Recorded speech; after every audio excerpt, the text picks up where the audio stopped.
Oh.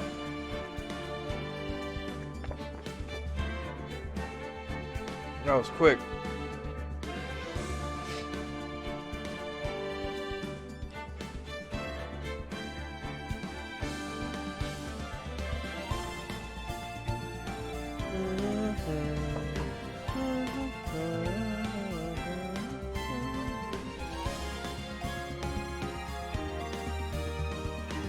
Alright.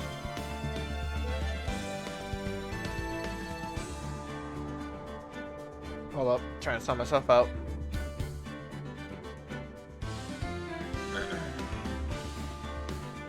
Sir, I object for this week to be at 4 a.m. I have no idea what you're saying. Or what you mean. What's good?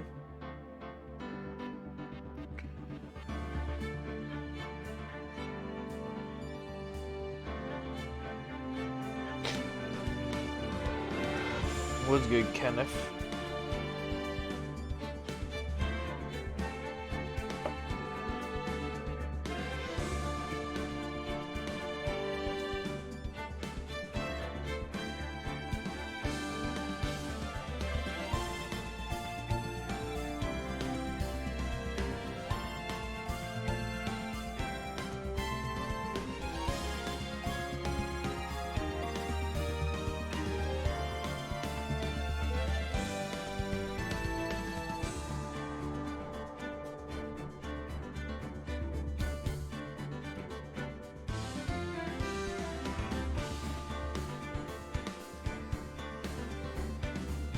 I'm gonna admit it.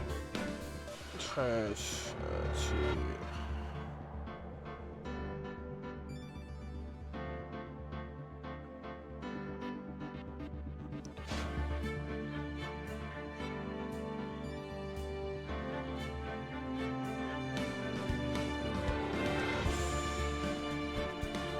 There we go. Sold myself out. All right. What's happening? Nothing much. Bored. I think I'm actually getting insane. How about you, man? How was your day so far? I'm tired, bro. Well, not anymore, I should say. I came home from work, and then yeah, I just ate, and then I took a nap, and then I woke up. Also, I think I'm gonna stop voice acting for this. So it sounds nice. How about eat? Did you eat? I tell you, I got 2 Fs. I'm so depressed because of it. It'd be like that.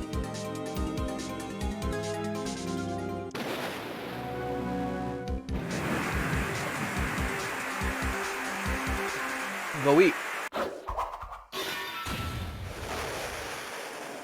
Why is this game naturally loud? Pokemon has to be like on 10 thingies, so the volume isn't too high. But this has to be like on 17. Alright. Been 2 months since Maya left the office. 2 months without a single trial. I've had offers, but none I took. That is until the day that girl showed up. February 22nd. 10:02 a.m. Wright and Cool offices.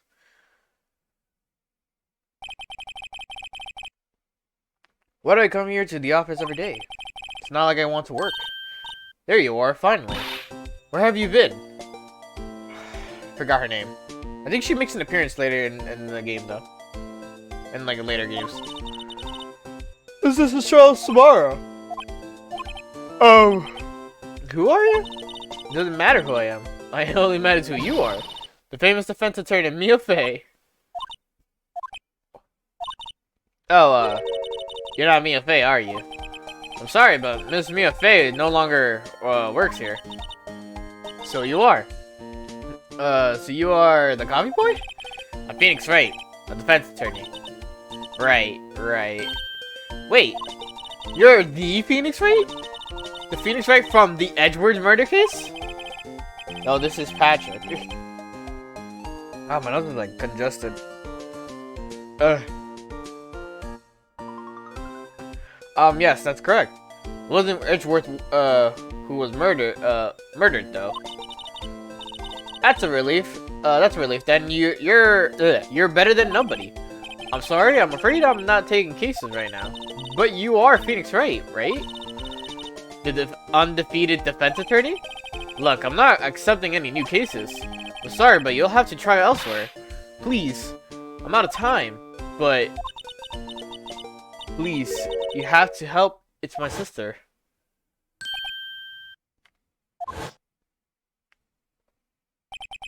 Maya? Could it be?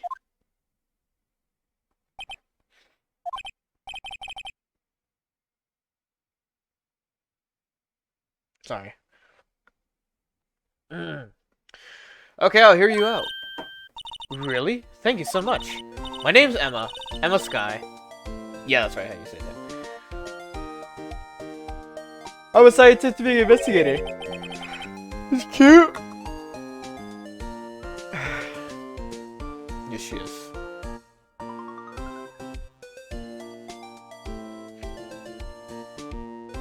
Oh, I'm like looking for something.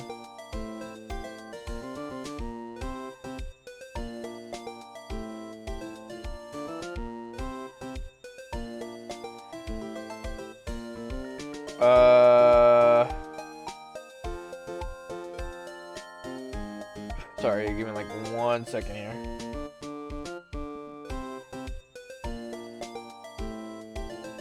Alright. Scientific investigator. Emma, was it? So you're a scientific investigator? Yes, that's right. Is something wrong? No, it's just you seem kind of jumpy, or maybe just young? Young? I'll be 16 years old this year. Oh, I see. Wait, only 16? I'm set to be formally assigned to forensics in 3 more years. My work is becoming quite well known, at my age, no less. So what exactly is your current position then? Well, legally speaking, I guess you'd call me an 11th grader. But I'm ready to do my job, at my age, no less. Great, another future professional in training. So what's this about the case? You said the trial tomorrow. My sister didn't do it. She wouldn't stab someone with a knife. She wouldn't. So it's a murder case. I don't care if there's the witness who saw her do it. She didn't do it. I know she didn't do it. It's a scientific fact. And there's a witness? Just talk to her. You have to talk to her. Alright, I suppose I will. I promised her I'd bring Mia Fey, but... that's interesting. How would she know Mia? Scientific investigator.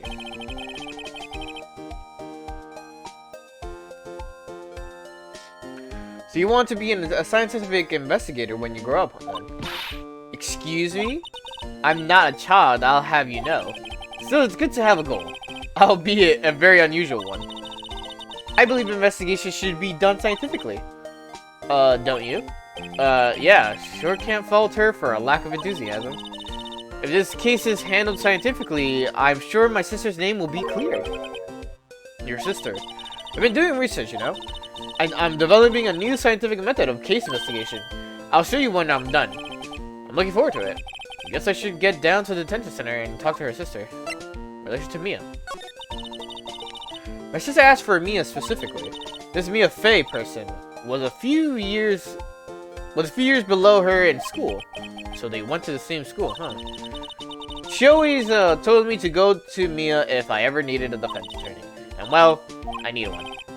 Incidentally, Mia is a woman. Now you mention it, I guess it is more of a woman's name than a man's. Well, it's nice of you to help your sister out like this. You must be close. Let's get coffee. Well, actually, when she gets like she is now, I kind of hate her. Huh? But she's my only family. Your only family? What about your parents? They died in a car accident when I was little. Oh, I'm sorry. Fucking, good shot. Good job, Phoenix. Alright, let's move on. Well, awkward, I gotta get out of here. February 22nd, detention center, visitor's room. I wonder what's wrong with Emma. She got quiet all of a sudden, as soon as we arrived. Guard, I thought I told you I didn't want visitors. Sorry, ma'am. It's just your sister. No excuses. Or did you not want a raise this year? Understood, ma'am. What was that all about?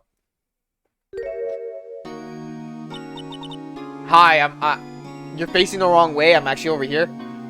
Hi, Lana. Funny. I seem to remember specifically telling you not to come here. Perhaps my memory is failing. Look, I didn't want to come here either, okay? But your trial's tomorrow and you still don't have a defense attorney. I'll be the one in court tomorrow. This has nothing to do with you, Emma. Reveal. Isn't that right, Mr. Wright?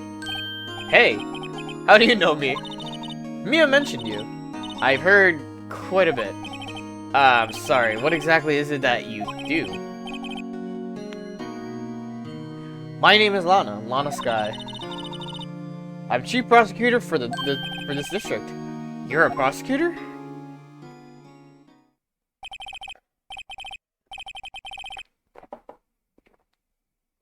Two sisters, one a lawyer. Two sisters, one a lawyer. Could this be a coincidence? Emma, Lana, where's my phone? My charger for my phone. Alright. What are they on about? Alright.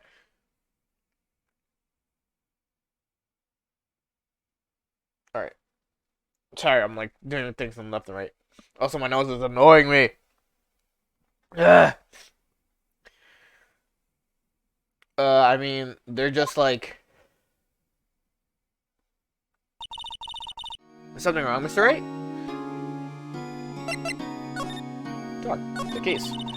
There's something you should know from the start, which is the suspect in this case has confessed to the crime. Huh? Wait, but the suspect is me. I did it. Well, Mr. Wright? Well, why don't you begin by telling me exactly what happened? The crime took place yesterday, February 21st at 5:15 p.m. That's quite specific. It was in the witness's disposition. The witness clearly saw me committing the crime. That was a bit of bad luck, wasn't it? The crime took place in the underground parking lot at the prosecutor's office. The body was found in the trunk of my subordinate's car. The prosecutor's office, huh? Is in your subordinate's car trunk. Classy. I was arrested at the spot, caught red-handed, as it were.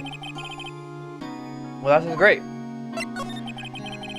So who was the victim? An investigator with the police department. I suppose the correct term is detective.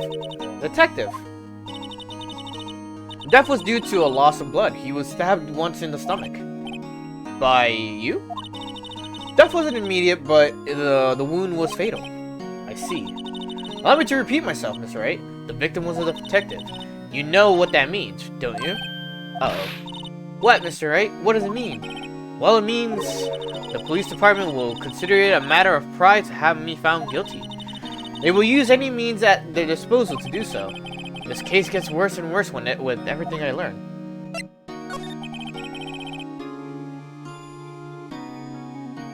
So, you're the chief prosecutor. That is correct.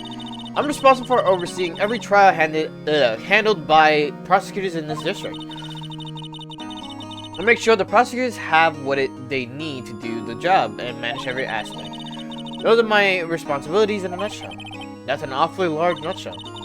So I'm a little surprised. I would think you'd recognize the district's chief prosecutor, Mr. Wright, huh? In fact, it seems impossible you wouldn't. Lana? What happened to your hand? Oh, this? I cut myself by accident. When I stabbed him, that is. Huh? I'm not very good at being a criminal, I suppose. How am I supposed to defend this? Time to change the subject. Wait, she was in the class ahead of Mia, wasn't she? Alright. You were in school with Mia, correct? A few years above her. Emma told you that, too, did she?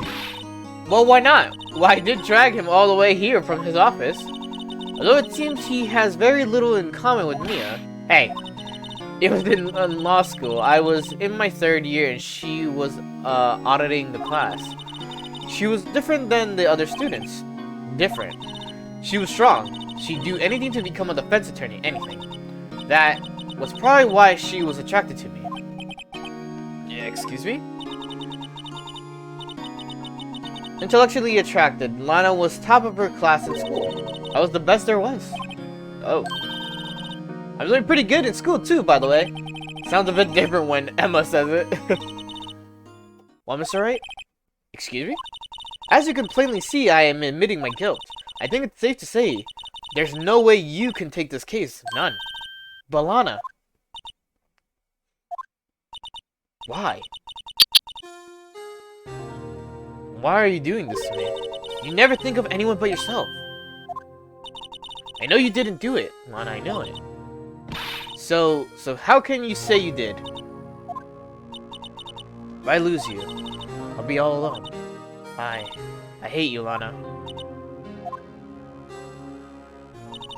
Mr. Wright. Yes, I believe our discussion here is ended. The rest, I leave to you. You mean you're requesting my services as your defense? Don't lose any sleep over it. Your client has confessed after all. The case is over. Right, I'll do what I can to get to the bottom of this. Lana has confessed to the crime, yes, but something doesn't fit. It's that look in Emma's eyes. There's something else going on here, and I'm going to find out what. Alright, I didn't want to mention the elephant in the room, but Lana's name's backwards spells snake, right? Sorry, I'm doing some dumb bit. I'm sorry, Mr. Wright. Huh? About what? My sister. She's not always like that, you know? I was never expected to be defending another prosecutor again. She's changed a lot. She used to be so gentle, always smiling. Everybody liked her. I see. Sorry, but I'm having trouble imagining that. What happened to her? I don't know for certain myself. I think maybe she... Well, maybe not. Sounds like there's something there that defies a simple scientific explanation. Let's go check out this underground parking at the prosecutor's office, shall we? Okay. Alright.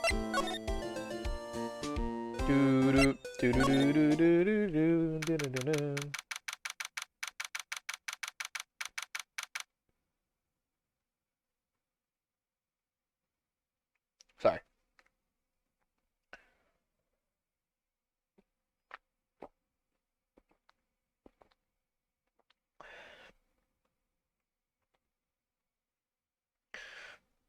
Prosecutor's office underground parking lot. So this is the lot where it all happened. Looks like they're still investigating. Funny that my first visit to the prosecutor's office should be like this. Hey, everyone. Wait, what? Hey, everyone, keep up the good work. Hey, what are you thinking? Well, they are going to be my coworkers 3 years from now, after all. No harm in saying hello. Actually, there is. You know, attorneys aren't supposed to be to examine crime scenes. I'm trying to not stand out too much here, you see? Hey there. Expect to go unnoticed here, partner. Partner. Eldorado. What do we have here? Looks like the Bambino got loose from the ranch and is up to no good. Folks gotta learn to keep them doggies tied down, partner. Mr. Marshall. Fucking right, he shaves his fucking self. Marshall looks more like a sheriff to me. Looky here, Bambina. I know how you feel, but this is my gang's gold strike, see? Strike. This is our claim, our territory, with a mother load of evidence. You're fixing to mess with what's ours? You'll regret it, partner. Oh, you'll regret it, partner. You know what dreams the cacti out in the desert dream? You want to? What's this guy talking about? What's this guy talking about?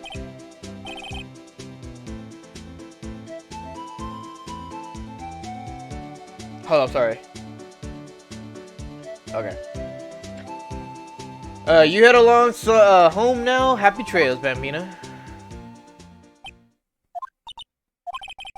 Was that a hombre a friend of yours? Kind of, sort of. Yeah, he's the detective.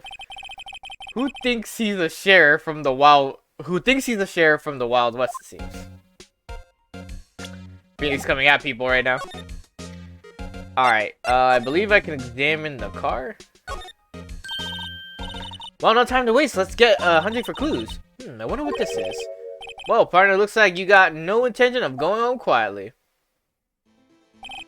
The sheriff. Like I said before, this here's our claim. You'd best be moseying along unless you're fixing to bite the bullet. Scary. Could you just tell us one thing? Who owns this car? Who owns that car? Well, well. That little filly's got a good nose on her. You want to know who rides this red Mustang with the body in her saddle? Please. Isn't it Edwards? No problem, partner. About time for victuals anyway. Get yourself to the saloon up on the 12th floor of the prosecutor's office. Might just find you a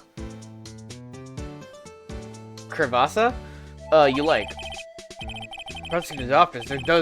Where does this guy think he is? And when, for that matter? Note to self, look up Biddle's Saloon in Crevasse. Maybe we should check out room 1202, the High Prosecutor's office. In any case, stay away from the car. You can look around here all you like, just keep your paws off our claim. Right, great. And then, he means High Prosecutor's office. The sheriff once again tells you that's the car. Okay, you want to make it, okay. Wait, maybe there are some clues around here, Mr. Wright. Let's check it out. No, I'm not reading a walkthrough. Shut up. And then you can look at the wallet. What's this? A wallet? Excuse me, officer. Wait. What are you doing, Mr. Wright? What am I doing? I just found this wallet, so I'm handing it over to the police. I don't believe it. I don't believe it. This is a real basic anything at a crime scene is evidence. Let's be scientific about this, please. Just put it in your pocket. How is that scientific? Sounds like a theft to me. He's like, well, shit, I gotta do it. I'm called to duty already, and at my tender age. Here, I'll teach you the trick of examining evidence in detail, okay? By the way her eyes are sparkling, I can tell she's been waiting for this. Okay. Now, look at the court record. Okay. You have to be sure to examine evidence carefully on all sides. That's so weird to say. She's a weird character, but she means well. Start examining from every angle. Yeah, so this is one of the newest features they had for the first game when they came out to the DS. The remake of this, I believe.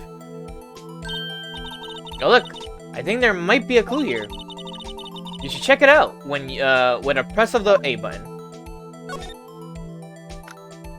There you go. I believe that's a detective right there. This is an ID card. Sergeant Bruce Goodman. ID with number blah blah blah blah blah. See? Well, isn't a scientific investigation useful? I guess, though I don't see what science has to do with it. How does she know what an A button is? Like every video game character, bro. They're just like, hey, remember to press the ZR button when you're running, so that way you could do a dodge roll. And it's like, what? If you're any video game character and then the other character in the game is like, yeah, press these buttons, you're just like, and then you think about it in the perspective of like the character that's there, and they're just like, what are you talking about? What button? Let's be sure to examine every piece of evidence we find. I guess I've got to be on my toes from now on. Excuse me. Oh, what the fuck? Were you two all set? Us?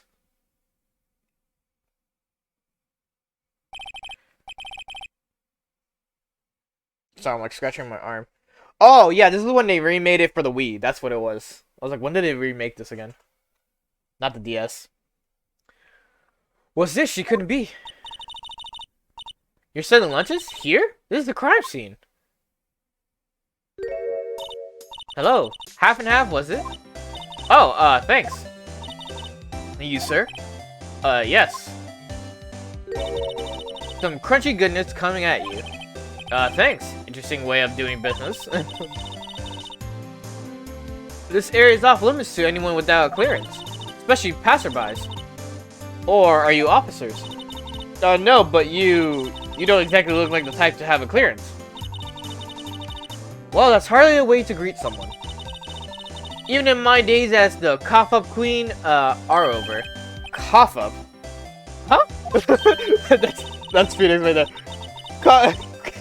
Phoenix goes, cough-up? What?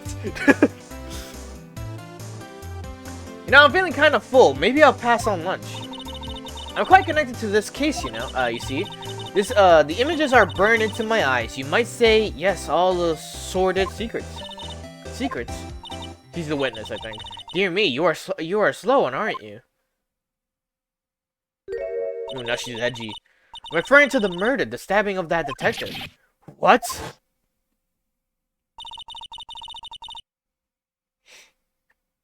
Witness clearly saw me committing the crime.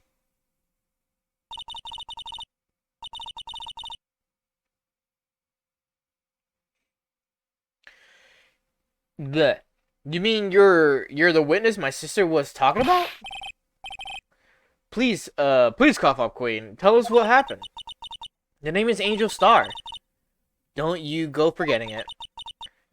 Or before you know it, I'll have you whimpering at my heels. Yes, ma'am. Yeah, she means it. Alright, talk. The case. Somehow I knew.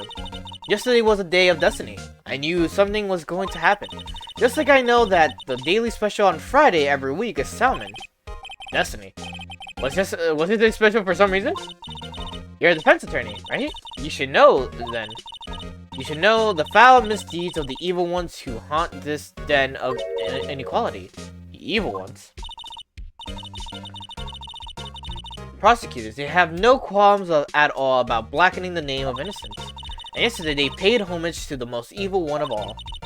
They gave an award for King of Prosecutors. What a farce.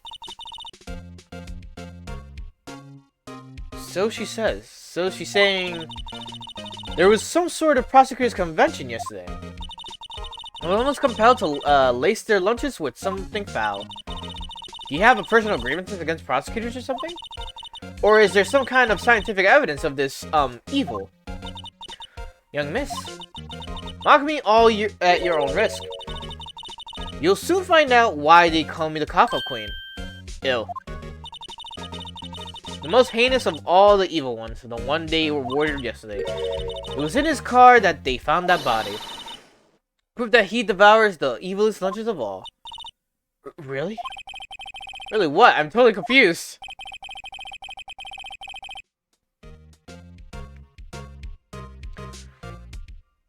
One thing's clear, this lunch lady has a thing against prosecutors. What do you witness? So what exactly is it that you witnessed, Miss Star? It was a fascinating spectacle, to be sure. I now feel I know what they say when they talk about a woman's wrath. To see Lana Sky wield a knife so. Her knife flashed in anger, bringing him to a sad end. It was truly a sight to see. You mean you saw the very moment of the crime? The sound of a silvery ties to this world being cruelly cut still rings in my ears. The rhythmic beat of Lana Sky's knife. Wait a second, you know Lana Sky? Huh? There you go. Of course, it's quite a feat, becoming a chief prosecutor. How many lunch boxes of sin did she pack to make that journey, I wonder? She always travels light. Now why would this pretty lunch lady know the chief prosecutor's name? Could we ask you a bit about yourself, Miss Star? I gotta sleep. If only I was able to stay up longer. It's all good, Sly. Don't worry about it. I appreciate you for dropping by, though. Have a good night, Sly. Come here every day to sell lunches. I import only the freshest and best from the Far East. For some reason, the box lunches are a hit here. Why not make the lunches here rather than import them? Do you say something? No. Only true connoisseurs can understand. The kind you can only tell someone who has tried General Tisso's Trilobite lunch set. Ah, never mind. You win. I don't even want to appreciate part of the Trilobite's flavor. Anyway, I come here every day to sell lunches. My boyfriend works in the security room here at the prosecutor's office. Your boyfriend? See the security room over there? The glass-walled booth. I sell my lunches, and since I'm here anyway, I drop in to see him. Since you're here anyway, I guess selling lunches is more important than romance. So to scientifically analyze the data available so far, you, Miss Star, are a lunch vendor with an ulterior motive for coming here. Useful analysis. Not. Prosecutor's office. Do you have a bad experience with a prosecutor, Miss Star?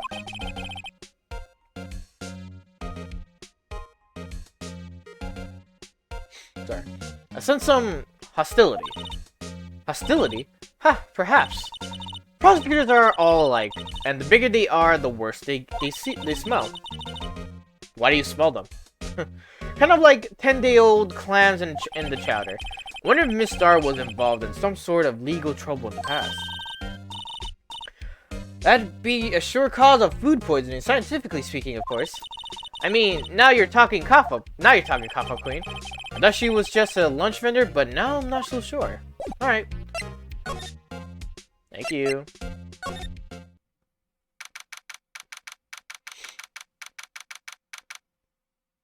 February 22nd, High Prosecutor's Office, room 1202.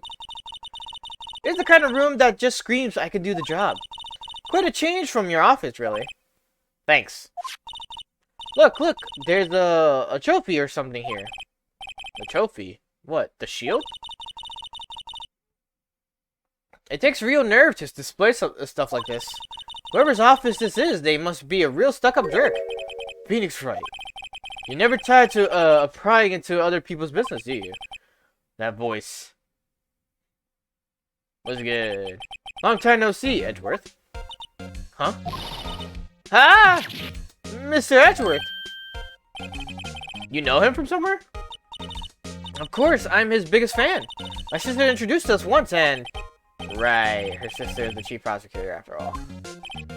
Well, what brings you here? I'll warn you, I have been known to be a real stuck-up jerk. No, did I? No! It was just Mr. Wright here. Hey, don't blame me. We're just here to investigate a murder case. Murder. A body was found in this nasty bright red sports car in the parking lot. That would be my car. What of it? What? Your car? I'll say one thing, she certainly can't scream. Alright. The case. So the body was found in your car. Go ahead, say it, Wright. You think I did it, don't you? After you went through all that trouble to help me last year, no less. No, we don't think you did it. I mean, it was my sister who stabbed him. Wait. No, she didn't do that. I mean... Wait. So you're the chief prosecutor's little sister, then? Yes, sir. Emma Sky. Oh, fuck, that was more there. It's nice to meet you again. Now that didn't sound forced at all. Ah, now I remember. You've really grown. I'll admit it was a surprise for me, too. To think that my own car would become the scene of a murder. That beautiful red car. More surprising still. I'm being forced to prove my superior's guilt. I can understand. Wait, what did he say? Lana Sky is the chief prosecutor, the top prosecutor in that district. She can't prosecute herself, so I'll be the prosecutor at the trial tomorrow. You, Mr. Edgeworth? To be honest, it's a bit of a miracle I'm still here at all. What do you mean? Rumors. You've heard the rumors about me, haven't you? No, I have not. Miles Edgeworth.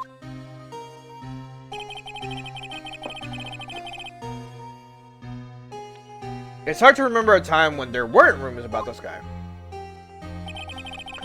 Forging evidence, arranging false testimonies, illegal searches, you name it. Thanks to you, my innocence was established in a trial at the end of last year. However, there are some who say I'm the one responsible for the current incident. What? That's crazy. Some people need very little excuse to think ill of me, of others. It's a fact of life, impossible to stop.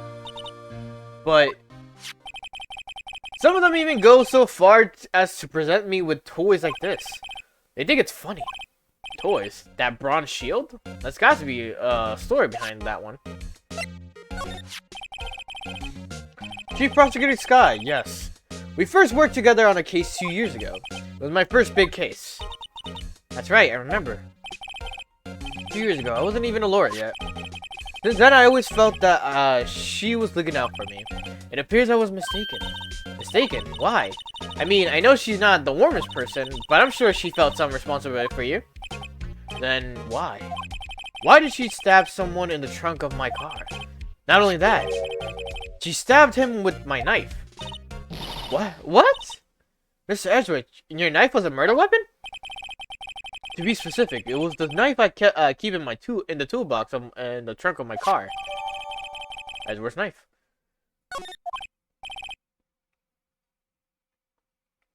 Then we have to examine the thingy. Edgeworth, what? Are you sure you didn't do it? Come on, can't he take a joke? You have a strange sense of humor, Mr. Wright. Alright. Then examine the shield. He's the Steel Samurai over there. We're wondering, what the heck is this? It has a big K on it. Prosecutors. Huh? What's that? It's the King of Prosecutors trophy. King of Prosecutors? Yes, like the King of Duels, but King of Prosecutors is kind of dumb. It's a great honor. They send that shield to the best prosecutor each year. What? So that K, that's... K stands for King. Yeah, you got it. You got a problem with that? I didn't design the thing. King of Prosecutors. Kind of like Employee of the Month, only better. Now we can talk to Edgeworth, I think? Wait, hold up. Added to your record. Presented to Edgeworth, he had to skip work that day. Okay. So basically, this says you were the best of the best last year, huh? You can take that foolish grin elsewhere, right? Also, day of work to receive that travesty. Huh. Why's that? I had to go to the police department to receive that broken shield. The police department? Yes. Right next to the police station downtown. You've been there, haven't you? Where Detective Gumshoe works. Yeah. I was wondering something about your shield. Why is it broken? What does it matter? I've got more important things to worry about. Oh, right. He doesn't seem too concerned about his award, for better or for worse. Yesterday was a very busy day for the prosecutor's office. Maybe we should ask him more about yesterday.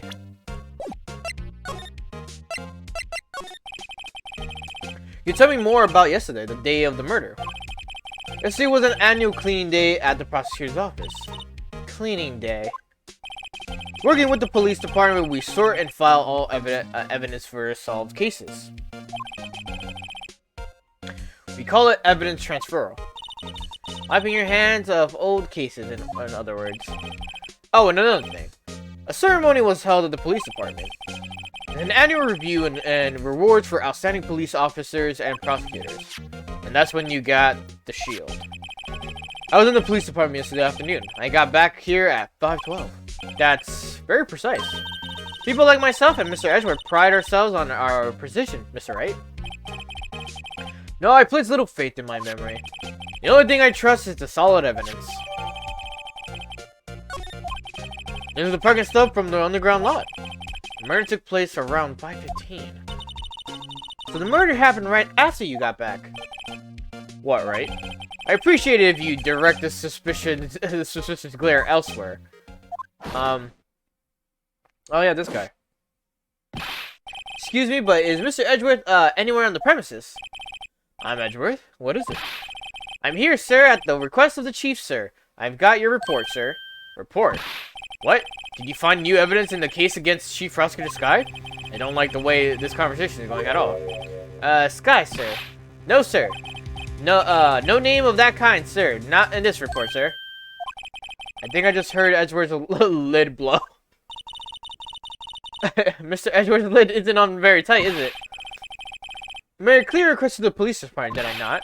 I need to focus on the trial tomorrow, so don't bring me anything irrelevant later. Sir, but sir, I'm just following orders, sir. They told me to bring this to you. I wasn't aware of the, particulars of, Give me your name. Yes, sir. Meekins, sir. Officer Meekins. Right. Officer Meekins. Take your report and leave. And good luck with that raise next month. Poor Meekins. But sir, I didn't know. Poor guy looks like he was absent on the day they gave our out brains and good luck. Right. Yes, sir. God, he caught me off guard. As you can see, I'm busy. You may leave now. Let's do what he says, Mr. Wright. The victim was a detective from the same department as the patrolman just now. Go down to the police department. You can ask more there. Thanks. He seems to have finally calmed down at least. Alright. So now we're able to move. Ashford then tells you to the police department. Yeah.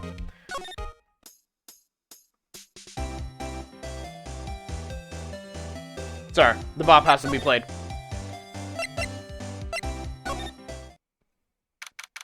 February 22nd. Police department. Entrance. Woo! We're finally here. Why would they put the police department so far away from the prosecutor's office? Beats me. That took almost 30 minutes by taxi, and traffic wasn't even that bad. The police department, huh? I've only ever been to criminal affairs next door. Hold on, what's that? Oh, right, this fucking travesty thing. Disturbing. Why does it undulate like that? Oh, wait, I know. This is the Blue Badger. They're trying to make him the police mascot? Wow, Mr. Wright, you sure know a lot about the police. Still, he does seem familiar somehow. Forget the Blue Badger. Who's that next to him? Someone appears to be dancing with the Blue Badger? Oh, he noticed me. He sure is running over here fast. Hey, pal! What are you doing here? That's my line, Detective Gumshoe. Specifically, why were you dancing over there? What? Oh, well...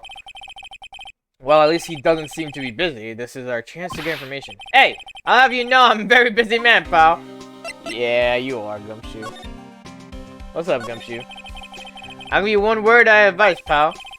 You'd better not agree to defend the suspect in this case. Why not? Huh? Well, it's just that the chief prosecutor has confessed to the crime. She said she summoned the detective to the prosecutor's office and she killed him. But what if she's not telling the truth? Yes, well, no.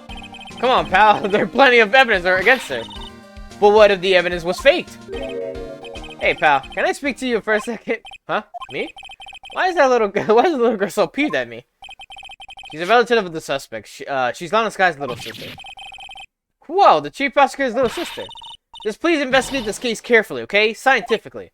Yes, sir! Oh, by the way. You might want to keep your voices down.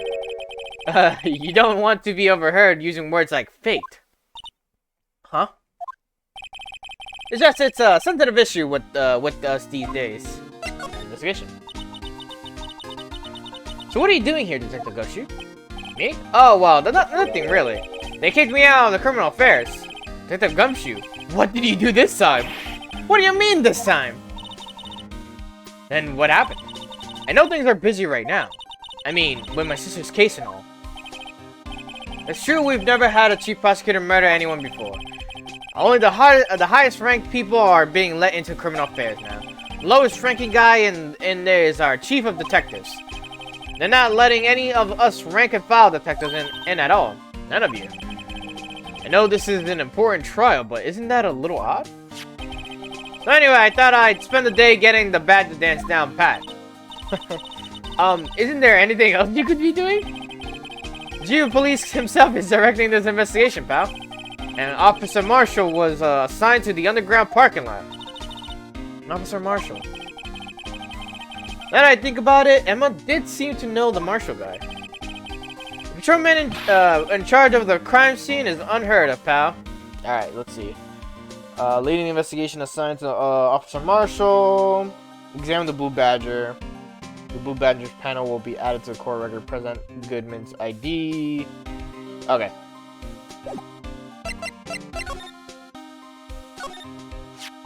I was wondering about that. What? The Dancing Blue Badger? It's my masterpiece! Don't fucking show it again. You made this, Detective Gumshoe? The chief threw together some designs and I just did my thing, pal. Nice work. It's battery powered, so it can go anywhere. There's no switch, so it just dances until the batteries die. Poor Blue Badger, fated to dance until he drops. Then I can present him the ID. Oh, I meant to... There you go. Detective Gumshoe, what can you tell me about this, huh? Hey, pal, this is Detective's ID card. You can't just keep that. You have to turn it into the police. It's people like you that get me into so much trouble all the time. Me and Detective Gumshoe must drop his card a lot. Let's see. Bruce Goodman. Goodman. Sounds familiar. Nah, my mistake. But didn't you work together with him in the criminal affairs? Whoa! Now I remember! Bruce Goodman! He's the victim! That's what I thought. You tell us more, Detective Gumshoe.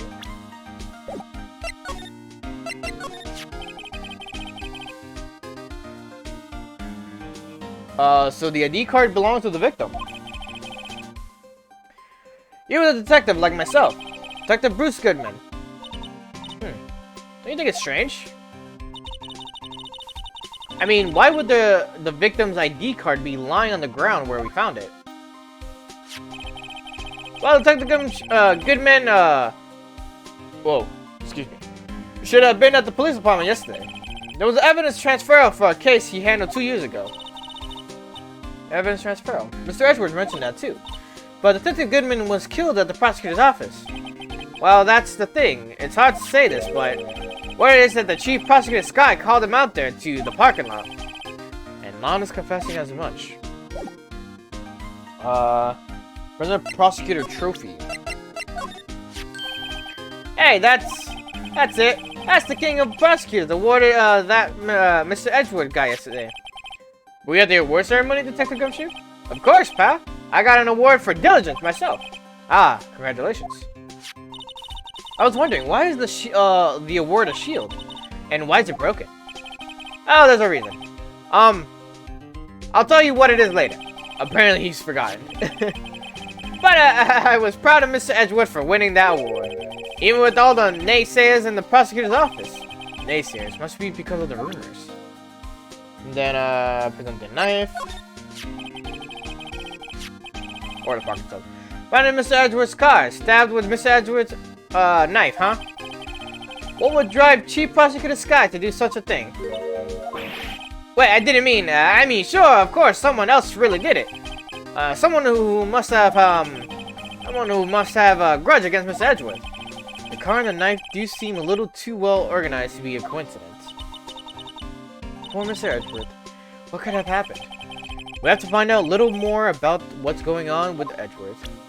Alright, so we have that. Just present him either one. Did he... Oh. He's in a tough spot again. Again? Oh, yeah. Well, it all started with the murder of the defense attorney, Hammond. But Mr. Edgewood was found innocent. Listen, pal, there have always been rumors about Mr. Edgewood. Forging evidence, making deals with witnesses. Nothing outright, but there were always whispered rumors. Ever since he was accused of murder, no one's whispering. They're practically shouting. But there's no evidence against him. While Mr. Edgewood has always had unusually strong ties to the department higher-ups, it's only natural that people would be suspicious. I had no idea he was under the gun. Anyway, this latest case has started a new rumor. People say that the only reason he took this case is because he's aiming for the chief prosecutor's position himself. What? But I know the truth, pal. Nobody wants to be the one who has to prosecute the chief prosecutor. Mr. Edgeworth is biting the bullet on this one. He's doing this for all of us. And that's all I know about that. I'm not officially on the case, you know? Thank you. Why are you handling the case, Detective Gumshoe? We met the guy who is... What was his name? The guy in the parking lot? Had to be a Officer Marshall. He was appointed directly by the Chief of Police. Officer Marshall. Is he some kind of Wild West sheriff or something? No, Jake Marshall's just a regular officer. From West LA. Whoop. For a moment there, I wasn't sure. Look, pal, let me try to make things a little easier for you. Show them this and they'll let you examine the crime scene? Maybe. Detective Gumshoe's letter of introduction added to the court record. You're surprised if this gets us anywhere. Just act like you're supposed to be there and nobody will look at you twice, pal. Alright. Letter of introduction. Gumshoe doesn't give you the letter of introduction. You must first examine... Oh, okay. To the prosecutor's office. Or the underground parking lot. Looks like the investigation is still going. I have to be getting back to the shop. Sorry, looks like I'll be stuck in the pit till the sun sleeps. I'll see you in my dreams tonight, then, baby. Oh, still here. Ah, hello. Why the surprised looks? Didn't I mention? I got a boyfriend in the criminal affairs, too. What happened to the security guard? Hey, what's wrong, Babina? You're looking like a doggy that's lost in its herd. Jake Marshall. Strange guy to put in charge of a crime scene. Whip. Oh yeah. Take that! Would you mind reading this for me? What's this? I warn you, fan letters to me go right to the spittoon. It's a letter of introduction from Detective Gumshoe. May we investigate? Gumshoe. Ah, that old cow dog. Hmm? What? He holding... Oh, he holding a birthday party or something? Huh? Look where I should say letter of introduction. It says invitation. Ah, I think he just miswrote it. Wait, why am I getting all defensive here? No worries, this proves it's from Detective Gumshoe better than a blood test. Guess I better let you in then. Thank you, Officer Marshall. Oh, that's right, he's a patrolman, not a detective. Which reminds me. Hey, wait a sec. Isn't a crime scene supposed to be handled by a detective or higher? Well, folks, the clues are calling. Welcome to our gold trade. Be like the settler, strike out like the lands unknown. Manifest destiny. Let's have a hoot nanny. Note to self, police investigations are like settling land. Well, Mr. White, what do you say? I say I won't be needing this anymore. And I'm going to choose letter of introduction, crumpled and discarded. Alright. The victim. Officer Marshall, could you tell us more about the victim? Good men always die young, remember that, partner? Could you be a little bit more specific? Bruce Goodman, he was a detective, right? Well, aren't you a feisty dog there now? Detective Goodman was stabbed here at 5:15. The smiling Madonna told me the tale. I think he means a witness, Miss Angel Star. One stab to the chest and a fine piece of work. This here's the autopsy report. Unless you're involved with the victim in any way. Funny you should mention that, Bambina. Chief Prosecutor Sky and Detective Goodman had nothing in common at all. Nothing in common? They apparently worked together on a case a few years back. But there's no motive. Goodman wasn't a particularly gifted detective. That's one reason why he didn't do much work with the chief prosecutor. But my sister called the victim here on the day of the murder, right? Here, to the parking lot. So it seems. Like calling an unarmed man to a shootout at high noon. Marshall. I don't mean any offense, but Officer Marshall, you're a patrolman, right? Not a detective? You calling me now? You calling me out? They shoot you for that in Texas, huh? I was one of them fancy shoe detectives till 2 years ago, to tell you the truth. Oh, really? Now he tells me. But you're a patrolman now. So how can you be in charge of a crime scene? Nothing gets by you, does it, Bambina? So why are you in charge? No reason, we're just short on hands right now. I'm keeping an eye out in the meantime. That's odd, though. Mr. Gumshoe was saying he had nothing to do. Nothing important, at least. He's nothing but an old cow dog that can't find his tail. Maybe it's because he runs with that Edgewood, eh? Edgewood. That cow dog's been kicked out of this cattle run by order of the chief of police. Just he don't realize it yet. Detective Gumshoe kicked out of the investigation. After the discussion, pan to the right. Is that not the button? Oh, it's L. Pan to the right. Fuck, what was I saying? Oh, yeah. Where am I on this page? Okay. Pan to the right, then examine the object lying in the left edge. Oh, the fucking phone. Looks like a cell phone. Scientific analysis would suggest this belonged to the victim. I can't think of anyone else it could belong to. What's so scientific about that? Should we check it out? Check it out.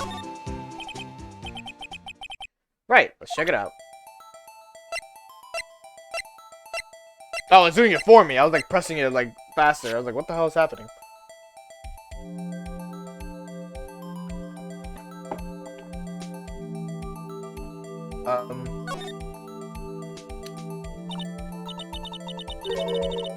This phone's still on, the redial screen.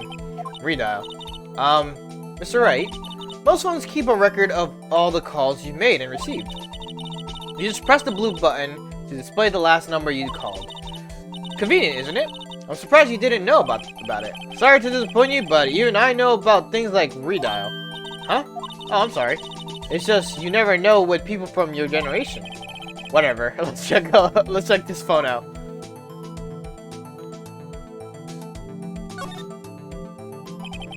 Now to see who the owner of the phone called last. Note to self, a defense attorney doesn't think first, he just pushes the button.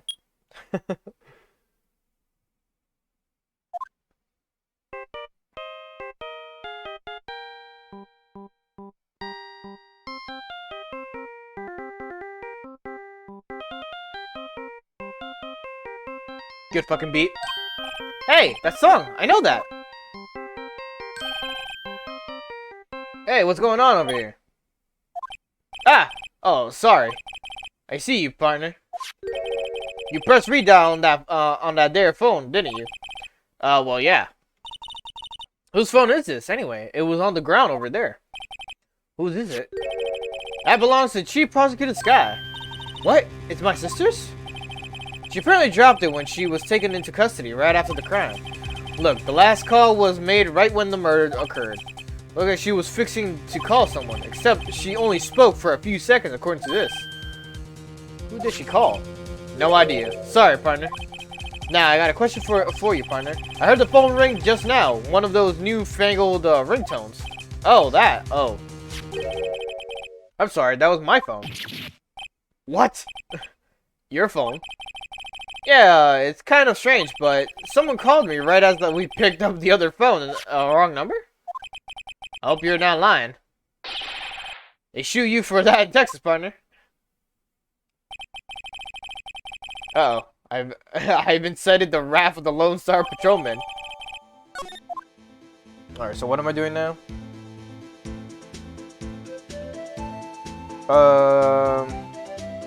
Someone is added to the core. Examine the open trunk in Edgeworth's car. Okay. What's this? Looks like a note of some sort. Look, something's written on it. Yep. You're right. Let's see. 67S122. There's a name printed on the paper above that, Goodman. Goodman. Maybe he fell out of his pocket when he was killed. Well, so what does it mean, Mr. Wright?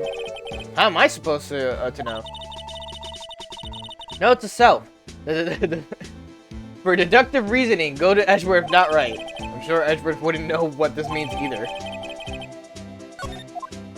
I remember what that note is. It's upside down. Alright. Lot of sky. There's no connection between Detective Goodman and my sister. That's correct, but there's a good gold mine of evidence against her. And the prospector tomorrow is none other than the prosecutor. Wait, no, that is prospector. What? It's none other than Edgewood himself. I'm afraid this is just phase inside of Bambina. Many condolences. Officer Marshall. Yeah, Bambina? How can you say that? You and my sister, you were... There's something between the cop and her sister that I don't know about? I apologize, Bambina. Something must have gotten to me. Maybe it's that dry wind that's blowing through the prosecutor's office. Dry wind or ill will. Someone's up to something here, but who? Office atmosphere. Suspicions about Mr. Edgeworth have been flying around for nearly 2 years now. Forged evidence and arranging testimonies, you mean? He was unbeatable because he did whatever it took to win. Unbeatable that is until he met you. But rumors are just rumors, aren't they? These are prosecutors we're talking about. Evidence is everything to them. You follow the rumors about Edgeworth to their source, you find one person. But they're off limits. Untouchable, you might say. One person? Why? Hate to say this, but it's your sister, Bambina. Chief prospector. Lana Sky. What? My sister? Edgeworth couldn't wrestle all those cattle by himself. Some people load their guns with bullets, some people load them with deals. What, you're saying Edgeworth was making deals to win trials? Where there's gunshots, there's bound to be bullets. That's what the old timers say. The big old secret hidden around here somewhere, everyone knows it. Is that why Detective Gumshoe was taken off the case?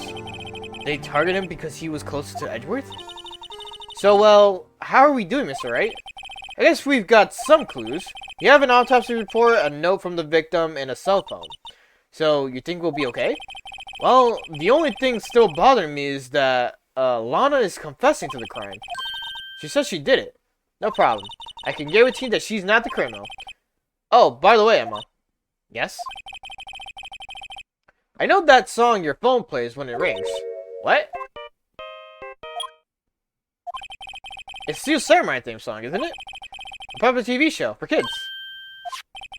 The phone that rang earlier wasn't mine. It was yours.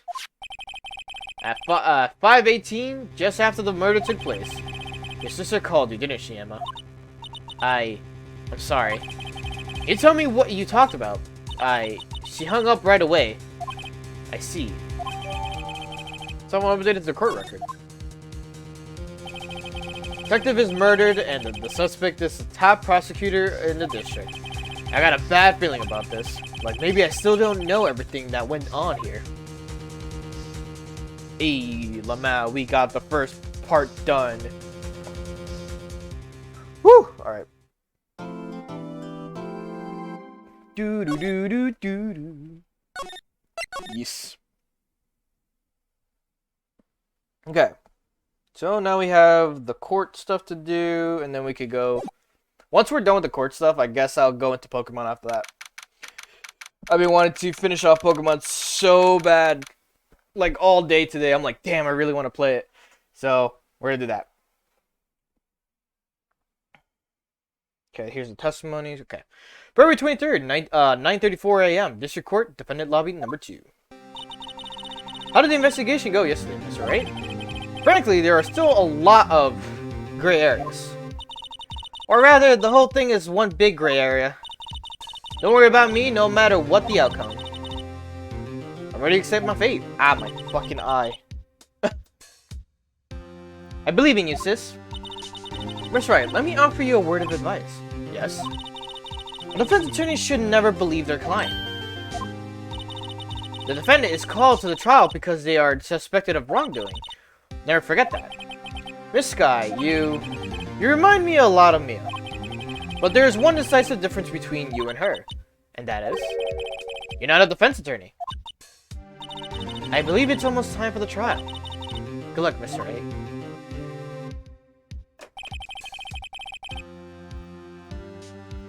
Oh. And more. Today's Saturday, right? Yeah, today's Saturday. My first try without a Fae helping me. No one's going to bail me out this time. Nut. Alright. I'll be alone in there. So I have to discover the truth all by myself. Let's do it, Mr. Wright. I'll be with you the whole way. I always like their glasses. They're really cool. 23rd, 10 a.m. District Court, courtroom number 9. Courtroom number 9. Court is now in session for the trial of Miss Lana Sky. The defense is ready, Your Honor. The prosecution has been ready for a while, Your Honor. Edgeworth. It's been 2 months, but I haven't been in the courtroom since his trial.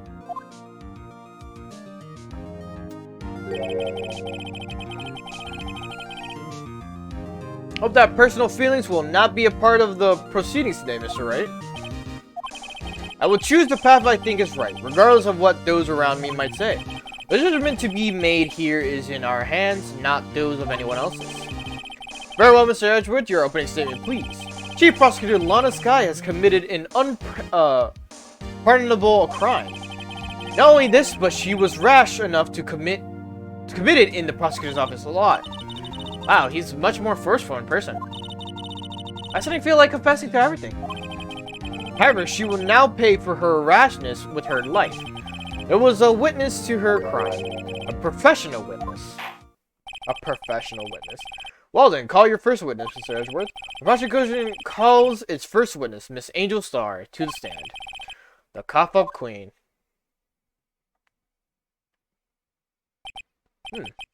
Haven't I seen you somewhere?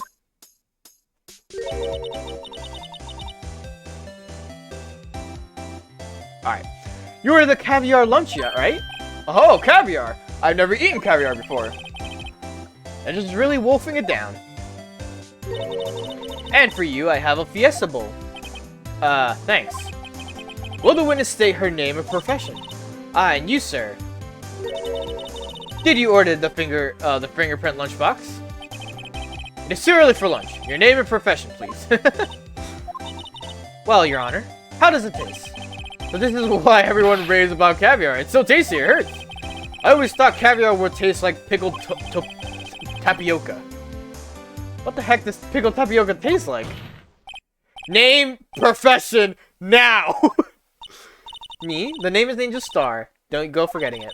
I find myself running lunchtime these days. Is that what you wanted me to say, Mr. Edgeworth?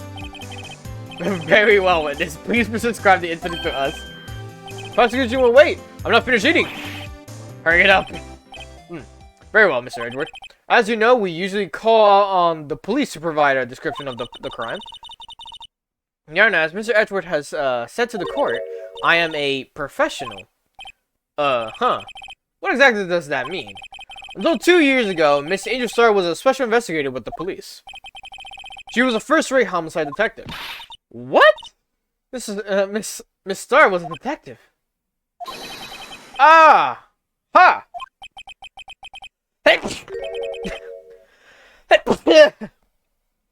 I know who you are. Cough up.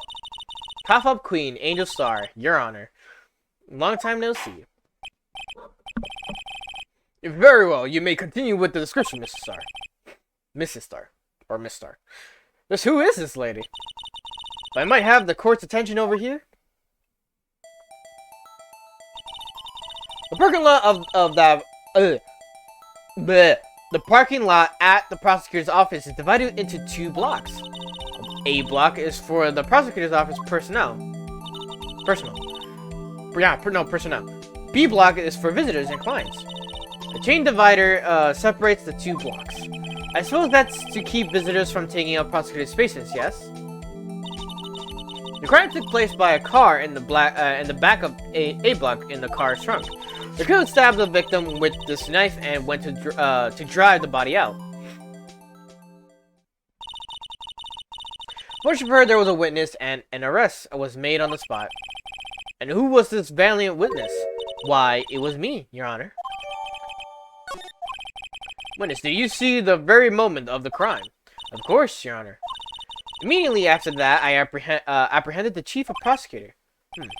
It seems rather cut and dry, doesn't it? Well, Mr. Wright, I can't agree on principle, Your Honor. It seems that some poor losers are unwilling to accept the truth, Your Honor.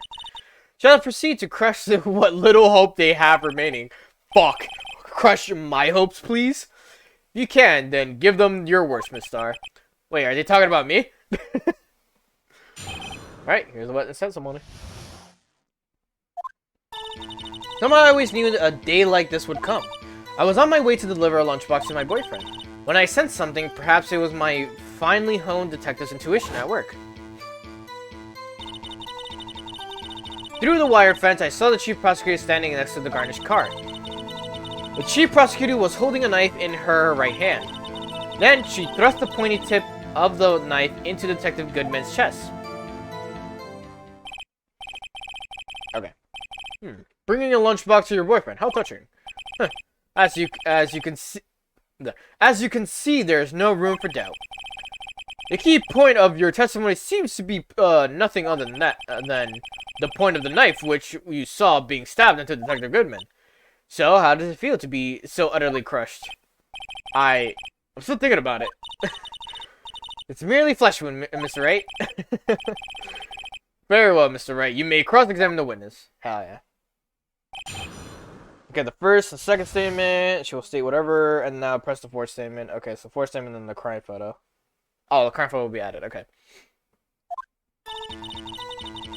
They will come. How did you know? I respect the prosecutor's basic, abhorrence? Abhorrence? I don't know if I said that right. Of crime. Yet their methods are ugly and twisted. Twisted methods will always lead to tragedy. The lunch lady's uninformed opinion is duly noted. Given that they are used to erasing inconvenient evidence at their whim, killing off a detective that knew too much is merely an extension of that. Miss Star, do you have something personal against the prosecutors? I felt that I had found my dream job when I became an investigator. And if I hadn't been laid off by those prosecutors over there, I'd still be one. Laid off? She was fired. To me, prosecutors are nothing more than worms. That said, I am a pro, as you know. My testimony is unbiased and flawless. Very well. You may continue, Miss Star. I was on my way to deliver a lunchbox to my boyfriend. This boyfriend, he's a detective. Not that boyfriend, the security guard. That boyfriend? You have several? Yes. This boyfriend, that boyfriend, and the other boyfriend. Care to join? Fucking sign me up. Fucking, I slammed I slammed too hard. I did not want to slam it that hard. And the yet another boyfriend position is still open for applicants. I'll stick with the logistics. That's stuff the judge had to think before replying. He hesitated. He hesitated. Security guard room. The security guard room is in the lot in A block. It's up to the second level. It's up on the second level, so you can see everything from there. That would be the room with the security sign. Incidentally, did you bring your lunch boxes by car? Because I'm a visitor now, I parked in block B, or B block. So, she was in B block when she witnessed the crime. When I said something, perhaps it was my finely honed detective skills. Though through the wire fence, I saw the chief prosecutor standing next to the garnished car. By garnished car, you mean Mr. Edwards' car, yes. Mr. Edwards. Incidentally, the knife with which the victim was stabbed was also Mr. Edwards, wasn't it? Indeed it was. What an odd case this is. The person you saw, you are sure it was the defendant. I saw her from no further than 30 feet away. I am certain it was her. If she's telling the truth, we're doomed. Let's just do what we can. Even if we don't have any proof, we can always nitpick. Witness, if your testimony you clearly stated the following, prosecutors are nothing more than worms, ergo, you are a biased witness. You might want to keep those silly opinions to yourself in the future, rookie. Huh? Rookie. Unless you're willing to risk the consequences of doubting me. I'll fry you like a fritter. Crispy on the outside, chewy on the inside. That was inspiring. I believe I heard that tagline elsewhere. You could cry plagiarism. I may be relegated to the lowly post of lunch lady, but my instincts are honed. A photograph. You took this? The moment I witnessed the crime, my reflexes took over and snap. I took a picture. In fact, one of my lunchboxes is rigged with a camera. I suppose that's more exciting than just hanging it around your neck. Witness, why am I always seeing this photograph just now? You think I show it to you, prosecutor? Think again. My boyfriend works in the photography division of criminal affairs. Well, this is most certainly the defendant. To the court record. Uh-oh, this is mistakenly Lana Sky. So, what was the defendant doing at that time? Present the crime photo on Angel's 5th or 6th statement. Okay. Chief Prosecutor was holding a knife in her right hand. Wait! But you made a mistake, Angel Star! And you witnessed this. You saw Miss Sky stab the victim with the knife. As I've already said, yes. I swear it on my finest salmon swirls lunch. I'm sure this is a fine lunch. But isn't that odd? Look at the photograph. This is the photograph you took of the very moment of the crime, is it not? And then why is Miss Sky not holding a knife? Mr. Edgeworth, your thoughts. Objection. That had to be the weakest objection I've ever read. Yeah, it was still stronger than your ever feeble mind, Mr. Wright. Fucking burn. What do you mean, Mr. Edgeworth? This photograph was not taken the moment before the stabbing. This was taken the moment after the stabbing. And how can you tell that? Blood splatter. Huh? See the dark crimson stains on the chief prosecutor's coat? But it's a black and white photograph. Ah yes, it's hard to tell, but this could be blood. Well, Mr. Wright, I see no problem here. No problem except you. Mr. Wright, are you going to just sit there and take that kind of abuse?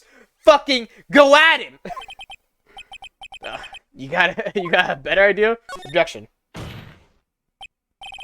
Wait, that contradicts what the witness said in her testimony. Namely, that she took the picture the moment she witnessed the crime. Well, it seems I was slightly unclear. My apologies. That's it. If you run out of lunch, you order seconds. Problem solved. If you don't like it, try ordering the jumbo-sized lunch from the get-go. Good advice. I'm not sure I understood it, but good advice. I didn't have time to stop her. Prosecutor Sky was cold. What? Prosecutor Sky was cold, calculating like a robot. She killed without pain or remorse, and it was a premeditated murder.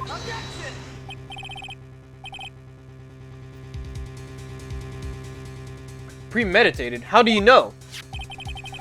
Look at the chief prosecutor's hands in the photograph. Well, are those gloves? Surgical gloves made of thin rubber, most likely. Why would she have those on? If it was not premeditated, she would not be wearing those gloves.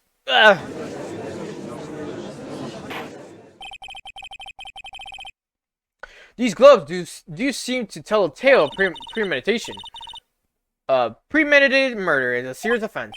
Witness, add this to your testimony. The murder was planned with the rubber gloves prove it. Alright. And I present the knife, right? Witness, do you know what this is?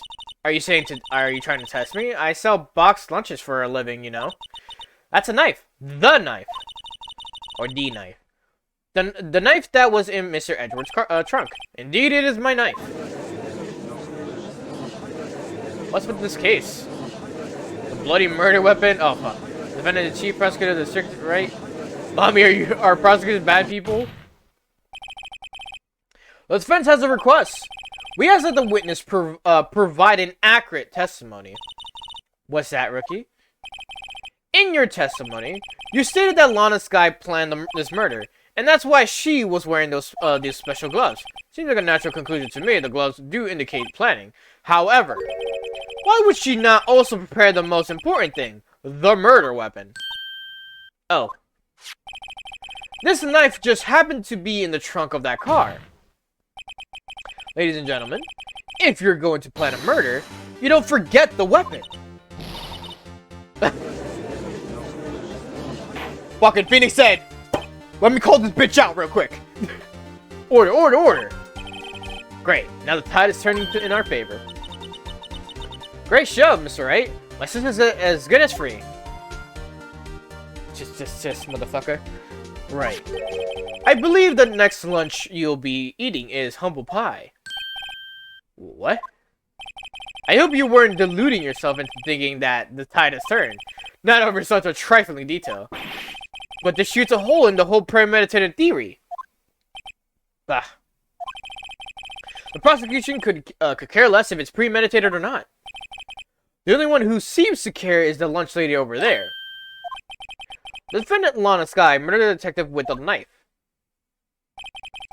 That is the only thing that prosecution need prove, nothing else. Very good, Mr. Prosecutor. I suppose you think you're clever now.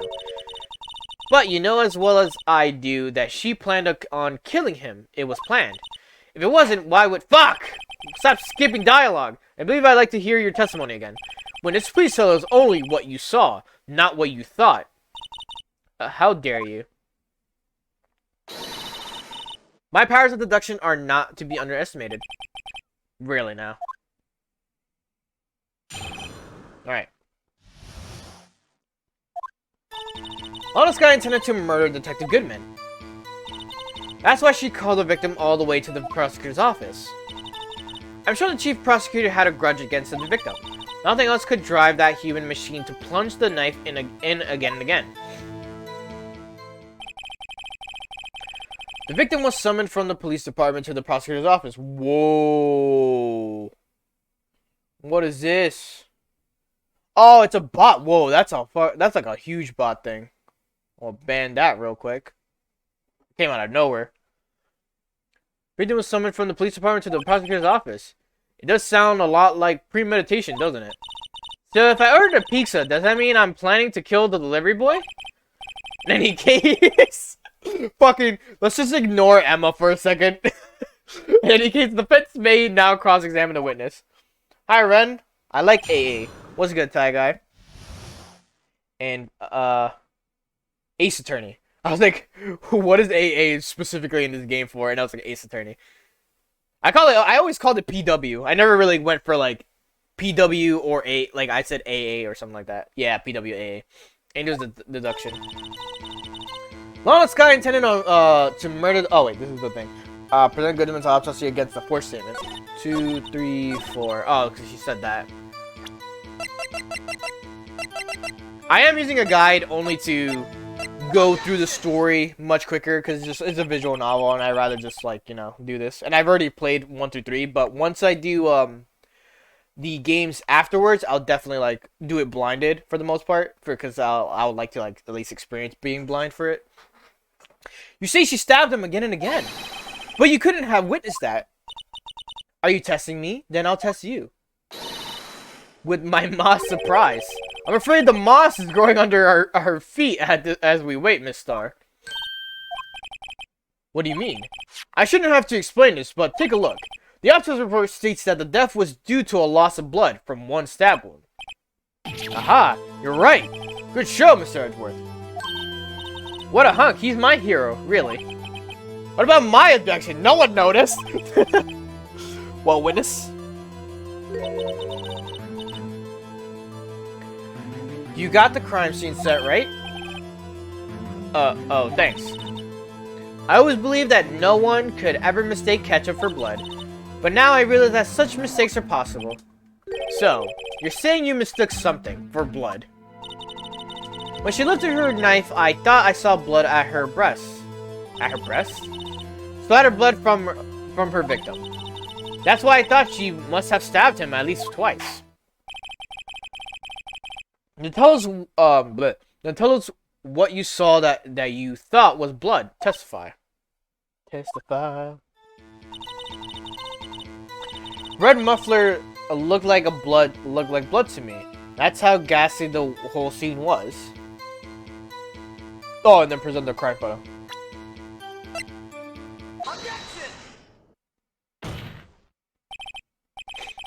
Miss Star, I demand fuck! The witness is clearly not suited for detective work. What? The suspect was not wearing a scarf or muffler of any kind when she stabbed the victim. And you proved it yourself with this photograph. Huh? But that can't be. Only a professional lunch lady could be so utterly clueless. Congratulations. Perhaps you finally found your true calling in life. Yo, Edgeworth is laying it thick. Confused a bit? Is Edgeworth helping you? He is going against me, but he's also against the lady, or against Star, because she's kind of like against prosecutors herself, and she was kind of like giving him shit. So I kind of see where like Edgeworth is kind of like proving her wrong and shit. Harsh words, but good. In the end, Mr. Edgeworth prevails. What was my objection? Chopped liver? But it was there, a scarf. No, not that, but something red, really. Well now, where were we? The witness has given us an entertaining interlude, but back to business. What? Very well, witness, continue your testimony. You saw the crime and you apprehended the suspect. Tell us about that. Very well. I do remember some things accurately, at least. Ultimately, we couldn't shake the most important part of her testimony. Most important part? The part where your sister stabs the victim. Next testimony might just be the moment of truth.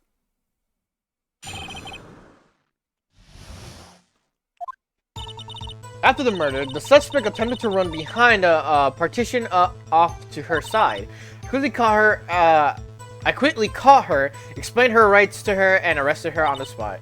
Ah yes, when I arrested her, she mentioned the muffler. That's what had me confused in my earlier testimony. The chief prosecutor made to escape, but against Angel Star, resistance is futile. Alright.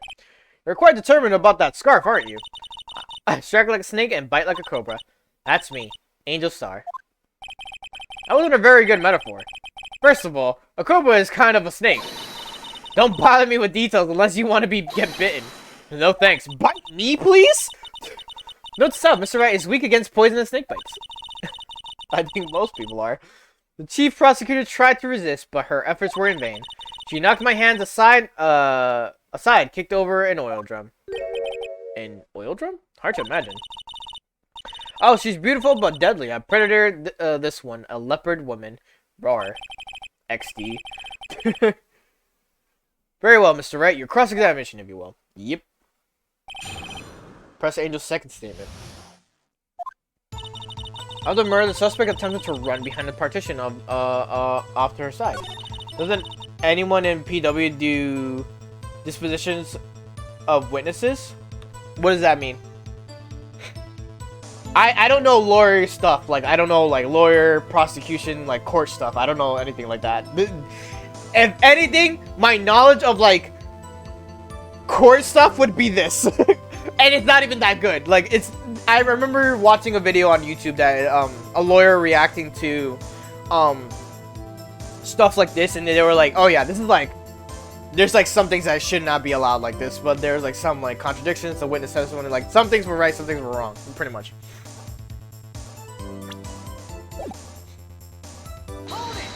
Before a trial, you get a testimony of the witness, and the other side can be there. Very boring, important stuff. Ah. I mean, I don't know how they do it in this game. They do that for... I think, yeah, they do that in this game. But they make it where the lawyers can't, like, get information or shit from the witnesses or something like that. Only the prosecutor can get information like that. You say quickly, were you close to the suspect? As I just said, I was only 30 feet away from her to the whole time. Maybe I should press her for details. No, fuck!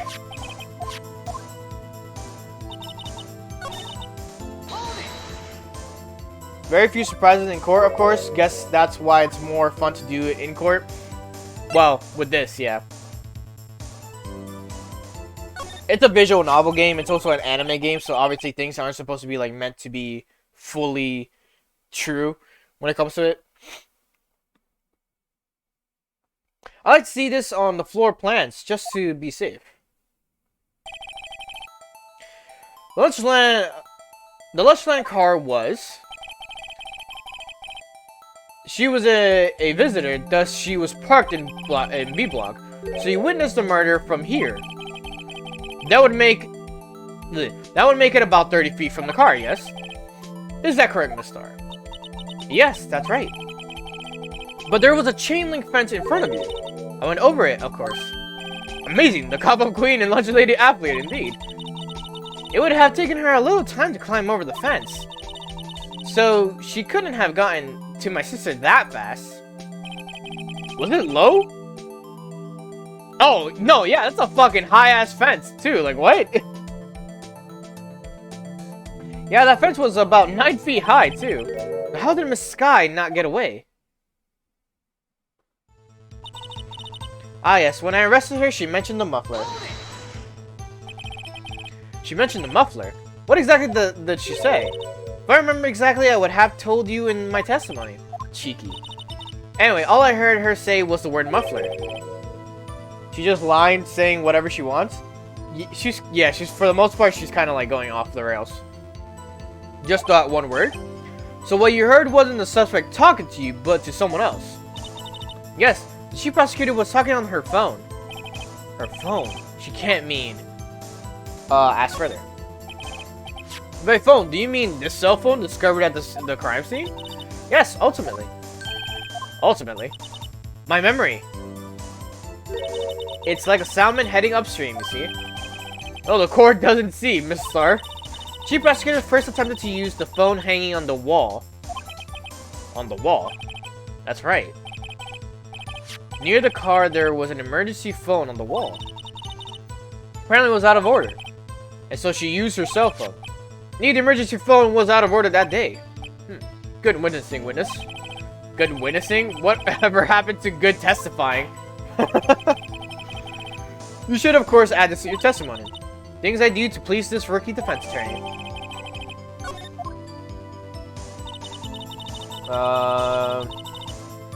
She gave up trying to use the phone on the wall to use her cell phone. I saw it all, how she tried the phone on the wall, but then she used her cell phone. If you press on this statement, the parking lot floor plans will appear where she will detail that she saw and where if Angel had witnessed the crime. What? Angel has to be lying, so present the parking lot floor plans. Okay.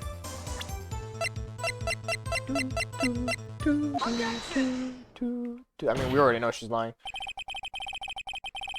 Miss Star, I have to conclude that you have a personal grudge against Miss Lana Scott. The witness is a former detective. Her testimony is unmarred by personal bias. Well, who would have thought you would be my knight in shining armor, prosecutor? You who, together with the chief prosecutor, kicked me out 2 years ago. Well, Miss Star, this is a fatal contradiction with your testimony. How do you explain this? I don't... What? I don't know what you're talking about. Mess with me and I'll make you cough it all up. Ahem. Let's look at the floor plans.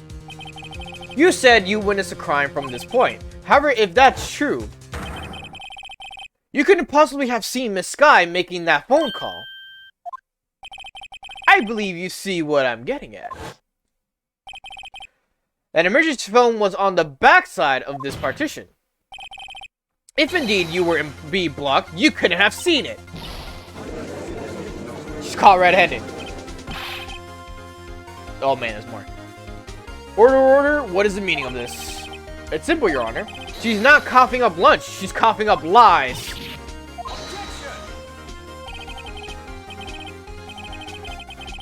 That's quite a claim, Mr. Wright. Perhaps you will allow me to question.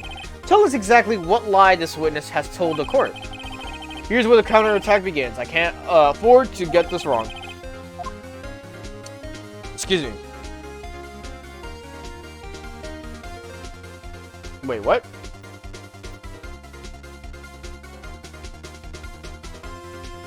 You examine the floors, present when it's labeled security room earlier. There.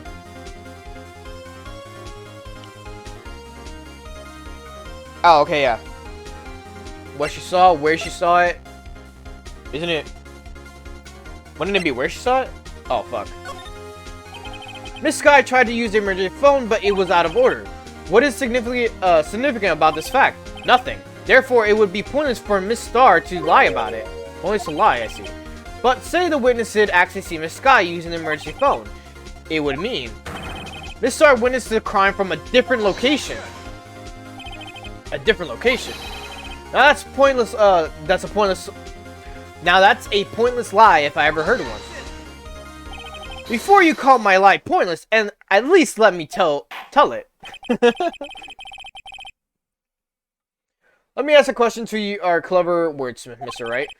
Just where was the witness when she saw the crime? All the testimony we've heard until now points to in one direction. The place where Miss Star witnessed the crime was here, the security room.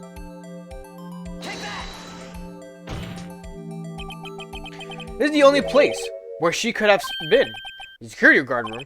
Indeed, the security room in the underground parking lot is well positioned. It's built on the second floor, so you can see the entire lot. She would have been able to see the emergency phone from there. But why there? There are many other places where she could have seen the phone. Not in this case, Your Honor. The witness not being part of the prosecutor's office couldn't park in A block. The only place where she could have seen the crime and the back of the partition is here. I remember your testimony you said you brought a lunch to your boyfriend in the security guard room, yes? Well, Miss Star, how many years have I been getting the better of men? To think that the tables could be turned. I have turned your tables. Today a man has got the better of Angel Star. But these tables have been turned. Order, witness. What have you done? You used to be a detective. You should have known better. You should know better, Jesus. I'm not turning back. The guilty will be punished. Now do what I must to make sure justice prevails. Guilty? Is she talking about Miss Sky? Mr. Wright, doesn't this strike you as odd? Why did Miss Star lie? It doesn't make sense. Huh? She could have just said she saw the crime from the security guard station. It wouldn't change anything. Exactly. This photograph tells all. It was the defendant who stabbed the victim. The truth still stands. It still stands? I disagree, Mr. Edgeworth. What? If a witness is found to be lying, they're guilty of perjury. She knows this. She wouldn't risk that without a good reason. Well, tell us what her reason was, Mr. Wright. Huh? Me? Who else? Mr. Wright, let's review what we know. Miss Star witnessed the crime from the security guard station. But she lied and said she saw it from B block. It must make a vital difference, but what would change? Distance to the crime. It changes the distance between her and the scene of the crime. My condolences, Mr. Wright, but one look at the floor plans and it's quite clear. Distance between the scene of the crime and the guard station is 30 feet. I don't see how that would change what she could see. What she saw is not in question here. What matters is the time it would take her to reach the scene of the crime. Miss Star, you witnessed the crime from the security guard station. Now, how long did it take you to go from there to the scene of the crime where you arrested Miss Sky? Well, witness? You. Yes? You ordered the squid wheels, right?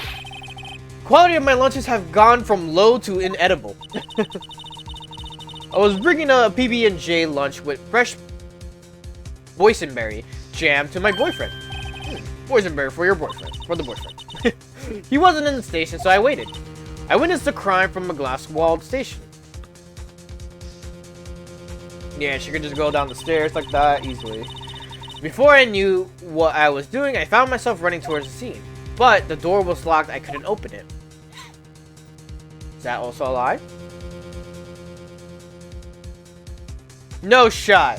There's no shot she did it that fast. Or that long. That's why I had to go through the visitors parking in B block. That's quite a detour. Probably took me at least 5 minutes to get to the scene of the crime. 5 minutes? This changes things considerably.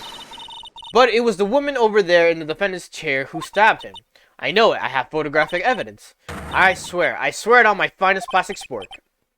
You have a point, and the spork is a wonderful invention. Would you like another caviar lunch? Absolutely. Uh-oh. Mr. Wright, you have to do something. Do you have any evidence to stop her? Or an objection? 5 minutes between the witnessing of the murder and the arrest. Think about it. You could make pasta in that amount of time if you like it al dente. I've got lunch boxes that tie pasta into knots, rookie. A 5-minute blank. Isn't that strange? Strange? If you were a criminal, what would you do with 5 minutes, Your Honor? Well, I guess I'd flee the scene. Hey! Don't get the wrong idea. I didn't kill anyone. But you have the instincts of a killer. You would run. But this time was different. Miss Sky, dawdled at the scene of the crime. She even had her picture taken. No true criminal would act this way. It's inconceivable. Yeah! Now do it once. Well then, it seems we've come to the end of this testimony. Alright, we have to set some ends as this. The witness has a grudge against the defendant and a blank in her testimony. Mr. Edward is the next witness ready to go. Unfortunately, I appear to have overestimated this witness on an account of her professional history. We did it. We screwed that can shut, Mr. Wright. I was too close. Excuse me for burping. I'm afraid that the cough-up queen has been dethroned. And with that, court adjourned. Hold it.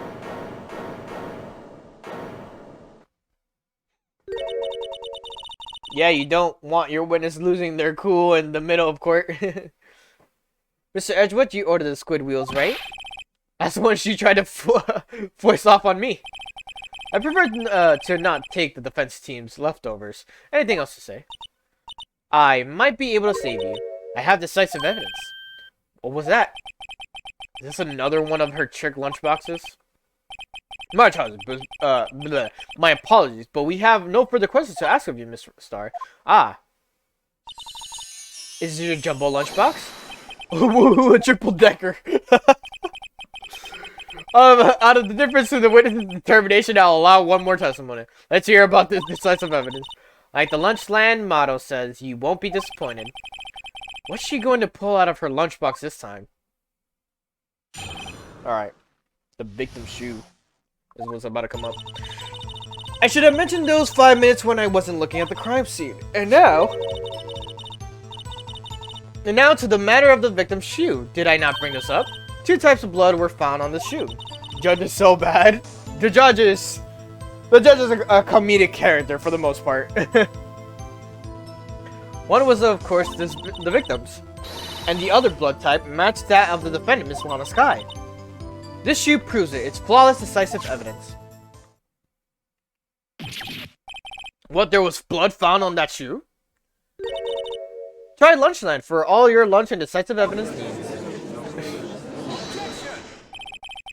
Witness, what's the meaning of this? Why is it the first time I've heard of this evidence? Simple. As I've already said, I don't trust you with evidence, Mr. Edgeworth. That's why I took the liberty of investigating this myself. And you had blood tests performed. Didn't I mention I have 3 boyfriends in forensics?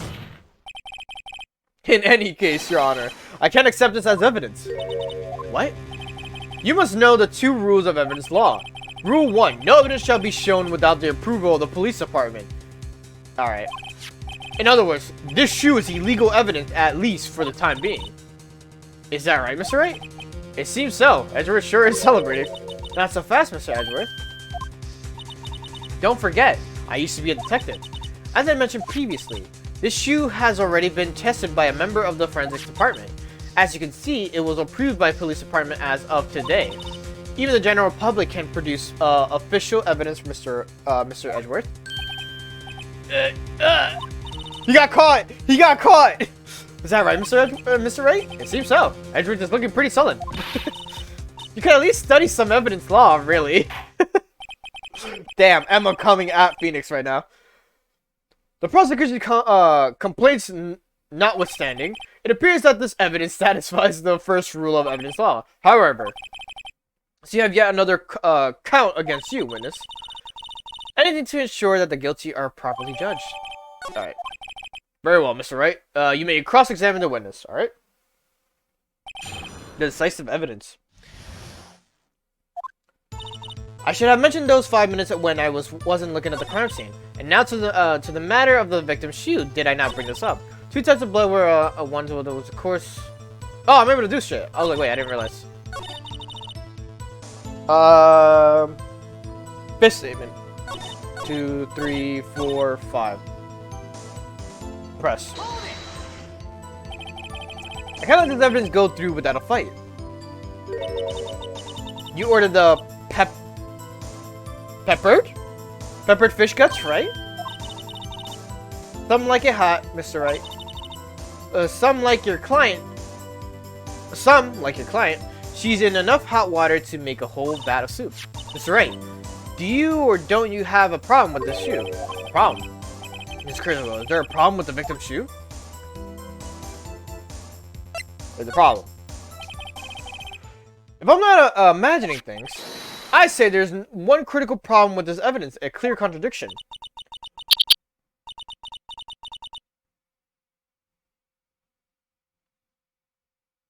Wait, what? You automatically check the shoe, rotate it so you can see the bottom. There's blood there, so present it. Edgeworth wants you to show the contradiction, present the crime photo. Okay. That gleam in your eyes, you're still a young rookie. I'll give you a peppered fish gut now, but you couldn't take the heat, could you? Let's hear what Mr. Wright has to say. What is contradictory about this victim's shoe? Show us the problem with this evidence. Alright. There's shoe on the bottom. There's blood on the bottom of the shoe. I wonder if you noticed. There's blood on the bottom of the shoe. Don't mess with me, rookie. Or it'll be your blood on the bottom of my shoe. Fucking yes. End my life, please. Indeed, there is quite a bit of blood on the bottom of the shoe. Makes sense the victim was stabbed with the knife. What could possibly be contradictory about the blood on the bottom of his shoe? Crime photo. The problem lies in the footprint. The footprint? Note that the bottom of the victim's shoe is covered in blood. Then, isn't it strange? Why weren't any bloody footprints found by the scene of the crime? As you can see, there were no traces of any such footprints at the scene of the crime. That contradicts your claim about the shoe. Alright. Sorry, I'm like, oh. Okay. This picture only shows part of the floor, so there could have been bloody footprints. Then where are they, Mr. Edwards? Because we checked the scene and found nothing of the sort.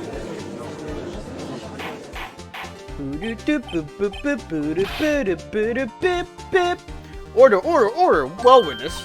What, huh? Great going, Mr. Wright. But it's true that the lack of footprint is a contradiction. But then we have to ask why there wasn't a footprint. Oh, that's true. There has to be a reason why there wasn't a footprint. Think, Mr. Wright, think. Hey, I don't know why it's not there. I'm just good at finding contradictions. What? Oh, I didn't hear hold it from him. I see. Now I get it. Get what? Our witness is more devious than I gave her credit for. We were hoodwinked to the very end. But she slipped. There is one vital hint to the truth in her testimony. What are you talking about? Think back to when she told us about apprehending the suspect. The chief prosecutor tried to resist, but her efforts were in vain. She knocked my hands aside, kicked over an oil drum. Oh, she's beautiful but deadly. A predator, this one, a leopard woman. Roar XD. Not that was a strange thing for a normally cool-headed chief to do. No kidding. Now, witness, allow me to ask a very simple question. This oil drum, was it empty? Oh, that, I'm not sure I like your attitude, Mr. Wright. Though apparently you're not the slowest conveyor belt in the lunchbox factory. Witness, well, was the oil drum empty? The oil drum kicked over by the chief prosecutor was brimming with water. Water?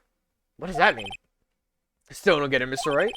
Do you want to know the reason she knocked it over? The real reason? You don't mean... Yes, the suspect knocked over the oil drum for one reason and one reason alone. To erase the bloodstains that would become evidence against her. Wow. It ties things up quite nicely. The bloodstains left on the victim's shoes tie her quite clear to this murder. Then after the deed was done, she knocked over the oil drum to erase the telltale signs. Why, that's prosecutor's specialty, erasing evidence. That reminds me, this guy's right hand was hurt. Didn't she say she'd cut herself when she stabbed him? So that's when my sister's blood got on the shoe. Well, I see no reason to prolong this trial. Mr. Wright, do something, please. What can I do? Your sister has confessed to the crime and she tried to conceal it. But enough. There's no need for further debate. The verdict, Your Honor. Very well. But Angel Star is on the prosecution's side. She could have been lying about the water. This court finds the defendant, Miss Lana Sky. Hold it. Little girl, what did you just say? Huh? Me? Do you say that I, Angel Star, was on the prosecution's side? Well, yeah, you are. You're saying my sister hid evidence by erasing the bloody footprints. Well. Thought you had your fill, but here you are demanding a second helping. Another lunchbox, a lunchbox called evidence. Wait, witness, don't tell me you have something else. The time for deliberations is past. Any further comments and you will be held in contempt of court. Your threats don't scare the cop-up queen. Look at this. A photograph. Added just in case anyone had the gall to suggest that the white shoe didn't belong to the victim. I see no room for error in this evidence. That's right, wait. Look at the asphalt in the photo. Hey, it's clearly wet. Raising the last trace of doubt from the court's mind. Immediately after the murder, the crime scene was washed with water. I'm sorry, Mr. Wright. I guess I couldn't help after all. Not your fault. I knew I couldn't win this case from the beginning. And it seems that, this is what your sister wanted anyway.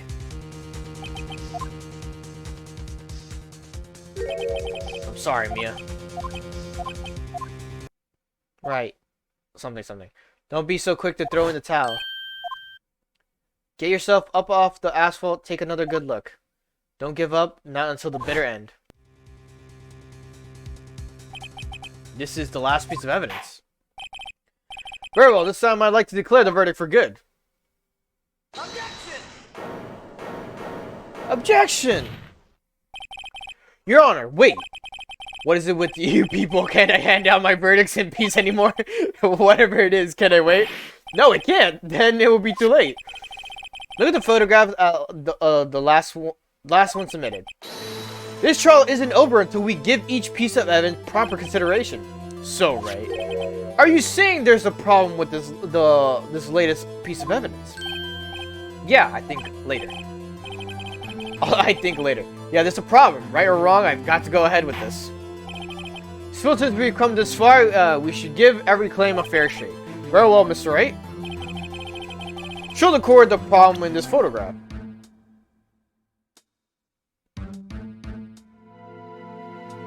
Uh-oh.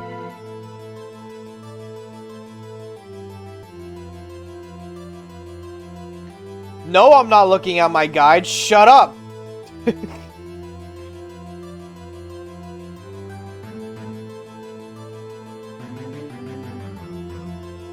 The size is clear. I'm not reading my guide. Shut up. Mia's voice telling you not to give up. Examine the photo, look closely, and you will be something in the car's muffler. Present to the court. Does muffler sound familiar? Okay, yeah, it was this. I wasn't sure. Is it that he's in the cart? No, it's the thing in the muffler. The problem is this photograph is here. What's this?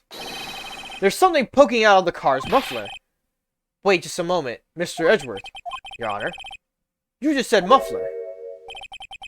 However, I see no trace of a muffler or scarf of any kind in the photograph. A muffler is also part of a part on a car or motorcycle, Your Honor. Just think of it as part of the exhaust system, a pipe. Yeah, but what's in the muffler? I think it's like a scarf or something. I don't know. It might be. We might need to examine it later, and it'll be like, this is what extends the trial. I see, and I see. What's that suspicious-looking cloth sticking out of the car's muffler? So what if there is something sticking out of the muffler? What does that have to do with this case? Nothing. Absolutely nothing. No. Sorry, Miss Starr, but it's not going to be that easy. In fact, you already told us why this is important to the case. You said as much as your testimony. What? Let's hear what Mr. Wright has on his mind. Jesus. Tell us why you think this piece of cloth in the muffler is related to this case. Great. Wow, let's have fun.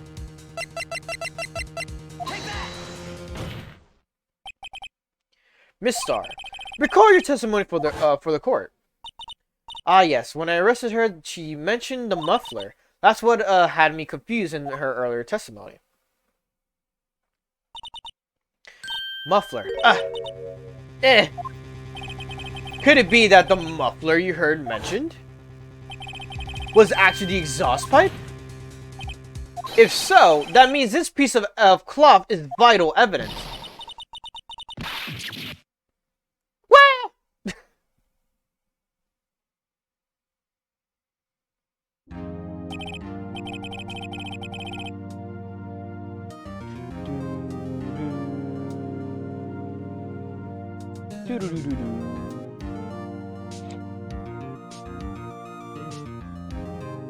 well, it seems we will have. It seems we will have to suspend proceedings. Jesus, I am having a stroke. Suspend? I found myself wondering about that piece of cloth. If we leave any questions unanswered, here we do disservice to the law. Have the car at the crime scene inspected at once and bring me that cloth. The verdict will wait until after we've seen all that evidence. Agreed? I suppose so. Ooh, that was close. But we made it, at least for now. The score will adjourn for the 30-minute recess. It's lunchtime after all. You still hungry?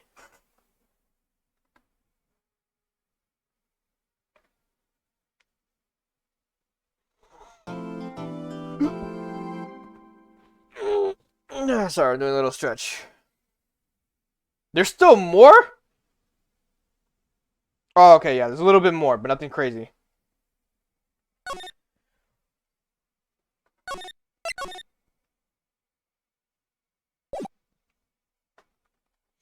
Do do do do do do. 23rd, 11:56 a.m. District Court, Defendant Lobby number 2. Mr. Wright? Huh? What? Are trials always like this with you? Like, you're swimming up from the bottom of a lake, about to reach the surface, but no matter how hard you paddle, you never seem to get there? Pretty much. Except today we're swimming in quicksand. So what happened to your sister, anyway? Apparently she got called off to the judge's chambers. Probably something to do with the piece of cloth. So this is where we turn this trial around, right? Our only weapon, a tiny and insignificant piece of cloth. I'm the one who's starting to feel tiny and insignificant, to tell you the truth. Hola, partner. Howdy. They say you show a red cloth to a bull, it'll fire up its temper. That's what they told me when I was a youngin' at least, Jesus. Officer Marshall. Thought I'd come take a look, see how the trial's going. Looks like I'm late. They've got the home ranch locked down tighter than a fort in enemy territory. That hard to slip up, huh? What is going on over there anyway? Oh, please, I've seen these last 2 days have been really on edge. It's Marshall, officer. It's Officer Marshall. Don't you got enough on your plate without worrying about other people, compadre? You could be worrying about the chief prosecutor's taste in mufflers, for example. Officer Marshall, the whole muffler thing didn't have anything to do with scarves. She wasn't even wearing a scarf. You don't say. Now don't that just be all? I've seen the red breeze blow at her slender neck many a time. Saw it that day too. I saw it that day too. She was wearing a red muffler. What? At the awards ceremony that afternoon, Edgeworth's seen it too, I reckon. What does that mean?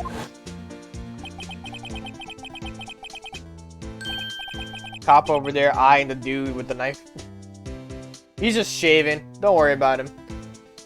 He somehow still hasn't gotten all that stubble off. In the photograph taken at the crime scene, she wasn't wearing a scarf. So, Miss Sarah wasn't mistaken. Well, it's about time. Remember, partner, sometimes you gotta grab the bull by the horns. Sometimes you just gotta let the bull go where it will. Time will tell. I have a bad feeling about this. So, what are we swimming in now, Mr. Wright? If it's steak sauce, I can hook you up with some fine ribs. Ooh-wee. Yeah, we learned about the red muffler, and then more details will come throughout.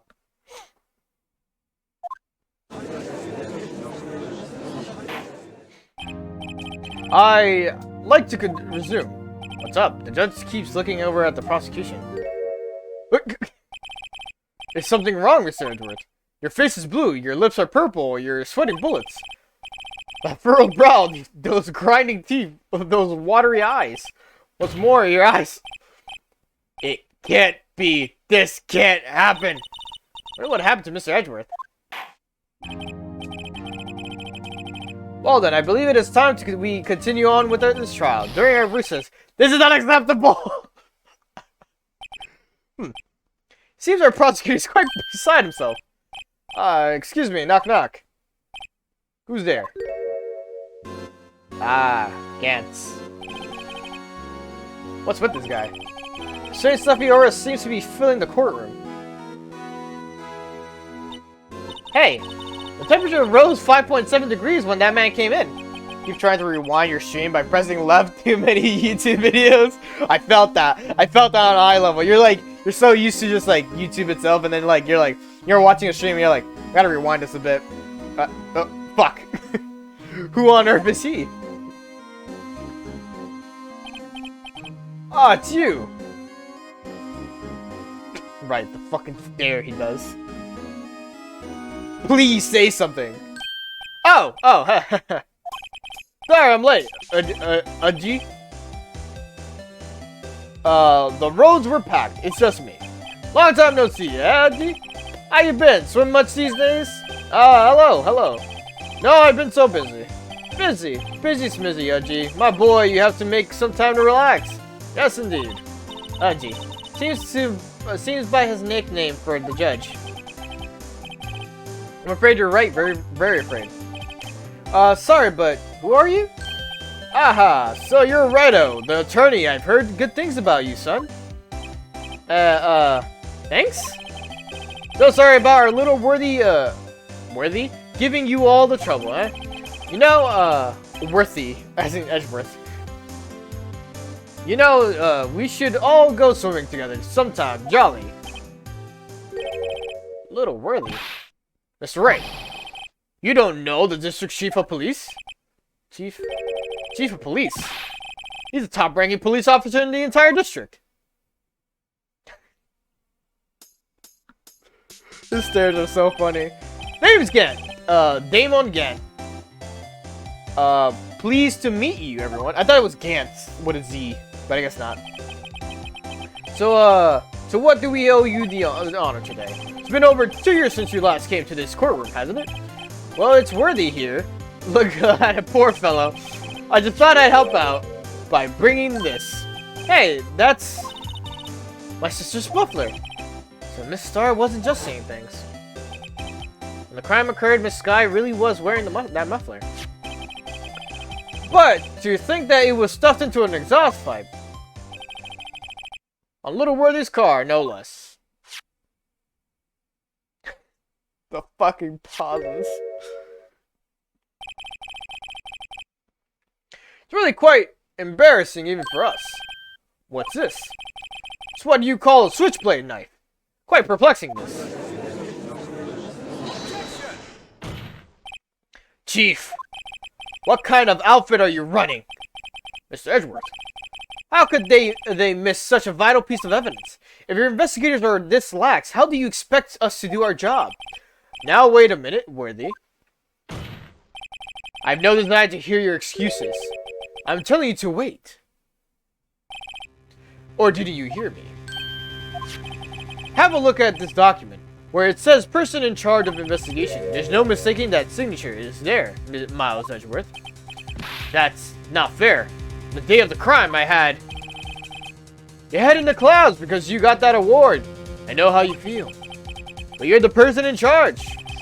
I'll expect a written apology. What? Are you serious? Don't be too upset. We'll find a way to clean up this mess that you made. This is the first time I've seen Mr. Edgeworth at a loss for words. This kind of major blunder is unlike you, Mr. Edgeworth. The court accepts this new evidence. But I'd like to ask the defense a favor first. Yes. Just to be sure. I'd like to take a look at the blade of this knife. The blade, Your Honor? Well, I don't see why not. Could you open it up for me, I wonder? Yes, well, I think all you have to do is push the switch and...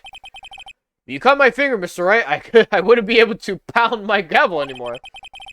Yeah, but if I cut my finger, I wouldn't be able to point at people anymore. Come on, just hurry up and open it. Alright, where is it? Oh, he's going to it. Now, the Switchblade Knight gets added to the court record after that, yeah. Have you played, Socrates... Wait, what? Have you played Socrates Jones? It's like a short version of Phoenix Wright, but you're a philosopher? I never heard of it. I'll look into it, if I remember.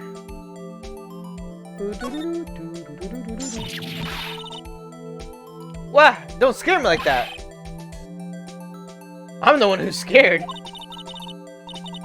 Look at this knife blade. The tip is broken off. And this dark red stain. Blood? Congregate? What is congregate? I never heard of congregate. What is congregate? Found the crime scene wrapped in the defendant's muffler, small tag attached. This does not excuse the actions of the police department. I would like to hear an explanation from the chief of police himself. I'm terribly sorry, but could I ask you to testify for us about the split between the prosecutor and the police and this knife? Sure thing. Not a problem. Not even a little one, really. I always like Gant as a character because he's just so random. This knife is special, but I can't say how here. Unless there's evidence to prove the connection between this knife and Goodman.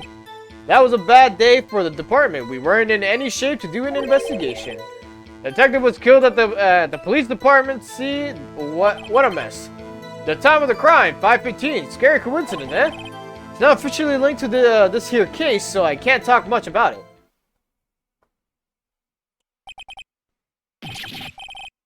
There was a murder at the police department? A detective? That's hush-hush information, Unji. We haven't exactly announced it yet.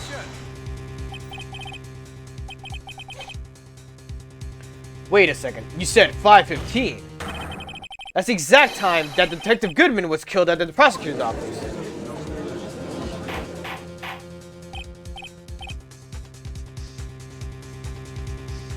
Sorry.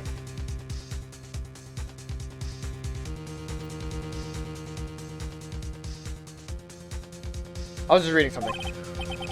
Anyway, we at the department were all a little flustered, as you might well assume. We're in the middle of a top secret investigation. Don't tell anyone, okay? I think we understand the police department situation. Well, Ms. Wright, 2 detectives killed at the same time in 2 different places. Chances of that are really slim, scientifically speaking, of course. I'd like to exercise my right to cross-examine the witness. Very well, however. Keep your questions focused on the case at hand. Alright. Department in disorder of cross-examination. Okay.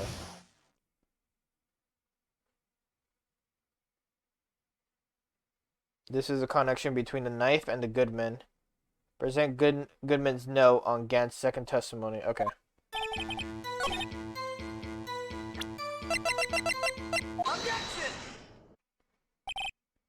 There's a reason. Wait a second. Ah, at last! An honest to goodness objection. This knife, this has to have something to do with Detective Goodman. What do you mean? Aha! Honest to goodness, what do you mean? From Mudgy. This is great.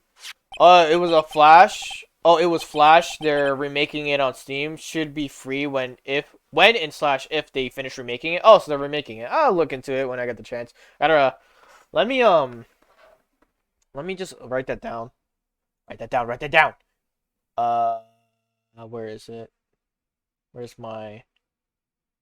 Just gonna put this in the games. No, wait. Suggestions or recommended games? What's it called again? You written it down. Don't worry about it. So creates Jonas. I don't think I spelled it right. Oh, I missed an E. Alright, yep. I got it written down now. Oh, Pro Philosopher. It'll come up if I just look it up like that. Just let me stretch a little bit. Okay. Look at the tag on the knife. It reads SL92. And this is important. Why? Over here we also have a memo that was on the body of the victim. What's this? 6 minus 7 S 12-2. No. Your Honor, it's upside down. Upside. The printed name on the memo makes it look like it's the right side up. But turn it around and what do we get? Aha! Whoever wrote this note was holding the paper upside down. SL9. That's the same thing that is written on the knife's tag. Order. Well, Chief. Ah, well. I guess that cat's out of the bag. You win, righto? I win? Ah. What game is this guy playing?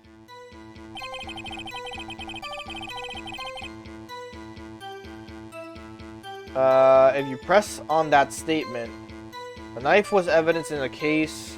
The knife was evidence in the case. It was stolen from the department's evidence room. So press it. Oh, weird. Okay. So this knife was stolen. Yes, but on the day of the murder. It was evidence, you say. Was it, in fact, a murder weapon? Nice. Good show, little worthy. It was a murder weapon as it happens. It was evidence from a case long since solved. This knife was stolen on the day of the murder. And it was found in the exhaust pipe of Edgeworth's car. How do you think there isn't a connection there? And then I have to press this third statement, I think.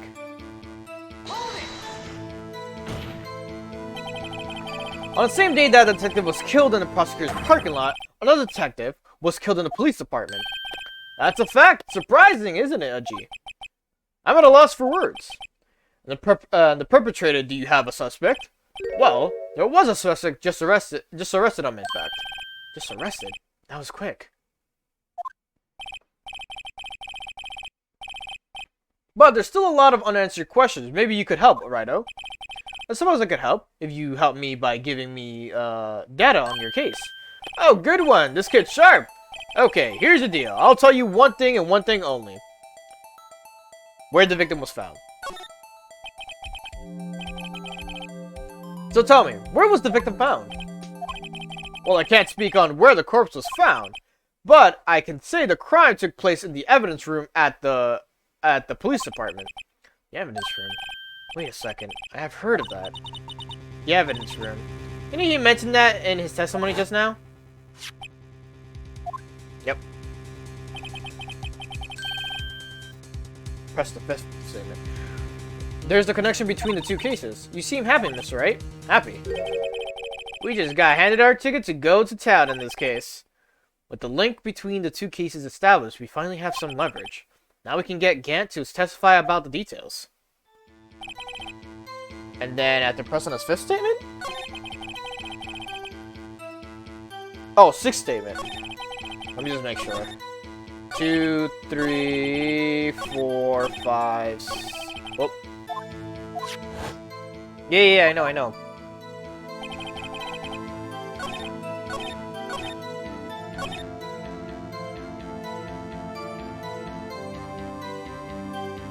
Wait, what? It's not there. Oh, wait. Chief, the defense position is simply this. The connection between these two cases has already been proven. Hey, you don't say. Well, out with there, Righto. What's your connection? Yes, out with there, right? The connection is in place mentioned in the testimony we just heard. The knife found in the lot was stolen from the police department's evidence room. Not to mention the victim had on him the case number on the knife's evidence tag. And we also know that the detective murdered at the police department was killed in that very same evidence room.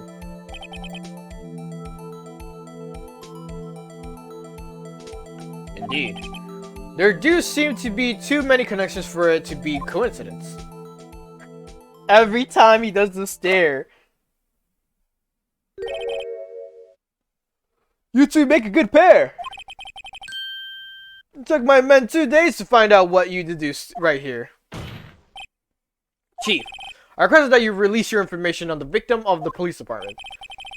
See, that's the tricky part. It hasn't been announced yet, and all. Can we get the information unofficially?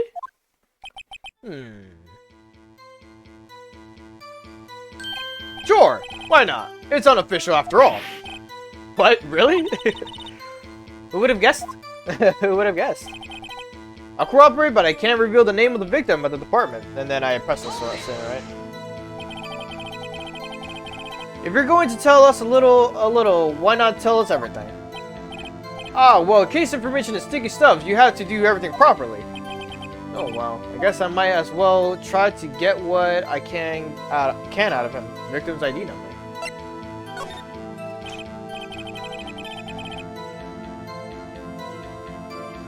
Okay, how about you tell me the victim's ID number?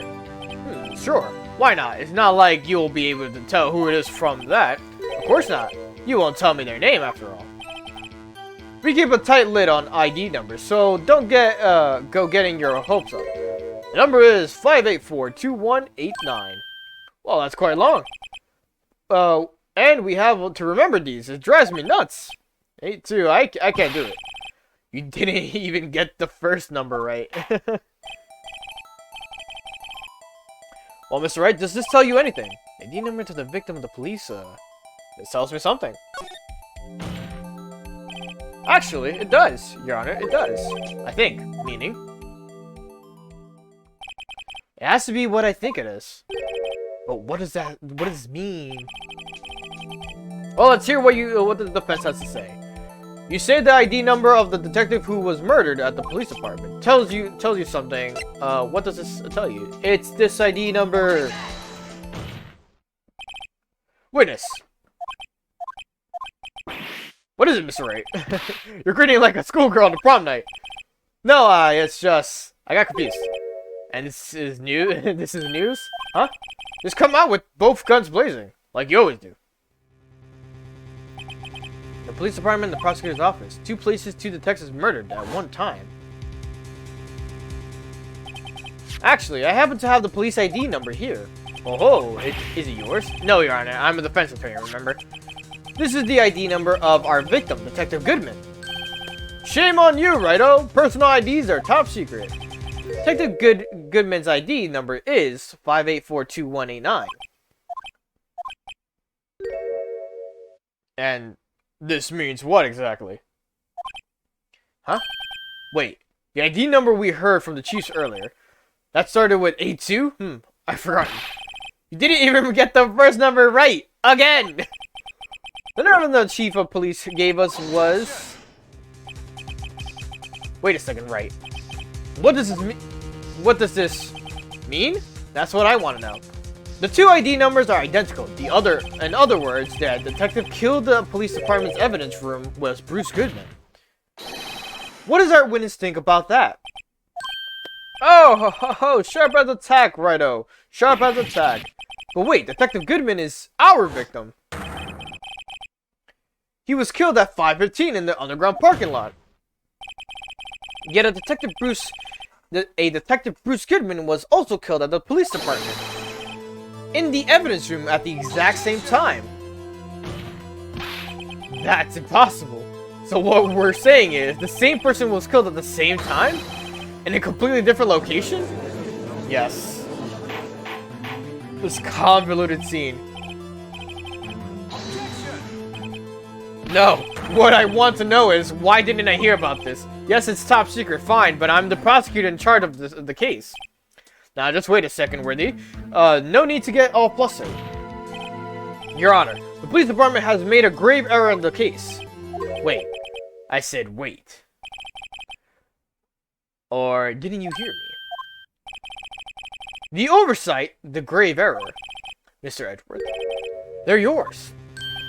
What? How dare? We informed you yesterday. I believe it was our Officer Meekins who brought you the news. Ah, yeah. Officer Meekins. Mr. Wright, where have we heard that name before? Wait.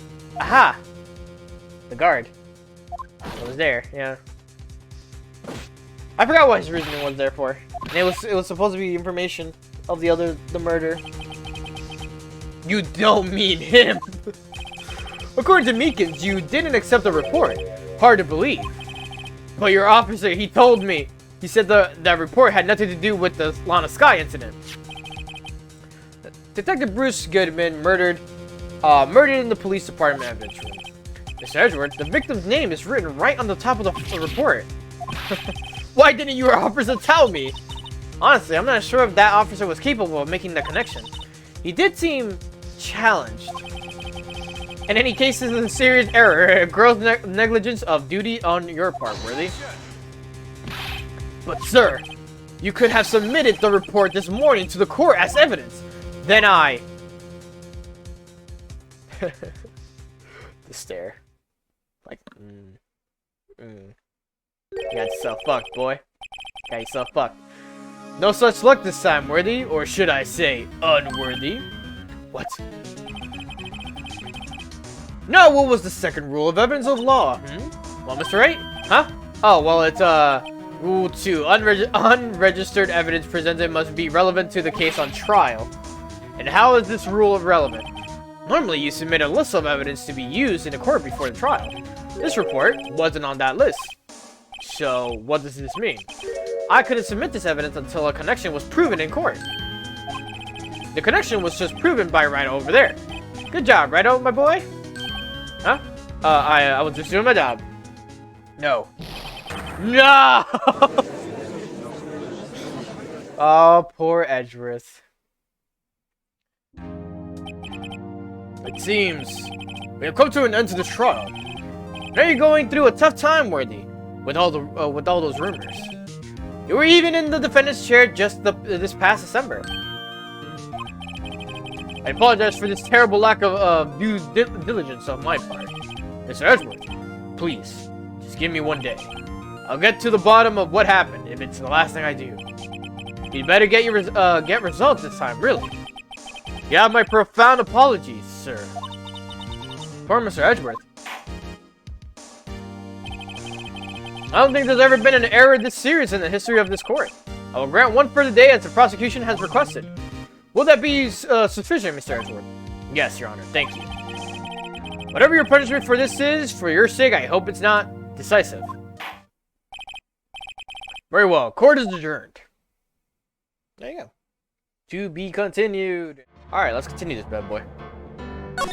Rise from the ashes. Load save event. Yes. I got the guide set up. We are here. Alright. February 23rd, 2:15 p.m. Wright and Co. Law Offices. Mr. Wright, so what's going on with the case anyway? I'm a little confused. Huh? Well, let's see. What is going on? The victim, Detective Bruce Goodman, was stabbed to death after 5 p.m. on the 21st. Okay, this is like a good recap moment that we're having right now.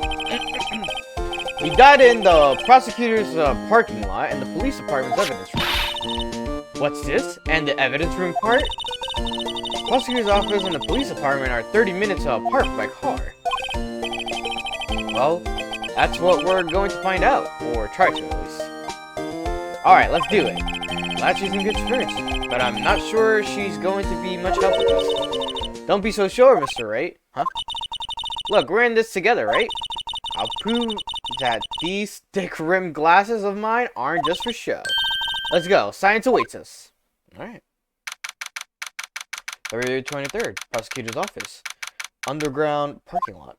You know, I really don't think we should worry about the police department murder. There wasn't even a body found there. Who cares? Yeah, it was only our victim who was killed in their evidence room. No biggie. Hold on.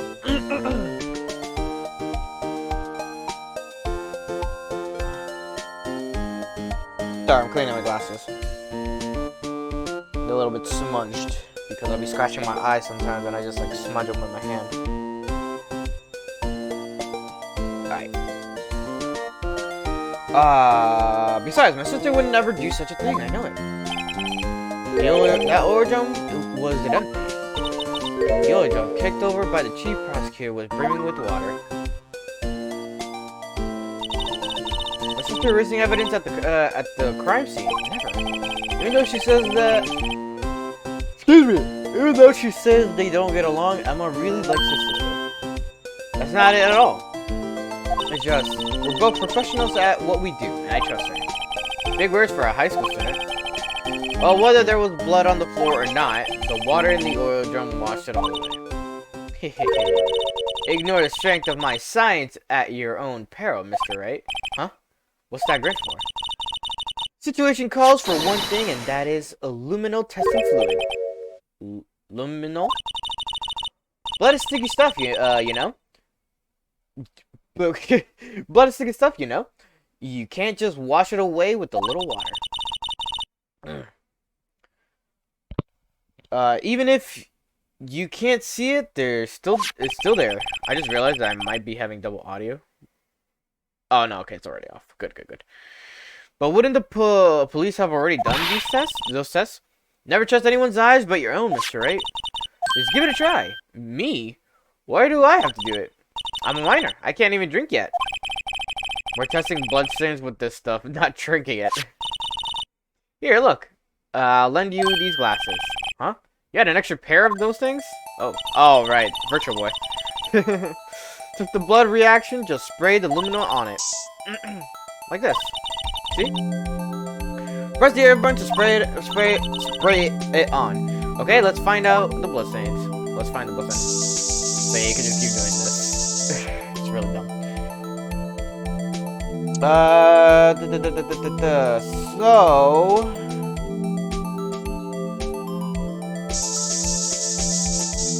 Find a remnant.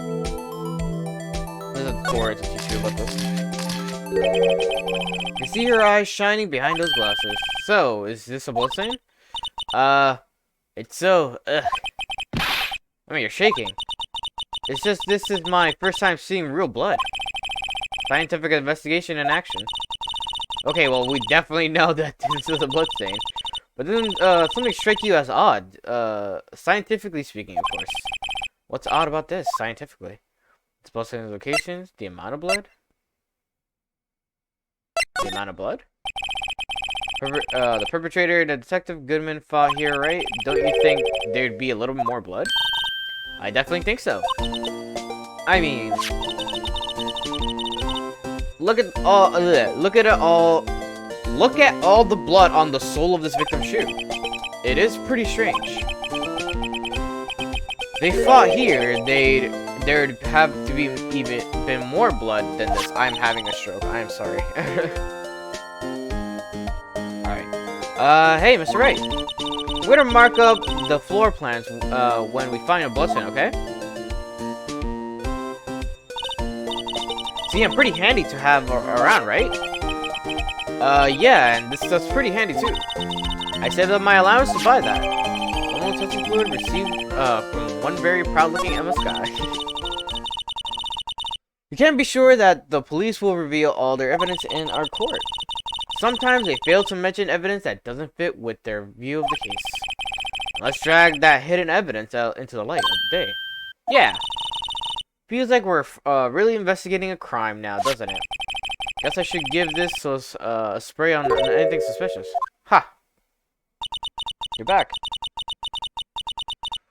Wonder how the fluid of yours would react to a nice deli box. Miss Star. You only trust your own eyes, Not bad, you two. This day-old deli box is on the house. Sorry, it's just that kind of let-in... Whoa. Sorry, it's just that kind of lead-in doesn't really get my mouth watering. Take a trial. You certainly put me in a tight spot today. My apologies, Miss Star, but... No, it's okay. It was my fault. Oh, we know. I witnessed everything from the security room right there. But I was afraid that wouldn't sound convincing enough, you see. I was wrong to think that. I'm sorry. Sorry, you lied on the witness stand. That's unforgivable. Little girl, don't forget what's important here. Even if the place I witnessed the events from was different, I still saw what I saw. Lurking at 3 a.m. is crazy. What's good, Sly? It's okay to lurk at 3 a.m. As long as, you know, it's not a bad lurk. I guess that's what I'm trying to say. I don't know. Even if the I saw Chief Prosecutor Sky stab a man in cold blood, and that testimony still stands. Ha. I swear it on my honor as a detective. He stabbed Goodman. I know this photograph has something important to tell us, but what? So, you were a detective, weren't you, Miss Star? As it was a long time ago, well, 2 years ago. No matter how hardened the criminal, when they faced me, they coughed it up. Coughed it up. They confessed. They babbled like babies. You know, I may seem like a demon sometimes, but I can be an angel too. I wouldn't doubt it. Every day I dragged the dirt out of the mouths of the suspect after suspect. And before long, they called me the Cough Up Queen. Oh, and here I thought someone had gotten food poisoning from your lunches. Yeah, you were let go? Fired? So that I had found my dream job when I became an investigator. If their prim and proper prosecutors hadn't let me go, I'd still be one today. It's all because of that case. The SL9 incident. SL9? Wait, she doesn't mean... Okay, so present Goodman's note, or the switchblade, ID, crime photo, okay.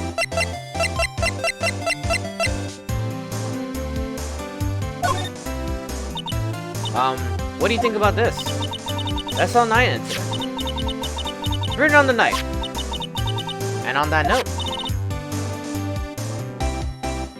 I don't even know what you said to me.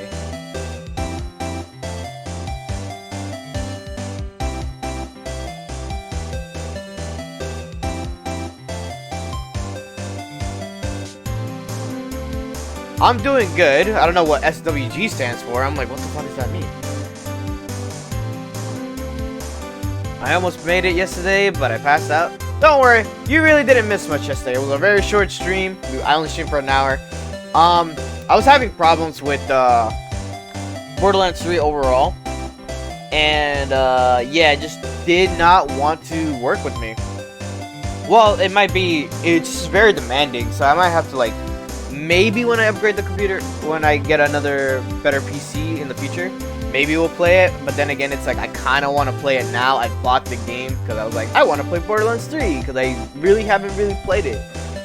But who knows? Maybe I'll do another replay and do like a different character or something for a stream or something. I don't know. We'll see.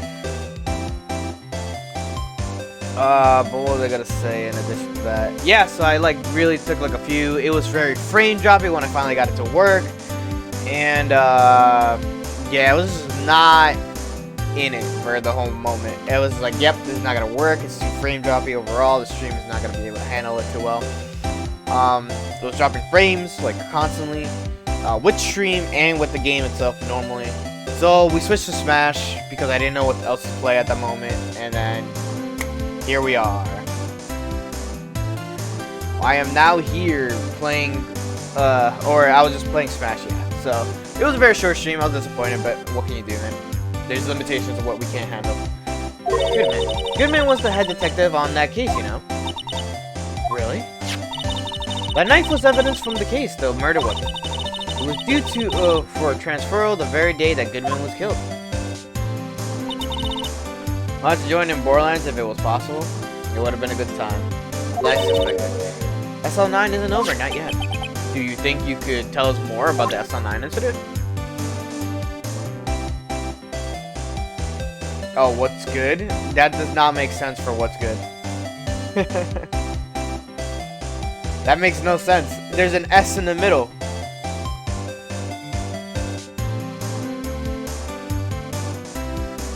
I'm never gonna see that as what's good.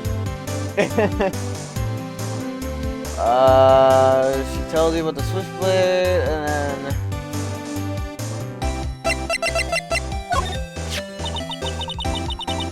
slightly louder than your mic volume. Oh, right, this game is like loud. I constantly forget that this game is naturally loud for some reason. The S stands for what's good. No, it doesn't. It makes no sense.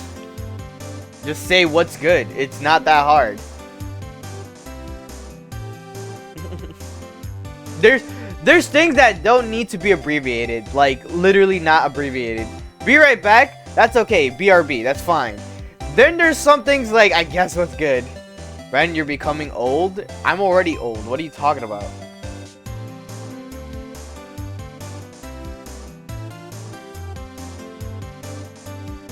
I wanted those until 2 years ago. I believe you were the Kappa Queen, right? I found this ID card here in the parking lot. Well, there's no mistaking that. It's definitely Goodman's. But it's the same ID as the man who was killed at the police department. That's impossible. I wish I could be so sure. Then present the crime photo.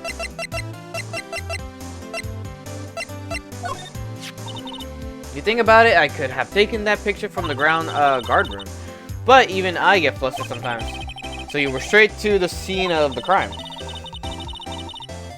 I mean, you're turning old, as in that doesn't need blank. It just say it normally. Exactly, that's what I'm saying. Just saying it normally. And I'm already old as it is. But I'm telling you, like, in general, like, you really don't need to put what's good in abbreviation. It's already, like, small to, like, say. You're literally putting 2 letters together. Or 2 words together. When it's technically already shortened for what is good. What's good. Nah, it looks good like that. It does not look good like that. It looks dumb. I restored the chain link fence in an effort to stop the murder. That's when I took this photo, yes. You're the only person I've ever seen put what's good as WSG. And if you're trying to make that launch, it's not gonna work. In other words, 5 minutes after the crime. Those 5 minutes are the whole problem. The whole in my testimony as they were. The 5 minutes weren't the problem, Miss Star. You lying was the problem. Listen, little girl, I have had my testimony disregarded before, and I wasn't going to have it disregarded again. Just like that time. That time. I'm not trying to make it launch. It's already launched, and I picked it up. Whoa, Angel.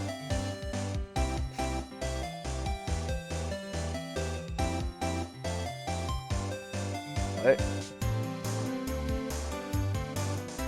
I never heard anyone else say that. You're bugging. An incident really opened up my eyes to the truth. We're nothing to them. Disposable. Disposable to who? 2 years ago, it was the biggest case of I've ever handled. Police and the prosecutors were desperate for decisive evidence, so they didn't solve it. On the contrary, it was solved quite cleanly. The criminal was caught and executed. Executed? Yes, the criminal got what was coming to. Bleh. Yes, the criminal got what was coming to him. It doesn't get any clearer than that. I'm praying on your downfall. I have not seen anyone else use it. Me saying this right now is gonna be popping up later down the line, though. They never did find decisive evidence, not a shred. What? But the criminal was executed, right? On the basis of evidence of a sort, made up evidence. What? You mean they executed someone with fabricated evidence? The best part came several months after the trial. Every detective involved with the case was dealt with. Some were demoted to patrolmen, others found themselves out of a job. And you were one of those. Myself and the other person you know well. Wait, could it be? Exactly, Detective Jake Marshall. Oops, I mean Police Department Security Detail Officer Jake Marshall.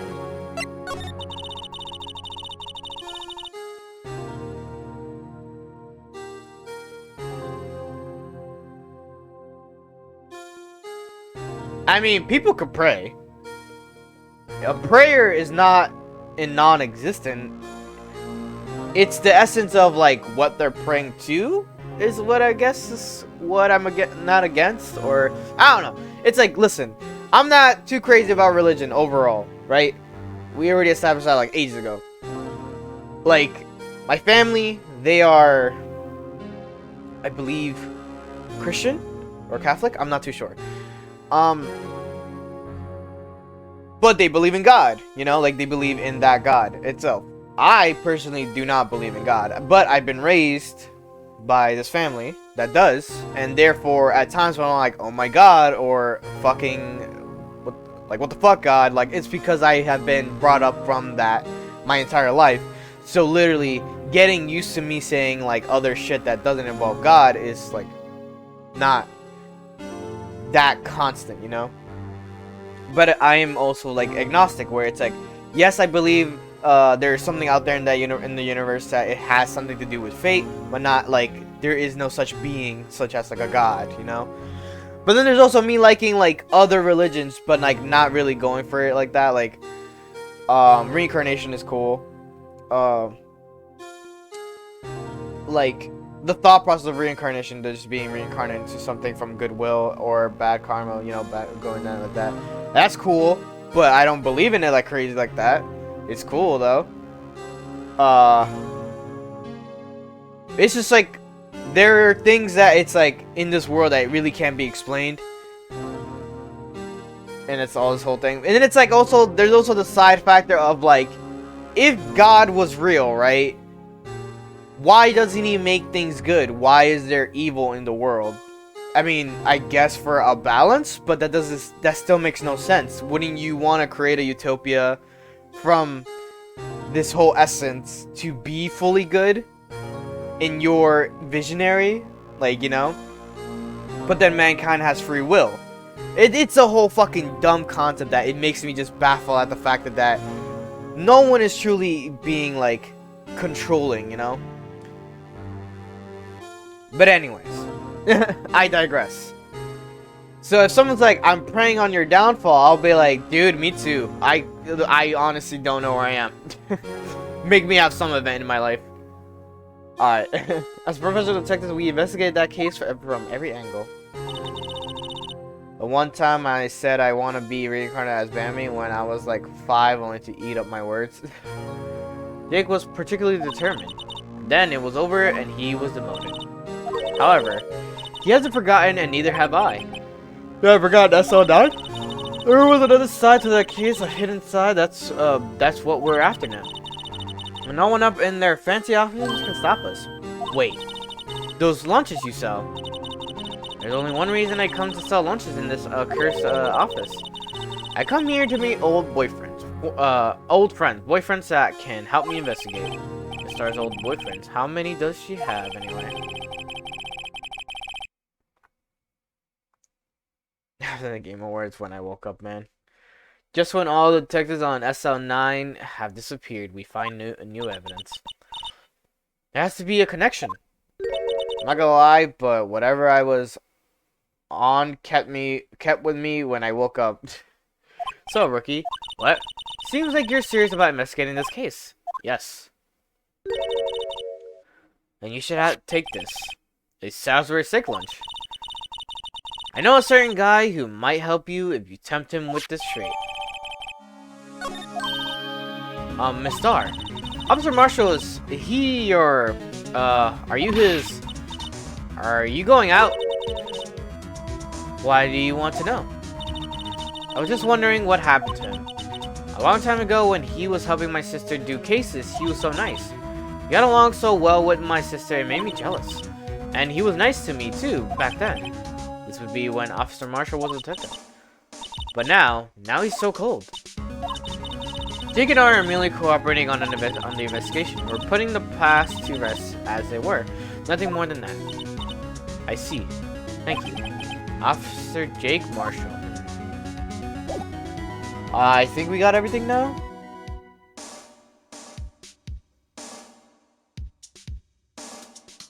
The evidence room, alright.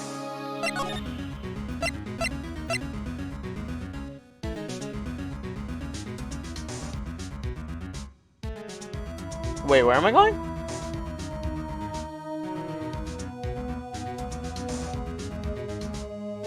Oh, go to the police department to the guard. Okay.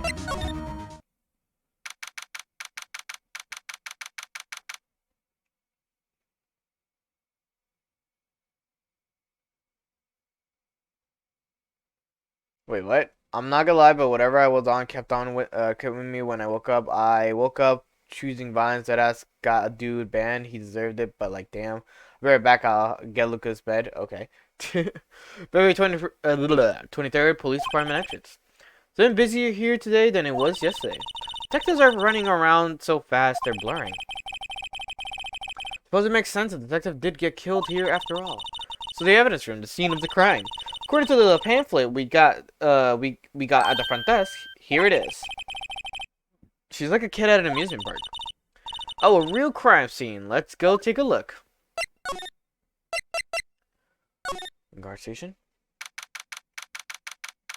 Alright. What is the decor in this place? It's very eccentric. According to the pamphlet, this is the guard station for the evidence room. So beyond that door is the evidence room. The scene of the crime. It sure seems that way. Oh, wrong. It's those cacti. They're so prickly, so imposing. It's hard to think straight. You can't handle the cacti. Stay out of the desert. What I want to know is if this is the guard station. Where's the guard? I have a feeling I know who he is already.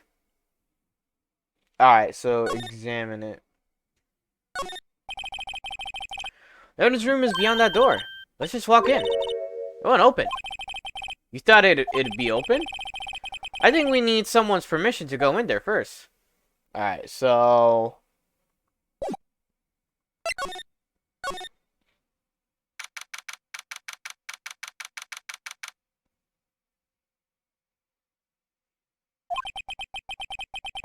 This place is charged with frantic energy, as always.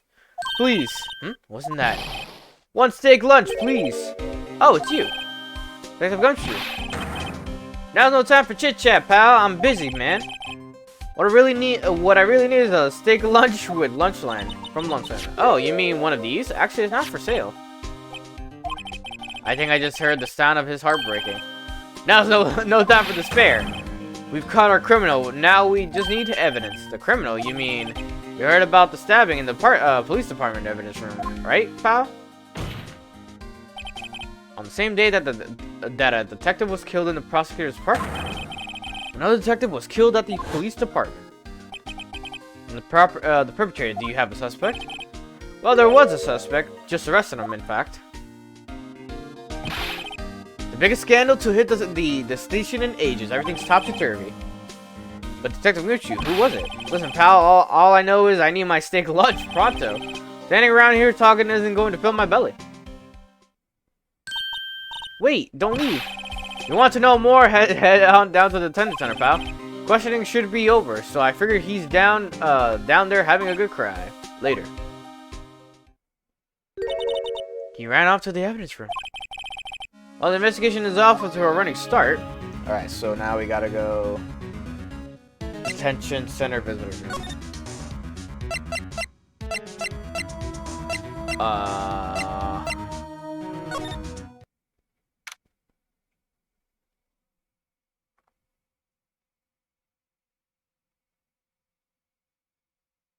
Oh.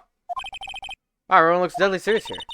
Well, there was a vicious murder of the detective down at the police department. Yes, but the same detective was also killed at the same time in the prosecutor's lot. Makes my head hurt. Well, first things first, let's go check out the police department crime scene. Yes, you sound dead set on investigating, but don't mess up or we could wind up dead. I doubt anyone wants more mysteries or dead bodies around here right now, but it doesn't look like anyone's going to help us much either. All right. Alright.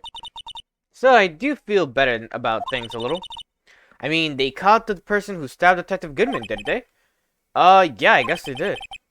Best to not go too far down the road right now. Things will just get confusing. What was that? Sir, that's what I'm saying. Me, a perpetrator? I'd say I was the perpetrator against, sir. That's what I'd say. Hi, greetings, sir. Wait, I know who you are. Excuse me, but is Mr. Edwards, anywhere on the premises? I'm here, sir. At the request of the chief, sir. I've got your report here.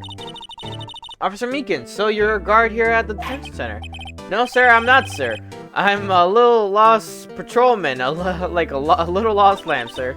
I get it. You're here to deliver a report. No, sir, how should I say this? Wait, he isn't. Is he?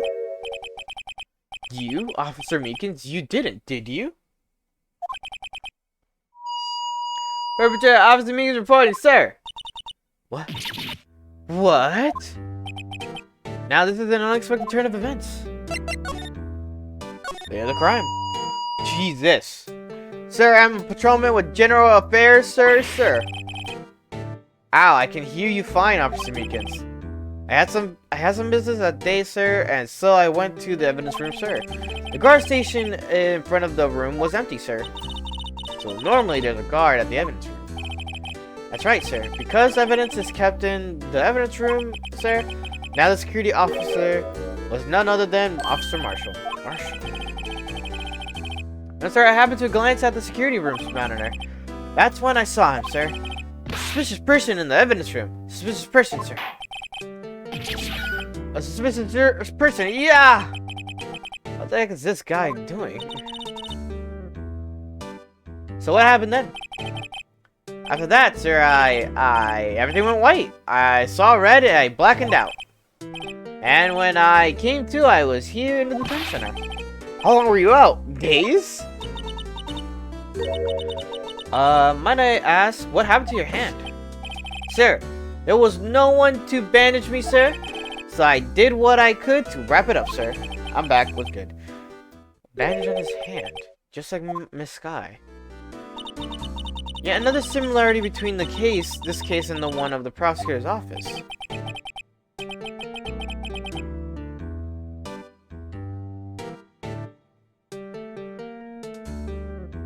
First things first, tell us how you hurt your hand.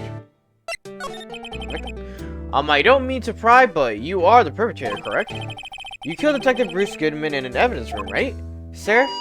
Please don't look at me with those sad puppy dog eyes, sir. If you have labeled me as a perpetrator or a victim, sir, then label me victim. I would, but you happen to be in the detention and alive and, well, all that. Ah, yes, well, that's true, sir. I suppose you could say that. Did you know the victim, Detective Goodman? Well, sir, if I had to label him as a stranger or a total stranger, then I'd say he leans heavily on the total stranger side. So, you didn't know him. We're like lowered even more.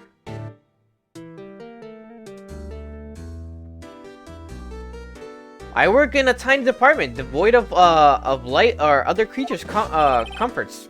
I don't know any detectives. So if he was a total stranger, why did you stab him? Sir, I had no intention of killing him, sir. None. Nor do I have any recollection of killing him, sir. I like your energy, but the microphone ain't it. The megaphone. At least, someone around here is more confused than I am. About your hand, did that happen during the course of the crime? Well, you see, sir, don't you think you should just confess? But but there was nothing I could do. Nothing you could do? Sir, to tell you the truth, sir, when it happened, when the detective pointed that knife at me, I just hollered, sir. The next thing I knew, I was unconscious. The next thing you knew, you were, huh? Then when I opened my eyes, I was alone in the evidence room, sir. All alone. Alone because Detective Goodman has disappeared. What? Then when I looked down, I was gushing blood from my hand, sir. And the shock, oh, the sorrow, sir. Can you imagine how I felt? The victim's body disappeared. That's some story.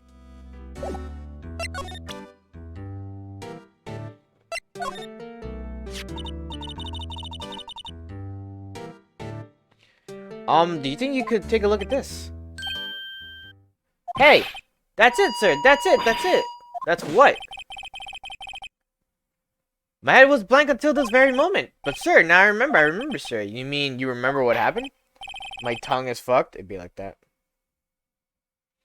Correct. That card was the cause of it all. This ID card? Exactly, sir. That's exactly it. Nothing could be more exact, sir. Nothing.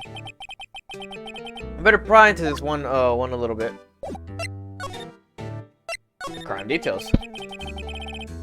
Can you tell me what it is? Do you remember? Well, sir, you might say I'm a lost little patrolman, a lost little lamb, if you will. I didn't know Mr. Detective Goodman, who was in the evidence room, and that's why you thought he looked, he looked suspicious. Sir, I entered the evidence room and asked the man to show me his ID card. Well, that sounds pretty much by the book so far. That's right, sir. That's what I've been trying to tell you. So you asked Detective Goodman to show his ID card. What did he do? That's the thing. Suddenly he pointed a knife at me. What? Sir, I assure you I was as flustered as you at first now. So I whooped and leaped at him. Detective Goodman pointed a knife at him. Do unto others before they do unto you. My own father's words, sir. What happened then? Well, sir, everything went white. When I awoke, I was here. Right. So, Officer Megan, what was it that they arrested you? What do you mean, Emma? Let's look at what we know. Now, Officer Meekins didn't know Detective Goodman, and the victim whom he met at the scene of the crime didn't show his ID card. In other words, we have no way of knowing if the victim was really the victim. And if his body just disappeared from the evidence room, we don't even know if anyone actually died. That's it, sir. That's what I wanted to say. That is, I did say something along those lines, huh? But you still ended up here. They told me that if it had to be him, sir, on the day at the time, Detective Goodman was definitely in the evidence room. That's what they said. But you don't remember the events clearly. No, but the videotape is quite clear. Huh? Videotape? From the security camera. The crime, the crime I swore to stamp out. It's there. It's me. It's on tape. And you waited until now to tell us that? I'm sorry, really sorry, sir. I'll hand over my badge. I don't deserve it. No thanks. I have my own. Well, guess we'd better go check out the crime scene. Alright. Now we're going back to the criminal affairs.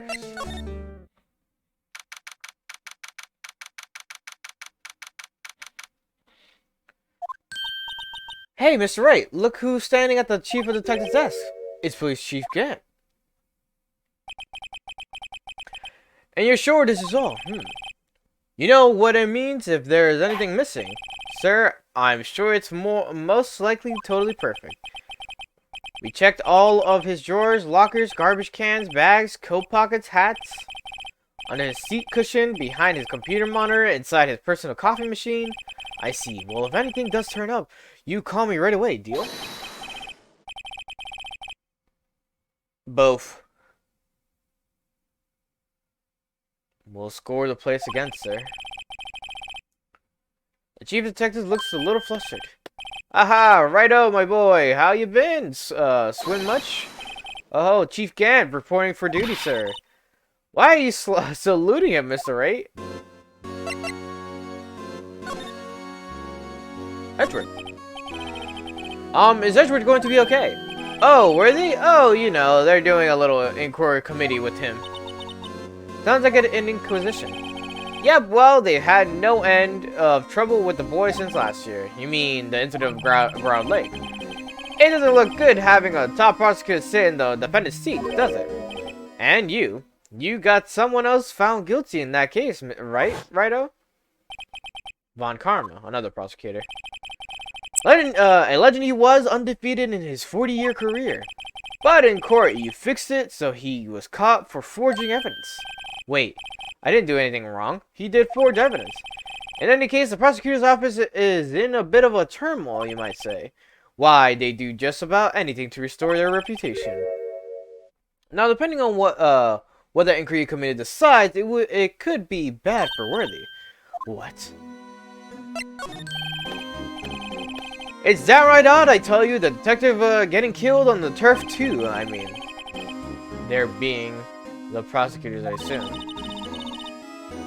Scientifically speaking, it's impossible. Yes, but that's what the evidence is saying. Goodman was stabbed in 2 locations at the same time. That's what it says. What evidence is this? Now, righto, I can't give away all our secrets just like that. And this is, and this in particular, well, it's a little, excuse me, it's a little sensitive and I can't talk about it. I wasn't expecting much anyways. You know, one thing I hate most of all is hiding stuff. Secrets. I can't stand them. But you know, it's a full-time job just keeping the chief of detectives trapped shut. He was the one you were picking on earlier. Huh? You saw that? Whoops. Wonder what it was that he wanted the chief of detectives to do. Let's see if we can kind of discreetly ask him. Goodman died accidentally. No one knows how Goodman died yet. Edgeworth, evidence room. You talk and examine the chief detectives, and the guy sitting at the desk, and he tells you again, and sit his ass down.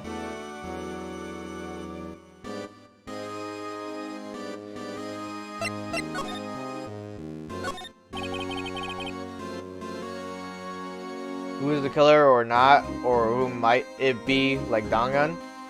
It's funny because I know who the killer is. Oh, sorry, you had to see that. What exactly did the chief of police want you to do? Well, see over there. That's Goodman's desk. He wanted me to check if for anything that might be a clue. They took away every last piece of garbage in the trash can. So, nothing belonging to Detective Goodman is still here. Of course not. Well, except for this. What? You kept something? Sure, why not? It's not important. He didn't even finish writing it.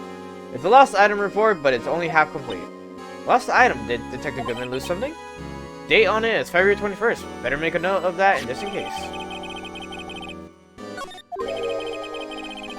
I should really get back to investigating the police department crime scene. Can I present this to him?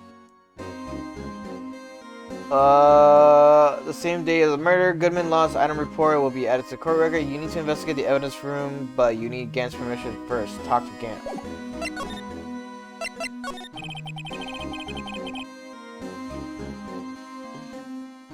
How does forge evidence work? Is it basically like framing someone? Something like that.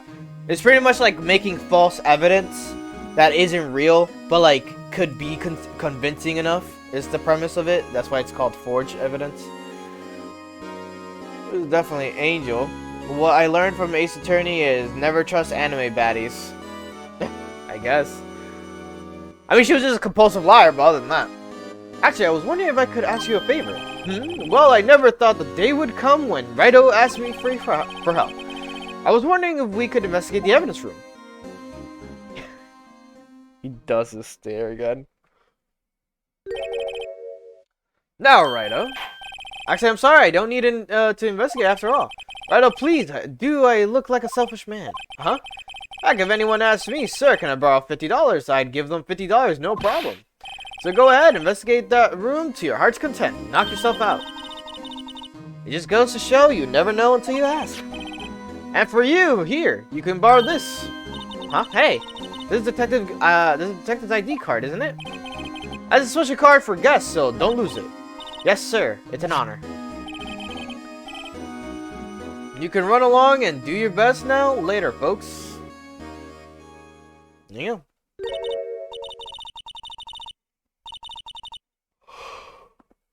go. Hey, it looks pretty cool on my lapel, doesn't it? Just think, a real ID. You seem happy. Yes, sir, because, sir, we get to go into the evidence room now, sir. I think this place is a bad influence on a girl.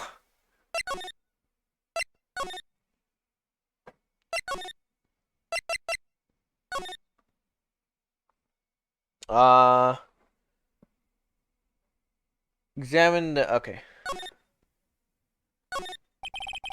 Evidence room is beyond that door. And we have the ID card from Chief Gant. Let's just walk in. It won't open. Aha, the card reader is turned off, see? What is the security guard thinking? Howdy, partners. Well, what's made my Bambina sky so gray? Fucking yeehaw is back. Officer Marshall. Why does it have to be him? Oh, why does it have to be him? What's that? Why does it have to be him? Look for. As you may have surmised, this here is my saloon. We're here to investigate the crime scene. Yeehaw. Fucking what'd I say? That card you got there on your chest. That's better than the sheriff's badge in these parts. Yeehaw. Well, what are you standing there for? Get along, little doggies. The crime scene's waiting. Looks like the card reader's on again. While we're here, I was wondering if we could ask you some questions. Sorry, Kyle, but I got no mind to tangle with you hombres. You're busy then? Did I say that? I only said I didn't wish to speak with you. Actually, you said you had no mind to tangle with us hombres. Alright, this is where you're given the lunch. That smell. Ah, reminds me of Texas. So, Officer Marshall, you're from Texas? No, I just saw a special on television the other day. Is this from my baby? Yeah, Miss Star. What was this? What? What's wrong? A filet steak lunch. I see. I don't see. I wonder what it means. Steak lunch given to Officer Marshall. Alright, Bambina, you win. Ask for anything wrong. Fine, it seems like he's willing to talk. Alright.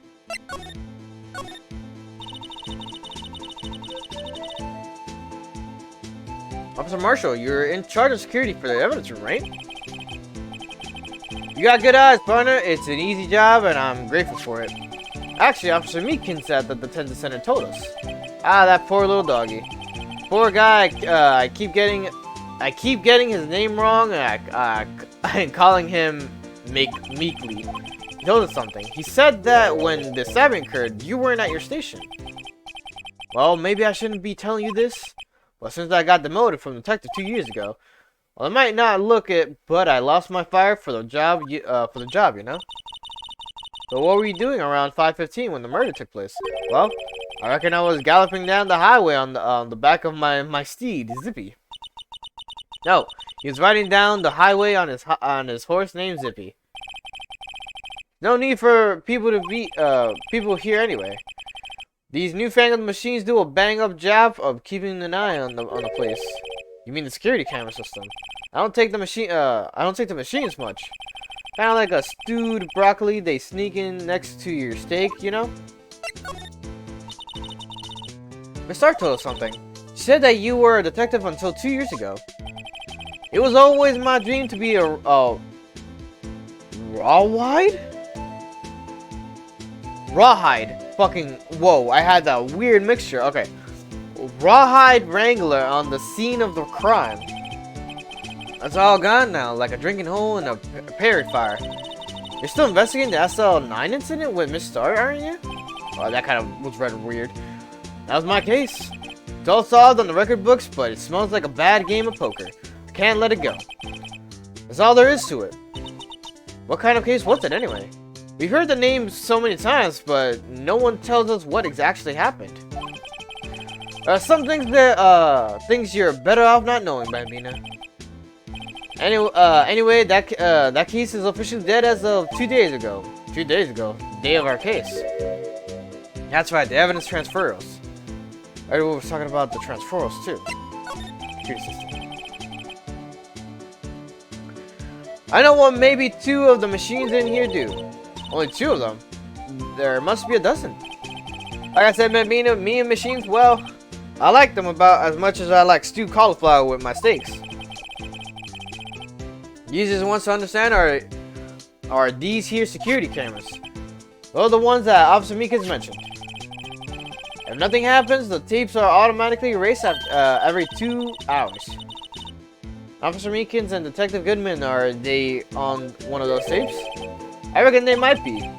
The security guard, and you reckon? One more thing. When you go into the evidence room, you need an ID card. Dust the card reader by the door. A card reader leaves a record of every ID card that passes through. Yep.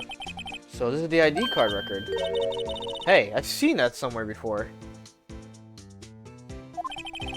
Sorry, Bambina, I can't show you more than that. Huh? I haven't heard of whether this is related to the case yet. Mr. Wright, I saw a number on that record just now. I've seen the number before. Maybe there's some way I can prove that that record is tied to the stabbing. Bro. So, but could you explain the whole transferal thing that is about?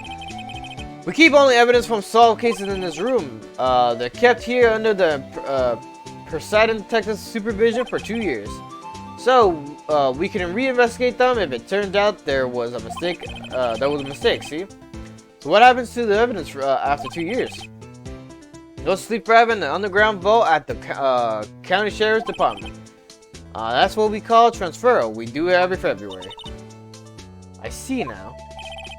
Transferal is like a funeral for old cases. 2 years after a case is solved, it's closed forever, dead. Never to be reopened again, never to be reinvestigated. That happened to SL9 2 days ago.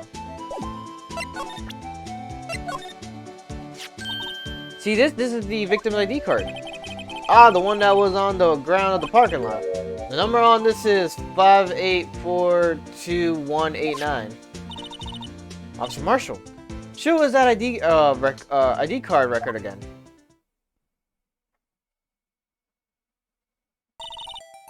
Look, the 4th number. It's a perfect match.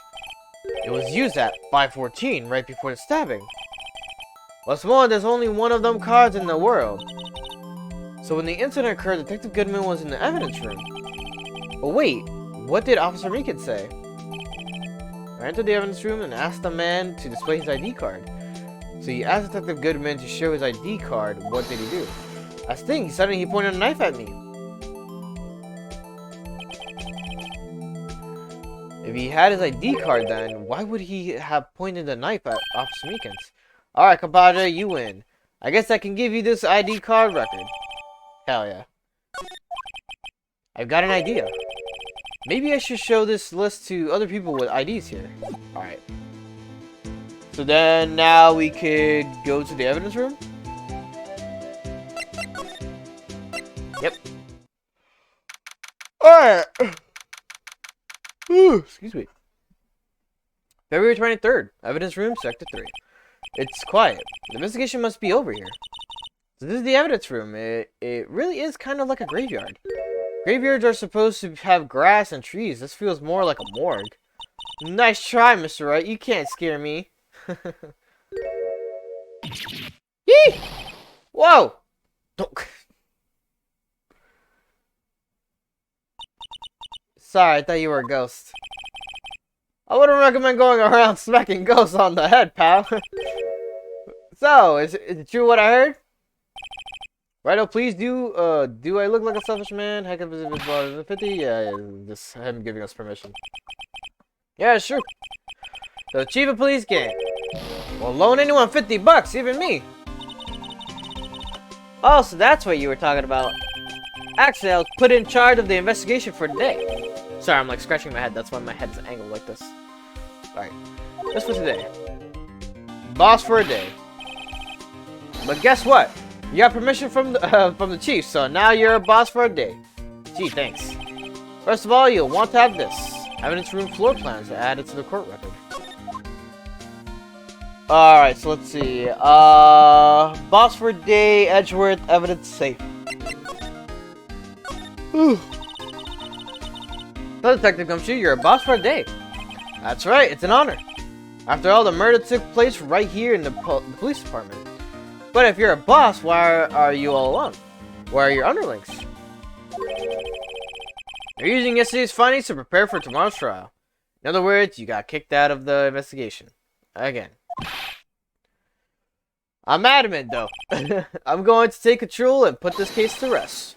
In my own evidence locker, pal. You have a locker in here? You have a locker in here too, Detective Gumshoe? Haha, of course. I am the detective after all. They gave me a locker that only I can open, pal. Only you can open.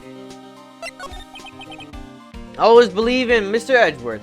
So, no matter what happens. So, Mr. Edgeworth is, with the inquiry committee now, right? They're trying to figure out who's responsible for the mess up in the court today. I see. I guess this is what you call fate. Mr. Edgeworth just can't get away from that case. That case? Yeah, the case, the SL9 incident, of course. That was the beginning of the end of, for Mr. Edgeworth. Maybe we can get him to talk to us more about that case. Sorry, I'm like scratching my beard a bit. Yeah, I'm very itchy today. I don't know why, so we'll figure that out later. This place is more high-tech than you might think. Every locker is fixed so that only one detective can open it. Also, what was that weird noise? Using their ID card. Well, that's the thing, pal. ID cards can be lost. Why? I'm on my third card since entering the force already. That sounds like a lie. Yeah, but even I can't lose my own right hand. Right hand? Oh, you mean your fingerprint? Exactly, pal. The lock for the what is wrong with me right now with reading? The lock for each locker is coded with a fingerprint. God, why was that loud? The locker we can open is your own. Funny, they look like normal lockers. These are the latest model. There's a trick to the handles. See, the handles. On the other side of the handles is a sensor, and if the wrong person touches it, you get a shock. That's what happened. My hand would be black and smoking every day. In any case, the locks aren't that obvious. There are even some people on the force that don't know about the fingerprint locks. Okay, evidence locker, the thing, and then we show him this? Yeah.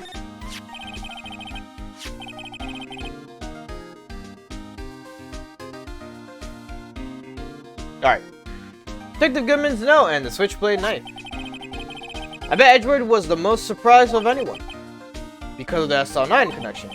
That was Mr. Edgeworth's first big case, 2 years ago. That was the first time that the world knew Edgeworth was a man to be feared. Well, why would evidence from the case turn up now? This is not over, pal. Maybe there are some loose ends left on that case. Now that was a bloody, violent case. Violent, so it was a murder. A serial killing. Serial killing? Maybe I don't want to get involved in this after all. But the killer made a mistake and Mr. Edgeworth built his case around that to nab him. And that was 2 years ago. Why don't we just make Emma the write down emote? I was just like, oh, she's writing down. That put Mr. Edgeworth right in the spotlight and started the rumors about forged evidence. It was supposed to be all cleaned up, cleaned up with the transferal the other day. It was the last job he ever did. Detective Goodman, that is. Excuse me. Oh, what do you mean? Detective Goodman was the detective in charge of the SL9 incident, see? So, the switchblade knife, the victim took the knife out of the evidence locker room himself. And then we present to him the code.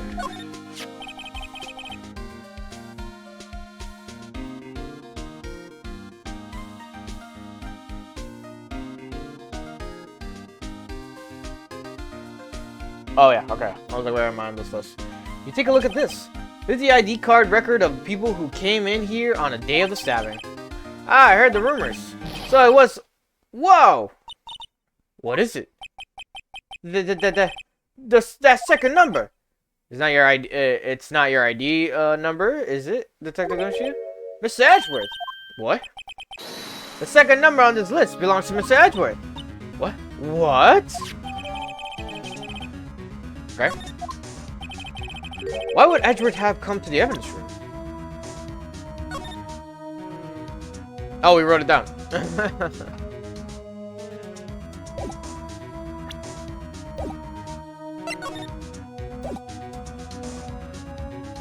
Present the ID card, record, and then the ID card. Pen, the right to examine the glove hanging from the police tape. Rubber glove, okay.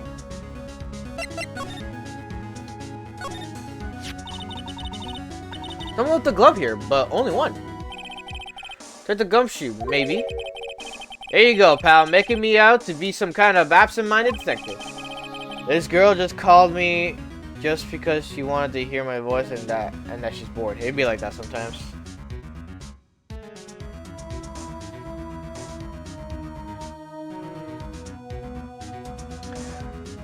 As evidence from the case, you know, you mean SL9. It does have a tag on it. Well, let's see. Putting together pieces. Wait, what? Be added to the core record. Examine the area below Goodman's locker. There are pieces of something big on the ground. Choose. Check it out. Check it closer. Oh, you mean this? Ah, someone must have broken something big to make all these pieces. Take the gumshoe, perhaps. There you go, pal, making me out to be some kind of big, to be a hooligan. That's apparently from the case. The case? The SL9 incident, pal. See the sticker on one of the pieces there? Another piece of SL9. Take a close look. I wonder what shape these pieces were in before whatever it was broke. You want to try to put it back together? Ha! Good luck, pal. That's no job for amateurs. Why, I spent a good 3 hours on that before I had to give up. That's why I always carry around a tube of glue. Well, what is it? Well, this piece looks like the bottom. Let's try putting it the rest on, to place. Ah, right. This whole little gimmick. Alright, time to solve the puzzles. Alright, let's see.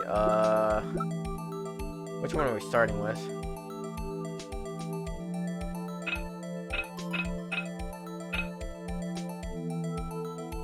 Guess this one, right? Oh, okay, I see. I was like, what?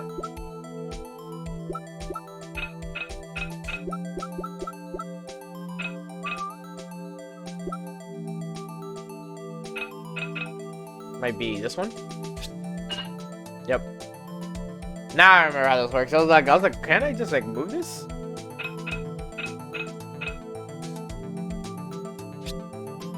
No. There's like a chunk right here, like this. No, wait. Nah. This is the top. This is a good song too.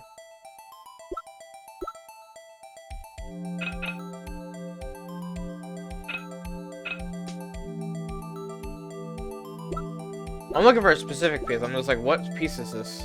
That's like on the bottom right there.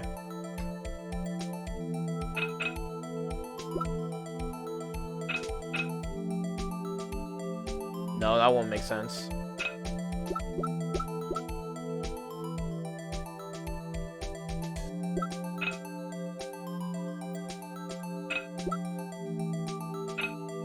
This is top. This is also another piece of the top. This is the side.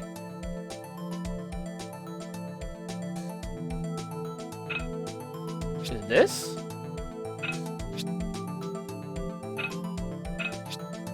Oh, it is that. Wow, that did not look like it lined up well. I knew that one right away. Put that in there, yep. This is the top piece, so this would be this. Yep.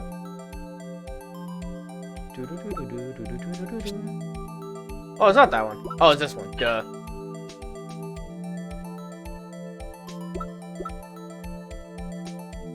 Big curve.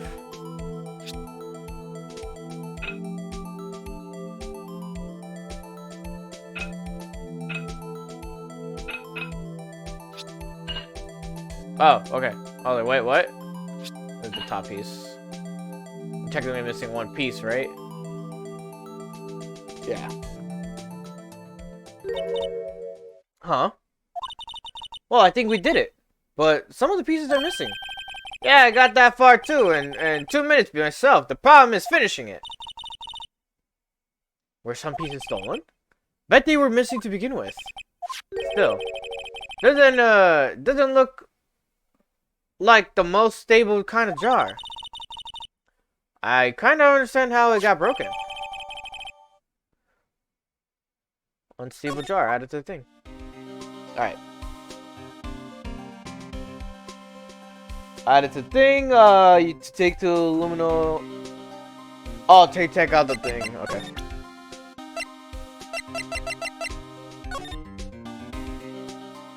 Oh, thought you wanted me to use it. Allow me to say one thing speaking as a detective. If I see a piece of evidence I know nothing about... Oh. Wait, how do I take it out?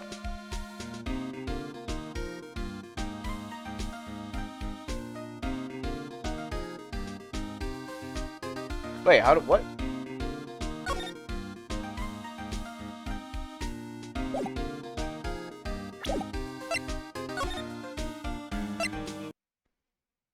Oh, that's not what I wanted.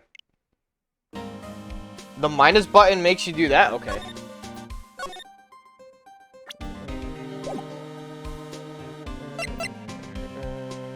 I'm trying to figure out how to do this button thing. That's not it. Oh, wait. Court record, I think, would be. Not present. Yeah. There you go.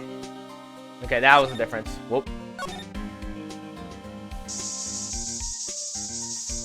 There is blood there. Spray everywhere. Spray everywhere.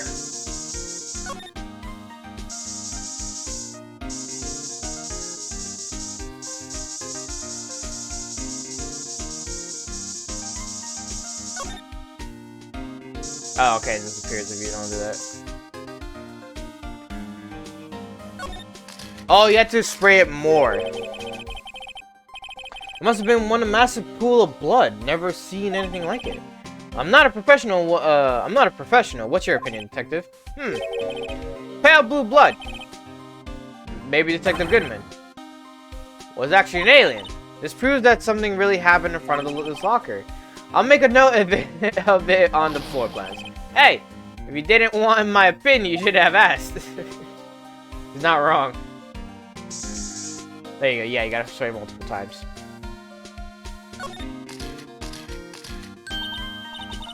I knew it. This is someone's right handprint. What? What's the matter, detective? This locker is mine. It's yours, please. You have to help me when they come to take me away. Promise you'll testify that I wouldn't harm a fly. You'll do that. You'll do that for me, won't you, pals? This is an important clue. I'll jot it down on the floor plans. I'm counting on you guys. Believe me, You can't trust the police. What? You're a detective. Alright, so I think we got the 2 sprays already.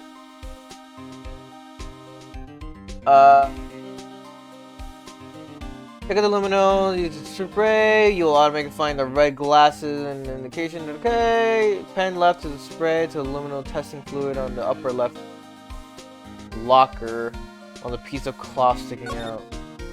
Here? Oh!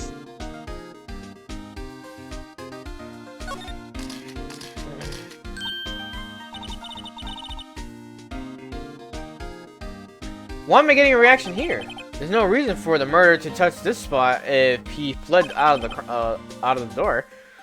This just might be something significant. Hey, that's some pretty amazing stuff you got there, pal. What, this? It's called luminol testing fluid. Where'd you get your hands on that? Huh? I'd like to get some too. I'll just borrow 50 bucks from the chief. What do you get? Where do you get this? Where do you get this, Emma? I always buy it in by mail order. I better jot this down on the floor plans. Hey pal, look at the time. Was there something you needed to be going to? It's just that Mr. Edgeworth's inquiry committee should be letting out soon. I'm going to give them my report for the day. It might help, you know? Report? You mean the note written on the back of that flyer? Wow, that is... Oh, because this does come out... Okay, so... I forgot when they included this episode, because it wasn't in the original Phoenix Wright. But...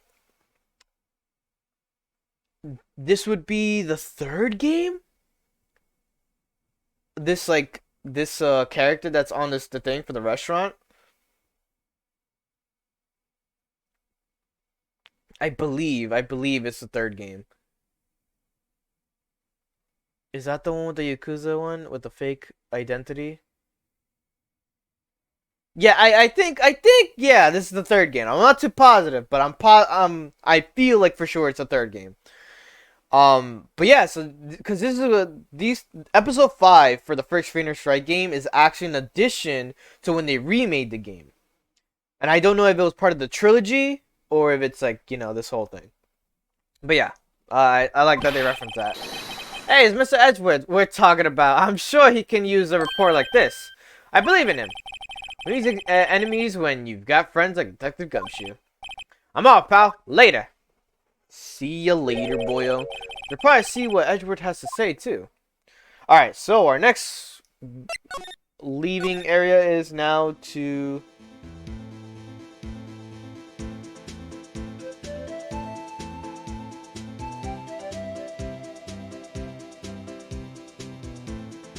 Sorry, I'm just like reading some stuff real quick. Just getting out of the inquiry committee now. Let's, okay, so yeah, so now we go to Edgeworth. See the Marshal. I guess go from here? Wrong.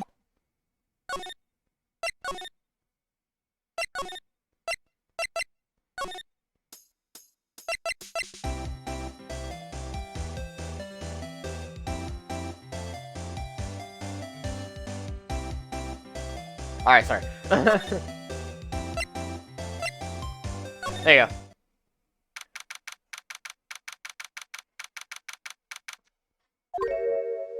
Oh, hey, you! Ah, Gus, my apologies. Oh, it's you. Have we missed somewhere? Huh? Mr. Edgeworth, I beg your leave so long. Is Edgeworth here? He's standing by the window, a teacup in his hand. Sup? Right. He has the hotel bring him tea service? Mr. Edgeworth, you're back from the district prosecutor's office inquiry. I am. By the way, Detective Gumshoe was looking for you. Ah, yes. He brought me the latest information, it seems. Really? Was it helpful? Apparently a new French restaurant is opening near here. I think he was trying to console me, somehow. The real one feels on the other side, Edgeworth. Poor Mr. Edgeworth, I think this whole thing is really taking a toll on him. Alright, buddy, what's up? So, how did the inquiry committee go? Actually, they decided to treat this not as a case of concealing evidence, but as a communications error during the investigation. Concealing evidence? Yes, apparently there are some who believe that I concealed evidence. They gave me a warning. You were lucky this time. Again? Again. I've heard them say that so many times, ever since that case 2 years ago. Are you okay for the trial tomorrow? Well, I'm still the presiding prosecutor attorney, however. Something wrong? Something happened? They gave control of the investigation over to the police department. Police department? Yes, any further investigation for this case will be directed by the chief of police, Gant. I can do nothing but wait for his results. I see. Why I ask you why? All along I have done only what I believe is right. I have nothing to be ashamed of. But still. Wow, I've never seen him this out of sorts. Bellboy, may you serve me some tea, please? Actually, juice. Orange juice. As long as you're paying a hefty price. Present the ID card record. Alright, I better take this now. As I was saying, was this a record of ID card usage? Edward, you went into the evidence room that day, didn't you? Just before the incident occurred, no less? Yes, that's true. Why, Mr. Edward? Please don't look at me like that. I was asked to go by Chief Gunn, no less. The Chief of Police. He wanted evidence for a case that wrapped up half a year ago. He told me he wanted me to keep it in here in the prosecutor's office. But it was solved, right? It would have to be if the evidence was already filed. Chief is never one to explain himself. In any case, on the day of the stabbing, I brought this back here. Can I ask what kind of case it was? I can't say.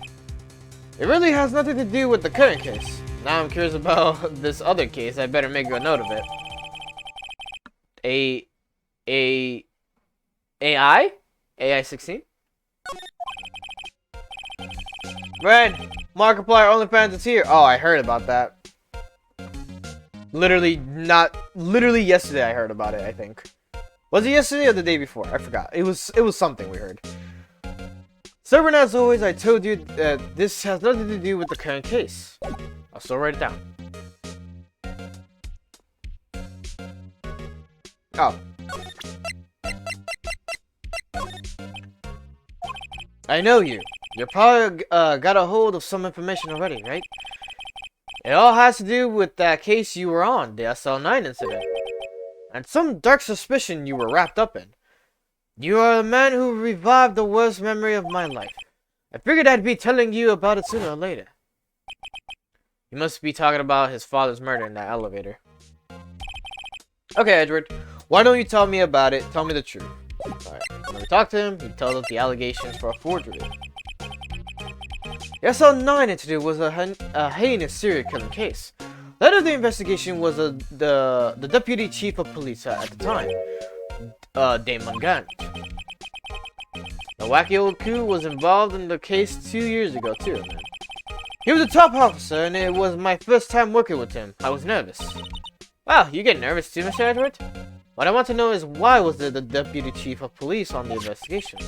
In truth, I used slightly more extreme methods than normal. We were dealing with a vicious murderer. If I let him go, the blood would be on my hands. We won a guilty verdict, and the killer was executed. Wait, you didn't? Of course not. I didn't touch the evidence. Yes, I will do anything in my power to win a trial. However, I do have a code. I follow it faithfully. By the way, Emma, the chief prosecutor wanted to know something. My sister? What? We were still studying forensic science. Huh? Yeah, of course. Why, just today, Mr. Wright and I were using this. Luminal testing fluid. Well then, you might have use for this. Aluminium powder for taking fingerprints. It's been chemically treated for better adhesion. For me? Are you sure? We are the enemy, you know. I have no say in today's investigation. Do as you will. That's what I'm really... No need to thank me. Here, take your powder and these fingerprint files for everyone involved. Thanks. How about giving these to Detective Gumshoe as well?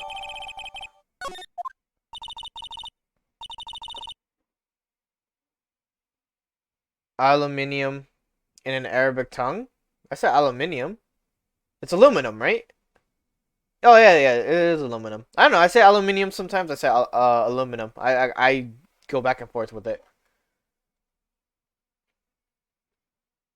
Aluminium is Arabic? Well, to me, I've heard it being said like in like European terms, like British people would say aluminium.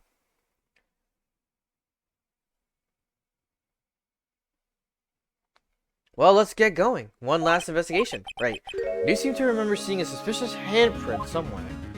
Okay. So we're going back to the evidence room? Yep. Do do do do do do do do do do. Fuck.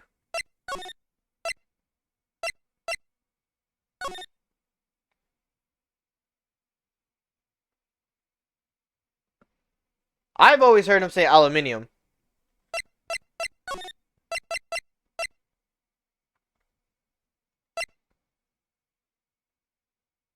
Go to the guard station, then you go into the evidence room. This is such a weird fucking convoluted thing how to do this.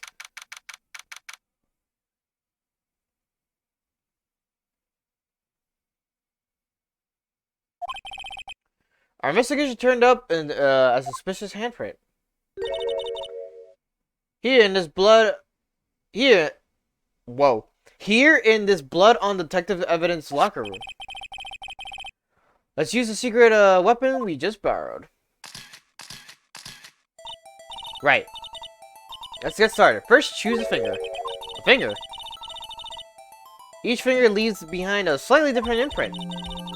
So let's choose the finger that will have left behind the clearest print. I really can't tell the difference at a glance. Quit procrastinating and choose a finger. Let's go with this one. Okay, now it's time to check for prints. Let me show you how it's done. I'm starting to get the sparkle in our eyes. First, we sprinkled I was about to say aluminium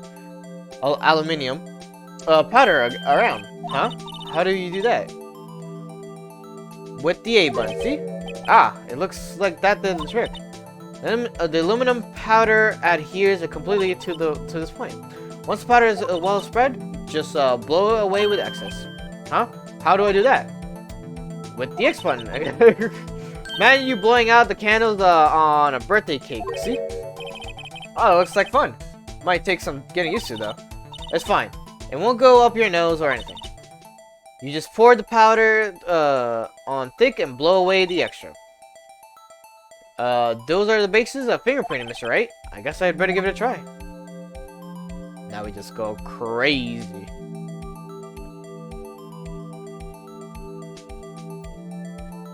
Hell yeah. Hell yeah. Now we blow. Aha, you did it! You found one, but... It looks nothing like a fingerprint. Hmm? Now that you mention it, I guess it doesn't. What does it mean? I think it means you were out of luck. Out of luck? The person who left this handprint must have worn gloves. Don't tell me we've been wasting our time here. Hey, calm down. This is just the way it goes, sometimes. With scientific investigations. But, it does seem a shame. While we're at it, why don't we look for other prints? Other prints? Looking at the locker door again closely. There, the bottom left. There are fingerprints outside the bloody handprint as well. Let's see if we can find a clear print. Fingerprints outside the blood. This one.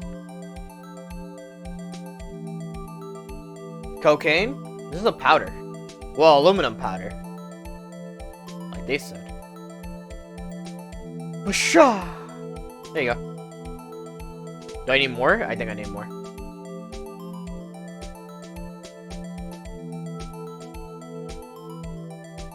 There you go.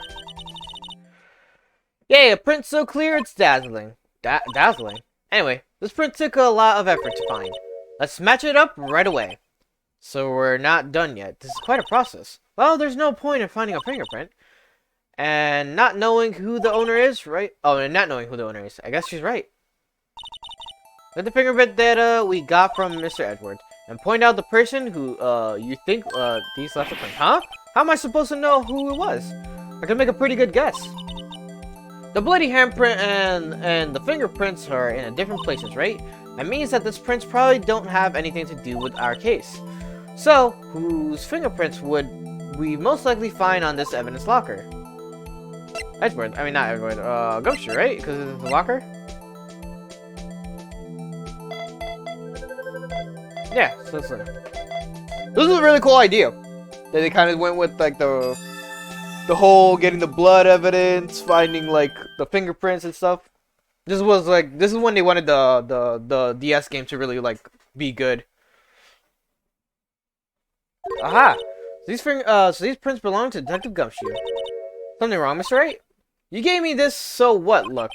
I guess that's probably because I was thinking so what. Okay, so we came up with nothing this time, but there's always next time. Sometimes you hit, sometimes you miss. Guess they never miss, huh? Okay. You gotta roll with the punches, Mr. Wright. Thanks for the sympathy. Wait, if I remember correctly, there was one other handprint in this room. Let's check it out. The one over here.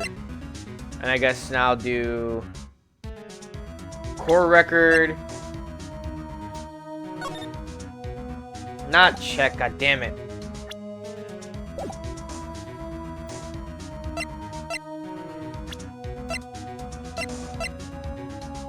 Wait, I can't use it? Oh wait, no, I have to do the spray first, right? Yeah.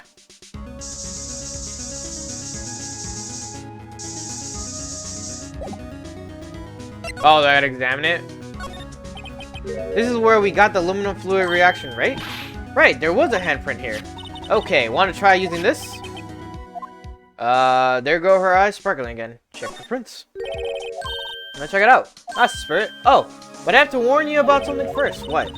The area with the blood was wiped away, right? We only ended up finding it using chemical means. Any prints in the area will have been wiped away too. Oh, right. So that means no prints. Would you say the probability of your hypothesis is high? Don't ask me.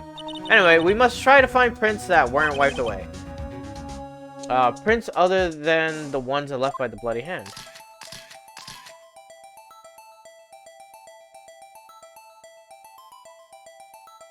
Oh, like where it would be? Yeah, okay. I was like, wait, what? Sprinkle them the aluminum dust!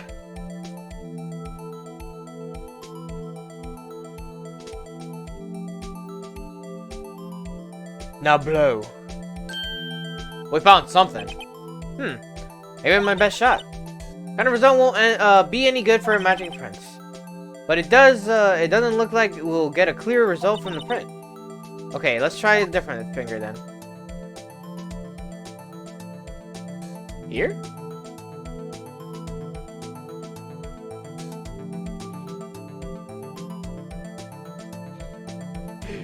You're definitely not me. I never found it very comedic like that to like go for like a dick thing. Not like that, like constantly, but it's like, you know, it'll be like once in a blue moon I'll do that just for the memes. But it's like I never initially think of that as my first thought. I just kind of go straight into like doing the thing. Alright. Jake? It is Jake's.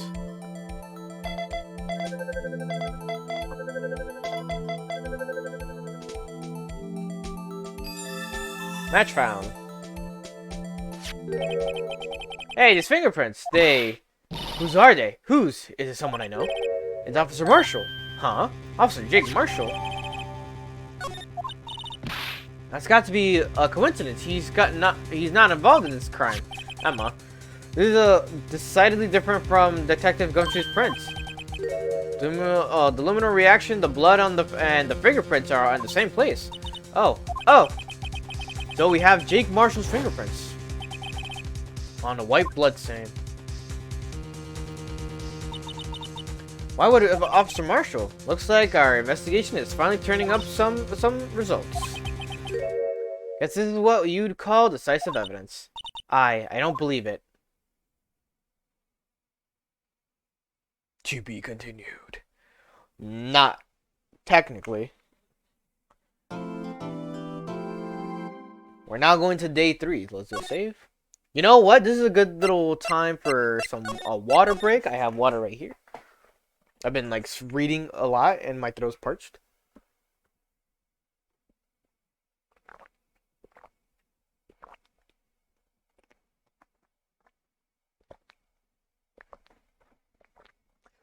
I just don't initially think about it.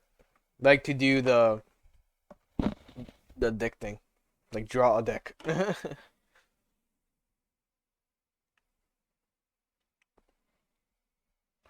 Alright.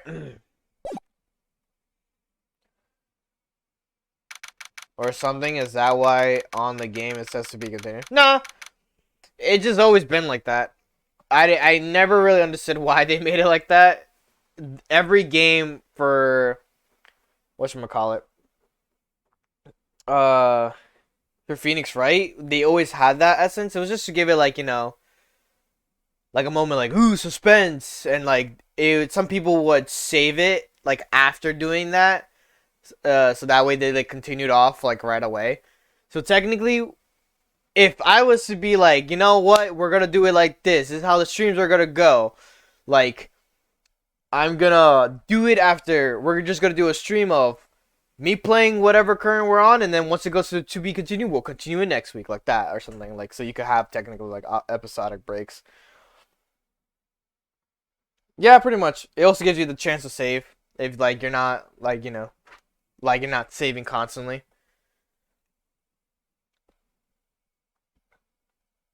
Just episode 5 was not on the original Phoenix Wright until like they got the 3D the DS release of it.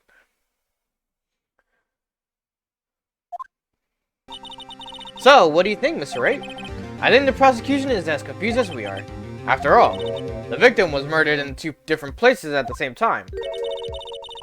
And a different suspect was arrested at each of the crime scenes. Lana. Good morning, Mr. Wright. Apologize for yesterday, I was indisposed. I hope they didn't hold you too long for questioning. We just finished, actually. I'm used to all-nighters, though. So how'd it go? As Mr. Wright suspects, the police are clueless. I figured as much, so I struck a plea bargain. A plea bargain? What do you mean by that? We agreed that if I told them the truth behind this, simultaneous murder, they wouldn't seek capital punishment. That's what I mean, Emma. Milana, don't tell me you. Much to my regret, I'm as much in the dark about this as they are. The sky. We found trace evidence of a certain person in the police department's evidence room. He belonged to Officer Jake Marshall. What kind of trace evidence? Blood-stained fingerprints, to be exact. That's the trump card I have up my sleeve today. You do understand what this means, don't you? In order to defend my sister, you're going to accuse Mr. Marshall. We have to play the cards we're dealt. Isn't that right, Miss Sky? Do what you have to do, Mr. Wright.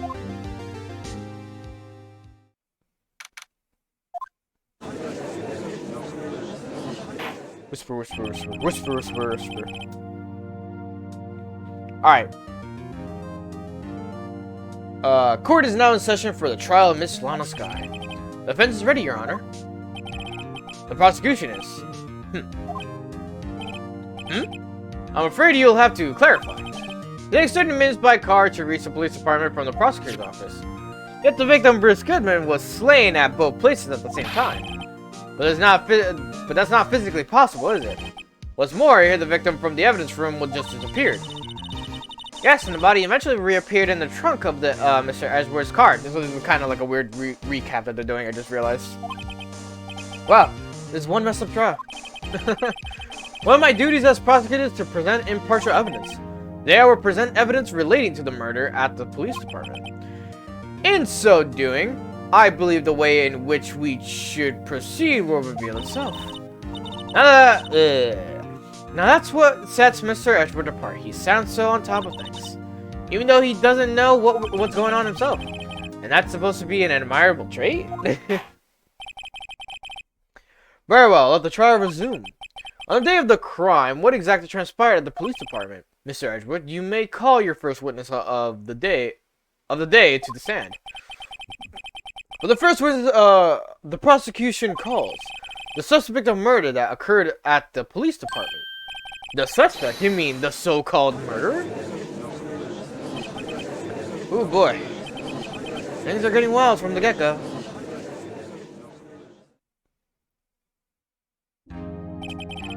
Will the witness please state his name and occupation? Yes, sir. I am Officer Mike Meekins, sir. My occupation is, that would be murderer, sir!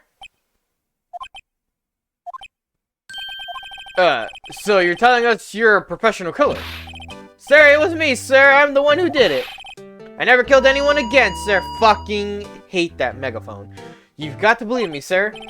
Actually, what we'd like... Sir, I'm what you would call part of the younger generation, sir. A person whose actions adults can't possibly comprehend. Please, Mr. Edgeworth, sir, help me, sir. Officer Meekins. Yes, sir. Give us your report of the crime. Consider that in order. Yes, sir, as you wish. After all, I am part of the generation that must be told what to do, sir. You can't fault him for the lack of enthusiasm.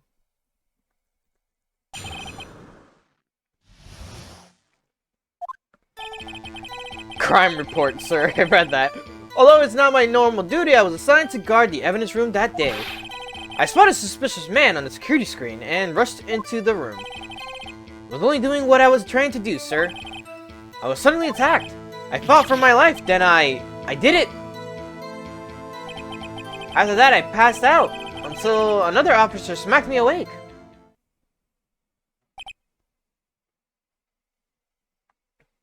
Okay. For the victim, Detective Goodman attacked you. Do unto others before they do unto me. That's the Meekins family model, sir. I see. Then you fainted and then colleagues helped you regain consciousness. Yes, sir. He knocked me upside the head, sir. Very well. The defense may begin a cross-examination. I need to hear more info to work with. Crime report, sir.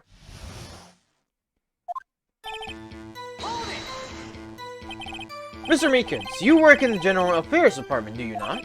Yes, sir. I am in charge of hiring new recruits, sir. Yikes, now that's a scary thought. Evidence transfer was taking place on the day of the crime, which meant many officers were given special tasks not ordinarily performed. I was in charge of guarding the Blue Badger, sir. Blue Badger? Yes, sir, the lovely police mascot created by the Chief of Detectives, sir. This fucking nightmare. I was to ensure it wasn't broken during the transfer process. That was my sole mission for the day, sir. I see. Sounds like a very, important mission. After the award ceremony finished that day, there were so many people running around that I relocated the Blue Badger to the evidence room. Oh, so that's why you went to the evidence room. Tell us, what did you see when you got there? Spotted a suspicious man on the security screen and then rushed into the room. In order to enter the evidence room, you need an ID card, am I correct? Precisely, sir. I have one right here around my neck. So then, your ID number should be listed on here, right?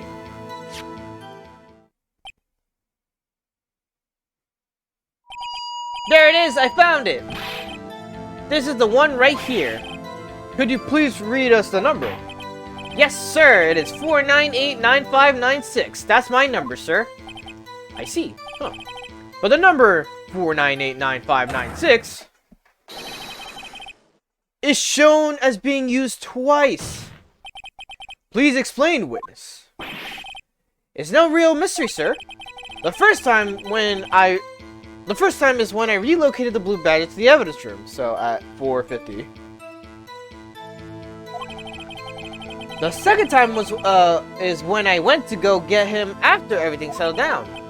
I see. So it was during the second time when, yes sir, that was when I spotted the man on the security screen. Okay, so the second time was the mysterious man.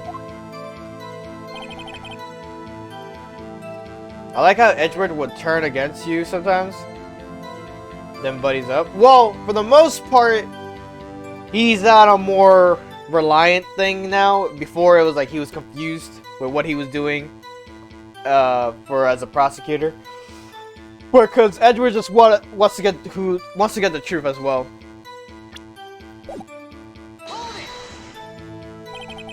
But when he's gonna do his job as a prosecutor, like he's not gonna, you know, withheld it. So you were attacked. Can you please tell us exactly what happened to you? It was a knife, sir. A knife. Detective Goodman pulled a knife on you. What happened then? Well, with me charging in on him like that, he looked as surprised as I was. You aren't exactly the kind of person someone would want to run into.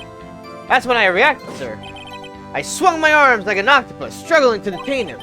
That's how I got this gash on my hand. Maybe if you just kept her cool, your hand wouldn't be... When I saw the blood trickling down my arm, I panicked. I grabbed onto his collar. Or, I think that's what I said. Fought for my life, and I did it. What exactly do you mean when you said you did it? I know I don't look like the type, but I'm really into kung fu films, sir. The man let his guard down for just an instant, so I snatched the knife from him. You took his knife? I spun him around and performed a disarming maneuver. I made sure to close my eyes like a man. I see. Must have been desperate. Next thing I knew, this white coat was drenching the sea of my blood, and then the next thing I knew, yes, he punched me right in my face, sir. After that, I passed out until another officer smacked me awake. Oh fuck, I meant to get that one.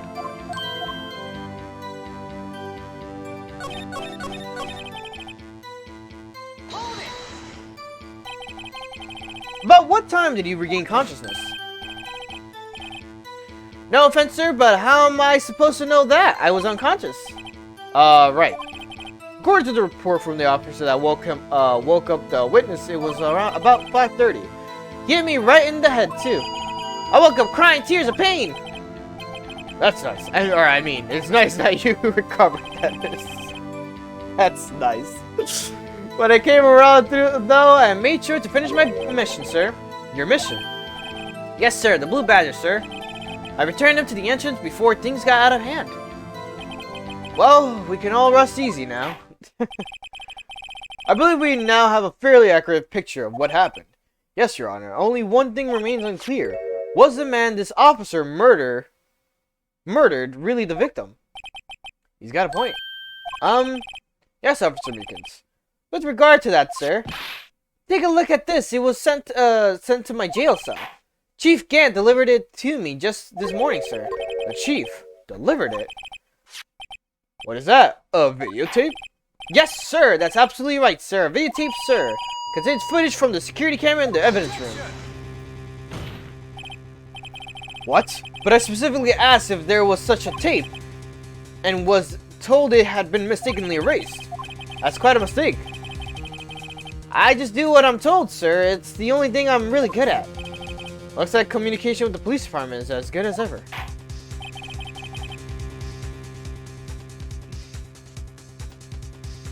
Okay. Well then, let's have a look. Shows the video of you murdering the victim. Oh. Please stop using that word murder, sir. It scares me. Video of a real murder. What is getting ourselves into? What are we getting ourselves into?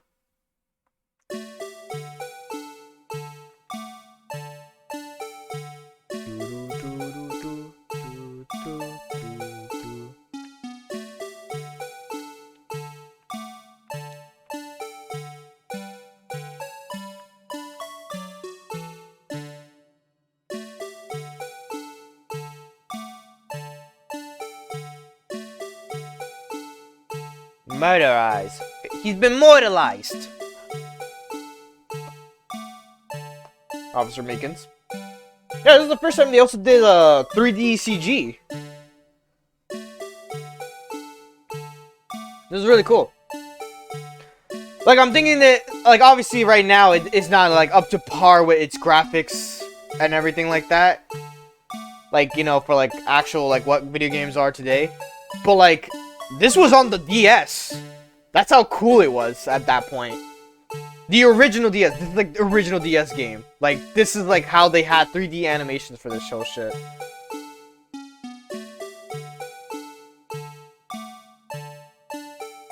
This fake footage is real footage.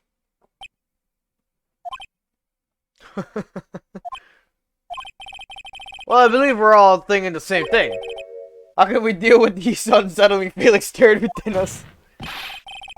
What the hell is that wriggling piece of plywood? Sir, that is the pride and joy of the entire criminal affairs department, sir. It's the Blue Badger, sir. Why am I not surprised this isn't going smoothly? Video from the security camera placed in the evidence room. Yes, very well. This tape seems to prove that the witness did indeed encounter someone. Your Honor, instead of relying on clearly incomplete footage, the witness testimony will suffice. Is that alright with you, Officer Meekins? Yes, sir, as you wish, sir. Give me a second here just to drink some water.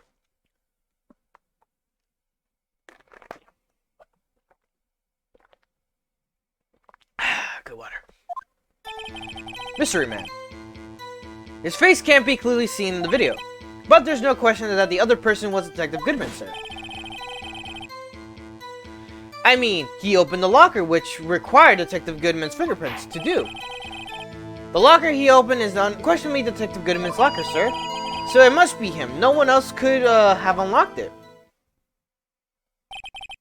What's this about a fingerprint? Each detective has been given a locker equipped with a fingerprint-activated lock.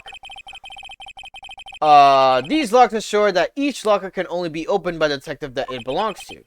Intriguing. That would mean the victim at the crime scene would have to have been Detective Goodman.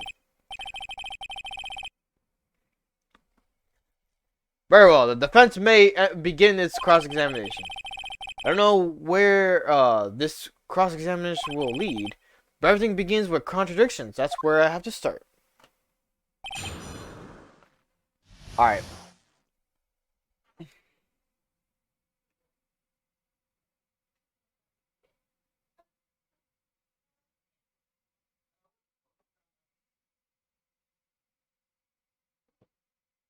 Okay. His face can't be clearly seen in the video, but there's no question that the other person was oh yeah.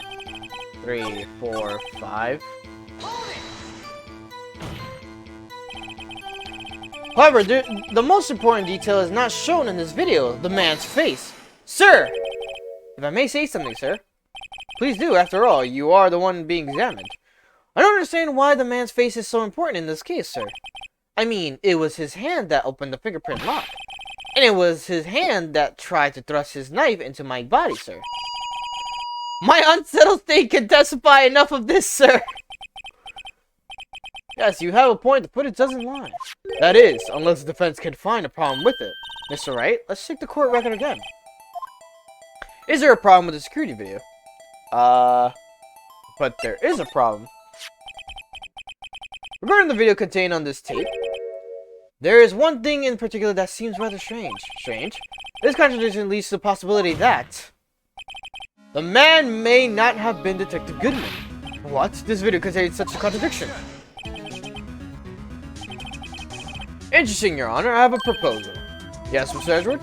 I propose we have the defense point out to us the alleged contradiction in the video. He would want me to point it out.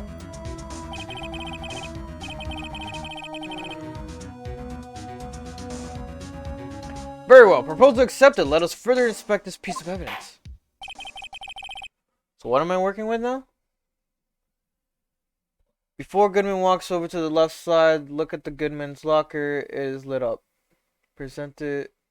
Locker was lit. That means it was open. Goodman's locker was lit. So it was already open. Okay. I will now play the security tape. Mr. Wright, please show us the contradiction that you speak of. I have to point out the problem in the video. That's the first thing I have to do. You can do it, Mr. Wright. It's set up so you can fast forward, rewind, and pause the video. Just take a good look and be sure to point out the right thing. Please don't play it too many times. I can't stand watching this video. I got so scared. My phone just randomly vibrated. Okay. How did the guy ever become a police officer? Now then, Mr. Wright, please enlighten us. Where is the contradiction? Okay.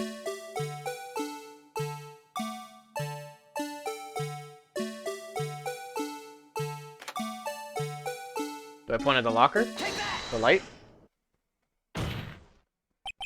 The thing that's strange about this video, it has to be this. Officer Meekin. Sir, do you mean me? As I understand, the locker, apparatus works like this.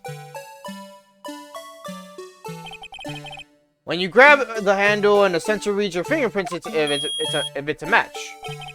The light turns on and the lock is released. According to my very limited experience, that's the way I understand it, sir. If so, then something is seriously wrong with this picture.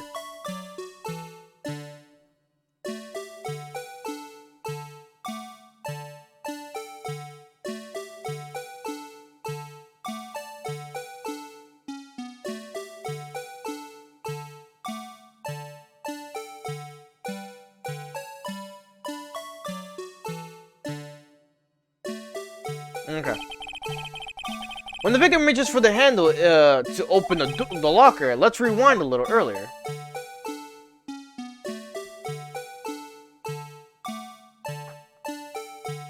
This video is so crucial. It is the worst. Here, notice the light? What's this? It's already lit. Yes.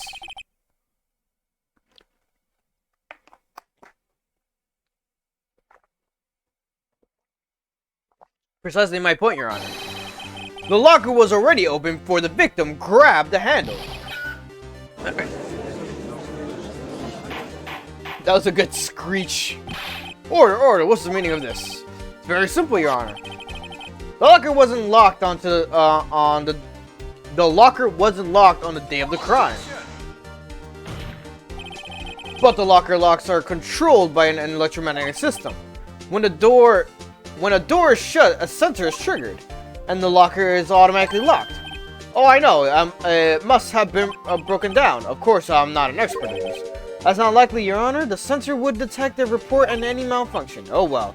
It just goes to show novices should keep their mouths shut. So then, Mr. Wright, do you have an explanation? Me, Your Honor? Yes. Why wasn't the locker locked? Me, Your Honor? Yes, well, you see, this isn't exactly my field.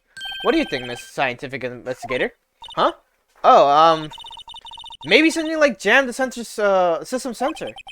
Something jam the sensor, say. There's something else that seems out of place in this video. Yeah, I thought so too. There's got to be another clue somewhere in this footage. Very well, let's inspect the video once more. The locker wasn't... They really wanted you to, like, fucking see this shit. Like, they wanted you to see that they worked so hard on their CG, bro.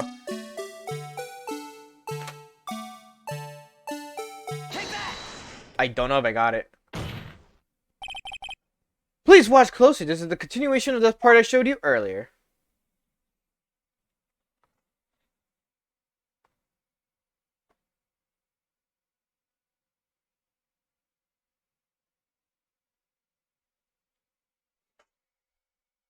The glove. What's this? Something, white fell out of the locker. But sir, it's been my experience that things fall out when doors are open. I often fall out... The song? Yeah, the song is not it. We can't be sure that that item was completely inside the locker to begin with. What do you mean? The sensor triggers the lock when the door is shut. What if something was inserted, say, between the sensor and the door? Inserted? Let's just be glad it doesn't play the music right here.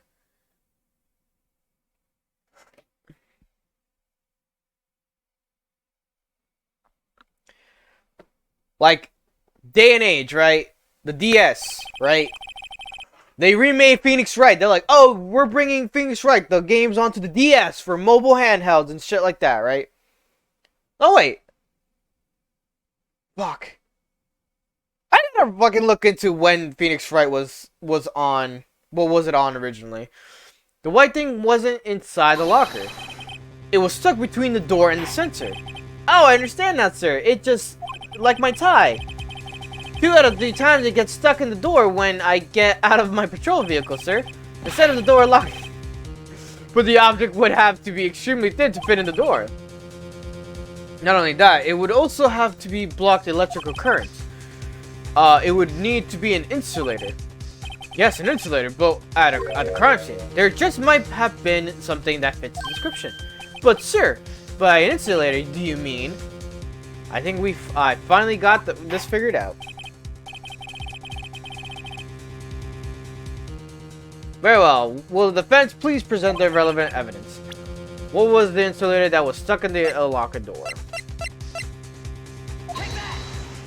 Mika's did nothing wrong. Leave him alone. I found this near the locker, a thin rubber glove. But we can't be sure that was in the victim's locker. It has a tag that says SL9 incident. The video seems to depict the victim opening the locker. But that isn't the case. The lit lamp attests to it. Make it annoying? You get used to annoying characters when it comes to it. On the day of a crime, even I could have opened that locker. Is that so, Officer Meekins? Sir. It would appear so, sir.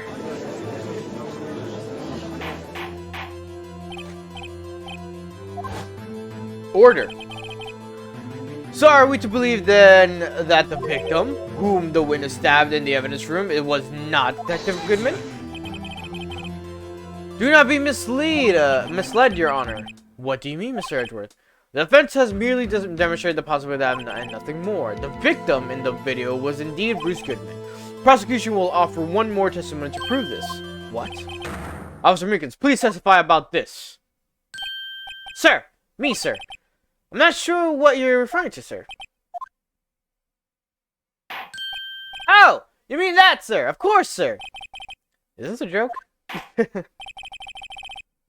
Very well, begin your testimony. Mystery Man 2. There's one other thing that proves the man was Detective Goodman, sir. To enter the evidence room, you must use their ID card. When an ID card is used, there's a record of it. At the time of the crime, the detective had used his card. He's not wrong. If we look at the court record, real quick.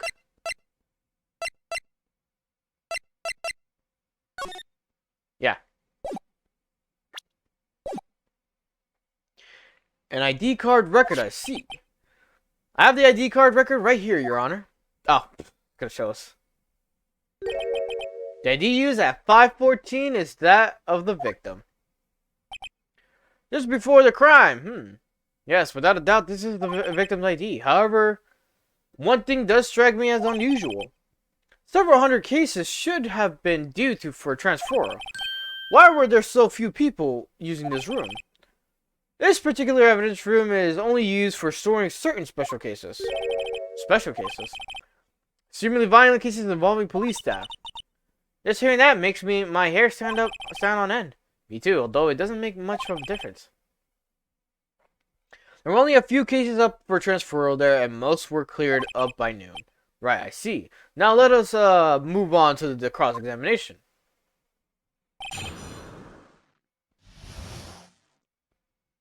Alright.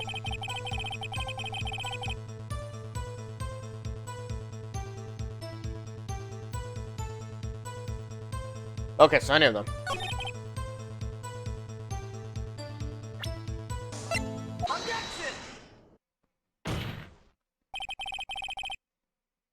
Wait one moment, Officer Meekins.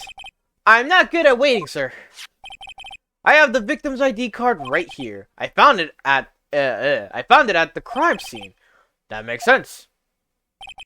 When I say crime scene, I'm not referring to the evidence room at the police department. I mean the other crime scene.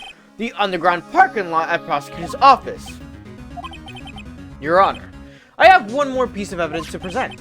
It's a very important clue regarding the victim's ID card. Lost item report. It's only half complete. But it shows that Detective Goodman had lost something on that day of the crime. Something important enough to fill out this report. Let me guess. You believe this something to be his ID card, right? I can't say for sure, but there is a high probability. On the day of the crime, Detective Goodman was not carrying his card.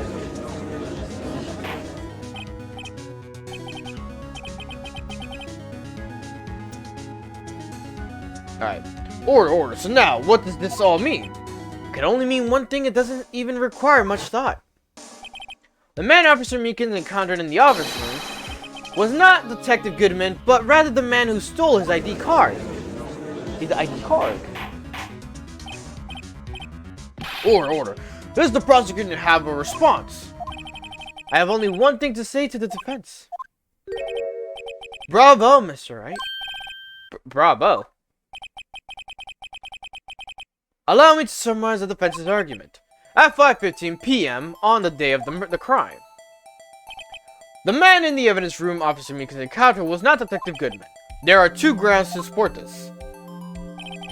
First, the locker in the evidence room was already unlocked. Second, the victim lost his ID card. Am I correct so far, Mr. Wright? Yes. What's he up to? That being the case, we must inevitably arrive at a single conclusion. If the victim in the video is a fake, then the murder in this evidence room is also fake.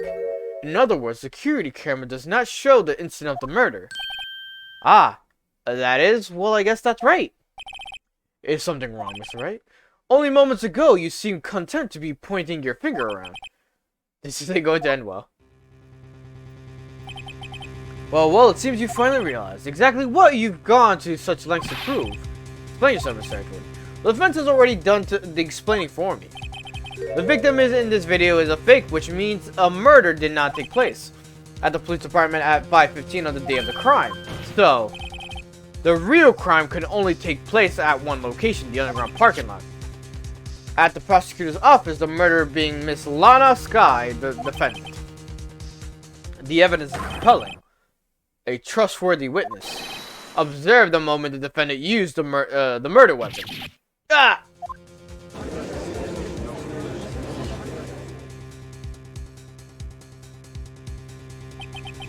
I knew that testimony was way too shady or shabby. It was all a trap from the beginning. The activity in the evidence room still leaves many questions unanswered. Who exactly was the victim Officer Meekins encountered, and where did the person disappear to? However, the trial's purpose is to examine only the murder of Detective Goodman. Just so, Your Honor. Mr. Wright, we have to do something or else Lana. What do I do? How am I supposed to get myself out of this mess? Object. Objection! One moment, Your Honor. What now, Mr. Wright?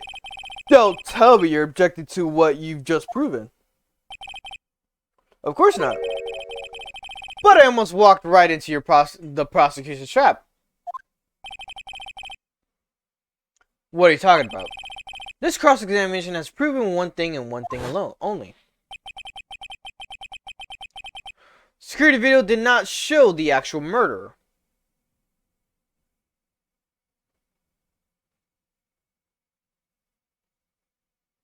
Yeah.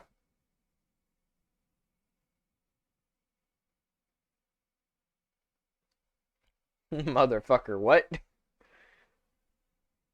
You ever just get so baffled by this person's objection?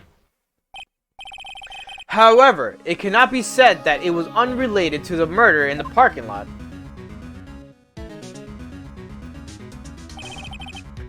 Specifically, large amounts of blood traces were found in the evidence room. The defense demands further examination into the truth of the matter. Mr. Edgeworth? Yes, Your Honor. If this court were to examine this further, other witnesses will be necessary. Is the prosecution prepared? I'm sorry, Your Honor. The prosecution considered the incident at the police department to be unrelated. We have not prepared any other witnesses for this incident.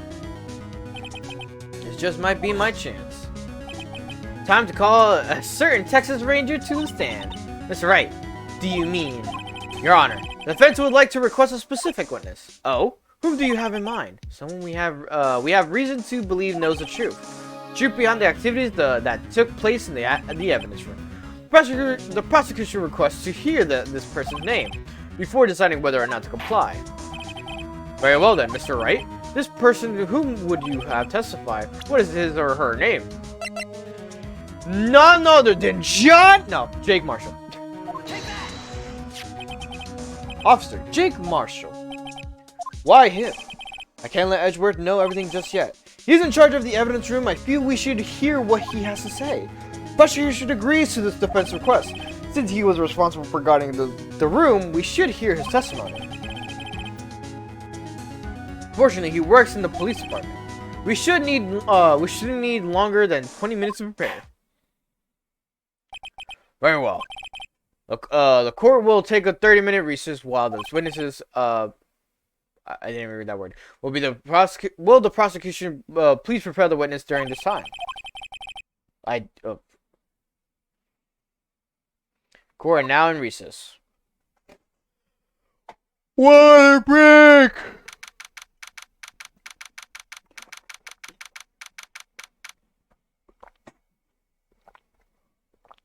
Good water. There's no stopping you, is there, Mr. Wright? Huh? What do you mean? You called for Jake Marshall. It seems you figured everything out. I haven't figured anything out. Lana, you're the one who knows everything. Emma, you always know everything. Why don't you just tell us? Mr. Wright is trying his hardest to protect you. I don't recall ever asking for his protection. How can you be so cold? Don't you trust us? Don't you trust me? Hope I'm not interrupting anything, pals. You do be like that. Ooh, man. Ooh, man. We got some things to do. Okay.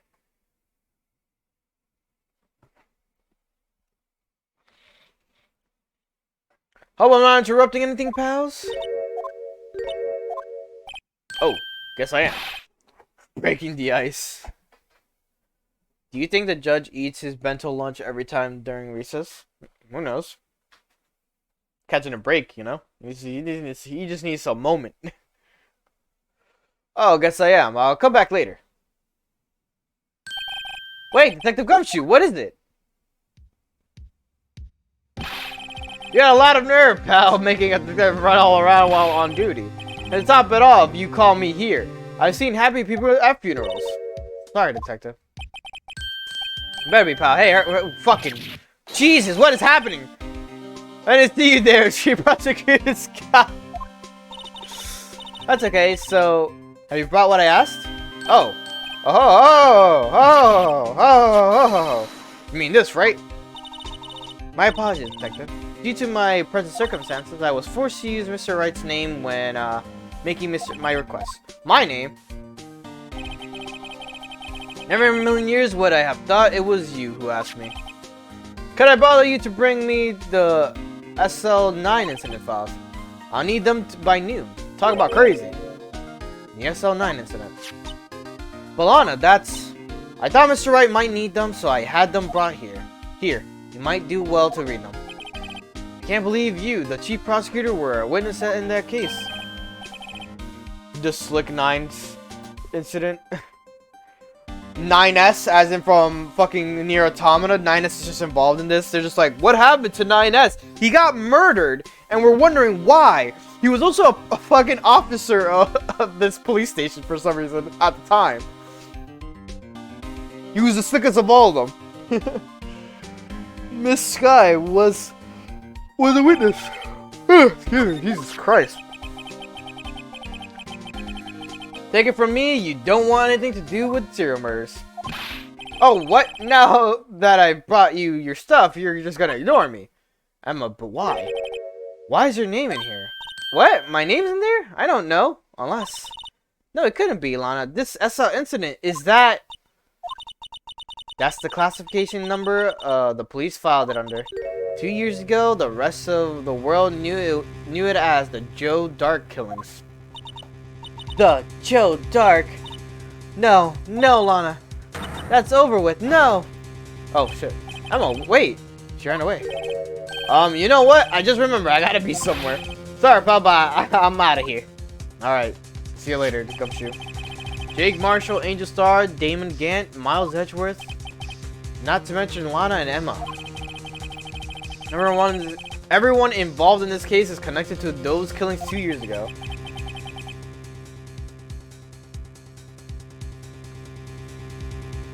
This can't be just a coincidence. Knowing you just might be able to figure it out. Time to get back to the trial, Mr. Wright. Best of luck. I better take a good look at this file. To be continued. Right now!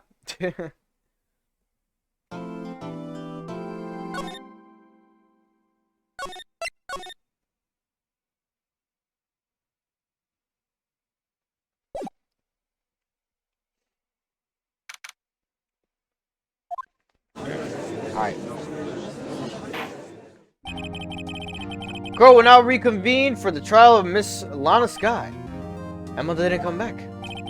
Allow me to call the next witness to the stand. The officer in charge of guarding the evidence room on the day of the crime. Fucking yeehaw over here. Witness, please state your name and occupation. Me, partner? Oh, I'm just a man, same as you, wandering the trials of civilization. Occasionally helping the elderly cross intersections when needed. Yes, we get it. Oh, I know. You're a patrolman. As for my name, if you listen hard enough, you can hear the howling wind calling it out. To be exact, it's Jake Marshall, Your Honor. Howling wind. I've never heard Edgeworth described that way before. Now, Mr. Marshall, let me ask you something. You were in charge of guarding the evidence room on the day of the crime took place. Is this correct? According to the papers, partner? What do you mean? A desperado soul is as boundless as the desert sands. No paper can sum it up. Maybe it's best we get on with this quickly. Please share with us your testimony of the day of the crime. In plain old English. He said no Western talk out here. Day of the crime. My job was to keep a wary eye on the Bone Orchard. They said it was supposed to make rounds 3 times a day, but that ain't my style. Besides, the room's protected by 2 security systems anyway. If I remember right, I was at a street-side saloon at the time it went down. I'm just an innocent traveling man, so if you're out of ammo, it's time to hit the trail. Time trims his beard that he trimmed 30 times in a row. Yeah, he just never gets the right trim. I can't say I particularly care for your attitude. I can't say I care for your beard, but you don't see me complaining. Wait a minute. What do you mean by 2 security systems? I mean the security cameras and the ID card reader. I reckon even a cowpoke like you knows about those. Yes, well, what about the fingerprint activated locks on the evidence rooms? Fingerprint activated locks. What kind of newfangled doohickeries are those? He's not being very helpful. He's not that good with machines or with following orders. Everyone's got their weaknesses now, don't they? Don't they, Mr. Prosecutor?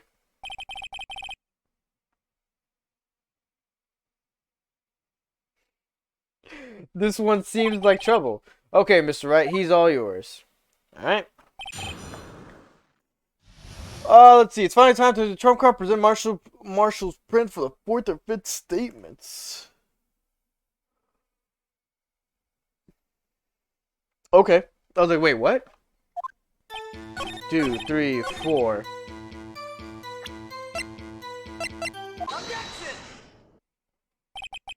Officer Marshall, doesn't it strike you as odd? That is, you being called to testify like this. After all, you weren't in the security room at the time of the crime. And yet you dragged me down here. Explain yourself, partner. It's quite simple. You left a very large trail behind at the scene. Or to be exact, a handprint. Listen real good, partner. Like I said, I'm the caretaker of the crypt. I pay my respects, that is, make my rounds about once a month. It's only natural my fingerprints would be in there. I only wish you were, officer. But you see, Your fingerprints were covered in blood. Whisper, whisper, whisper, whisper. Witness, what's the meaning of this? Your blood-stained fingerprints were in the crime scene.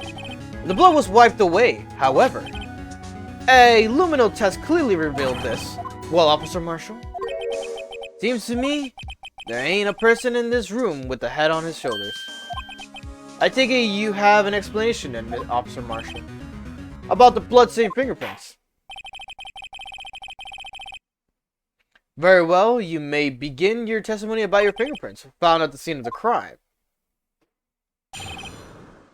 Blood-stained fingerprints. Like I said, it's only natural for my fingerprints to be in the evidence room. One of them just happened to be at the same place as the blood-stained handprint. The murder touched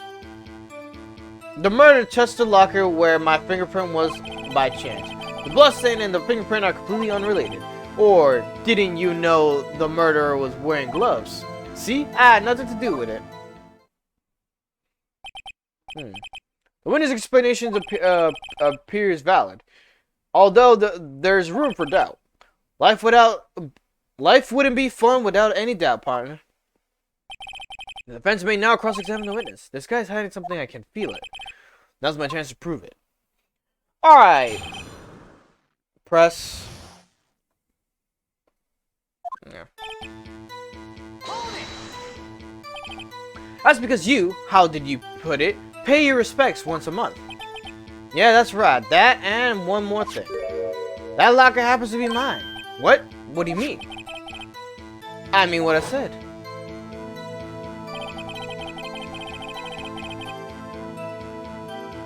Sorry, buddy, my love. That's the locker I used when I was a detective. The locker I still use.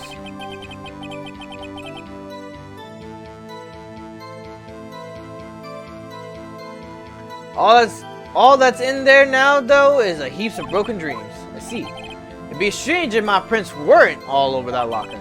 Apparently, his fingerprint data was never removed from the locker's programming. He must have been using the fingerprint lock all the time without even knowing it. Okay, that's updated. So, we then press the fifth statement.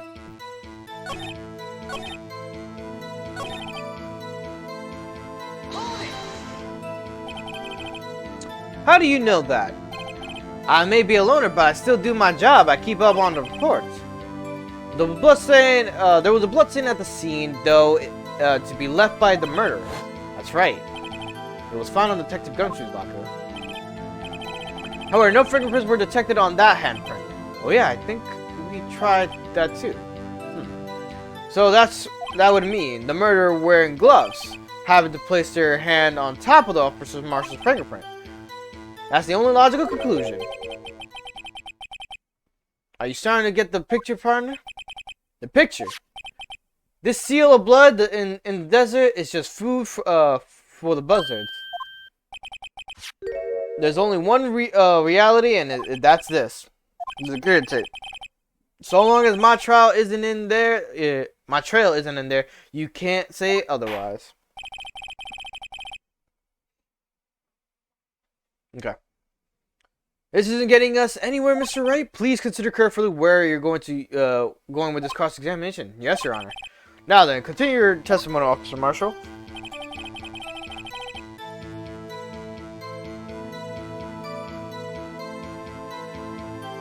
Oh, press on the statement. Okay. What do you mean by that? You want to tie me to this crime, isn't that right, partner? If so, then the video bucket blip. But that video is next to useless. It's full of blind spots. Blind spots? Places you can't see. The camera's panning back and forth. The floor isn't shown. If someone was familiar with the camera's positions, they should leave the room without being caught on tape. We don't have time for your speculations, Mr. Wright.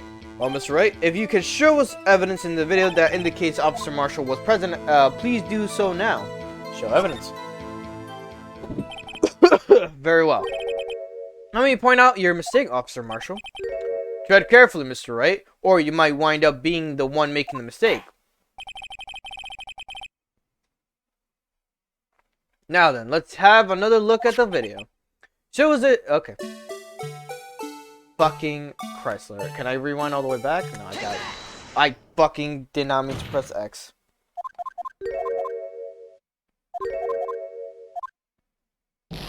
That's fine. Can we go again? Oh, I gotta go this way.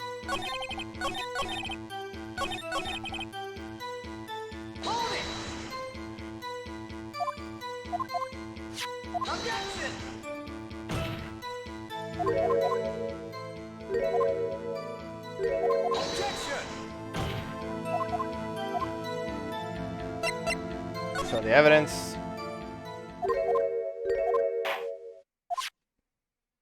Alright. Fast forward. A button.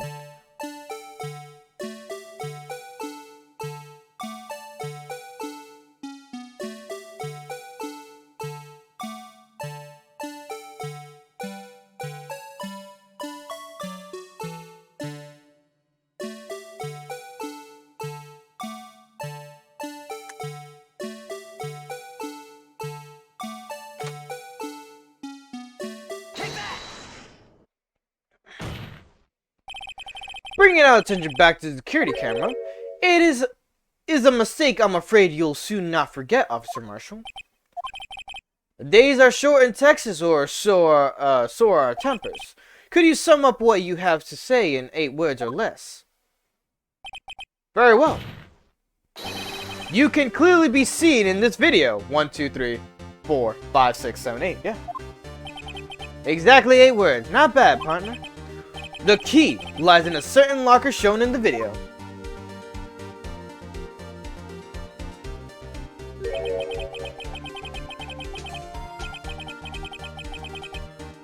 The locker with the white cloth sticking out, that was the witnesses, I believe. Now then, let's rewind the video a bit.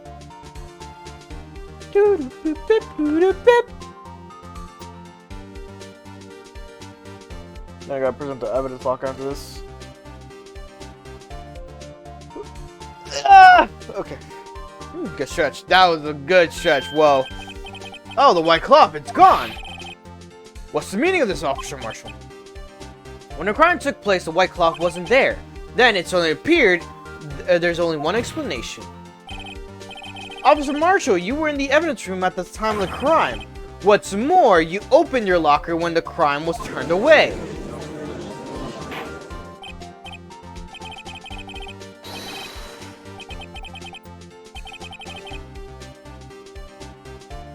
Hold your horses. Sorry, partner, but you got the wrong man. So what if my locker was open? That doesn't mean I'm the one who opened it. Murder needed to hide something, so he opened the locker and stuck it in. It's not my fault. He happened to choose mine. Why is everyone staring at me like I'm a wanted man? This guy isn't just playing dumb. He really doesn't know. I hate to rain on your parade, but you're the only person who can open that particular locker. Oh yeah, I call your bluff. You say I opened that locker, now prove it. Well, you see, my guy, with today's technology, it has a fingerprint sensor. Fingerprint sensor. We talked about this earlier today. The lockers can only be opened by the detectives they belong to. What kind of crazy talk is this? Well, Detective Gumshoe did mention something about this. In any case, these locks aren't that obvious. There aren't even some people on the force that don't know about the fingerprint locks. So, Sheriff, what do you have to say in 8 words or less? I forgot what he's biting on. I know if it's jerky. Only got 1 word for you. No! Good one.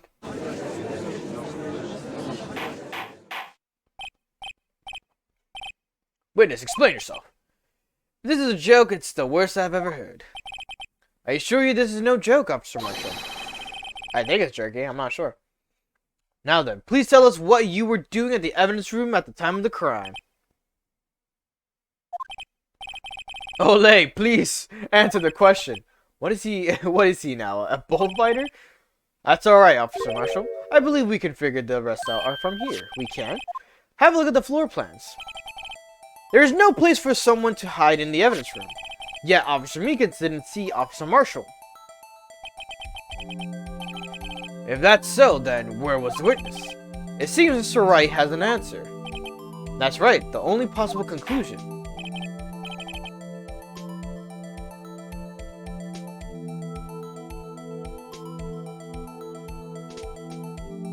Wait, what? The judge wants Marshall to explain what he's doing in the evidence room, but he's on shots, so Phoenix decides to figure it out. The judge asks to show where Marshall was. You examine the evidence room floor plans, present the victims. Oh, him just being the victim, or quote-unquote victim. I'm very tired now. It do be like that. Well then, let's hear it. Where was Officer Marshall at the time of the crime? He is the victim. I was just very confused on what they meant. Good night, Ren. Have a good night, Sly. Officer Marshall was standing right here. There, but that's where the victim, Detective Goodman, was. Correct, unless the man wasn't Detective Goodman. I believe the victim in the video is Officer Marshall. It was you dressed up like Detective Goodman. But that's preposterous. Officer Meekins witnessed the detective at the crime scene. Once he saw that man's face, he knew for sure. May I point out, though, that Officer Meekins did not know Detective Goodman. He also testified about the man's reaction when confronted. When I entered the evidence room, I asked him to show his card, sir. Yes, and how did Detective Goodman respond? He suddenly pulled a knife on me, fucking has the megaphone. Something about the officer's story puzzled me. If the man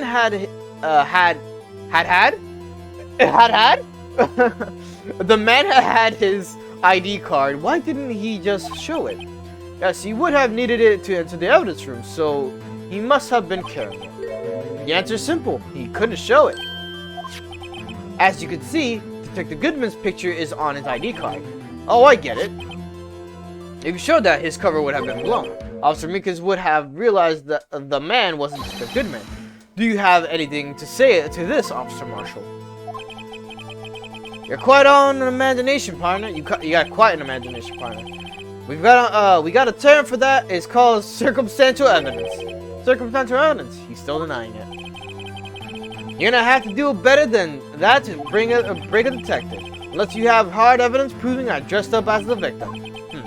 I can't say I particularly care for your uncooperative disposition. I can't say I care for your beard, but you don't see me complaining. Well, Mr. Wright, do you have any evidence proving beyond the shadow of doubt? The Officer Marshall dressed up as the victim. Well, who am I kidding? I don't have anything like that. I can see the fear in your eyes, partner. Seems you're the one who couldn't take the desert heat. Ah, this can't be happening. So obviously he's the one, but what can I do? It looks like your lack of experience has finally been exposed. I'll pass on to you what someone told me when I was just starting out. When you run into a wall with no place to go, return to the basics. The basics. For me, that would be what Mia used to tell me. Phoenix, try thinking outside the box. I shouldn't look for proof that Officer Marshall was in disguise, but rather I should look for evidence that came about because he was in disguise. Well, why do you think this locker was opened in the first place? What do you mean? There's no reason for Officer Marshall to open his locker at the time of the crime. Yet he did, despite the chance it might have be discovered later as it has been. Jesus. This means he didn't originally plan to open his locker, according to the defense's argument. Officer Jake Marshall dressed up as Detective Goodman as the crime. Then after the crime was committed, he opened his own locker for some unknown reason. The fact what the white cloth is sticking out of the locker seems to indicate that he opened it in order to put the cloth inside. So, just what exactly is the piece of cloth? Perhaps the video is the key to all unanswered questions. I don't have any evidence, so the video is my only shot. Fucking the video. Very well, let's take yet another look at the security tape. After committing the crime, the witness opened the locker to put away the white cloth. Please show us where in this video. Amen. we're on slide 2. Now we're on slide 3.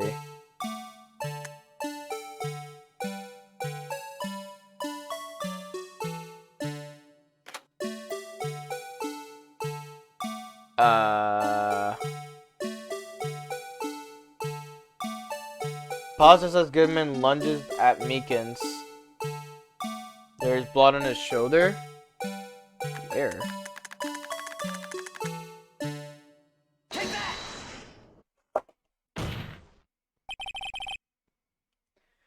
Why is the X button to present right there for that? Oh, wait, what?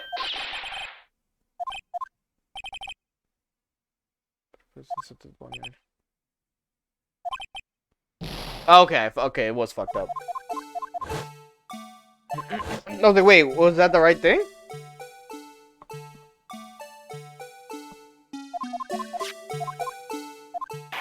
Back at it again.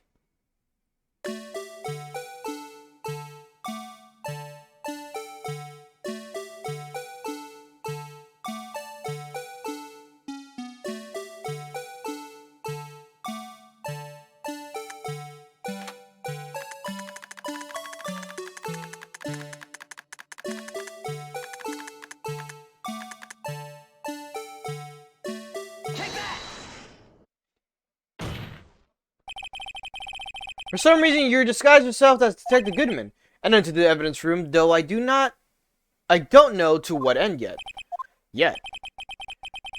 However, something unexpected happened. Officer Meekins barged in on you. When asked to show your ID card, you pulled a knife on him. However, Officer Meekins panicked, and the white coat you were wearing was soiled with blood. A bloody white coat. You couldn't just walk out like that. So you hid the coat in your locker. Not bad, partner.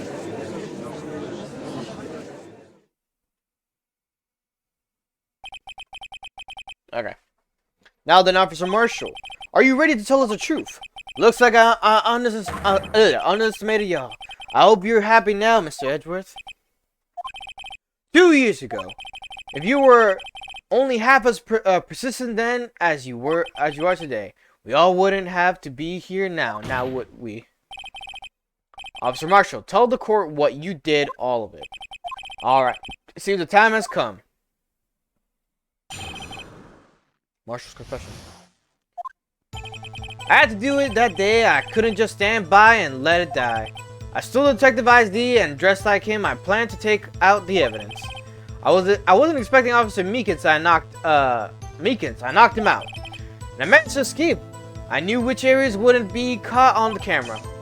There wasn't any murder in the evidence room at 5:15. So, the supposed victim was really you. But there's one thing I still don't understand. Traces of a large quantity of blood were found on the floor of the evidence room. If no one was murdered, then how could that be? Officer Meekins managed to cut his own hand. My guess is he's the donor. It was way too much blood for such a small donation. Alright, so this is where cross-examining sit. Alright, what are we doing? Press all of Marshall's statements. 1, 2, 3, 4, 5. Okay. When you say it, you mean... Do you even have to ask, partner? The SL9 incident. 2 years have passed since that case was closed. It was going to be completely end with the transferal that day. Not if I have anything to do with it. That's it. What? That's the end. I can't even know what he said. But what did you hope to accomplish by sneaking into the evidence room? When a case is closed, only that case's lead detective can look through the evidence. I wanted to have a look at it myself one more time, no matter what the cost. I don't care what anyone says, partner. That case is mine. But Officer Marshall wasn't in charge of that investigation. Why does he care so much about it? That day was my last chance. That's why I stole Detective's ID. Why did you disguise yourself as Detective Goodman? If I didn't make it look like Goodman was carrying out that evidence transferal, I'd be arrested for stealing evidence, which wouldn't get me anywhere. So you did it to fool the security camera. The detective's ID card. I stole that the morning of the incident. So that really was why Goodman started filling out that lost item report. I returned his ID card. I left it on the floor in the prosecutor's office parking lot. The ID card I found was left there by Officer Marshall. So essentially, you managed to succeed despite your lack of foresight. What do you mean, partner? I mean, the fingerprint activated lock, of course. No matter how well you disguise yourself, you can't change your fingerprints. Under normal circumstances, you wouldn't have been able to open that locker yourself. And he could because a rubber glove just appeared to get stuck in the door. That means Detective Goodman must have opened the locker before Officer Marshall.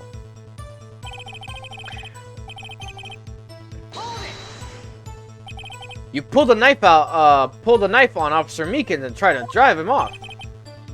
Let's just say I was a little surprised. I only planned on being in the evidence room for no more than 5 minutes. I didn't think anyone would actually come in during that short time. Officer Meekins certainly is the one in a million type of person. Mistaking him a detective for an intruder and demanding to be shown his ID. Excuse me. I'll have to think a little more about his race this year. When did Edgeworth get so much influence? Anyway, he threw himself at me and I ended up cutting him slightly. I'm sorry it had to turn out that way. With me knocking him out and everything. By the way, what happened to your knife? Oh, you mean this one? I don't know what to say. So, you knocked Officer Meekins out, and? So, you did your research beforehand. Those who go into the desert unprepared don't live long, partner. I didn't think it would make a difference though. The security tape is erased every 6 hours. If I had gone as planned, no footage would have been left. However, you blooded your coat in your struggle with Officer Meekins. If someone was in the security room when I came out, the jig would have been up. I opened my locker and stashed it in there. What was Officer Meekins doing during that time? What else? He was sleeping like a baby. So, what were you saying on that day? Yeah.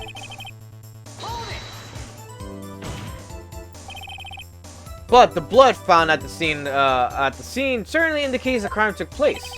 What, are you blind?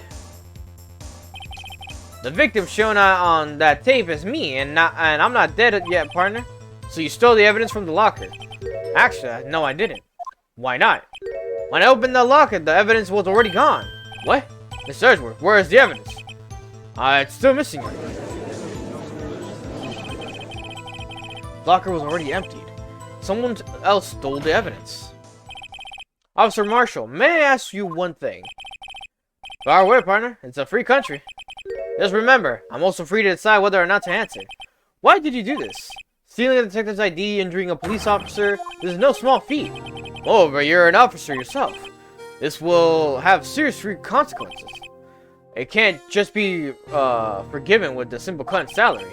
Not the salary cuts are ever a valid solution.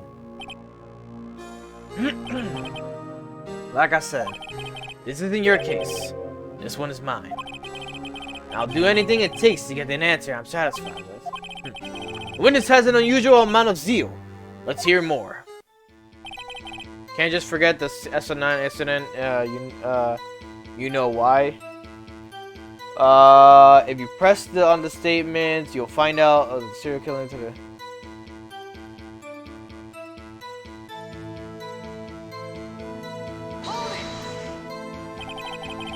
But the case was solved 2 years ago, wasn't it?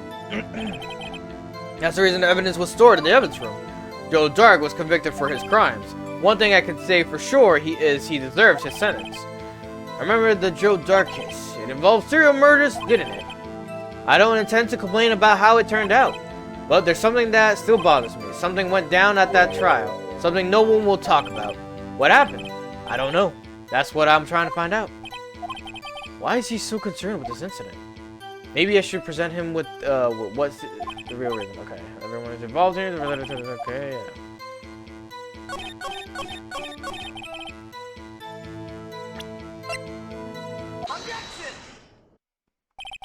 Officer Marshall, I think I understand. I think I know why you care so much about this the SL9 incident. Sounds like you've been sipping too much cactus juice, partner. I have the SL9 incident file here. The name, Marshall, is mentioned in here. In the list of murder victims, Neil Marshall. Are you related to this man? Neil Marshall. Yeah, I'm sure you heard the name. 2 years ago, he received the same lousy prosecutor award you got. What? A prosecutor? You must be talking about the King of Prosecutors Award. Now I remember. Prosecutor Neil Marshall. He handled the SL9 case before I did. That's right. He was killed. And the case fell into your hands. But what's his relation to you? He was my brother. He was investigating the murders with Damon Gant, the then Deputy Chief of Police.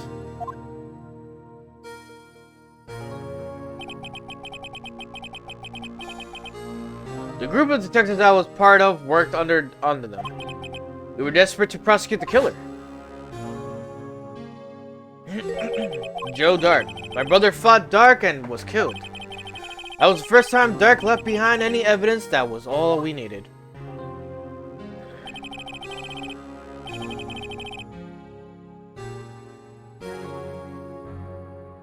He was arraigned and incarcerated. The case was finally closed. At least, according to the public records. What do you mean? My brother couldn't have been killed by Joe Dark. I knew my brother better than anyone. No one could have beaten him in a fight. And that's it. That's your reason for your insane actions. There's more to my brother's death than what the records say. No matter how much you try to hide it, you can't fool me. Well, at least one thing's for certain. Now we know what happened at the police department on the day of the crime. That was the last day the SL9 incident case could be reopened. Not satisfied with its resolution, Officer Marshall planned to steal the evidence. Guiding himself as Detective Goodman, he entered the evidence room. Officer Meekins confronted him, so he rendered him unconscious and fled. Yes, this mystery has finally been cleared up. No murder took place at the police department that day.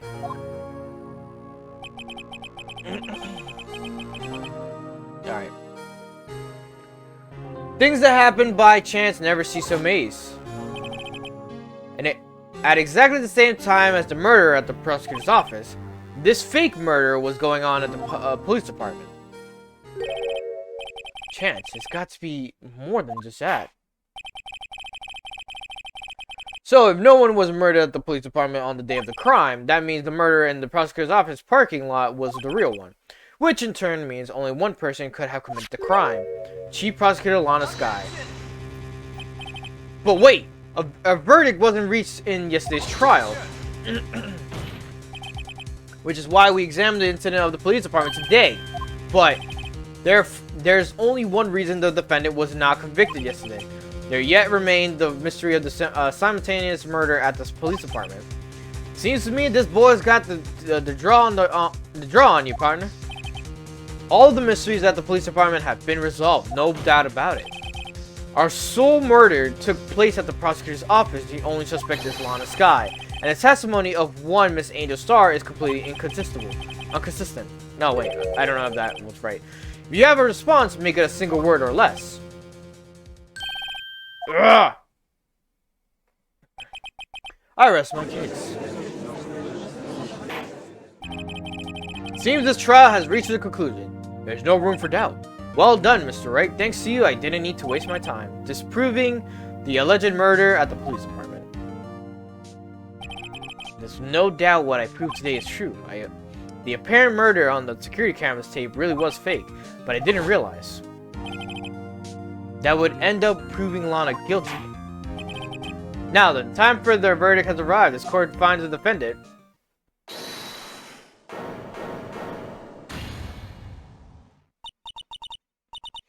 Your Honor, wait.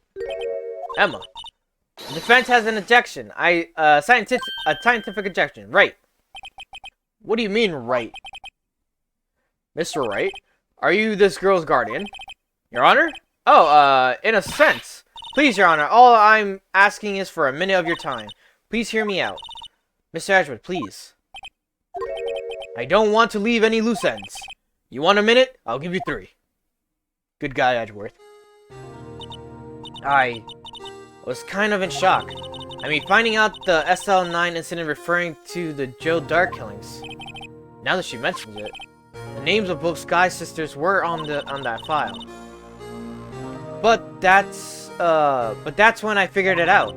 I mean, what Officer Marshall was trying to do that day.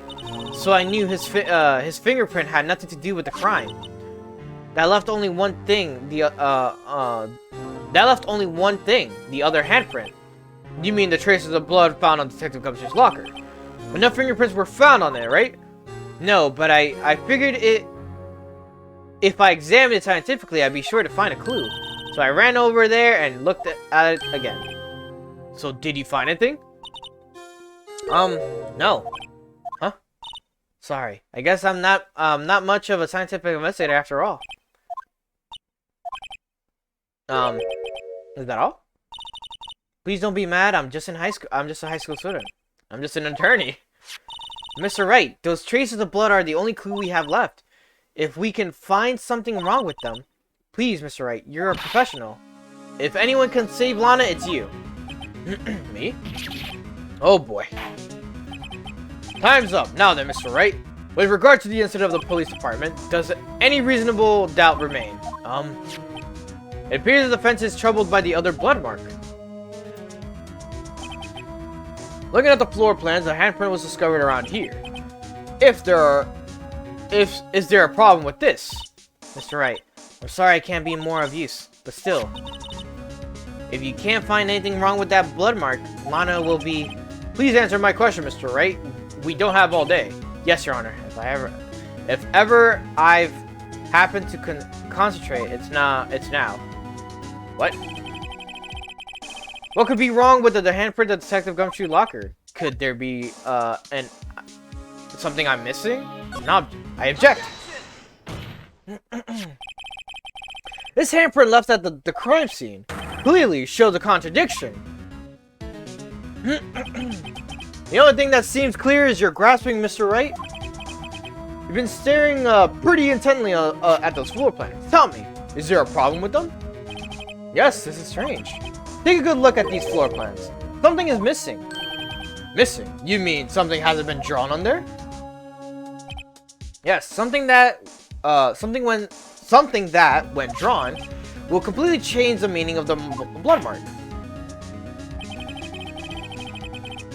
Let us pray the defense isn't simply trying to put by time. Very well, Mr. Wright. With all this evidence here, there's got to be something I can use. The question is, which item can prove something was missing at the floor plans? Blue Badger panel. What about that piece of plywood? Oh, what about that piece of plywood? The Blue Badger, mascot of the police force. Defender of truth, guardian of proof. Explain yourself, Mr. Wright. Please look at the floor plans of the crime scene. The Blue Badger is not here. So watch what happens when we put him in. This is where he was dancing at the time of the crime. Yep, right in front of his locker. Well, what? That's right. So long as the Blue Badger is dancing here, it would be impossible to place a handprint at the spot of on the locker. What?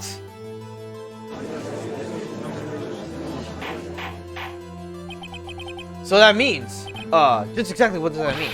It means it can't be done. What are you saying? Blood traces were undeniably found on that locker. Don't look at me. That's right. Think it through scientifically. Emma, on that afternoon, Officer Meekins was the one who brought the Blue Badger to the evidence room, right? Oh, to the evidence room, right? After he put it down, it would be impossible to leave the handprint on the locker. That means this blood mark was left there before the Blue Badger was brought in. Just one moment, I would not allow such far-fetched balderdash in my courtroom. It may sound far-fetched, Your Honor, but it's the only possible explanation. On February 21st, in the police department's evidence room, blood was spilled not once, but twice. But how?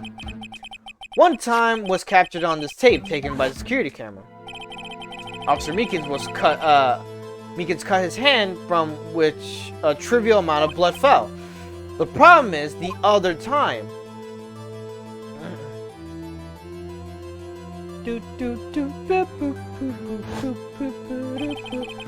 Someone bled prior to the struggle shown on this tape, and it had to have been.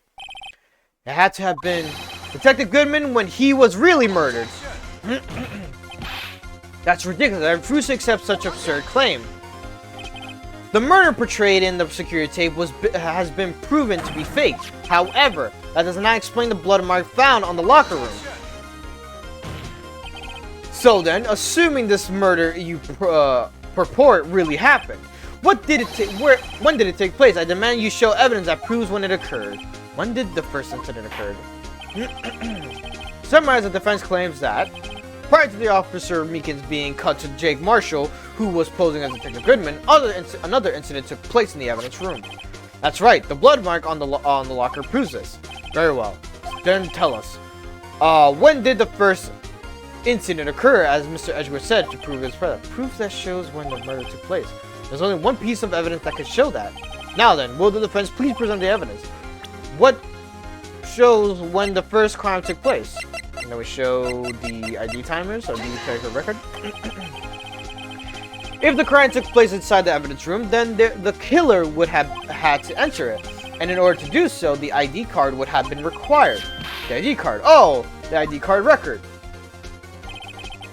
Officer Meekins brought the Blue Badger panel in the evidence room at, let's see here, 4:50 p.m.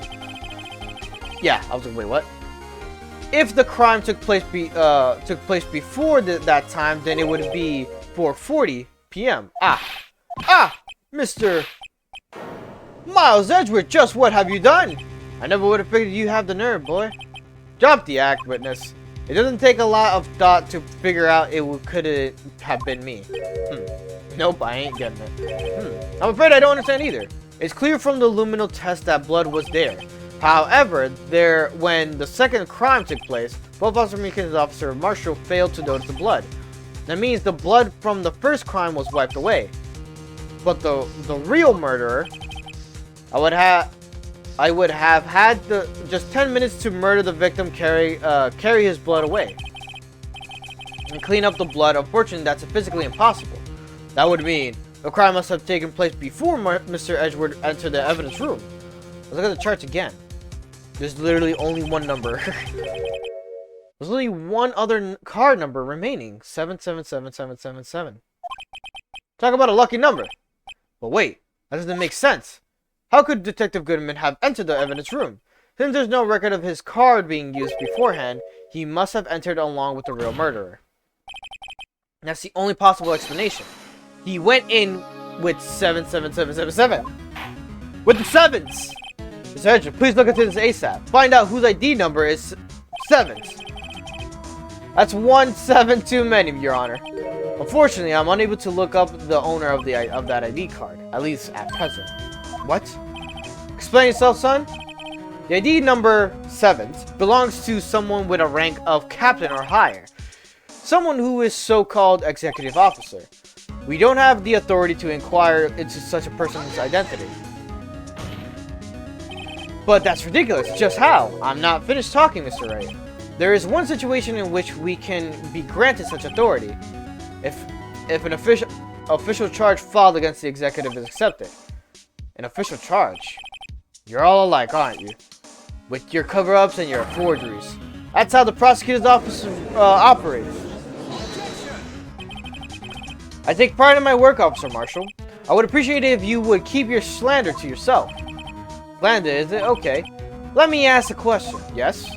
No, not to you. To her, the defendant sitting over there. Your own little executive. Lana?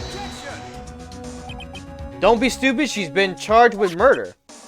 Of course, we've looked up her ID number, and it's not 7s. Don't play me for a fool, partner. That's not what I want to ask. All I want to know is one thing about that incident. The SO9 incident. Answer me this, Chief Prosecutor. In that trial 2 years ago, did you really only use legitimate evidence?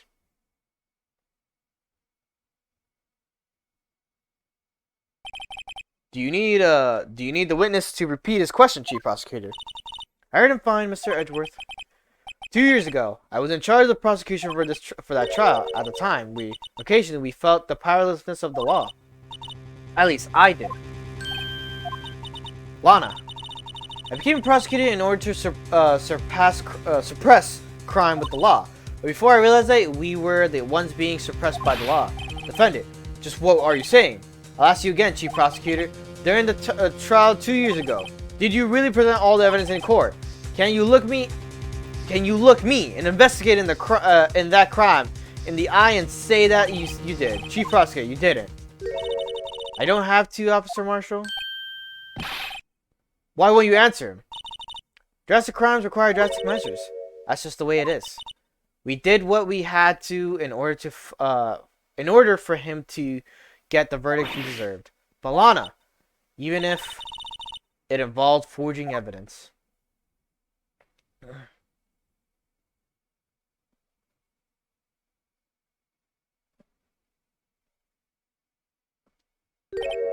See? That's what I'm talking about. No. No!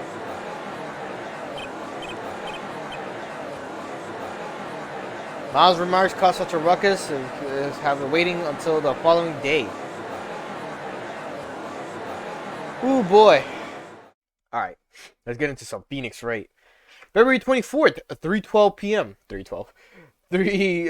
3:12 p.m. Wright & Co. law offices. I'm so sorry, Mr. Wright. I'm sorry for what my sister said. Drastic crimes require drastic measures. Okay, we did a little bit of a recap. That's good. That's just the way it is. We did what we had to do, or what we had to, in order for him to get the verdict he deserved. I didn't know. Never knew that the SL9 incident was just another name for it. The Joe Dark killings. Sounds like everyone's heard about these killings but me. Lana wanted Drake convicted too so badly. That's why she used me. That's why she used what happened to me. What do you mean, what happened to you? It's all there in the file. Joe Dark's last victim was Prosecutor Neil Marshall. When he murdered Officer Marshall's brother, he left behind an incriminating piece of evidence. Well, what did you have to do with those killings, Emma? On the night Prosecutor Neil Marshall was murdered, Joe Dark tried to kill me. World Cup final tomorrow? What's the teams? I forgot to get something to drink? It'd be like that. What's the teams for tomorrow? What? He tried to kill you? Officer Marshall's brother, Neil, was only trying to save me. That means you... Yes. I was a witness in the Joe Dark trial. Argentina versus France? Messi. Your boy Messi's there, huh? You know what I forgot to mention? Since I talked to you about Blue Lock, they do mention Messi there and two other like soccer players. I don't remember the names like that, but they do also mention two other, like, they mention like a good abundance of like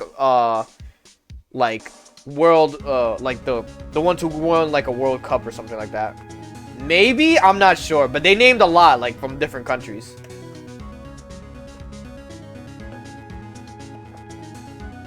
You're just pretty much whoever is a striker and like who always get like mad goals and shit. I think was the premise. You know why they were able to, you know, be like up there. That's cool. I was like, oh shit. I was a witness in the Joe Dark trial. I didn't see that one coming. It's a nice thing. I'm gonna watch it. He only gets mentioned like maybe twice though. It's not like, you know, every episode. It happened 2 years ago. It was right about this time of the year too. After I finished Sonic Prime. That's good. It's on episode 11 now. I think it's gonna go for 12 episodes, but I'm not too positive on that. We'll see, you know. There was a terrible thunderstorm that day, unusual for the season. I was alone in my sister's office. We were planning to eat dinner together once she finished her work. Then suddenly, this terrifying man came bursting into the office. Joe Dark. It seemed like he was running from someone. He pulled out a knife and screamed at me. I didn't know what was going on. Just then, Prosecutor Marshall showed up. Jake Marshall's brother. Joe Dark tried to take me hostage, but before he could, Mr. Marshall tackled him. Then, what happened? I'll never forget it. Lightning struck and the lights went out. Suddenly, a bolt of lightning flashed outside the window, lighting up the office for an instant.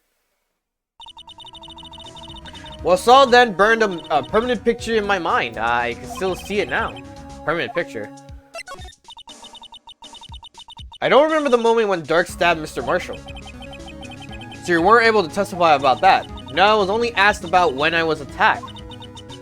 That must be why she made up the crime. Made it up. You mean provided bogus evidence. The prosecutor's office wanted the guilty verdict so badly. Lana forced the evidence and Mr. Edgeworth used it. Edgeworth? Yes. But I'm sure he didn't know anything about it. He couldn't have known he was being given false evidence. Even so, that's when it all started. The rumors about Mr. Edgeworth, it's all my fault. If I could have just testified properly, none of this would have happened. So it's true, even though he may not have known it, Edgeworth really was involved in falsifying evidence. After that case ended, Lana was never the same. She became cold like she is today. She must not have been able to face up to what she did, especially not to Emma. What did you see in the incident of that crime occurred? Jake knocked down Mr. Marshall and raised his knife. Neil Marshall was stabbed right in front of this poor girl. I don't remember what happened after that. Apparently I passed out. When I came to, Lana was cradling me in her arms. Poor Emma. You've been through so much.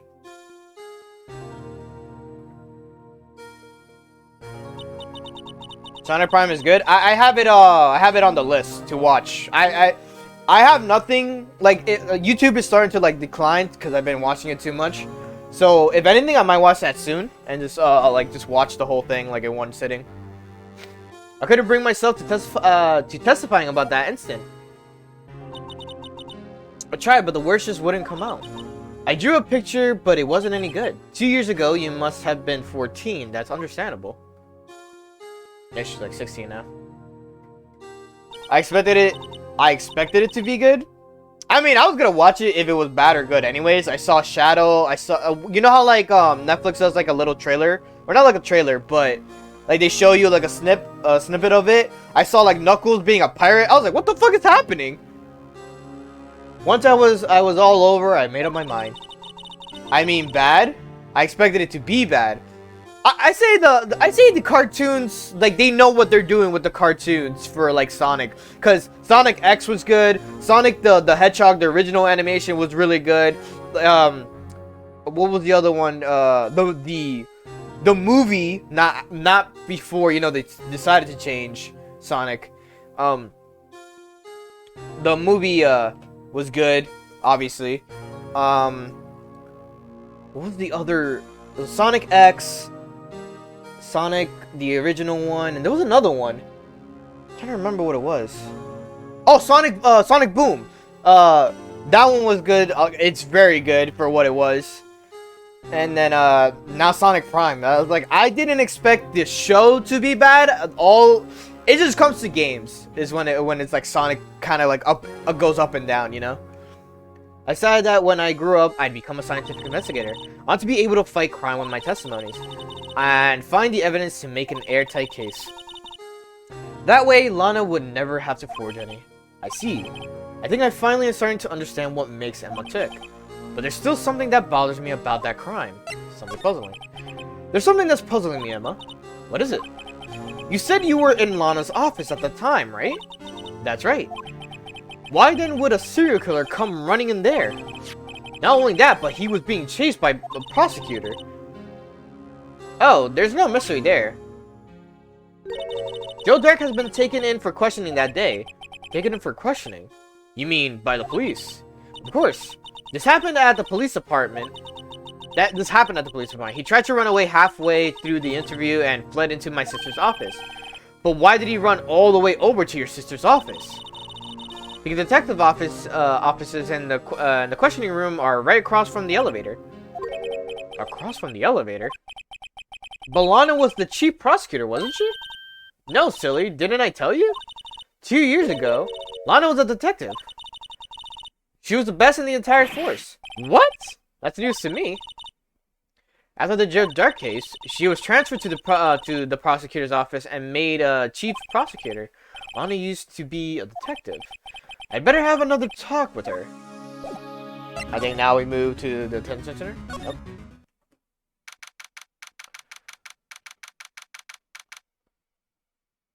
Ow, my fucking tooth. Alright. February 24th, detention center, visitor's room. Lana. Mr. Wright, it seems I keep causing you trouble. Falsifying evidence. Did not mean to do that. That's funny. You can look at the badge. I didn't think you were the type. Criminals don't mind playing foul. Why should we? But Lana, if you're wrong, an innocent person might be found guilty. Believe me, I understand the risk. Lana, Emma told me about you. Oh? About how you were a detective 2 years ago. And how the SL9 incident was the reason for your transfer to the prosecutor's office. That's right. Could you fill me in on the details, especially about that unusual change of jobs? I suppose you have a right to know, Mr. Wright. Base trial, Detective Lana Sky, Dark Investigation, first one of the same. Okay. A lot of revelations were uncovered at the trial today. Not the least of which was the fact that this case is largely connected to another one 2 years ago. Evidence from that case was stolen as well. Though I expected as much. I know how obvious Officer Marshall can be. Obsessive, my bad. Not obvious. That trial, it really wasn't fair, was it? I believed in you, Lana. I believed that no matter what happened, you'd always stick to the truth. It couldn't be helped, Emma. And at that trial 2 years ago, I sold my soul. Well, all drama aside, the fact of the matter is, at 5:15, there was no murder at the police department. Tell me it's not true, Lana. What the witness, Miss Starr, said about you stabbing Mr. Goodman with a knife. Lana, I don't understand. Why won't you tell us? Emma. This doesn't involve just me. I don't think I've ever seen Lana look so phased before. Detective Lana Sky. It's true I was a member of the police force 2 years ago. It was amazing. Let's all talk about it, about all the cases she and Chief Gant cracked together. Chief Gant. He was a deputy chief of police back then, but he still worked the crime scenes. Damon Gant. He was everything I aspired to be. They were the best team ever. They solved crimes before the reports could even be filled. Emma really idolizes her big sister. But now you're chief prosecutor. What happened? I always planned on becoming a prosecutor. The reason I became a detective was to gain experience investigating crime scenes, so you could use that experience in court, right? Gant's help in the SL9 case was crucial to its resolution. After that, he became chief of police and arranged my transfer to the prosecutor's office. Maybe I should ask more about this investigation of theirs 2 years ago. 2 years ago, I was second in command of the Detective Investigation Dark. Second in command. That means the investigation led was Damon Gant, right? Yes, Deputy Chief Gant and I shared the same office and the same investigations. They even had the same office. We led a team of the best detectives on the force. Detective Goodman, whose case it was, Jake Marshall and Angel Starr. It was the first time Marshall worked with his brother. He was quite gung-ho. Without a doubt, Joe Dark was a serial killer. We asked him to come in for questioning. We were desperate for evidence. That was when his final murder took place. When he tried to murder Emma. Prosecutor Marshall was trying to save me from Dark. You see, the first person who happened upon the scene of the crime was me. Now you tell us. Damon Gant and Neil Marshall were the ones questioning Dark that day. The investigation was in its final stages and Dark must have suddenly panicked. So he waited until Gant and Marshall let their guards down, then fled the room. From there, he ran straight to the offices shared by Deputy Chief Gant and myself. That's where he found me. So you were the first person to run to the scene, Lana. It appears so. I was filling some papers while Gant and Marshall were questioning Dark. When I returned to my office, I saw 3 bodies on the floor and smelled blood. 3 bodies. Prosecutor Marshall, the victim, Emma, who had passed out, and the suspect, Joe Dark. During the struggle, it seemed Mr. Marshall struck a final blow before he died. Joe Dark had incurred a minor concussion and lay unconscious. What did he do? To be honest, I panicked. I picked up Emma, carried her out of the room, and just held her. Can't blame her. After all, her sister must have gone through. After that, I placed Dark under an immediate arrest. Let me get this straight. You were all involved in the SL9 incident. That's right. Quite a coincidence. I don't buy it. What are you saying? There's no way everyone involved in this trial was also involved in that incident. Just by chance? But that case was solved 2 years ago. At least one person went to extremes because they didn't believe it was truly solved. Officer Marshall. Yes, his actions came as a surprise to me as well. Ever since his brother died, he's changed completely. I mean, I guess he wasn't convinced with the ruling against Joe Dark. Life doesn't end with the closing of a case. Everyone has to live the rest of their lives with their memories. That case just might not be over yet. Emma was assaulted by Dark at the police department, right? Yes, in the office of Damon Gann and I shared. The office that Mr. Gann now occupies by himself, the chief's office. Maybe we should have a look at the chief's office, the site of the final SL9 murder. And then we could go to police department entrance. Oh man, where is this again? I don't see Detective Gumshoe anywhere. Things seem kind of quiet around here today. You're right. The chief of detectives seems to too. Right, I copped a real nice jacket. Proud of you. Why don't we go look for some other people to talk to? Right. We can come back here later. I'm so happy about it. That's good. That's good. February 24th, police department entrance. Howdy, Bambina. Oh, Mr. Marshall. Never thought things turned out this way when I woke up this morning. Que será? You never know where life will lead you, Bambina? I should have known my luck had run out when old Billy dried up this morning. Billy? Must be his pet cactus. Say, where are you headed? Just over to the prosecutor's office for a little interrogation. It's a voluntary appearance, but we all know I won't be coming back. Sorry, but you can't go in the evidence room today, partner. But Mr. Marshall, what did you do? Why did you do it? Why do prosecutors, wait, what? Why do prospectors head west? Man is dripped out. You got the drip. Didn't you hear? Sly has the riz, bro. You just be getting random ladies like to talk to him like that. If ever there was a case I needed to know the truth about, it was that one. Before you turn yourself in, Mr. Marshall, would you mind telling us exactly what happened? Looks like I won't be getting a steak lunch today. Alright, so did we talk to him? Yeah. Jerk trial. Something was fishy about that trial from the beginning. It wasn't just me either. All the detectives thought so. What do you mean, fishy? Some of the facts reported were inconsistent with the evidence we found. For example, the murder weapon. I'll send pics in the server. All good. Thanks for following me. Ah, my foot. The murder... Didn't he follow you like a while ago? Or did he just now follow you? The murder weapon... You mean the switchblade knife with the broken tip? That was Joe Dark's alright. But...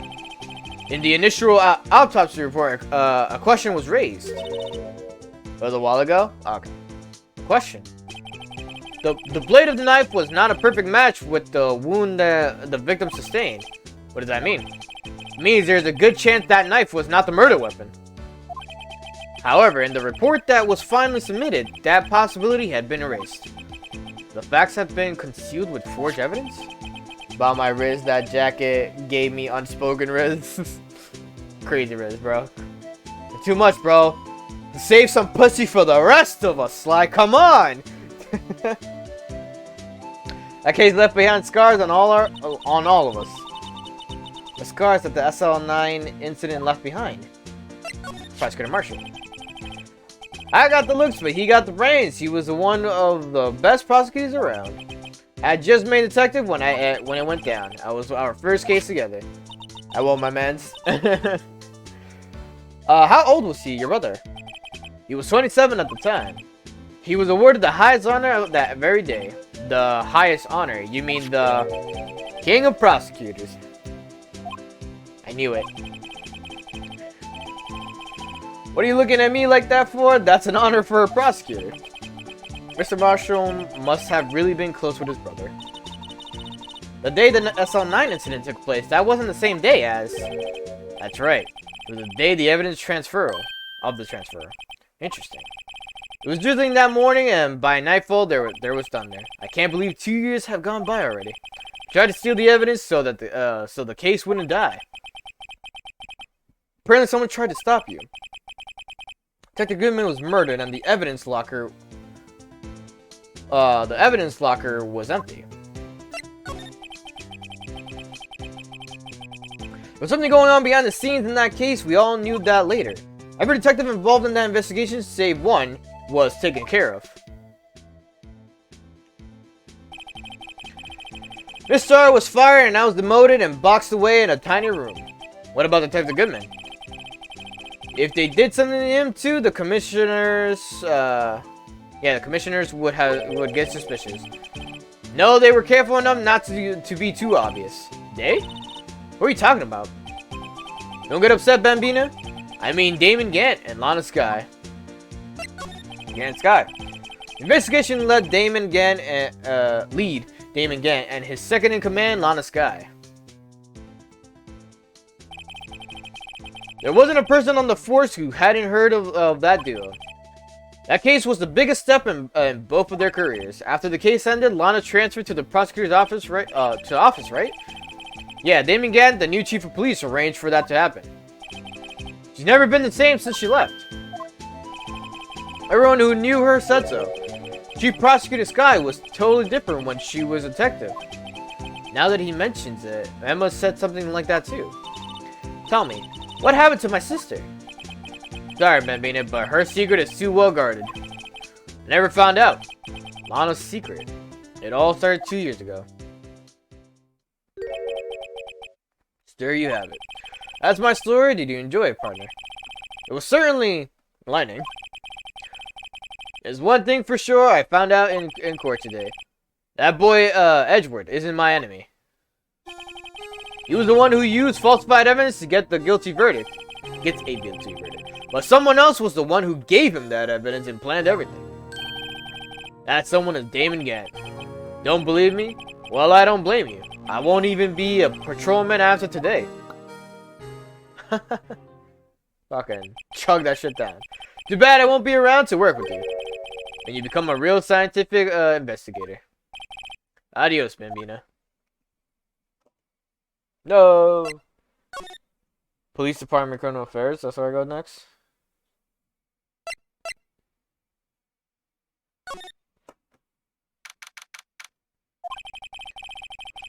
This place is always pretty empty, but today it's deserted. That must mean everyone's busy solving crimes. Oh, if you're looking for the others, they're all in the conference room.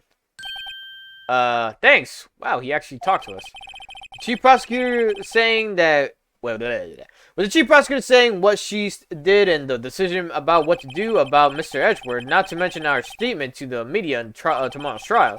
There's more chaos going on than Thanksgiving and Christmas for put together. I think festive is the word usually used for those. Sir, we'd like to have a look around Chief Gant's office. Just use the connecting hallway to the other building and take the elevator to the top floor. Really? You mean it's okay for us to go in there? I mean, we aren't police officers or anything. Hey, you're right. You can't go in there. It's off limits. Now I see where Detective Gumshoe gets his unique charm. What are you waiting for? Let's head to the chief's office.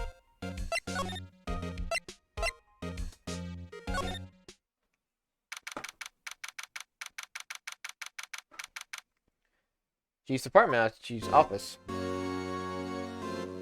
Literally an organ.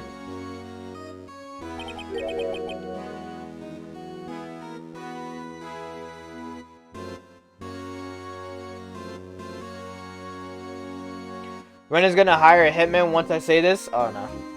Whoa, where am I? The chief's office, silly. At least that's what it said on the door. Check out that pipe organ. That's real, isn't it? Yeah, I used to take organ lessons in kindergarten. They used to call me Little Miss Bach. Thought I was... Oh. Fucking skip my text, I guess. I never could remember where C was.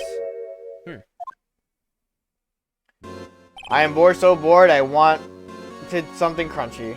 Did you buy something? I am eating raw ramen. Oh, fucking... God damn it, Sly. Oh, it's you two. Chief Gan. He put that paper he was reading in his desk. So, Righto, have you been swimming lately? No, I haven't. I've been kind of busy lately. I could appreciate that. I've had my hands full too with Mr. Marshall's misconduct. And Lana's, provocative statement. Provocative statement? Oh, you mean about the forged evidence? 2 years have passed since that incident. My, how time flies. See that big picture on the wall over there? Yeah? That's a picture of Lana, Neil, and me. So this is Mr. Marshall's brother, Prosecutor Neil Marshall. We took it to commemorate our work together. Something's not right with this photo, or this picture. Can't quite seem to put my finger on it, though. Can't see a picture added to the court record.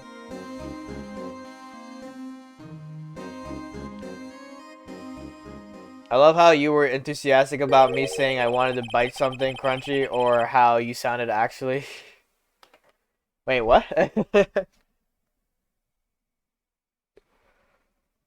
Excuse me. Let me just sit a little bit better here.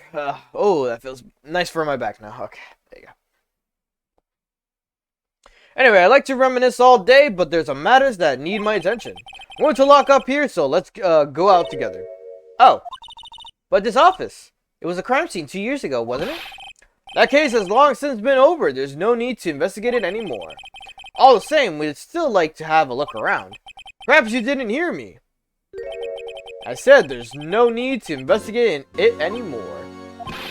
Now hurry up and get out. I have a meeting to attend.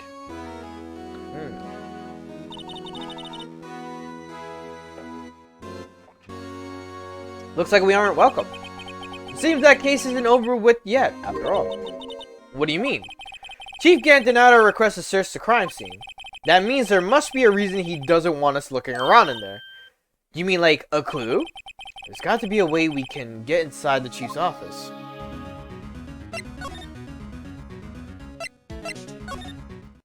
Sorry, my leg is itching. Hey, pal! Dr. Gumshoe, aren't you supposed to be in the meeting? I'm, just taking a breather. My feet hurt.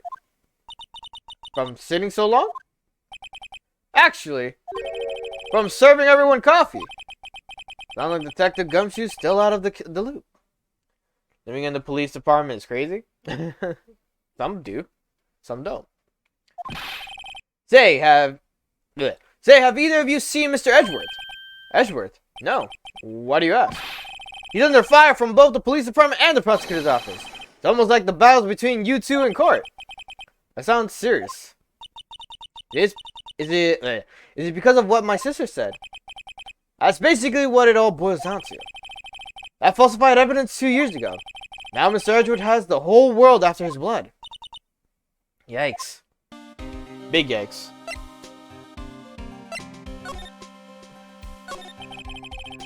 But why would Edgeworth be blamed? It's not like he knew the evidence was forged. Lana Skye is the guilty party here, isn't she? Regardless, the prosecutor is responsible for the evidence they present in court. Not only that, but as you know, there've been a lot of rumors going around about Mr. Edgeworth. His amazing talent as a prosecutor kept him safe from those who don't like him. But now with this, are there really so many people who hate him? In our world, only those with talent rise to the top. Mr. Edgeworth not only has that, but he's young. There's no better recipe I know of for making enemies. Hey, Dick, keep up the good work. Yes, sir. Let's go. Sorry, I forget his name is Dick. Dick Gumshoe, I believe, if I remember correctly. Yep. Let's go out for lunch again. Let's go out for lunch again sometime. My treat. Yes, sir. You gotta take me back to the joint sometime, okay, Dick? Yes, sir.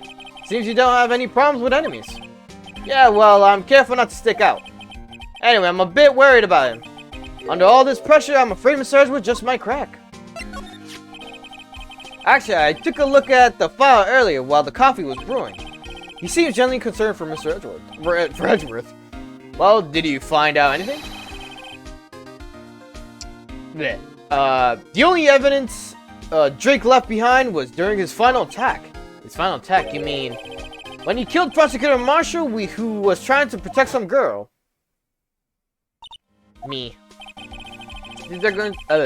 Seems Detective Gumshoe never realized Emma was the girl. That's when he left the most incriminating evidence of all. Well, what was it? Oh, let's see. I think it had something to do with the murder weapon. Oh, I forgot. Look at it, it's all written somewhere in here, okay? His powers of recollection never failed to impress. Maybe we should show him the murder weapon. I might jog his memory.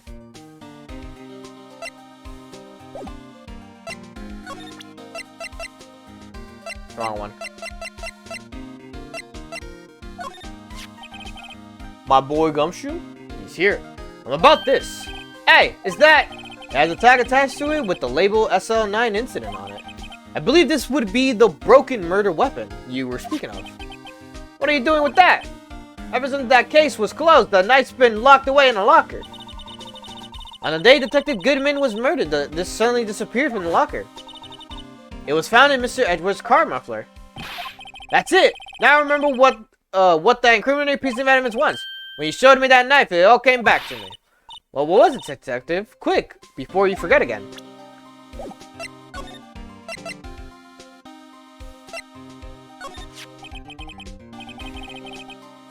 Oh, okay, weird. It's like you picked the Drake crimes last for some reason. This knife, it was Joe Dirk's, wasn't it? That's right. We traced it back to the store he bought it at, plus it had his fingerprints on it too. But no one actually witnessed him using it in a murder, to murder anyone, right? That's where his luck ran out. When you take a good look at the knife, you'll see it's broken. You don't have to take a good look at to notice that. Yeah, well, anyway, take a guess where the broken off tip of the knife was found. That's what did him in. Where was it? The victim, Neil Marshall, was carrying it inside his own body. It was found deep inside the stab wound. Did it match Drake's knife? You bet, down to the last fiber. That's pretty conclusive. Neil's autopsy report added to the court record. Switchblade updated as well. Okay, now we can do this. Joe Dirk was 42 at the time of the crime. He was just your run-of-the-mill businessman. What made him take to serial killing? One day on his way home from work, he hit someone with his car. So, it was an accident? An accident, yes! But it transformed into an animal. I read Dark as Drake's. An animal. He killed a man with that witnessed the accident. Then he killed a lady who saw the fucking. A kid walked just then, and so he killed him too. Fucking A, let me read! The jogger came upon the scene and he was killed as well. Finally, he turned himself in. Damn, this man said not only did he hit someone with a car by accident, the next thing he did, the witness across from that, he fucking said, I'm stabbing you. Then another witness stabbed. It's like, dude, how hard it is to hide the bodies. You're adding more to it.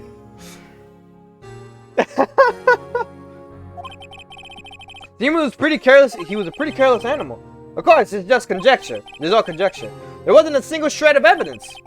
So he turned himself in. Yes, but in the middle of his questioning, he fled and murdered his final victim, Prosecutor Marshall. Crime was witnessed by someone too, but luckily Drake was arrested on the spot. It's a good thing that last witness wasn't killed. That last witness, aka Emma. Well, there you have it in a nutshell. That's all I know. Can I ask you one more thing? What is it? If it's money you need, you should ask Chief Gant. It's not money, but it does concern the chief. His office is a crime scene, right? It's where Prosecutor Neil Marshall was murdered. Chief's out now and his office is locked. But we'd like to have a look around if that's okay. While any detective's ID card can unlock the door. What? Really? But if I let a civilian in there, I'd be charged with breach of trust. Breach of trust? Simply put, I'd be canned. Oh. Sorry, pal. I don't plan on getting fired because of you. How about this ID card? It was Detective Goodman's. That won't work either. The data was deleted the day he died. Oh. So in other words, Gumshoe is our only chance of getting into that office. Wonder if there's something we could show him that would make him change his mind.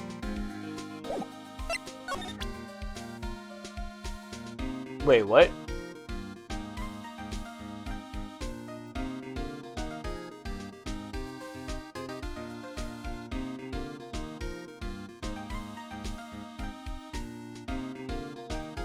The weapon is owned by Drake. I'm reading some things on the side. You ask Gumshoe to let you into although any detective's ID card can get you into the office, the data, so you need to find something to get going. Okay, so we need to go to the parking lot.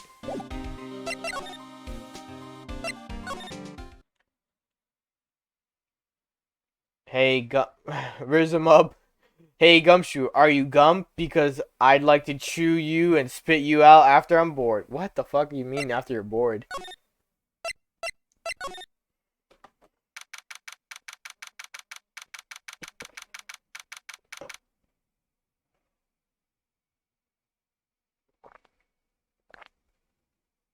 Sorry. Prosecutor's office, underground parking lot. No one's here today. Not even a star. Everyone's probably busy looking into what exactly went down in the evidence room. That must be where the detectives are. We were proved in court today that on the day of the crime, no one was murdered in the evidence room at 5:15 p.m. Yeah, I thought we were finally making some headway in our case, but instead it looks like we just ended up making Lana look even more guilty. Hang in there, Lana. I've got to find all the answers by tomorrow.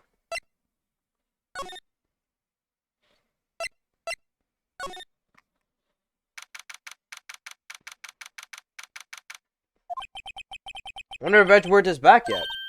There he is. It looks like he's writing something. You know how you get bored of gums when they're flavorless? Yeah, that, I guess. I would say I get bored. I think it just loses its taste, and then I'm like, well, it doesn't have its taste anymore. Time to spit it out. Not bored. But what are you doing here? You sure was quick to throw that paper on the floor. Tough day in court, huh? I've had to live the past 2 years with rumors flying around. What's another allegation to me? Cheer up, Mr. Edgeworth. I'm rooting for you. That's Edgeworth for you. Always trying to hide his real feelings. So, what do you want? Unlike some people, I don't have all day. Stop. Forge evidence. There's no excuse for what I've done. 2 years ago, I used false evidence to obtain a guilty verdict. That's what it all breaks down to, and nothing I do can erase that fact. But you didn't know, did you? I mean, that evidence was falsified. The police department and the prosecutor's office share a bond of trust. If that bond is broken, we stand to lose everything. The police department's error is my error, my responsibility as the prosecutor in charge. The new allegation is that Edgeworth smells like a bad, expensive cologne. Nah. The fact remains that the same no matter what excuses I might have. Mr. Edgeworth, I take pride in my work. So tell me why. Why has it all come to this?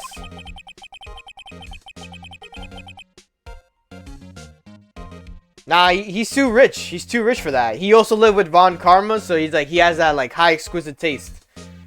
Even Edgeworth can't keep this kind of emotion bottled up. Tomorrow's trial. Are you up for the trial tomorrow? First last year's trial and now this one. It seems all you do is worry about me. To be honest, you're getting on my nerves. But Mr. Edgeworth, you can't just walk out on the trial. Tomorrow's the last day. It's too late to change prosecutors. I'll bet that's what my superiors are banking on. I never thought that case would come back to haunt me like this. You seen his car? His car is like a fucking literal fucking sports car.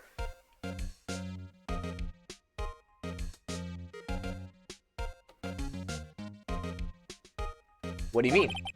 List of evidence. It seems too short. Most lists run twice as long. It's only half as long as most lists. That's odd. That is odd. After Neil Marshall was murdered, I became prosecutor for that case. I may not have been part of the investigation, but I knew what I had to do. Use the evidence I was given to prove the suspect guilty. That was really the only thing on my mind at the time. Hey, we just saw a picture taken around that time. That picture, something seems strange about it.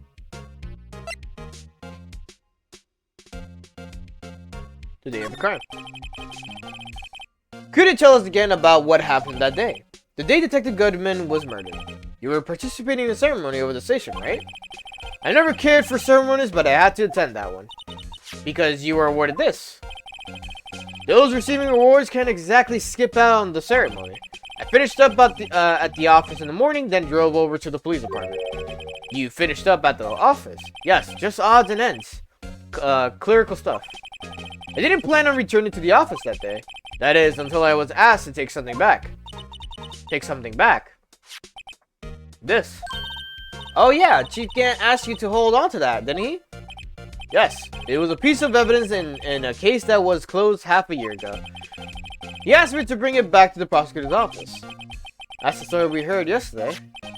So you came back here to the prosecutor's office because the chief asked you to. That's right. Alright.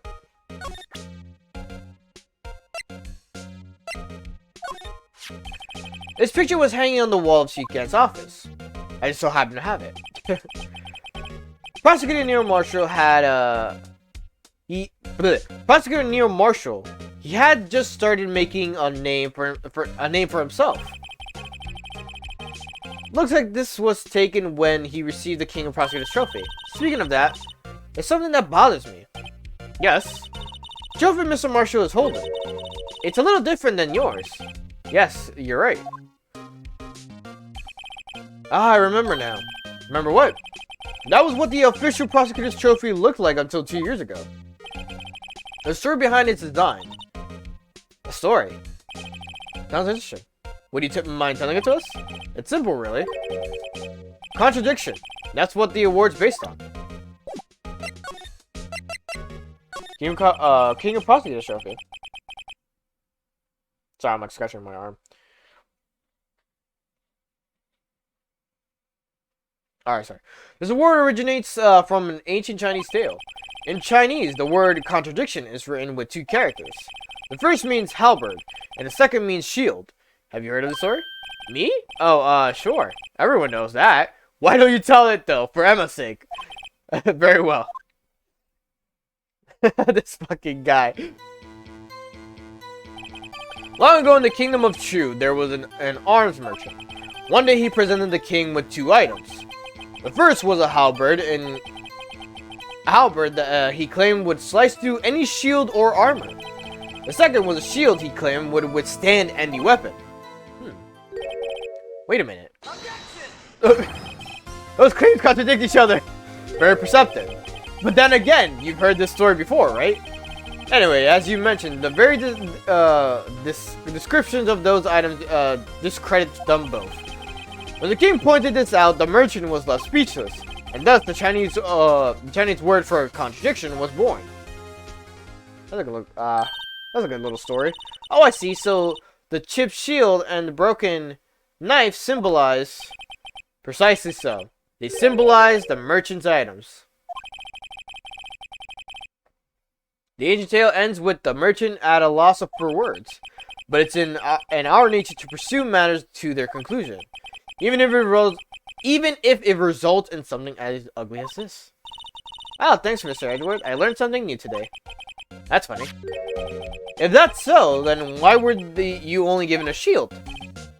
You'll have to ask Chief Gant. 2 years ago, he had the halberd part of the reward abolished. Chief can. Alright. Examine the piece of paper under Edgeworth's desk. It's a letter. Oh. I wonder what he was writing before. Come on, Mr. Wright. Let's take a look. Are you crazy? Edgeworth is sitting right there. Let's distract him. I'll check it out. Hey, Edgeworth. That detective gumps you out the window there? Oh no, he's falling to the ground. Hold on. First, let me see what this girl's doing crawling around my feet. Didn't even look. What? Letter. If you're having trouble reading it, I'll read it for you. It says, letter of resignation. Iris, someone? You mad lad. Resignation? Yeah, resignation. Edgeworth, you don't mean, I'm tired, right? I feel as if something inside me has died. Yes, but Mr. Edgeworth, none of it is your fault. You also started? Yeah, wait, what? The way how she said it? That's how you're supposed to say it when they like put the RRR or like, you know, all letter, then dash, letter, dash, letter. That's technically how you read it out. You stutter it. I know the path I've walked. I know the path I walked. You don't need to tell me. And the path I walked hasn't been a just one. I can't forgive myself for what I've done. When she stuttered, you also stuttered when you tried to read it. I mean, I read it just like how it's written. What? Oh, you might be delayed. I just thought of that. No one else should forgive me either. Oh, I think he's serious. Mr. Wright, please, you have to do something. This letter of resignation. I wonder if I can use it for anything. Put it in my pocket. Alright, I'll see you later, Edgeworth. Oh, because I was trying to read it. Or not read it, but like trying to say it properly. It's resignation. Or, because it's resign. Resignation. It's resignation. Jesus, I keep fucking it up. Excuse me. Oh, hey, Star. Would either of you care for a quarter-pound of roast beef? Hey, Star, I guess she's out of lunches. You certainly are the curious sort, aren't you? Kind of like the first person who sucked a cow's nipple to discover milk. Still, I never thought you'd go digging up the case from 2 years ago. Everyone in the trial was involved in the SL9 incident. Not only that, but the murder occurred on the very day the evidence from that case was due for transferal. This can't be attributed to mere coincidence.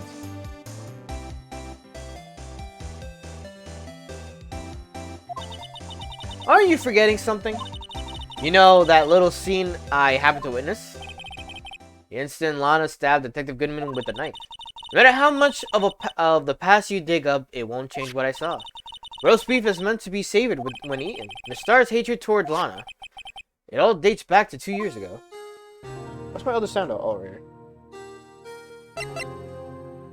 I know the song is supposed to be like sad, but I really like it. I don't know why. So like nice and calming in a sense.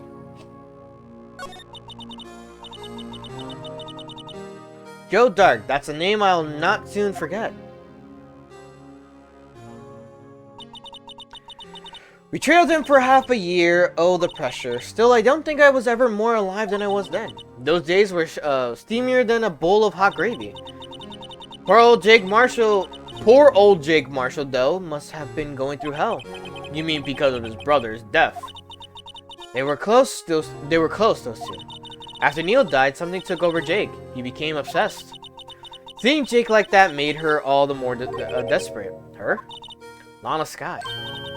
My sister. The best of the best were put on the SL9 case. Of course, they were led by that legendary duo. Lana and Chief Gan. After case closed. That legendary pair was the reason we were able to keep up our investigation. That's why we were so shocked over how it turned out. You mean with the forging of the evidence? Don't get me wrong, Joe Dark got what he deserved. Still, it was obvious the evidence produced in the court was being manipulated. Items our team never found would suddenly appear while other items were kept secret. But you don't have proof anything illegal was done. I'm proof enough of what happened. After that case, all of us saved Goodman was relieved of our duties. Most without even so much as an explanation. Then Lana Skye transferred to the prosecutor's office and became chief prosecutor. Lana always wanted to be a prosecutor. Nothing's quite as simple as it appears. Huh? Lana Skye was merely being used as a pawn. That's my take on the matter. She was being used. Why didn't her do it? Damon Gant and Lana Skye. Gant led the investigation with Lana's second in command. They were the best. They solved all kinds of cases together, didn't they? Damon Gant's magnetism in particular was also unreal. His magnetism. By that I mean his ability to attract evidence. He'd produced the most incredible evidence in the cases he handled. Incredible evidence? You mean... Oh yes, there were rumors about him even back then. No one dared confront him though. I take it she's talking about forged evidence. Back then, everyone looked up to Lana. All detectives wanted to be like her. Really? Oh yes, myself included. I was a fool, really. She hated anything crooked and always watched out for the other detectives. That's why she was so concerned for Jake. Mr. Marshall. When Jake's brother was murdered, she felt as if she had lost her own brother. If it wasn't for her, I don't think Jake would ever have recovered from the shock. That's what makes it all the more infuriating. Miss Starr. That's why I'll never be able to forgive her. Why did she have to turn so cold after that? Being used. Lana transferred to the prosecutor's office 2 years ago, didn't she? Yes, thanks to Chief Gant's powerful influence. Chief. That's right. Having solved the SL9 case, his position as chief was secured. There was only one thing left for him to control, and then no one could stand in his way. The prosecutor's office. What? You mean, that's why Lana was transferred? If he could control the chief prosecutor, he could control the prosecutor's office. That must have been his goal all along. But how could he control Lana? I don't know, but one thing's for sure. Ever since that case ended, she's never been the same. It's only logical to conclude. There must have been a reason for her change. At last, I'm finally getting close to the bottom of this ugly mess. Thank you, Miss Starr. You listen to me, rookie. It takes more than just the ingredients to create fine cuisine. I hope you turn out to be a better chief than I've been. Oh, chef than I've been. Finally, you're getting closer to the bottom of this. Move to the criminal affairs department. I have to, like, transfer over to this.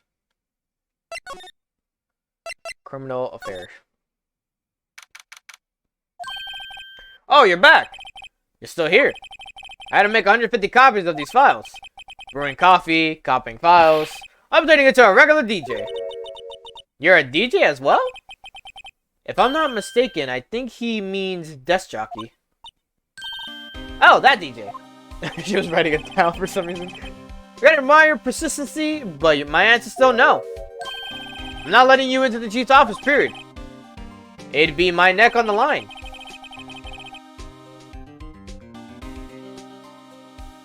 That office is the last crime scene in the SL9 incident. I have to take a look in there. There's got to be something we can do to make the detective change his mind. We present the recognition letter. What's this crumpled up piece of paper? No way! Mr. Edgewood can't be serious! Is he ever not serious? I can't believe they pushed him this far. Mr. Edgewood really feels responsible. When I first met him, I thought he was as cold as ice too. But I know different now. He trusted us detectives to provide him with sound evidence. But we betrayed him. Detective. That's it. I made up my mind. But, here, take my ID card. You can't do that if someone found out. They wouldn't let you off the hook with another lost item report. Look at me. It's no secret I'm already out of the loop. After all, I'm friends with Mr. Edgewood. Depending on how this case turns out, I may already be as good as terminated. What? So at least let me do this, for Mr. Edgewood's sake. Alright, detective, thank you. Swiftly into my pocket, like fucking, he's just like, thank you for the exchange. He like takes it off his hand and he just like, just puts it in his back pocket. Slowly but surely. No one is looking. Alright. That means I now could go to the, yeah.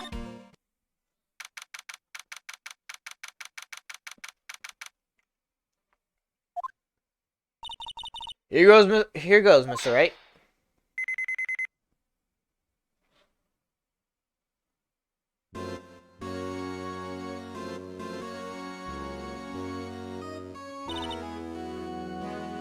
We're in.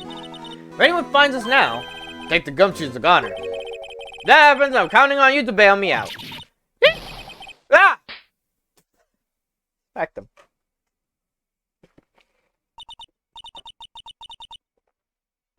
Sorry, I thought you were a ghost.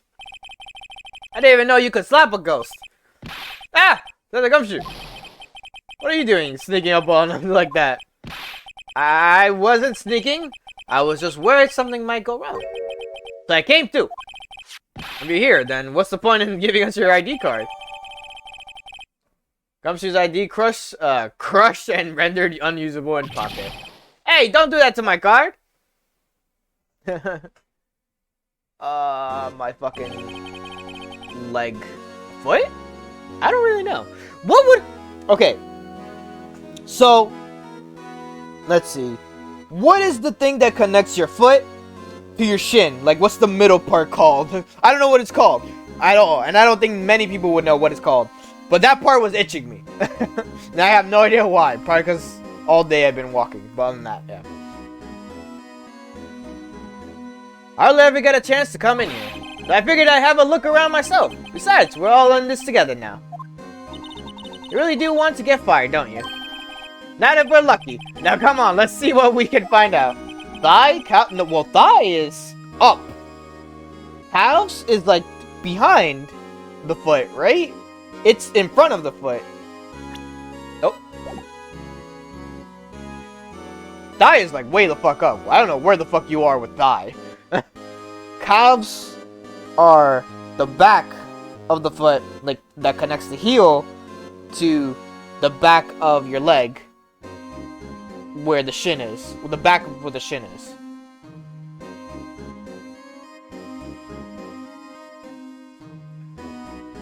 I've got a bad feeling about this. Alright. Okay, talk to Gumshoe. Chief's office. That's on the other side of the room. Was that your sister's? Yes, that's where I was waiting for Lana. On the day 2 years ago. Is anyone using it now? No, sir. This is entirely Chief Gant's office now. English 101 with Ren, I guess. More like... anatomy? It's more like anatomy, because it involves the body. He practices the strict policy of preserving the crime scene. That's a strange reason to leave it there. He leaves it as a warning to everyone else. He wants us to always be alert. He told us so himself at our New Year's party. Of course, he was pretty intoxicated at the time. I see. Ever since Lana left, no one ever touches that desk. No one except Chief Gant. And the cleaning lady who's in here each morning. Still, 2 years have passed since that incident. There can't be any clues remaining. Can I ask you something? Sure. You only came here to look around, right? Because it's one of the SL9 crime scenes. I mean, that's your only reason for coming here, isn't it? Why do you ask? You don't think... Nah, you wouldn't be. No. There's no way. Never mind. Don't worry about it. Okay, now then, let's look around a bit more. Hey, hold on! Not so fast, buddy! Huh? What is it? When someone tells you don't worry about it, it's supposed to start bothering you, pal. That's me on a high level. Stop calling me the fuck out, Gumshoe. You don't just let it go at all. Sorry, this guy's starting to get on my nerves. Okay, so what's bothering you? You two don't think Chief Gant might be a suspect, do you? What? He's right, Mr. Wright. What do you think of him? Chief Gant. So it's finally come to this. What do I think of him? Perhaps it's best I don't divulge my feelings yet. There you go, ignoring me again. Alright, now I gotta examine? Examine the safe behind Gant's desk on the right side room. Oh, okay. This is safe, isn't it? Safe. A word is ripe with intrigue. Okay, okay, if you say so. Looks like a code needs to be entered in this panel too to open it. You could choose the numbers? I don't remember this.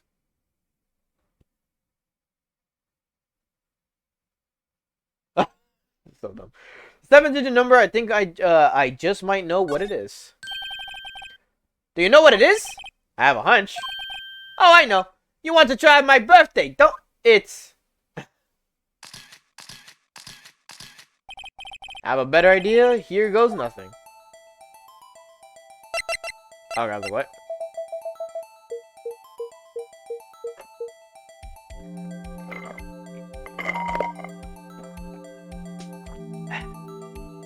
Sorry if you heard me just slurp my fucking remaining Sprite. Bingo. What number did you enter? Whose birthday was it, pal? What the fuck? What the fuck to what the fuck? 77777, the final ID card number on that record. What? Number of the mysterious executive officer who entered the room that day. You mean... Yes. That ID number? To the 7s? Oh. It's kind of obvious too when I remember when I first did this without a guide. Think you're 1-7 shy this time.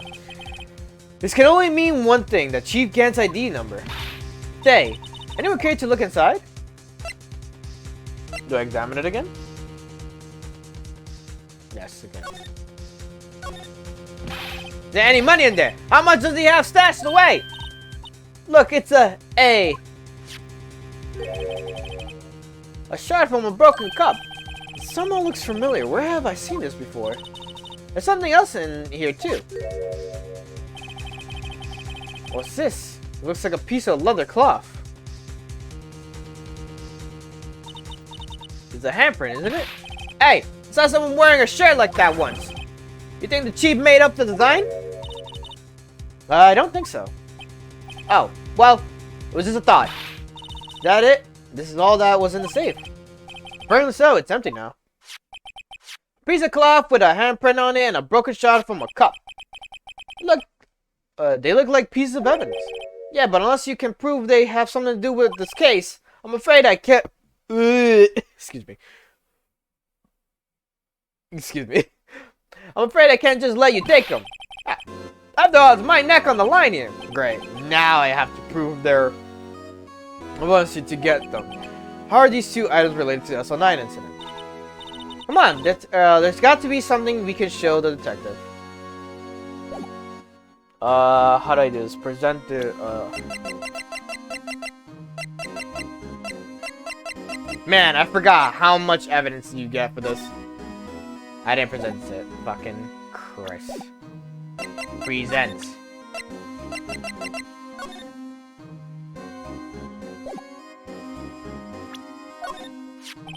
Detective Gumshoe, could you have another look at this jar? I remember when the three of us put that back together. Ah, those were the days. It's kind of early to be nostalgic. You're like me when I have my brain shut off and have 2 IQ only. What? Oh, you're talking about Gumshoe. Wasn't this jar a piece of evidence from that case? That's right. One of the shards had an SL9 incident sticker on it. Doesn't this ring any bells, you know? That fragment we just found? You mean this one? That was just... What? That was safe? Yes. Oh, that was in the safe. Yes, that one. That was in the safe. Now you mention it, It is ringing a lot of bells. Let's see if it fits. Let's on the fragments.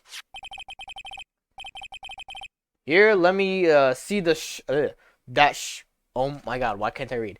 Here, let me see that shard. I'll take a crack at this. Go ahead, pal. Show us what a rookie can do. Mr. Wright, here's some glue. If I can piece this together again, it'll prove Chief Gant was knowingly hiding evidence. Here goes. There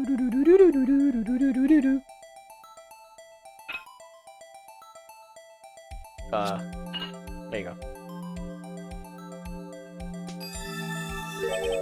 There! It fits like a charm. That, of course, means Chief Gant willingly and knowingly hid a piece of this jar in his safe. In other words, he concealed a piece of evidence from the SL9 incident. But... bro, I fucking read ringing a lot of bells as raining a lot of bells. Oh, balls. Jesus.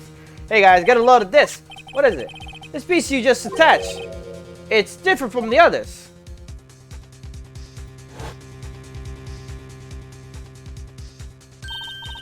There's a reddish line on it. A reddish line. That's blood. I don't get it. Why would Chief Gant hide this in his safe? Okay. Then the next thing we have to do, present fingerprint set.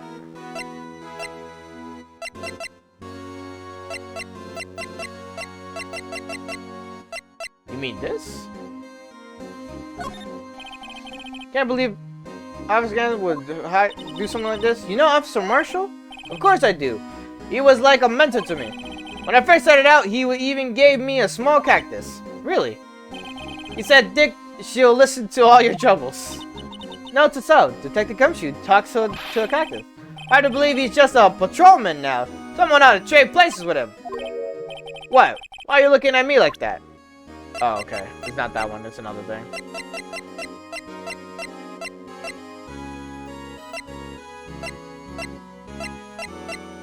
Oh, fingerprint set. Detective Gumshoe, I'd like you to have a look at this. Hey, I know what that is. So you want to take some fingerprints? That's a great idea, Detective. Alright, go to town. Sheesh. What are you doing? Oh, what are you doing? Why are you sticking out your hand like that? Go ahead. Take my fingerprints. It's not your fingerprints we want to take. Huh? Come on, this isn't the time for jokes.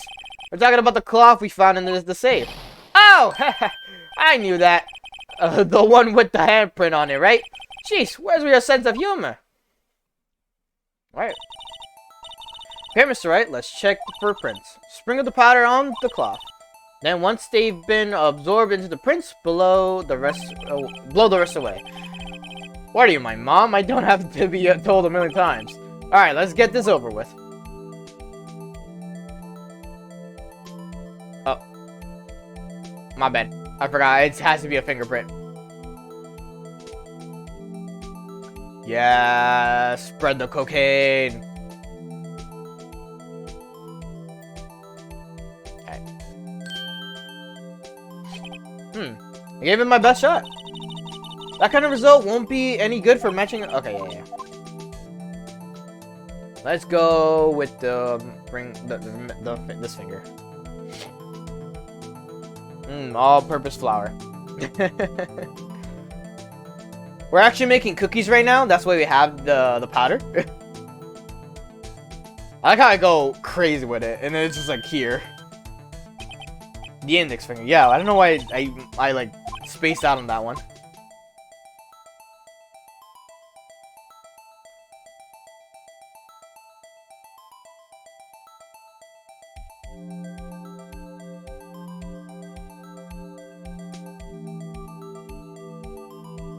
Yeah. The fuck you finger? The F-word finger.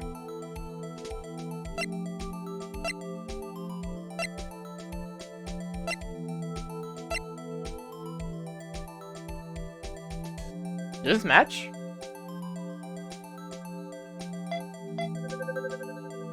No, I think it's a little bit off. No match found, okay. No, it doesn't match. It looks like we're out of clues this time. Yeah. But it was inside the chief's safe, right? Along with that shard. So that means it's got to have something to do with that incident. The one that happened right here in this room. She's right. We should check the fingerprints on everyone who was in here that day. Oh, I see. Okay, I was like, what? The way I see it, there's a higher power at work here. You just gotta have faith. Oh, it's her. So fucking dumbass me over here. Didn't check the other fingerprints.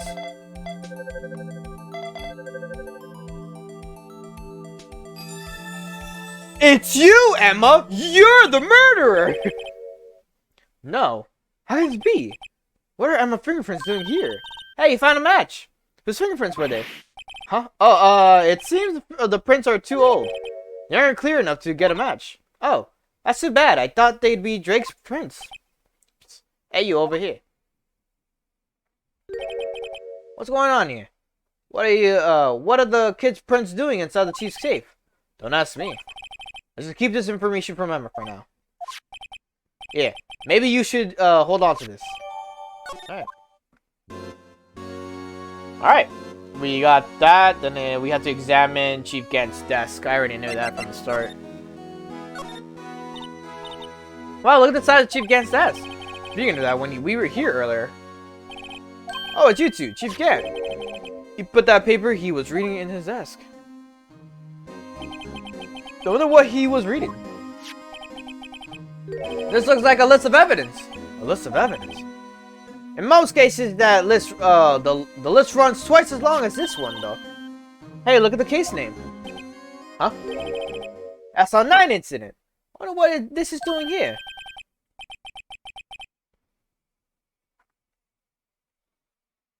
I'm going to pretend I didn't read that today, Sly. I'm just gonna block that out of my head and just gonna move away from that. Hold on, detective. What did you just say? I said I wonder what... No, about evidence lists. Normally they're twice as long. That's right. I guess there wasn't a lot of evidence. Half-size list of evidence. List of evidence, it seems too short. Most lists run twice as long. It's a bit? No.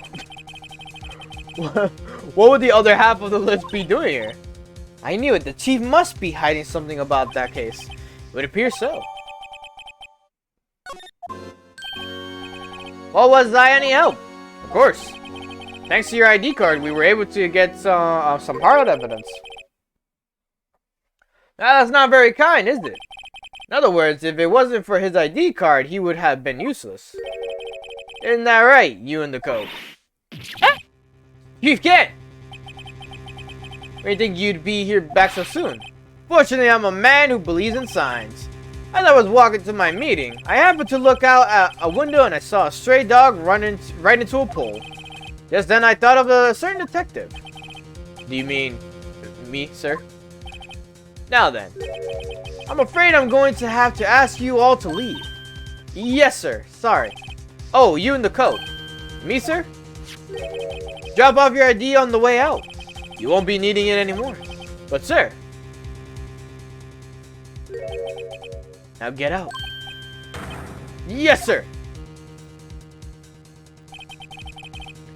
We'll be on our way too, then. Wait, you the one without the spiky hair. Don't go yet. Me, sir? Excuse me. I'd like a word with you.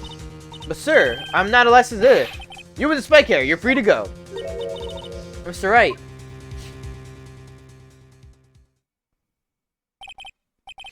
Look, pal, if I told you once, I've told you 1,000 times.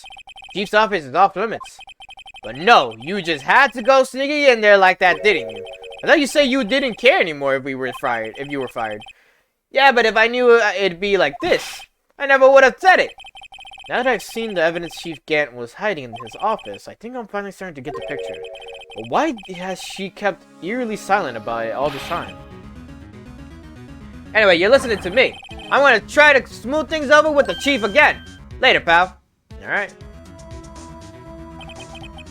After that, I heard from Emma. She said the police wanted to ask her some questions, so she'll be busy for the rest of the day.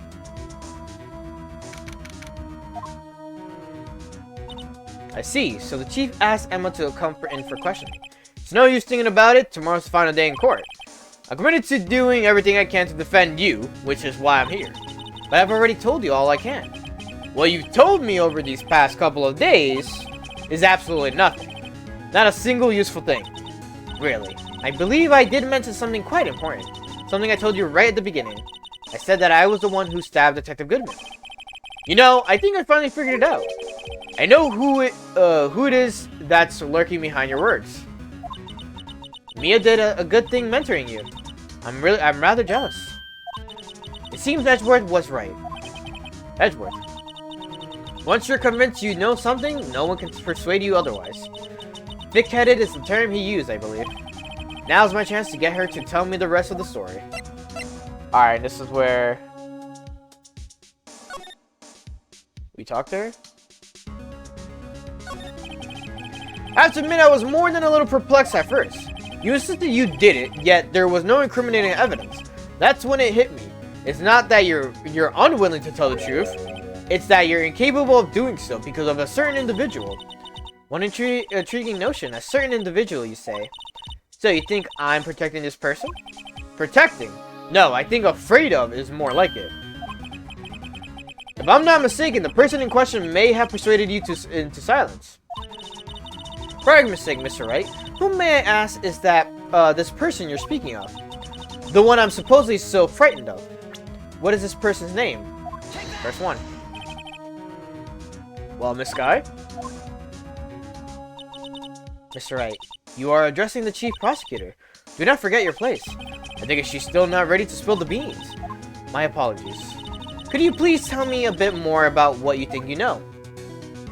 Same again.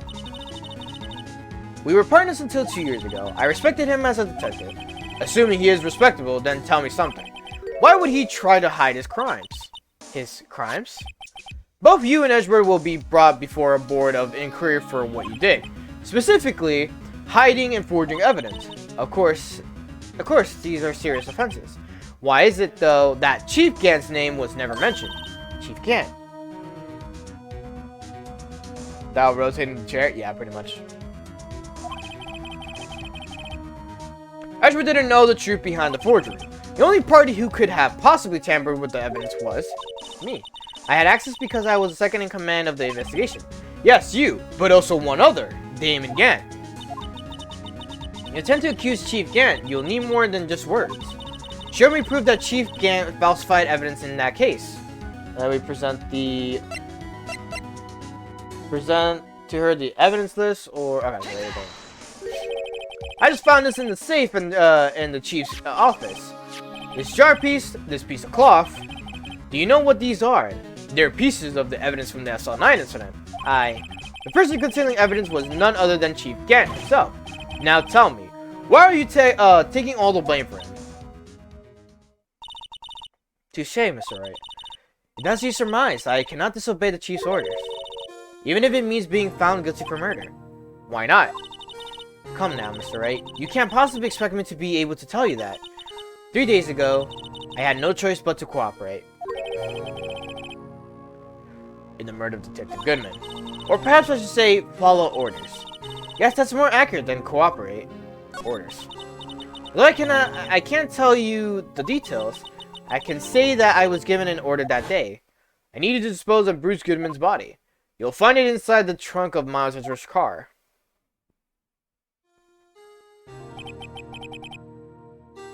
Just as I suspected.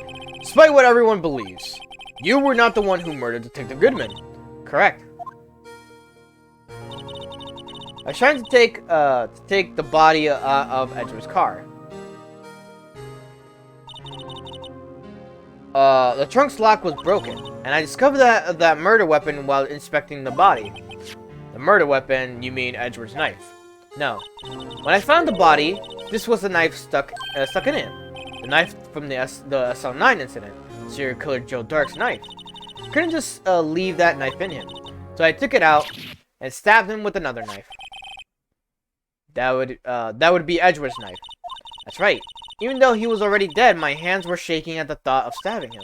That's why I ended up cutting my hand. And that is the reason for the bandage on your right hand. Yes, it seems that I got blood on the victim's shoes as well. And then...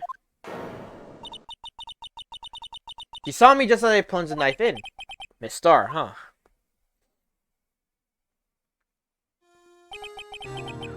Why did you need to hide Drake's knife so badly? It took a lot of work to finally close the Drake case 2 years ago. It was over with. I didn't ever want to be opened again. I didn't want it to be opened ever again. My intent was to prevent that by whatever means possible. So you hid Drake's knife. The weapon used to stab the detective was evidence in the Joe Dark's case. If word got out, which it would, the reporters would have a field day with that. So you wrapped the knife in your scarf and hid it in Edward's exhaust pipe. I gotta sleep now. Good night, Ren. Have a good night, Sly. Thanks for dropping by, buddy. I almost called you Ren. Damn. Right. Then I call my sister to tell her what happened and to ask her to hide the knife that was inside my muffler. You asked Emma. I didn't want anyone on the force to know about this. That would explain why Emma is so confident about Lana's innocence. Speaking of phone calls, I had a bad feeling about one of them that day. Bad feeling. Oh, a bad feeling. Like, I didn't realize who was talking. The truth is, after I received those orders from Chief Gant, the first thing I did was make a phone call. Phone call to Patrolman Jake Marshall. To Marshall? Why on earth would you call him? The lead investigator for the SL9 incident had been murdered. I wanted that fact to be kept hidden, and I needed help. He was the only other person I could trust. At least I thought I could trust him at the time. However, it seems that after I spoke to him, he went off on an escapade of his own. Oh, you mean... Not wanting the case to die, he decided to take things into his own hands. He disguised himself as Detective Goodman and tried to steal the evidence. He had already stole the ID card, but it seems he still hadn't made up his mind to break into the evidence room. After my phone call, any remaining doubts he had must have disappeared. So your phone call caused the incident to in the evidence room.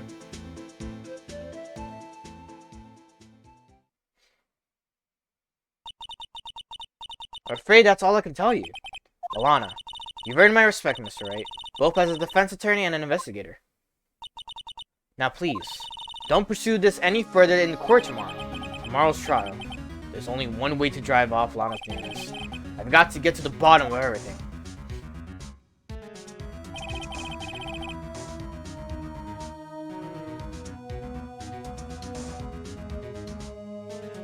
Excuse me. Detective Goodman's real murderer.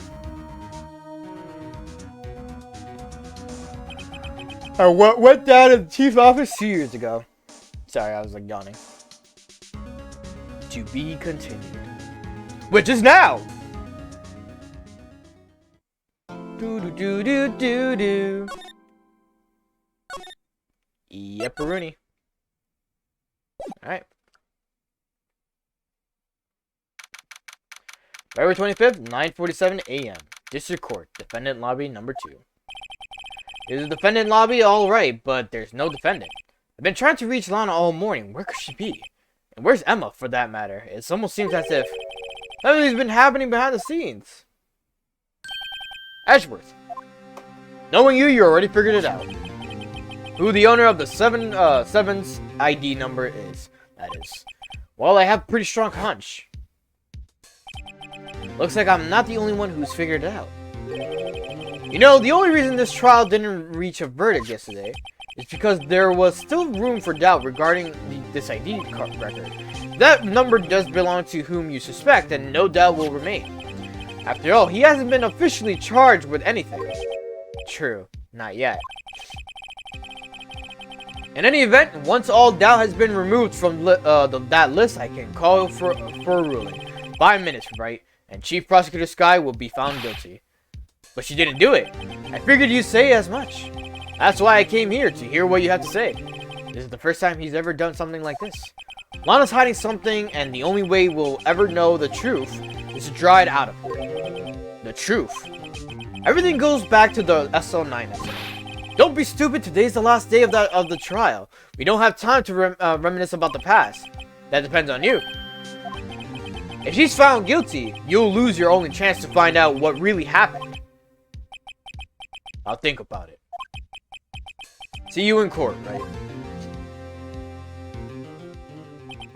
This is it.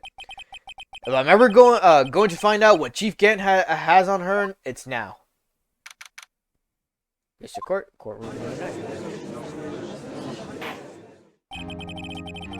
Court is now in session for the trial of Miss Lana Sky.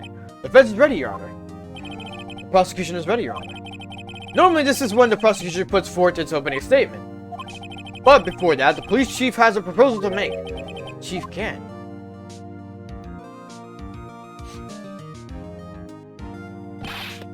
Morning, folks. How's everyone doing? Hey, Edgy, been back to the pool yet?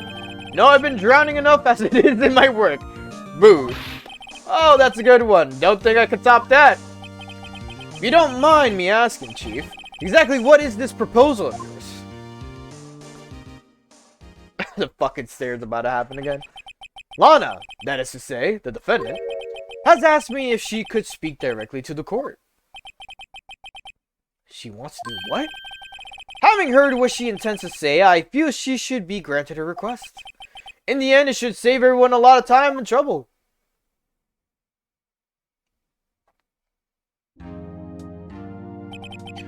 What's this all about, defendant? I'd just like to make one simple request and I'll be finished. Well then, what's your request? Your Honor, I'd like you to put an immediate end to this trial. Huh? I confess to all charges against me. On February 21st of this year, I murdered Detective Bruce Goodman in the underground parking lot of the prosecutor's office. No, Lana!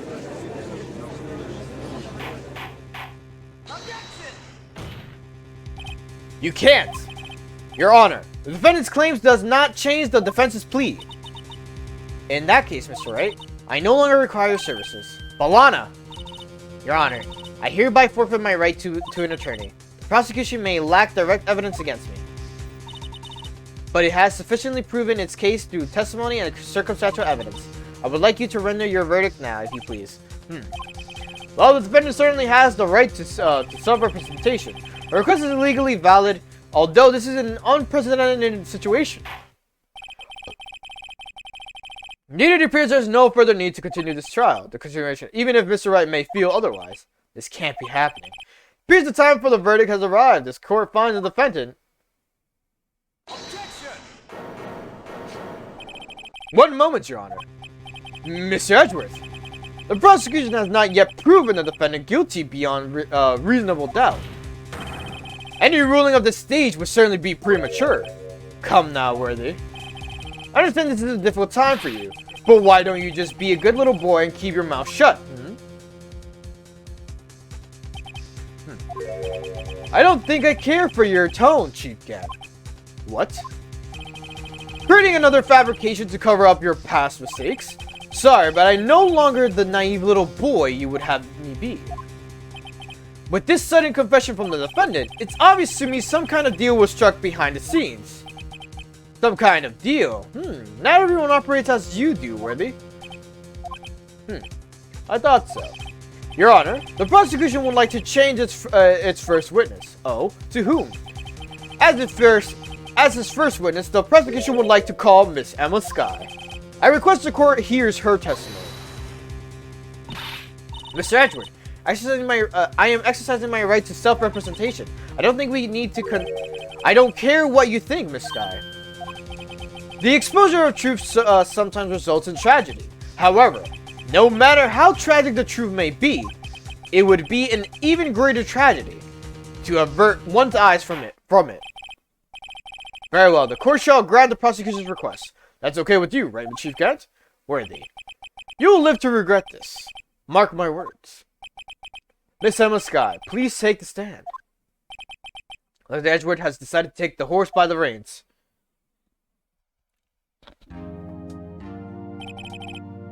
Alright, here we go.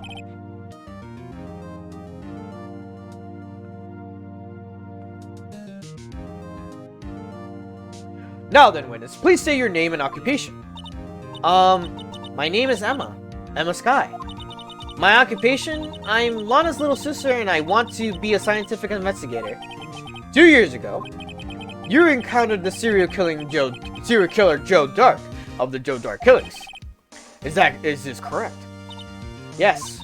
I'm trying my hardest to forget about that, though. I'm sorry. But I'm afraid I'm going to have to ask you to recall those events one more time. Mr. Edward, please remember the trial concerns the murder of Detective Goodman. Is any incident that was resolved 2 years ago really all that relevant? Yes, it most certainly is. Well, okay then. He sure gave in fast. Now, please testify about what happened to you 2 years ago. The trip to yesteryear has finally begun. It's bound to lead to the truth behind this trial. It's happening.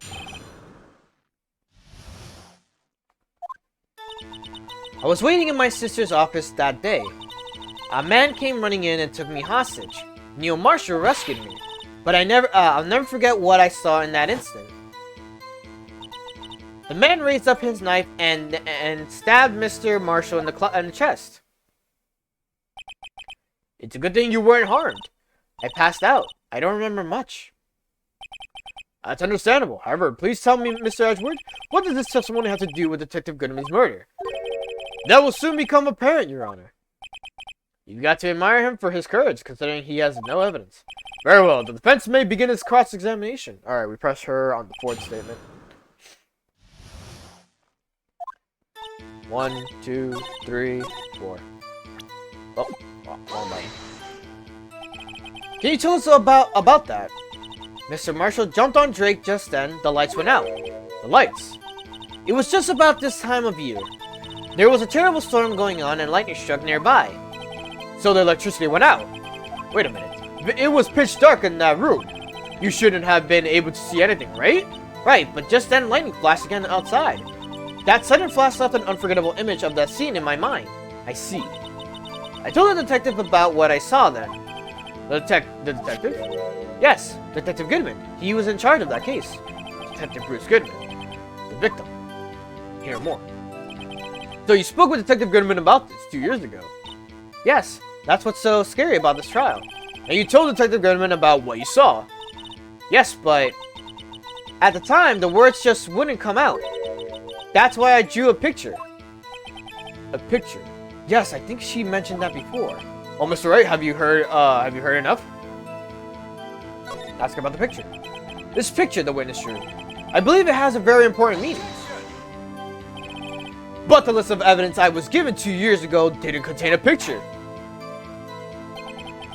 Witness, would you mind if we added this statement to your testimony? Yes, Your Honor. I drew a picture of that scene once, but it seems to have been lost. Present.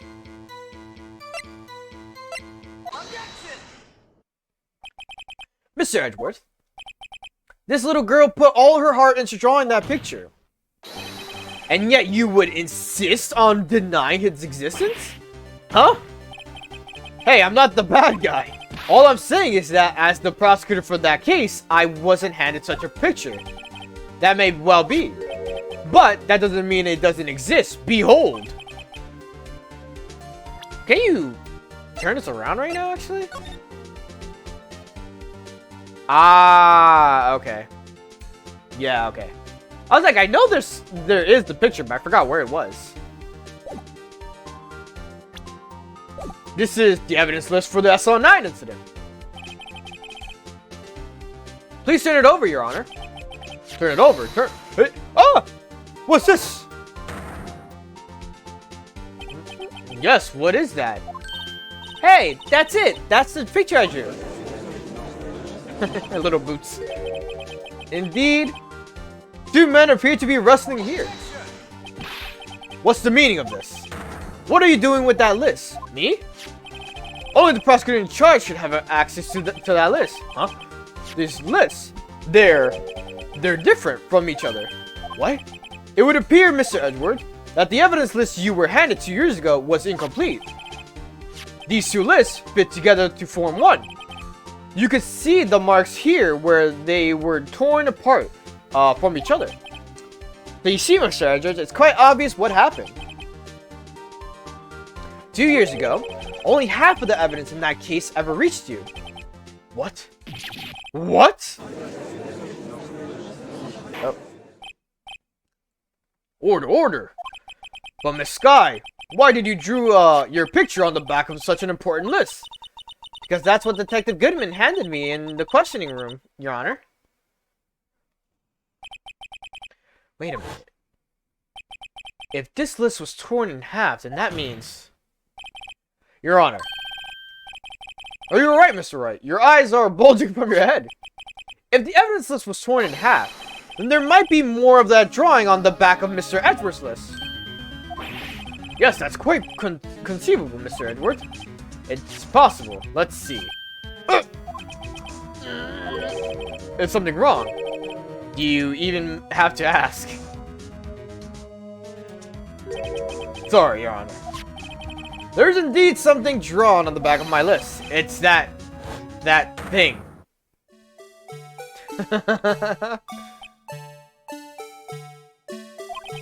That's that thing. That thing that was dancing in the evidence room. Clearly, this act of vandalism is the work of a certain chief of detectives.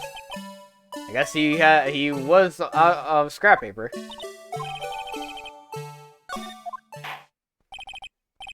Very well, witness. Hold up, so now we have the updated list, right?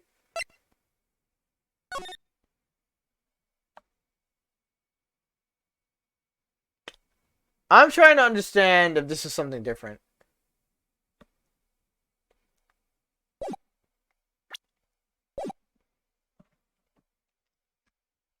Will you please testify about this picture you drew 2 years ago? Huh? Oh, yes, sir, Your Honor. What's wrong with Emma? She seemed to be thinking about something when she was looking at that picture. She's like, something's off about this. Hold up. Alright. Emma's picture. This is the picture I drew 2 years ago. The flash of lightning was so bright, all I could see were shadows. After that, I must have fainted. This picture shows exactly what I saw in that instant. To think a flash of lightning could burn such an image in your mind. Thanks to that, though, she was able to show us exactly what she saw. I don't see any contradictions here. This clearly shows Joe Dark about a murder prosecutor, Neil Marshall. The defense may now begin its cross-examination.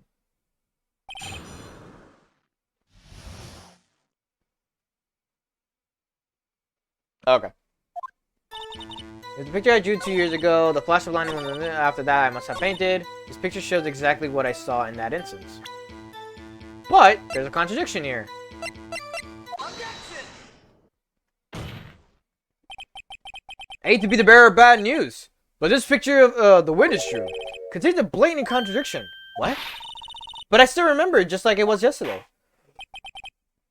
Mr. Wright. Excuse me. Fuck. Excuse me. Oh my god. Alright. Perhaps it would be faster if you simply pointed out this contradiction for us. What part of this picture contradicts the...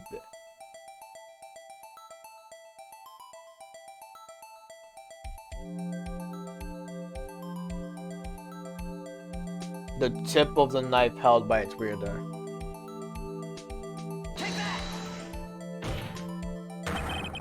The contradiction of course lies here. Take a look at the knife the man is holding. If you look closely, you can see its tip is broken. Even I don't have to look closely to see that, Mr. Wright. Well, Mr. Wright, look at the evidence. See the murder weapon? Its tip is broken too. If I recall, the tip of the knife was found broken off of the victim's body. It was a conclusive piece of evidence that proved Joe Dark was a murderer. I'm afraid it's not so simple, Emma. And where, pray tell, could you possibly see a problem? It's obvious, really. The victim suffered a single stab wound to the back. If the victim was only stabbed once, then the murder weapon should not yet be broken. Ah, what's the meaning of this? Perhaps the knife was broken beforehand. Sorry, but I'm afraid that's not possible. The tip of the knife was found inside the victim's body. If it was broken beforehand, it couldn't possibly wind up there.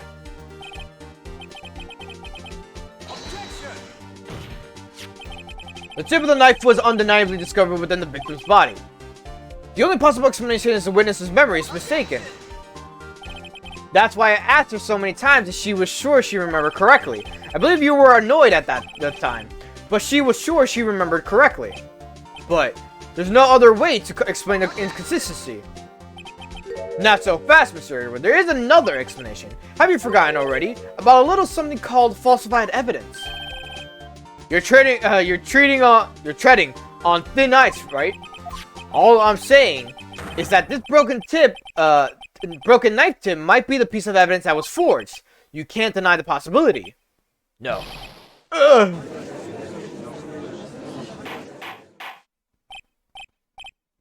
Order. Are you saying that the investigation really was corrupted? Your Honor, please allow me to once again go over the events that took place on the day of the murder. The police department and the prosecutor's office were holding a ceremony that day. After receiving the King of Prosecutors Award at the ceremony, Neil Marshall questioned Joe Dark along with Damon Gann.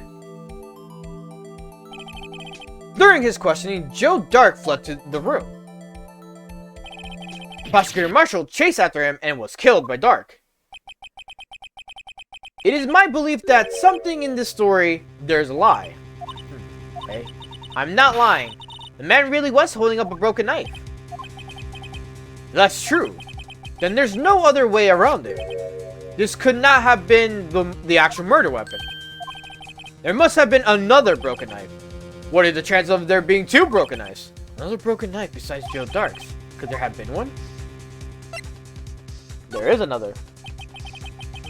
If the witness is this adamant about the accuracy of what she saw, it can't just be explained away by a simple observational error. Mr. Wright. In that instant, Emma really did see a broken knife. I assume then that you have some information about the other broken knife. If so, please feel free to enlighten us. The murder weapon was already broken prior to the murder. There's only one way. Take a look at this, take a look at this. Here's the real murder weapon.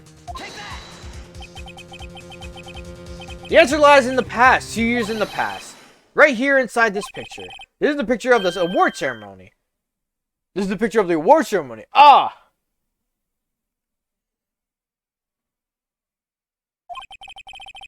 What is it, Mr. Edwards? It's the broken murder weapon. Notice the award Prosecutor Marshall is holding. That's a broken knife. As you earlier concluded, the knife in the drawing was not just Joe Dark's knife. That being the case, the knife the witness saw was in all likelihood from this award. Order. Neil Marshall was awarded King of Prosecutors that day. As the award, he was given this broken shield and knife. When he chased after Joe Dark, he pulled out this knife. Being a prosecutor, he did not carry a pistol. This broken knife was the only weapon he had in this dangerous situation. But that can't be. Oh, and why not, Mr. Edward? Because if the King of Prosecutors Award knife was the murder weapon, then the murderer and the victim would be reversed. What do you mean? I mean, this man raising a knife would have been Prosecutor Neil Marshall. Oh.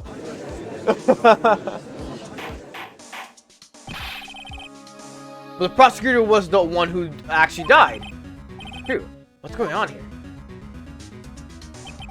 It seems Mr. Wright has been a bit too eager to jump to conclusions. Wait, I remember now. I remember everything. Witness, Mr. Edgeworth. What is it? Could you show me your evidence list again, please? His list. The one with that picture scribbled on the back. I knew it. This picture. I'm the one who drew it. What? You drew that? That's right. The list wasn't torn in half at the time I drew this picture. This fucking music. All this time I've been trying so hard to forget. I must have locked this part away deep inside me. Perhaps it would be best if we added this to the witness testimony. Would you please tell us what you recall, Miss Guy? Yes, Your Honor. First the knife mix-up and now the blue badger. This should be interesting.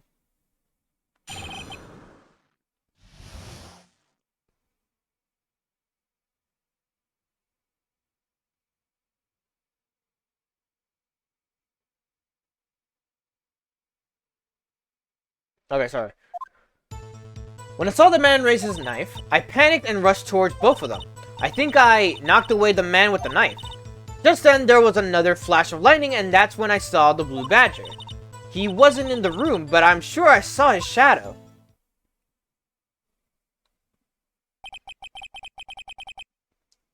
This is certainly most unusual. Try impossible. The chief of detectives hadn't even designed him until this year. That would mean he didn't even exist 2 years ago.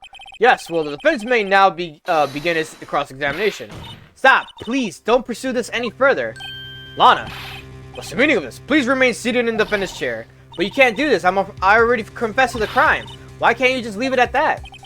Chief Prosecutor Sky, we've already come this far. It's too late to turn back. Silence. Defense will now begin its cross-examination. Bailiff, please detain the defendant.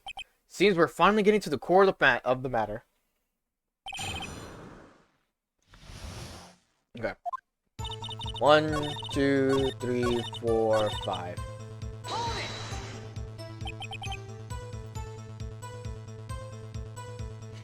His shadow.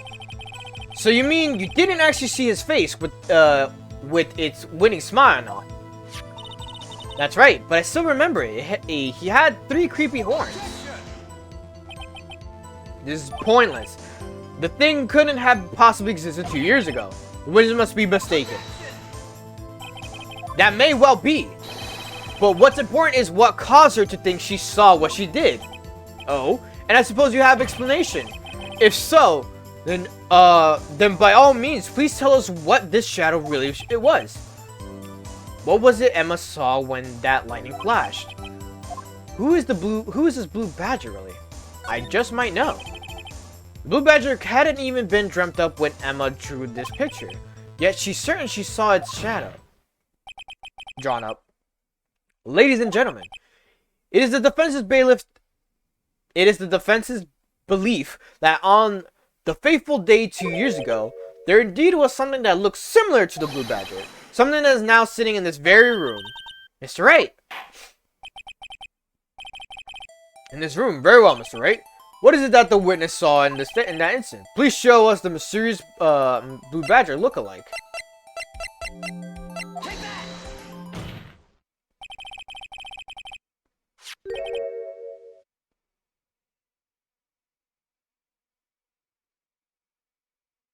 Okay. The mysterious blue badger was in fact this. But that's... what exactly is that? I believe it's some sort of jar. But Mr. Wright, that doesn't look anything like the blue badger. Indeed it doesn't. As it stands now, it's just a plain jar.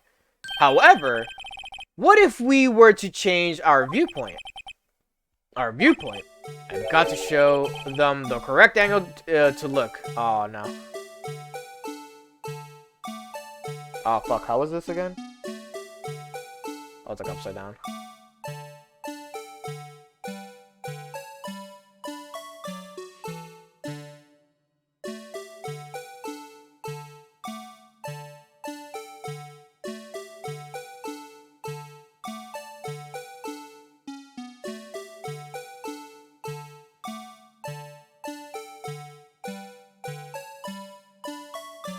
Kinda got like the good angle.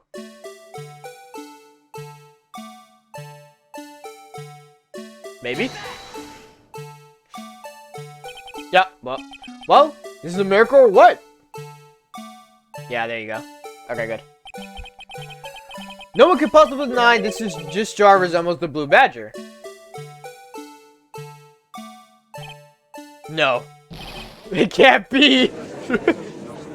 Edward can't have it, bro. Edward cannot have it.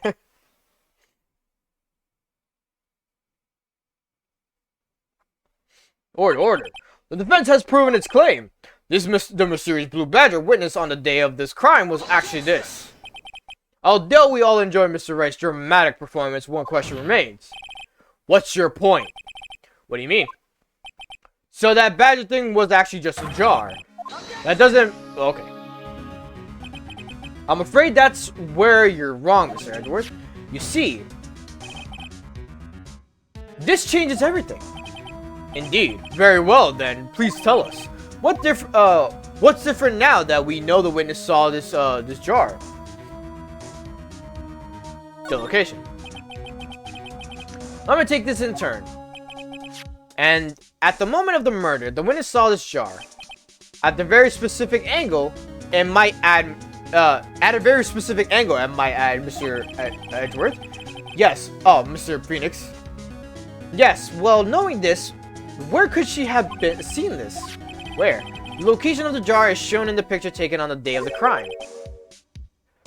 It's on the shelf in the office of Damon Gant. But the body was found lying near Lana Sky's desk. The witness testified to herself. Yes, and it's these two facts that reveal what actually transpired. You see, the struggle between Drake and Marshall did not take place in Lana Sky's office. It happened on the other side of the room in the Chief Gant's office. Are you implying the murderer moved the victim's body from Damon Gant's office to Lana Sky's office? Yes. Why would he do that? There's no reason. Exactly. If there wasn't a reason, he wouldn't have gone through the trouble. The only logical conclusion is that there was a reason. Do you know what the reason was, Mr. Wright?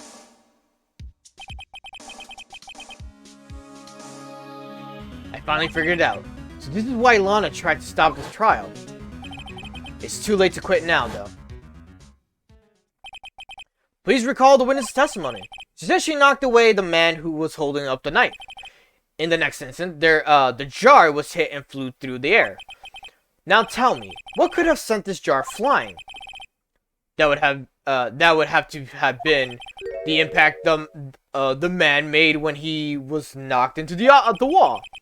Ladies and gentlemen, if I may draw your attention to this picture once more. If the man was knocked into the direction of the shelf the jar was sitting on, what would he have hit? Ah! The suit of armor, holding a very sharp and dangerous looking sword. Yes. And since the man who was knocked into the armor was carrying a broken knife, he would have had to have been Neil Marshall wielding the King of Prosecutors trophy. No, Mr. Wright, you can't be thinking. Yes. There is another possibility of what actually transpired in that room. Another possibility. Of course, the perpetrator would have had no idea, but nevertheless. I don't know if I can go through with this. Mr. Wright, what's the matter? If events took place as the defense theorizes, then the outcome is obvious. In that moment, assuming that Emma Sky knocked away was actually Prosecutor Neil Marshall, she knocked him into the knife thing.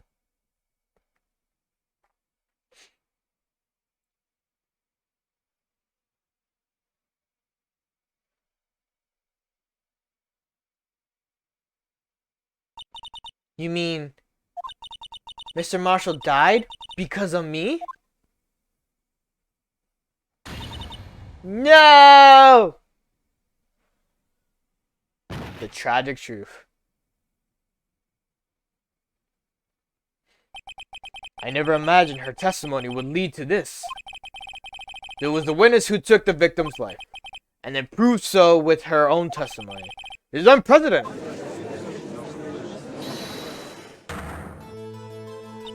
What are you saying? I'm sorry, Miss Sky, but given the circumstances, Joe Dark murdered Prosecutor Marshall. How can you think that it was Emma? How dare you try to pin the crime on her? Imagine that coming from you. If you recall, it was you who admitted to forging evidence 2 years ago. The reason you moved Prosecutor Marshall's body was to keep anyone else from finding out about that what Emma did, wasn't it? I assure you, Mr. Edgewood, I have no idea what you're talking about. If you hope to have anyone believe your insane allegation, I'm afraid you're going to have to prove it, to have proof. Tell me, do you have any conclusive evidence that proves my sister killed Neil Marshall? Evidence.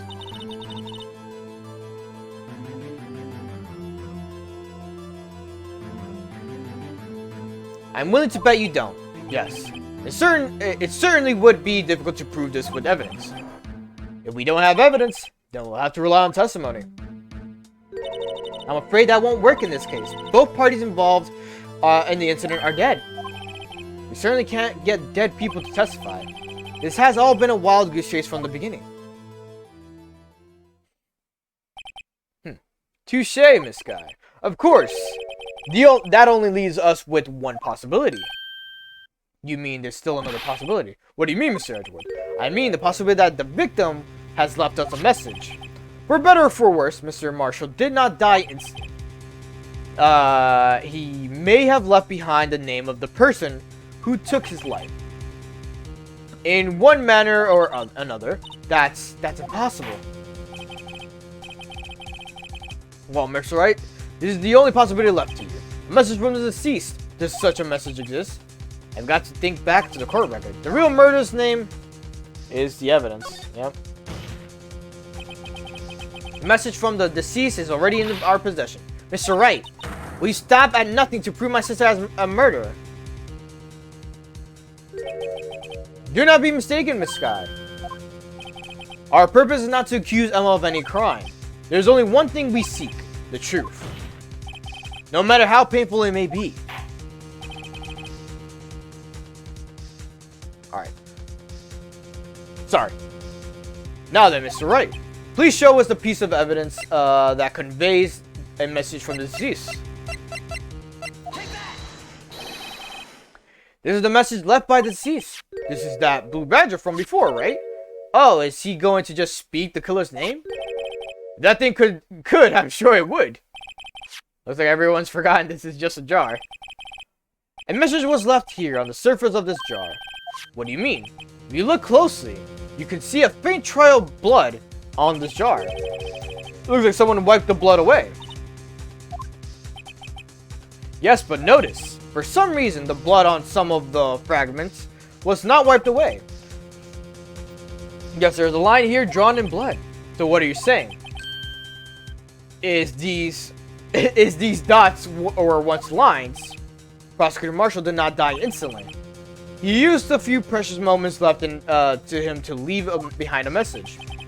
One that someone apparently wiped away. But blood must have seeped into the jar where the lines changed directions. Precisely so. All we need to do is connect these dots. And the victim's message will become apparent. No. Excuse me. Mr. Wright, what kind of message did the victim leave for us? Your Honor, I believe these bloodstains will reveal us the answer. We'll have to connect these dots to make sure. There's only one thing the victim would have written given the circumstances. His murderer's name. Oh, yeah, it's kind of weird.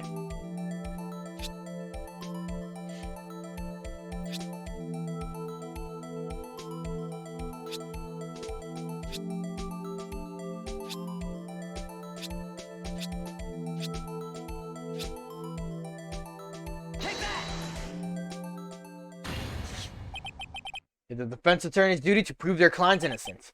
That's why all I've been thinking about is saving Lana. After all my efforts, I never thought I would turn out like this. Emma. This is the final message Prosecutor Marshall left behind.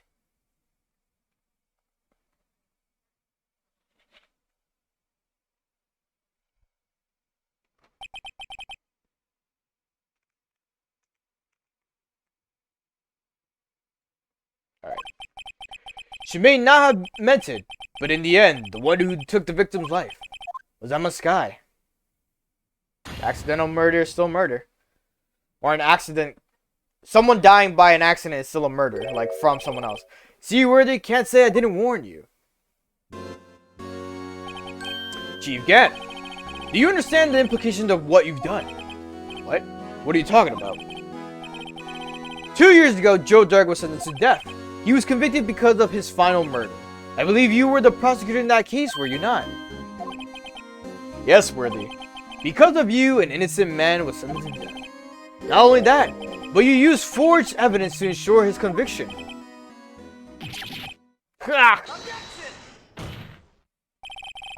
But Joe Dark really was a serial murderer. That's undeniable. I'm afraid that's not important. Didn't you know we aren't defenders of justice? What? We're merely keepers of the law. Sentencing a man to death is no light matter. Even if there wasn't any cover-up or evidence forgery. Ultimately, the responsibility falls on the prosecutor in charge. Despite what anyone may say, the fact cannot be denied.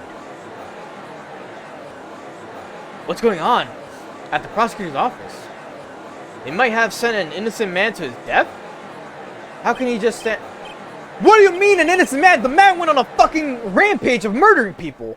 Literally. Innocent man to death. Shut the fuck up. Hold on, I'm getting water right now.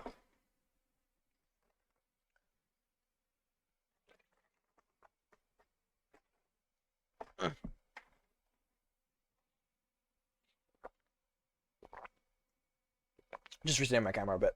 That's why I was like kind of silent. But also drinking my water. The gavel's pounding fell on deaf ears. Unable to settle the crowd, the judge declared a recess. Where this trial is headed, no one knows. It ain't done yet.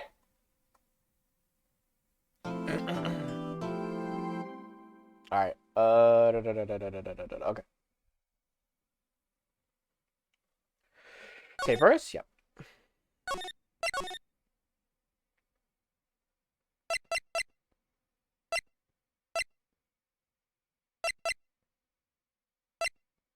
These are weirdly mixed and it bothers me. Like, why is game 1 here, then game 2 here, then game 3 here? Like, what the fuck is happening?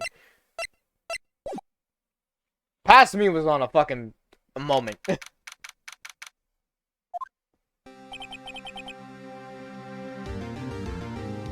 2019, 2020, by the way, when I first played this, I played the trilogy on here. Sorry, Edgeworth. I didn't mean to get you in trouble. Don't worry about it. This is my problem, not yours. Hope I'm not interrupting anything, pals. Oh, guess I am. I'll come back later. Wait, Detective Gumshoe, what is it? We've got a lot of nerve, pal, making a detective run all around while on duty. And to top it off, you call me here. I've seen happier people at funerals. I take it Lana's having you run errands again. Let me tell you, this is the last time, pal. Here, she asked me to give this to you if there was a break in today's trial. Evidence of law. Edgeworth was talking about this just the other day. Rule number 1, no evidence shall be shown without the approval of the police department. Is that right, Mr. Wright? It seems so. You could at least study some evidence law, really.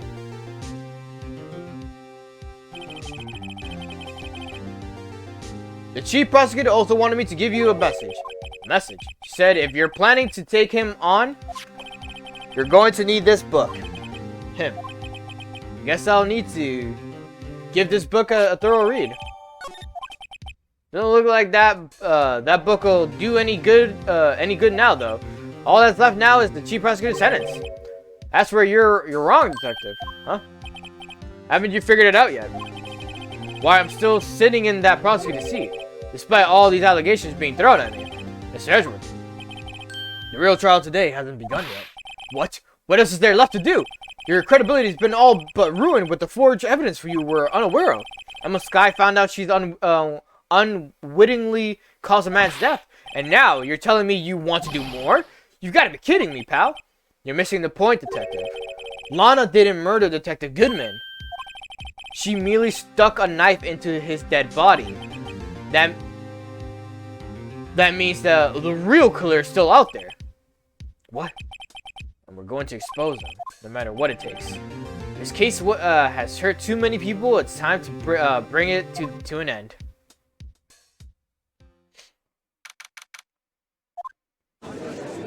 Kind of wish this was animated for the anime. I think they skipped this over. They kind of just focused on the first 4 episodes.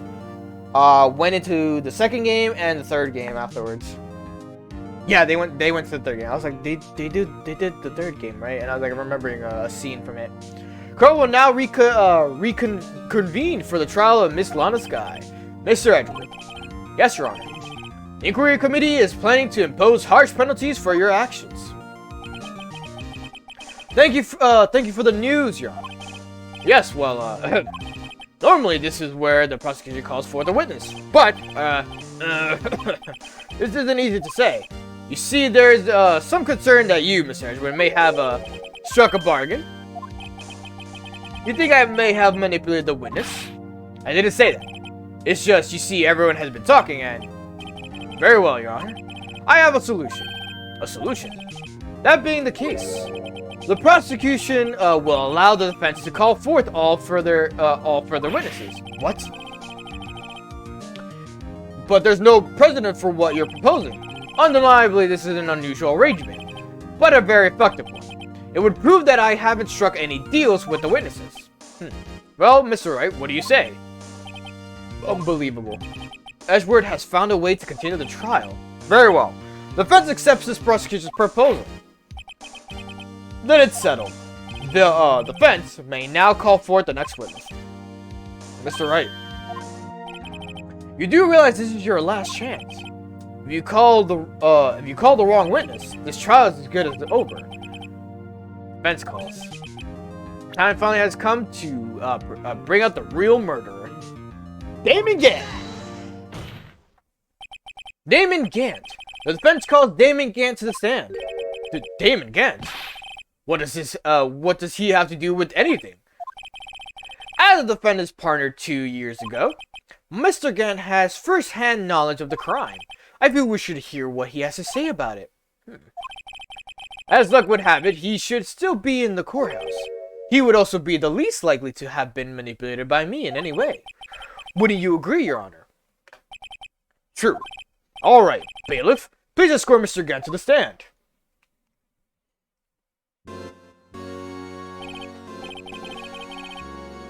Witness, please say your name and occupation. What is this, some kind of practical joke? I was just on my way to lunch. Your name and occupation, sir. Worthy, are you sure you want to do this? Your name and occupation! So, you want to play hardball, eh? Please, Mr. Gant. Fine. My name is Damon Gant. I'm the acting chief of police. Now then, Chief Gant, the court requests to hear your testimony. Oh, righto. What's with the grim face? First, let's clear up this SL9 incident. Oh, you mean that time when Lana's sister murdered that prosecutor? Personally, I think it's been made pretty clear already. There are still some things unaccounted for.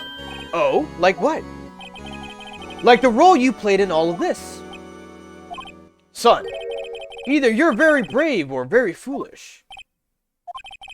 You are aware, of course, that a police chief has all kinds of weapons at his disposal. Weapons? Sure, take my testimony for example. I don't have to give it if I don't want to. What? Is that true? I'm afraid so. The chief of police has the right to refuse to testify. Of course, such an action carries with a certain risk. Don't worry, I'm not here to hinder your trial. Just remember, if this turns out to be a big waste of time, don't say I didn't warn you. Very well, the witness may now begin his testimony. SL9 incident. As I recall, Neil and I were questioning him that day. To make a long story short, we slipped up. That power outage didn't help either. When I went to my office, I found Lana there. Apparently, she had already arranged the crime scene. As you can see, I had nothing to do with the forgery. Is that when Drake was arrested? Him? He was lying on the floor unconscious.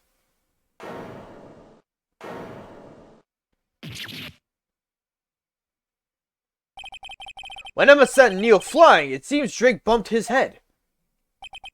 I see. Everything seems pretty clear-cut. If the police chief has the right to refuse to testify, then I better hit him hard and fast. Fifth. 2, 3, 4, 5.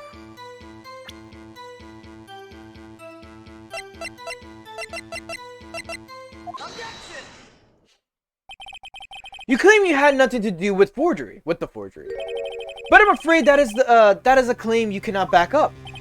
Explain yourself. Several pieces of evidence were found in your office. Take this list, for example. That's the list Emma Sky drew for her picture on. This was discovered in your desk.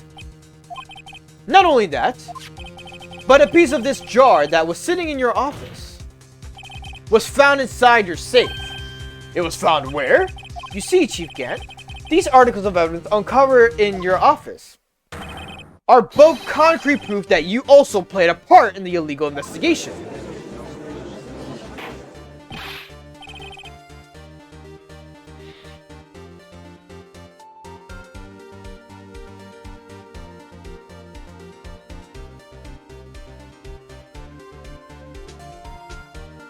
Okay. Chief Gant, what's the meaning of this? Sorry, I was reading something. Oh, here's a defense attorney who may have who may even rival Worthy. So you admit to it then that you were involved in the forgery? Who, me? Or do you mean you? Me? Why would I have anything to do with that? Well, you were the one who snuck into my office when you found this evidence. Prosecutors aren't the only ones capable of forging evidence, you know. Defense attorneys can do so too.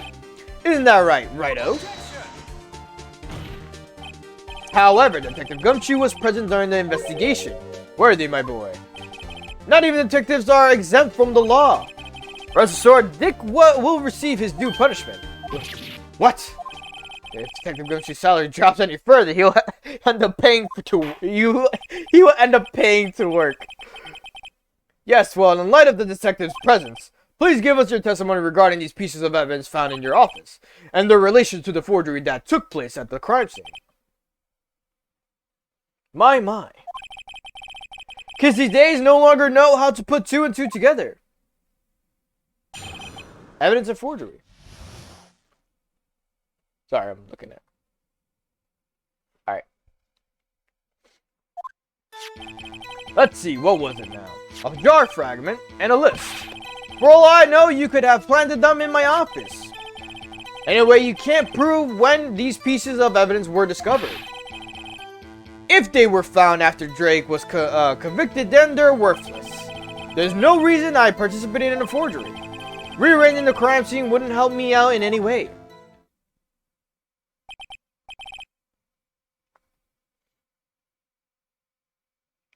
Sorry, okay. Mr. Wright, Mr. Wright. Yes, Your Honor. When investigating the crime scene, you should have been more careful to observe protocol. You do understand that I am the chief of police, right? There will be consequences. Oh. Indeed, I believe I will press charges so you won't make that same mistake again. My apologies, Chief, but would you mind waiting until tomorrow for that? Day is, well, you know. Alright, Uji. I return now. What? I know. That place, right? Huh? What are these guys telepathic?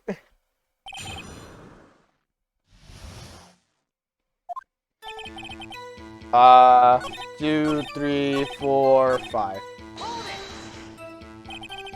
Really, Chief Gant? At the very least, there is one very large benefit you reap from all this. Oh, I wasn't aware. What is this benefit? That would be, of course, be the position you have, Chief of Police. Oh? The resolution of the SL9 incident secured your promotion to Chief. That in and of itself is sufficient motive. Oh, that's a good one. Huh? Do you really think I'm that incompetent? What do you mean? Even without that case, I was already in line to become the next chief. The resolution of SL9 merely sped up my inevitability a little. Is that true, Edgeworth? Yes. He was going to be made chief anyway. Be careful when pointing that finger, or you might wind up being the one pointed at. So that means there's there's only one possible motivation for you to commit forgery. If you didn't do it for yourself, then you did it for someone else. Don't be silly, Worthy. You know me better than that. There are only 3 people I look out for. Me, myself, and I. There, it's out in the open now. Uji, would you mind if I change my testimony a little? By all means, please. I wouldn't be anyone's accomplice if there was nothing in it for me. And then I pressed it again. Nothing in it for you. Sorry, but the only person I care about is yours truly. That girl, Lana's little sister, was it? If you think I felt sorry for her, you better think again. You're right. You don't feel sorry for anyone.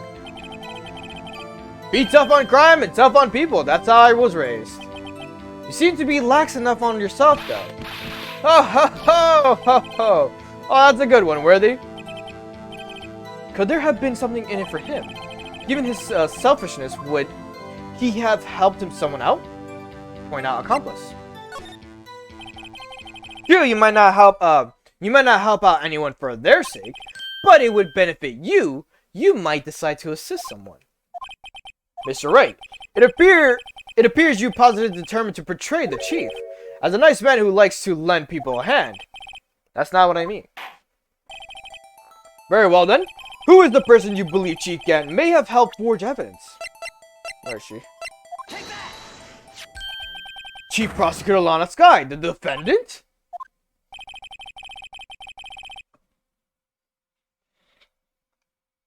Sorry. I believe it's quite obvious in light of the circumstances. Emma Sky fell victim to an unfortunate series of events. Who would want to help her more than her own sister, Lana? And as for Chief Gent, he would also have a reason to help Lana if she asked him to. That reason, of course, is self-profit. Self-profit? What do you mean? After the SL9 incident was resolved, Lana Sky was appointed chief prosecutor at the prosecutor's office. The person who arranged this job change was you, Chief Gent. But how would he profit from all of this? He would be able to use chief prosecutor as his puppet. Essentially, he would acquire an unchecked authority over all investigations. Do you mean to tell me that despite the chief's formidable appearance, he plays with puppets? Oh wait, you must mean puppet as in someone forced to do his bidding. Never mind. Admit it, Chief. You assisted Lana Sky in forging evidence. Your motive to appoint her as chief prosecutor so you could control her. Right, oh my boy, you have quite an imagination. Let me ask you something. What? Do you have any proof of this? That I controlled Lana? For example, is Lana testifying that I've done such a thing? Lana. She's keeping quiet too to protect Emma. There's no way... Oh, I'm on one low. There's no way she'd testify against Gan. I'm afraid without any proof, this all amounts to nothing more than mere conjecture. Conjecture, yeah. Unless that is also what happened in the incident. And this incident. This incident? Which one would that be? Of course, I'm talking about the murder of Detective Bruce Goodman. The chief prosecutor has been acting strange throughout this entire trial. Almost as if someone has been controlling her. Worthy, you better watch your tongue. I wouldn't want you to get hurt. Just what do you mean? What he means, Your Honor, is that Chief Kent is involved in the murder of Detective Goodman. Not only that, but the Chief is now making Lana take the rap to cover up his involvement. What? What?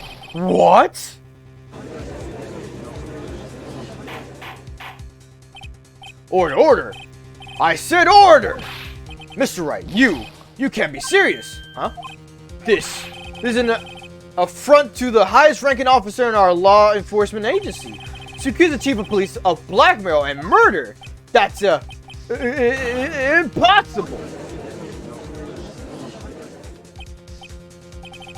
Your Honor, I was merely reiterating what Mr. Edgeworth said in easier to understand language. It's too late, Mr. Wright. There's no turning back for us now. It looks like he's the one who decided to go through with this. Can you prove this, Mr. Wright? A chief and high-ranking officer of the law is involved in his murder. Good question. Regardless of his rank or title, Chief Kent is just a man. The question is he a criminal? I believe the evidence will tell. I see. Alright then. Let's see what Mr. Wright's got. And it better be good. Show us the evidence that Chief Kent, that ties Chief Kent to the murder of Detective Goodman. Go to the ID card record. Yep. This is the ID card list. Yes, the one that shows who entered the evidence room on the day of the crime. There wasn't one ID on the list. We couldn't determine the owner of yesterday. 77. Sorry, but there's no way you can prove that. That's my card number. It's your number. What? How do you know that? The safe in Chief Kent's office requires a code to open. A 7-digit code. 7 digits? You don't mean... I'm afraid so, Your Honor. The code was 777777. The same as the remaining ID card number on the list. Chief Kent, you entered the evidence room on the day of the crime. Order! Chief Kent, what do you have to say? Nothing. The defense search of my office was in violation of regulations. That would demand Mr. Wright be punished to the maximum extent of the law. But right now, the court demands an explanation from you about the use of this ID card. Chief Kent, so you admit it. You entered the evidence room on the day of the crime? What about it? I'm chief of police, whether it's the evidence room or the bathroom. What's the difference? I can go anywhere I want. Tell me. When you enter the room where you alone, I always go to the bathroom alone, as I do with the evidence room. Detective Goodman wouldn't have happened to be with you that day, would he? Of course not. Why would he be? I hadn't seen him in days. You hadn't seen him? In days? Chief Kent, I'm afraid you've just undone yourself. On that day, you had to have met with Detective Goodman. What do you mean? The trial's purpose is to determine Lana Sky's guilt. No, it isn't, Your Honor. This trial's purpose is to determine the truth. The Chief Kent met the victim on the day of the crime. Then we need to determine one thing. What transpired during the meeting? In that case, Mr. Wright, I'm going to have to ask you for evidence. Show us the proof that the victim went to meet Chief Kent on the day of the crime. Where is it?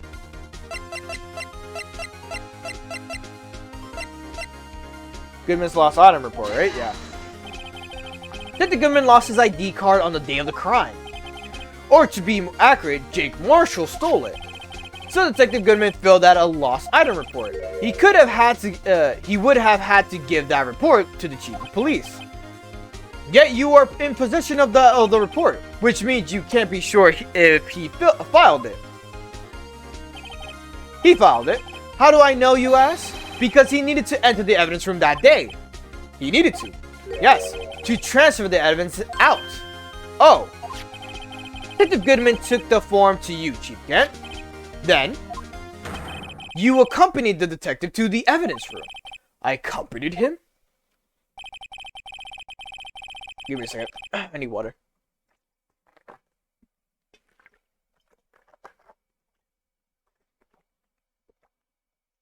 Alright. There's no other way the murderer and Detective Goodman could have entered that room. Hold on, let me guess what you're going to say next. I, the chief of police, murdered poor Goodman. Exactly. But wait, the chief didn't necessarily need to accompany him to the evidence room. He could have just lent him his ID card. Yes. Now that you mention it, I believe I might, Sorry, but that's not possible. According to the record, your card was only used once. Yet you showed us your ID card earlier. If you had really lent it to Detective Goodman, it would have been found on his body. No! Chief Gant, you didn't. The murder was most likely a spur-of-the-moment crime, for no one in their right mind would choose the police department as a place to commit murder. After the murder, you contacted Lana at the prosecutor's office. Why? To dispose of Detective Goodman's body, of course. You're forgetting, Mr. Wright, that the victim's body was discovered in the prosecutor's office and parking lot. How did he manage to move it there? I was at the police department the entire day, you know? And everyone's aware that Lana stayed at the prosecutor's office after the ceremony. Everyone except me, it seems. Still, you're the chief of police. You have an entire police force at your disposal. Oh, so you think I just ordered an officer to do it? Hey, you, take this here dead body over to the prosecutor's office. I don't think so. Chief Ken, you left all the evidence we need to prove how you moved the body to the prosecutor's office. All this time, I thought it was a useless clue just to taking up space. I moved the body. Mr. Wright, show us the evidence. To move the victim's body, Chief Ken used this.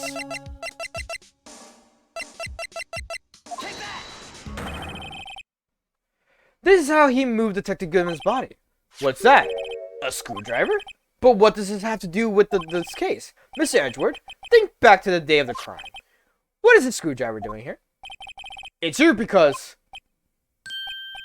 Ah! Well, that's to go by Chief Gant, no less. He told me he wanted me to keep it in here in the prosecutor's office. In any case, on the day of the stabbings, I brought this back here. After the ceremony ended that day, I didn't plan to return to the prosecutor's office. But you did, because Chief Gant asked you to. You mean I... The body was found in your trunk of Mr. Edgeworth's car. I think it's obvious what happened. The body was moved by that car.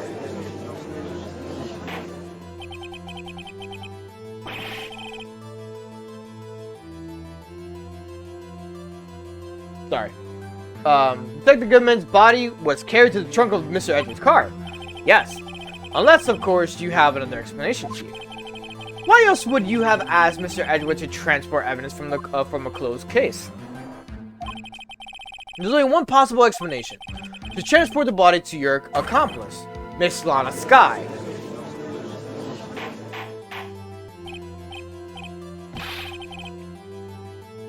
Order, what's going on here? Is there no room for rebuttal to the defense's outrageous accusation? Think back to the photograph Miss Starr took at the prosecutor's office.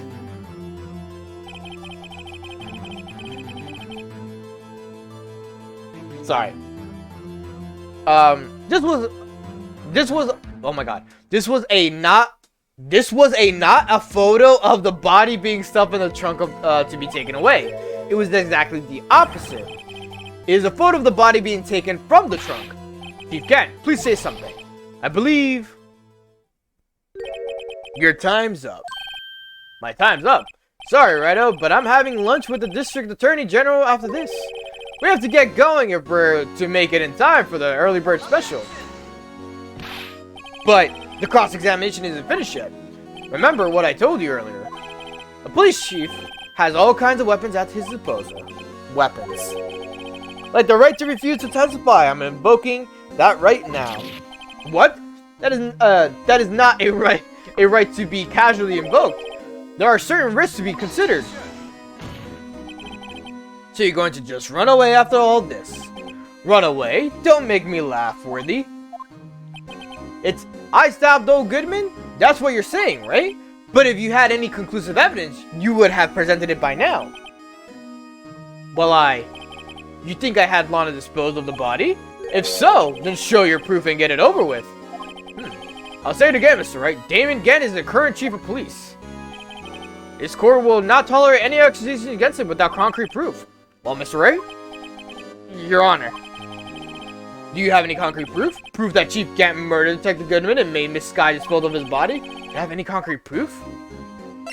I have no proof yet. There's no use showing evidence I'm not even sure of myself. No, Your Honor. At present, I have no conclusive evidence. So, see, Udgy. In that case, this court is forced to penalize you for your allegations against the chief. What? Here's a tip. Never gamble what you can't afford to lose, Righto. It seems that Lady Luck was on my side again today. Okay, Aji, I'll leave the rest to you.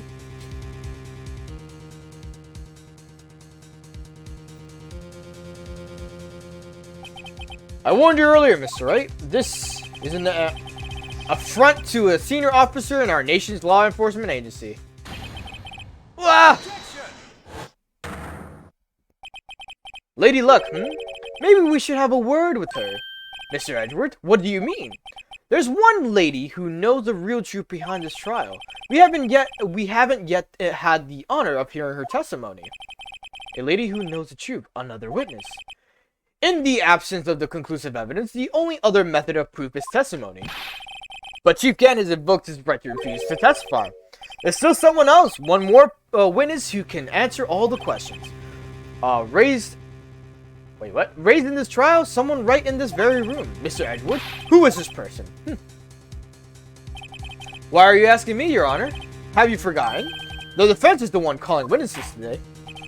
Mr. Wright, does such a witness exist? She may not be willing to tell the truth, but we can't just stop now. Yes, Your Honor. The defense calls forth Lana Sky.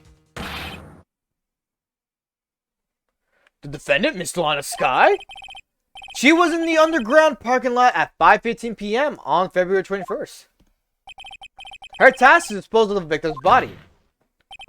In accordance with the certain someone's orders, Mr. Edgeworth, the prosecution has no objections, Your Honor.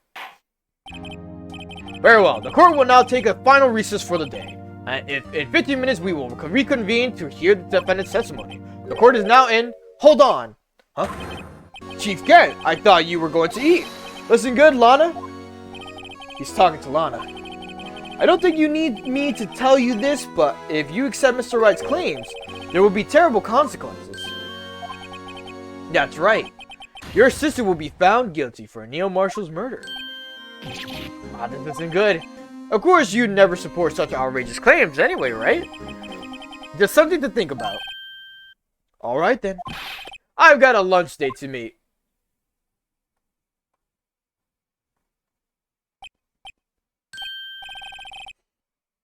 Okay, if there aren't any further objections, this court is now in recess. The man was like, alright, who's gonna be calling out next right now? I can't be cut off every time. Hold up, let me drink some water.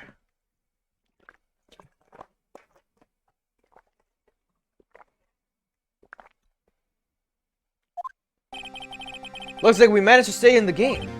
Yeah, thanks to your help, Edgeworth. Chief. He's something else, huh, boss? Detective Gumshoe.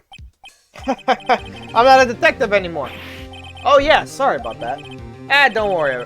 I've already decided where to work now. At your office. My office? Sure. I'll take the place of that top-headed girl you used to work with. Could he mean Maya? So, looks like we're all out of moves now. Chief Gann's done it again. How is it he always gets the upper hand? It's not fair he has the right to refuse to testify. Settle down, right? Remember what the judge said. But Chief, that is not a right to be casually invoked. There are certain risks to be considered. Risk? What did he mean by that? It's simple. If the chief refuses to testify, the opposite also holds true. You mean he forfeits his right to say anything too. Emma, are you okay?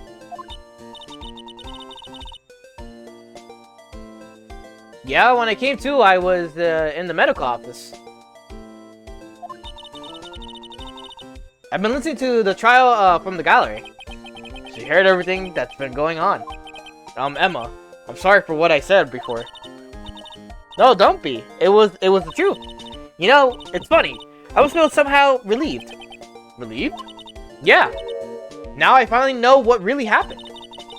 Think that all this time, my sister was being blackmailed by that terrible man. And she did it all just to protect me. Ever since her appointment as chief prosecutor, everyone who knew her said she changed. Perhaps it was easier that way for her. What do you mean? What do you think I mean, to follow Chief Gant's orders? She must have shut herself up deep inside, to force herself to do anything and everything that Chief told her to do. That must be why she became so cold. It was all my fault. It's all because I murdered Mr. Marshall. Hey, don't go blame yourself now. You want to blame anyone? Blame society, pal. Chief Gant may be able to fool everyone else with his forgery, but he can't fool my memory. I remember now I knocked Mr. Marshall into that armor. I see. Well, we better get back. It's time for the final act. Emma, why don't you wait? No, I'm going with you. I want to be there when Lana tells the truth. Let's go, Wright. It's time to end this. The final act coming up. The big finale. Hell yeah. Alright. Trial ladder 2. Alright. Now then. Will the defendant, Miss Lana Skye, please take the stand? Miss Lana Skye, you are the chief prosecutor. I'm sure you're aware of what is required of you. But Mr. Edgeworth, you already know everything. You know all that I've done these past 2 years. Please provide the court with your testimony, Miss Skye. And remember, you are under oath. We want to hear the truth. Of course, the truth. Lana, no matter what happens, I'll always be your sister. Now then, your testimony, if you will. First, tell us about your relationship with Chief Gant. Everything hinges on your testimony. And you're the only chance we have to get Gant. Gant, the fabrication. I worked alongside Gant for years. There's no truth to this blackmail theory. I fabricated the evidence 2 years ago all by myself. When I found Prosecutor Marshall's body, I rearranged the crime scene. My only motive was to get Dark convicted, and it had nothing to do with Emma. Are you sure about this testimony? Your Honor, I'm confessing to a capital offense. Of course I am sure. But Lana, if this is true, then that means Chief Gant has nothing to do with this. That's what I've been telling you from the very beginning. Please, Mr. Wright, you've got to help her. She's sacrificing herself because of me. But what if she's telling the truth? She's not. I know my own sister. Whenever she speaks stiffly like that, she's hiding something inside. Deep down, she's really screaming in agony. Yeah, this is no time to start second-guessing myself. The defense may now begin the cross-examination. Alright. 4. 2, 3, 4. You say you did this all by yourself? Yes. Would you mind telling us what you found when you arrived at the crime scene? It seems I was the first person to discover the scene. The broken prosecutor's award knife was stuck in the victim's body. What? But Prosecutor Marshall died from an unfortunate accident. That's the only situation you dreamed was possible. The reality is, it wasn't my sister who took the prosecutor's life. Fantasize all you want, Mr. Wright, but I'll never change this statement.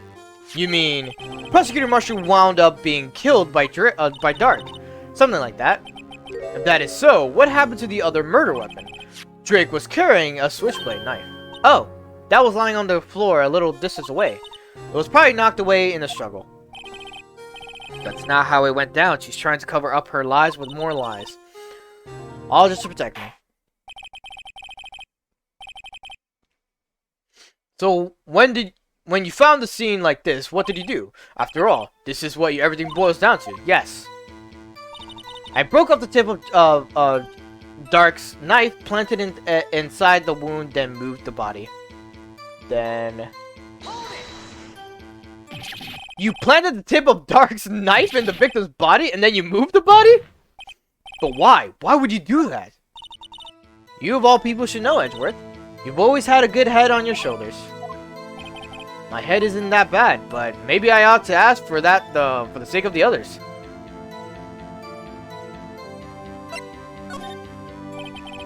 When you showed up on the scene, where exactly was the victim's body? It was where you deduced it was, by Chief Gant's desk. But the body was found by your desk.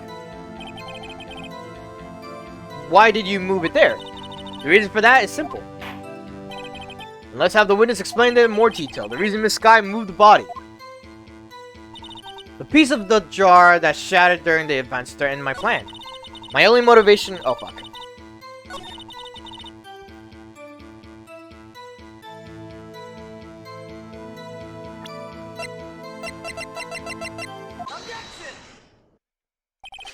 Miss Sky, I understand how you feel. You committed that crime 2 years ago to protect your sister. You mean the forgery at the scene where Neil Marshall was murdered. If that truth were to be exposed now, the past 2 years of your life will have been in vain. Even so, I am compelled to bring to everyone's attention a significant contradiction within your testimony. Contradiction in my testimony? Sorry, I'm like scratching the hell out of my nose. Alright. You testify, and I quote, "The pieces of the jar that shattered during the events threatened my plan." That's right. Do you have a problem with that? It's a simple oversight, right? It's a simple oversight, really. You see, a message was written on the jar with the victim's blood. Yes, the prosecutor must have written it in his final moments. Exactly so. And this is where the contradiction lies. In order for the victim to be able to write his message on the jar, it must not yet have been broken before he died. He couldn't have written Emma's name on the shattered jar. Order. Your Honor, it would appear more information is needed in regard to this jar and its bloody message. Ah, my fucking toe. Ow. We may be missing something critical here. Something critical.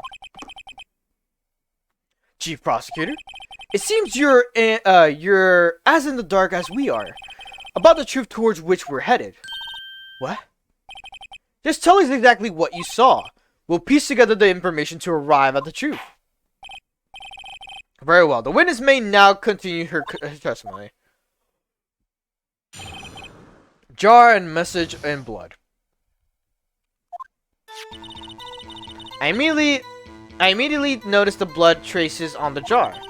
But it was dark in the room and I didn't have time to check it out. To be safe, I wiped away the blood. The fragments were large, so I'm sure I got them all.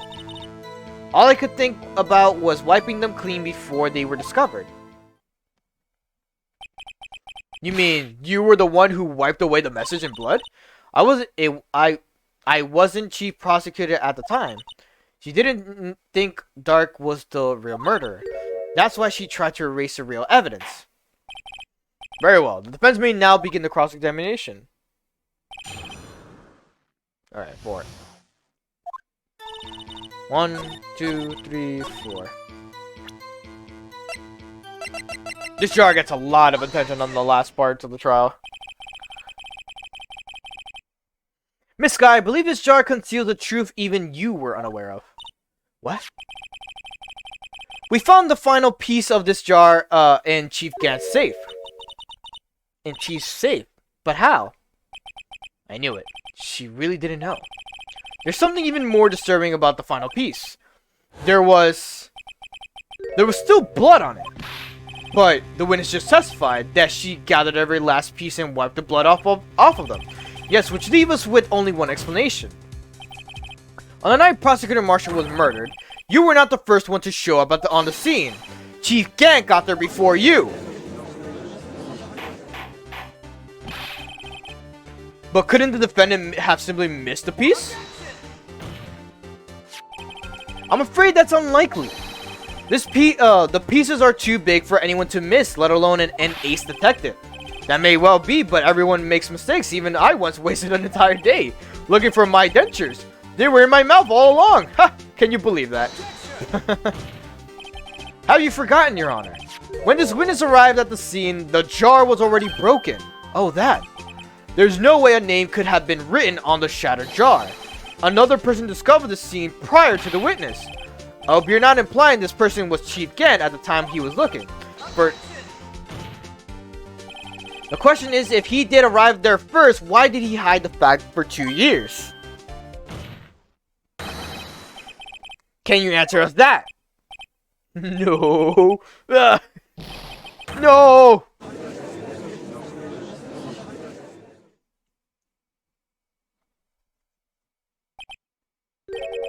Wait, I'm not the one on trial here. Damon Gann arrived at the crime scene prior to the witness. He proceeded to break the jar and purposely hid one of the broken pieces. Question: what is this action called? Fabrication of evidence. But why would Chief Gann do that? In light of what happened afterwards, isn't it clear? What happened afterwards? Discovering the scene, Lana Skye believes her sister Emma killed the victim. Determined to help her sister, she sought Gant's aid. Lending her his aid, Gant helped her create evidence that incriminated Dark. Sparing Emma, then therein lies the reason. The reason why Miss Skye became the Chief's puppet. No, I did it on my own. Please, sis, stop trying to protect the Chief. I can't watch you suffer anymore for my sake. No, you didn't. It wasn't you, Emma. You didn't kill anyone. Don't believe anything Mr. Wright says. Defense attorneys make up the most foul lies to defend their clients. Foul lies? Imagine that coming from your own client. I guess you do seem the type who likes to twist the truth. Wait a minute. What if we're still smack dab in the middle of Gant's trap? Is something wrong, Mr. Wright? Lana, maybe right after all. What do you mean, right? So you do tell foul lies then, Mr. Wright. Miss Skye, please testify once more. But, if evidence was fabricated behind your back, then Emma's accidental killing of Prosecutor Marshall might also be a lie. But, I do remember knocking over Mr. Marshall. Miss Skye, if you will. I can't. There's nothing to be afraid of anymore. This cross-examination may not change a thing. However, there is a possibility that it will, if you tell the truth. Very well. I'll testify about what I really saw. Alright, the witness may testify once more for the final time. Actual crime scene. When I arrived, I found Mr. Marshall's body impaled on the suit of armored sword. Emma and Dark were lying unconscious on the floor nearby. When I saw what had happened, I thought she did it. That's why I erased all the evidence that linked her to the murder. I had Chief Gant help me remove the body from the sword and carry it. But if it all really was a fabrication, Emma might be innocent. You're right. Unbelievable, the body was impaled on the armored sword. You were the only one who saw that. If only you had proof. Actually, I do have proof. I gave it to Mr. Wright just this morning. What? To me? It's a picture I took of the crime scene as I encountered it. I thought it might be needed. But I don't remember receiving a picture like that. Lana must have known. See, Mr. Wright? She really does have faith in you. Well, Mr. Wright, please present this picture. I don't remember receiving any pictures from Lana. Lana said she gave it to you this morning, right? Seems to remember getting something from her then. Let's check that out. There must be a picture in there somewhere. Fucking.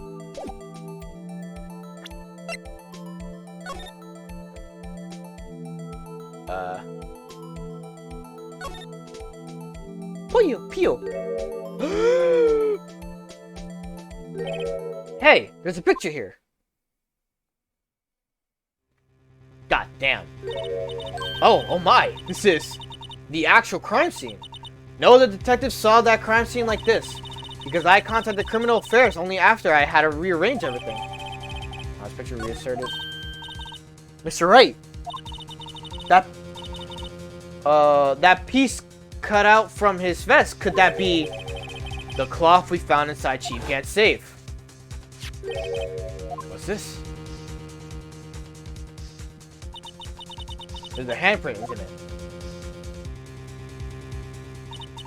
That cloth had fingerprints on it. Whatever fingerprints those are must be the real murderer. What? But those fingerprints, they're yours, Emma. Why are your lips turning all purple, Mr. Wright? Anyway, let's get on with the cross-examination. So long as you tell the truth, we should be able to flush out the real murderer. Okay, Lana's picture. Actual crime scene investigation. Okay, hold it. Very well, the defense may now begin the cross-examination.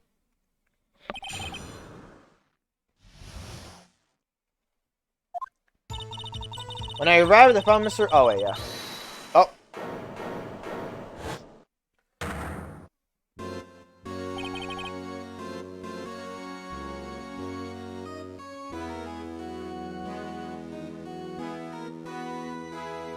Okay.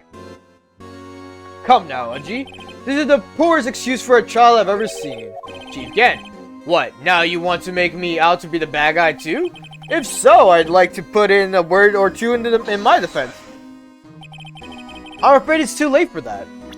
Oh. What? You already declined to testify.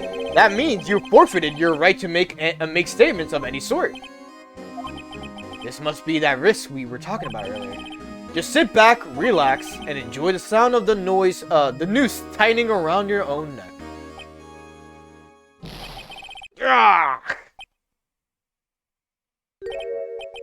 So what? You think I'm worried? Sorry to disappoint you, but I don't need to make any statements. What do you mean? The evidence will do all the talking for me. Even if I can't testify, I can still present evidence. Yes, that's true. Wait, you mean you still have some conclusive evidence? No, I don't, but someone does. Someone? So, what's your excuse, Righto? Why have you been keeping quiet about it? You do have something to show us, right? Something that proves who knocked over Neil Marshall, causing his death? Conclusive evidence that leaves no room for doubt? Is it true, Mr. Wright? If I show the piece of evidence now, Emma's sure to be made out to be as a murderer. Mr. Wright, if you have any more evidence, present it now, and if you try to conceal anything, you will be the one appearing up before the Board of Inquiries. What do I do now? I better think this through carefully. I can't afford to make the wrong decision. Should I present the piece of evidence? The one that shows who really killed Prosecutor Marshall? Cannot show evidence. Your Honor, I don't have any evidence I can present at this point in time. What? You lie! Chief Gant, you opened my safe. I know you took what was inside. The conclusive evidence.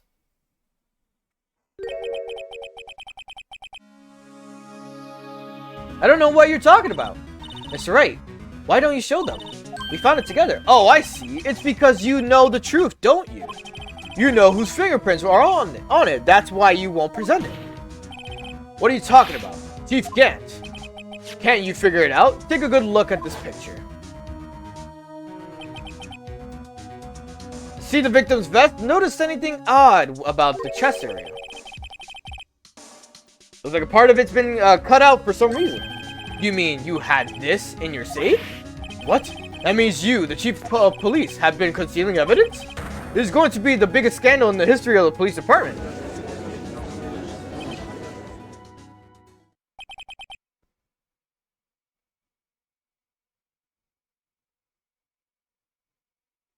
Hold up, I'm reading something real quick. Impressive. To be honest, I didn't think you had the gold, Whitero. Well, I can't just let you pin me up as a murderer. I'll tell you what really happened. What? You mean you admitted to it?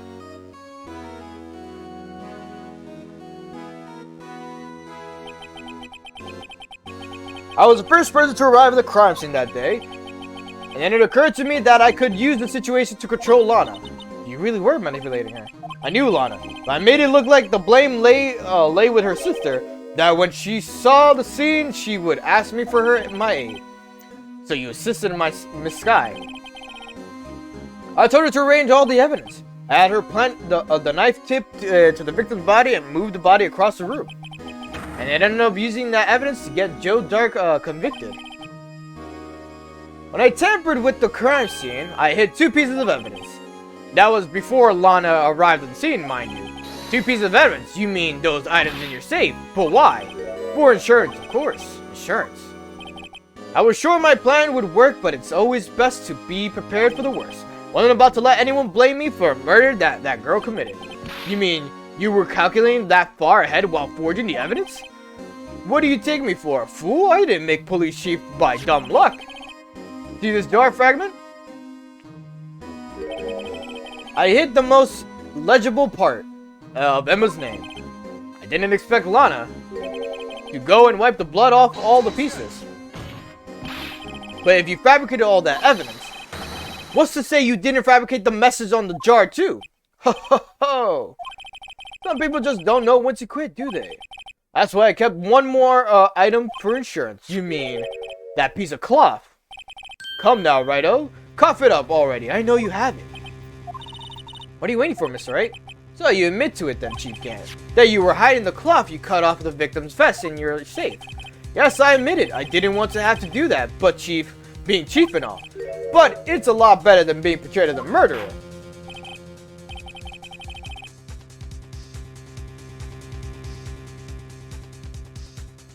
Hold on, I'm trying to do this.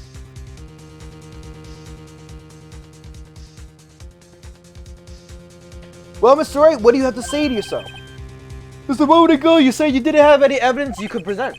Foolish move, Righto. You should have shown it then before it was too late. It's been a long battle. But the moment of truth has finally arrived. As long as I don't mess up, here victory is mine. Show evidence.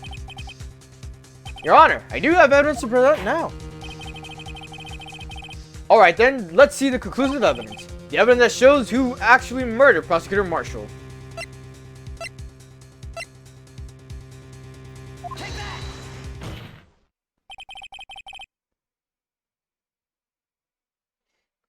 Let me verify this once more. On the day of the crime, you personally cut out this piece of the victim's vest. Oh yes, at last you finally brought it out into the open. There's a handprint on it. This piece of cloth. Your Honor, the prosecutor requests that he be immediately sent to the lab for analysis. The handprint on the leather. There might have been a strong impact for it to be left so clearly. You mean, it could not have been forged. It must be authentic, conclusive evidence. Ho ho ho, you're as slow as the uptake as ever, Worthy. What? Think about it. Righto had all this time to present this evidence. Yet he was reluctant to do so. Why would that be? You mean you already know? You know whose fingerprints are on them? Mr. Wright, do you really know? Whoever the fingerprints belong to must be a real murderer. Whose fingerprints are they? Very well. I'll tell you. It should be okay now. Everything's proceeding as predicted. The person to whom the fingerprints belong to... Emma. Emma Sky? What? They're mine? I'm sorry, Emma. But why? Why didn't you tell me?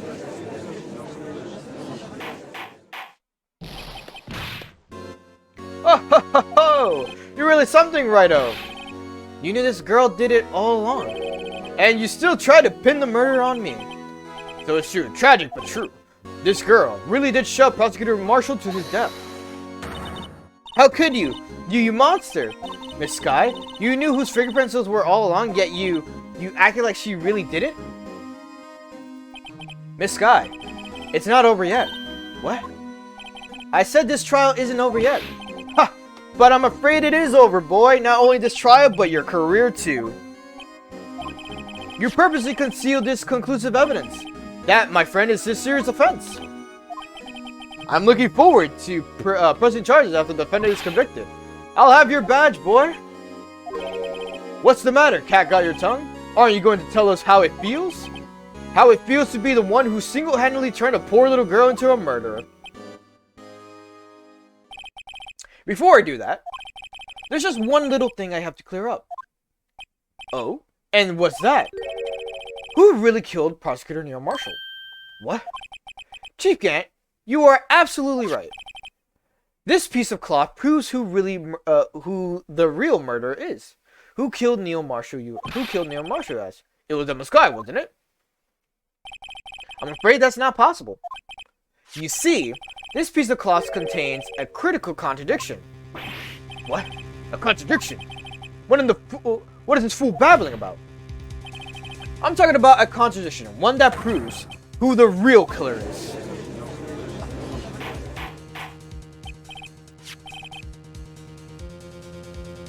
Mr. Wright, this piece of cloth, what could it possibly contradict? Chief Gant, tyrannical reign ends here. Behold, the piece of evidence that contradicts this cloth.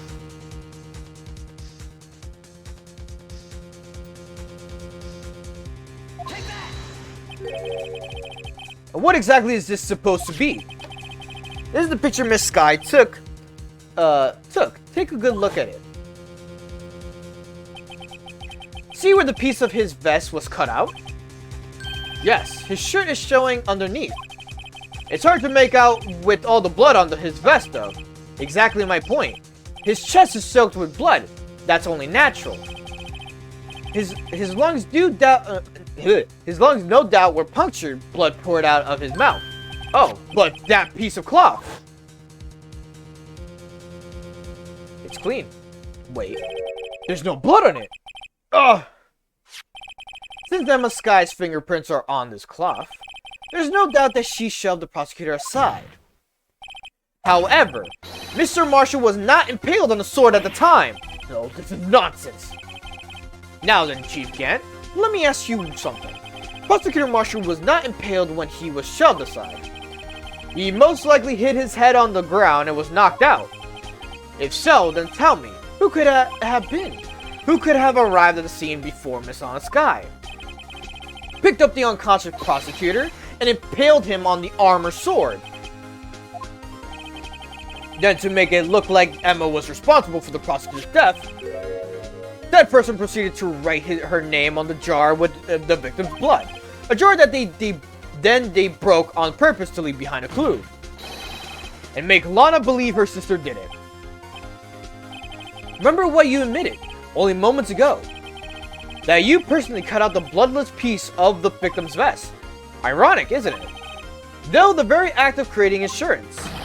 You proved that you were the actual murderer. No!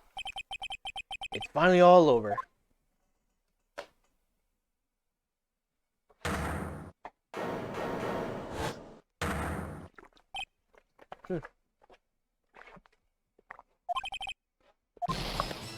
Oh, that was a close right-o.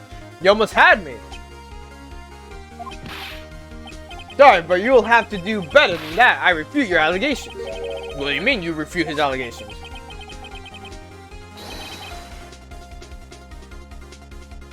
You see, that piece of cloth is illegal evidence. Or what nonsense is this? Illegal evidence cannot be used to convict a suspect. Remember, Aji? Earlier, old Wright here concealed a piece of cloth.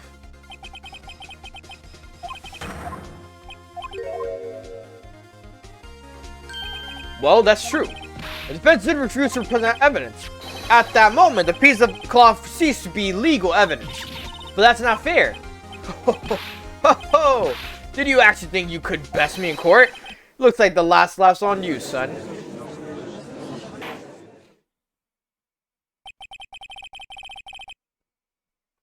I'm afraid Mr. Gant's claim is legally correct. Well, Mr. Edgeworth, true. Illegal evidence cannot be used to convict a person, assuming, of course, that the evidence is indeed illegal. Well, Mr. Wright? Seems at last. The time for me to reveal my plan has finally arrived. Mr. Wright, do you admit to it? That you purposely and illegally concealed this piece of cloth? I did not. I admit, I refused to present it at one point. Aha! So the evidence is illegal. No, it isn't, Mr. Gant. Huh? It's not that I didn't present evidence then, it's that I couldn't. What do you mean you couldn't? There are certain procedures involved when presenting evidence. No, Edgy, don't listen to his lies. He's nothing but a coward. You can't really believe. There is only one issue left to be resolved in this trial. Is this evidence legal or not? Very well, let us settle this once and for all. Earlier you refused to present evidence. If you can prove your conduct was not in violation of law, then do so now.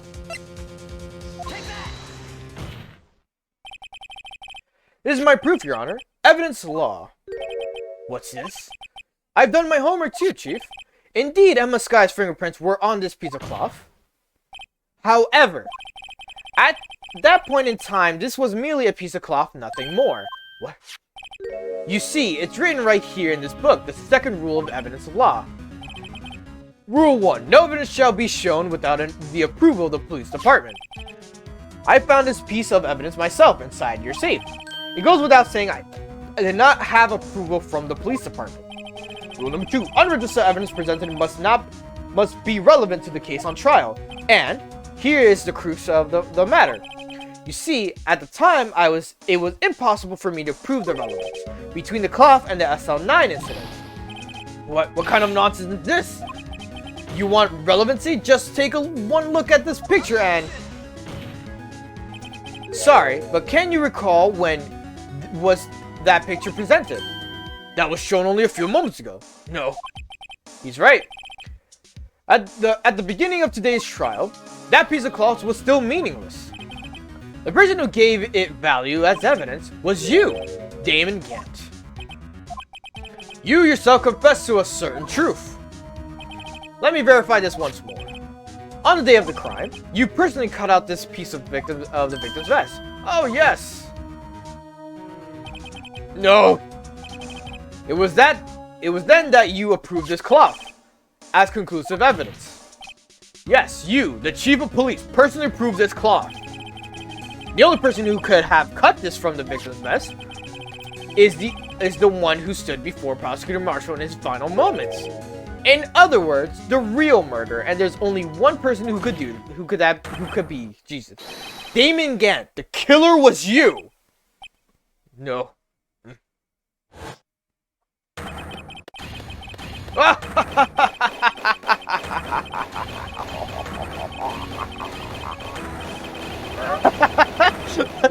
like how crazy he goes.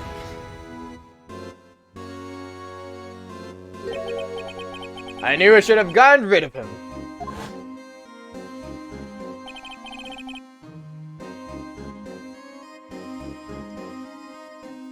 That good-for-nothing scum. For 2 years, he's been sniffing around the department trying to get something on me. Crimes are being committed every day, yet he insisted on hounding me. Well, your crime wasn't exactly petty. He wanted to reinvestigate the case. He recruited Angel Star, then convinced Bruce Goodman. Detective Goodman? Yeah, that's right.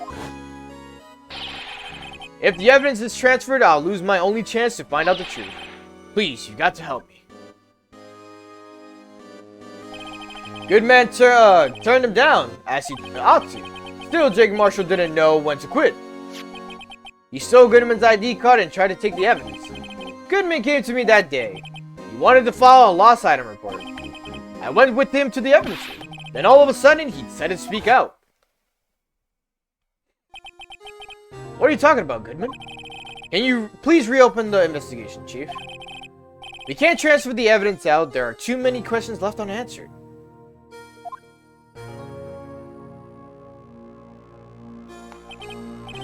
He opened his evidence locker, and as he was taking the evidence out, he said, "It's not too late. Let's hand all this over to Marshall."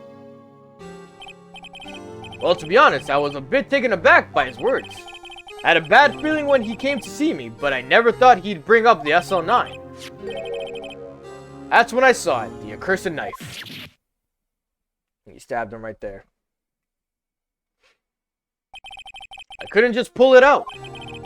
Doing so would have only led to more blood, making it near impossible to hide your crime. Even so, the blood was just pouring out. I didn't know who might stumble in, so I hurried to wipe it up. I was worrying so much about the floor, I didn't realize my fatal mistake. the bloody handprint on Detective Gumshoe's locker. It used to be known as the crime computer. Well, everyone has to start somewhere, I guess. I was too nervous. I had no business doing any of it. Then you put the body in my car. Sorry, I couldn't think of any other way to move the body. I broke your trunk, but what's the big deal? You make a lot more than us detectives ever will. Leaving the prosecution's car aside, how? How could you get Miss Sky involved in all of this?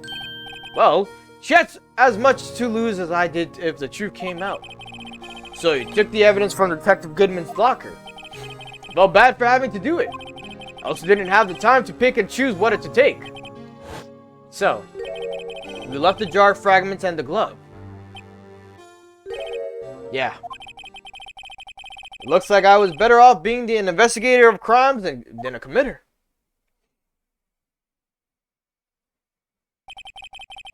They all did their best to get in my way. I've got to hand it to them.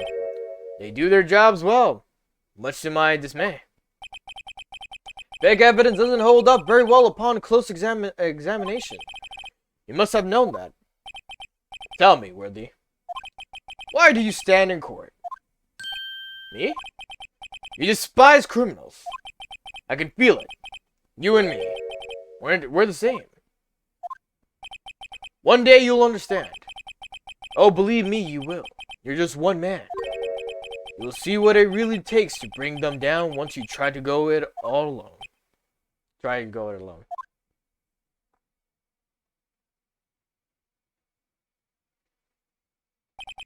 Well, looks like it's time to say goodbye. Oh, Udgy. What? Looks like we'll have to cancel that lunch date. Sorry, old friend.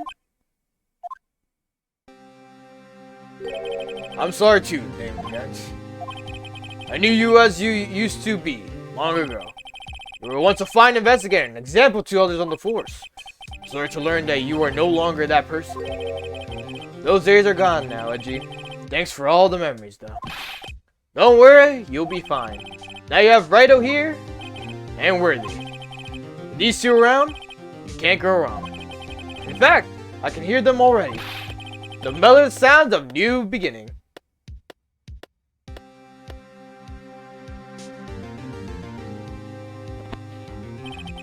There are two things I want you to understand. Yes. First, your sister never hurt anyone. Second, Damon Gann betrayed you from the beginning. You see, Miss Sky, you no longer have any reason to keep silent. You're right. When this trial is over, I'll tell everything. All that I've done these past 2 years. From the time I had Gann help me forge evidence up until now. Up to today.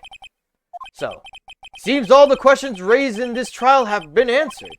I'm sorry, Miss Sky. I couldn't get you out of all your trouble. My. What high standards you have for a rookie. I can see why Mia thought so highly of you. Who knows? A few years from now, you just might make it to the top. She smiled! Let's go! I owe you my thanks, Mr. Wright. Miss Sky. And to you too, Mr. Edgeworth. You suffered every bit as much as I have over these past few days. Believe me, you know how much of an ordeal it's been for you. It was nothing. Liar. I was worried the pressure might break you. And yet, you rose above it all and guided Mr. Wright to victory. You've done well, Mr. Edgeworth. Stop it. I only did my job. Stop it, please. In light of this case, it seems a good self-examining is in order for all of us. Miss Sky. Yes, Your Honor. You were innocent of murder. However, although the chief blackmailed you, the fact is you still acted as his accomplice. A trial will be scheduled for these crimes at a later date. Yes, I understand, Your Honor. There's something amusing about all of this. Why are you smiling? It's been a long time, Your Honor. A long time since I felt free of these heavy chains.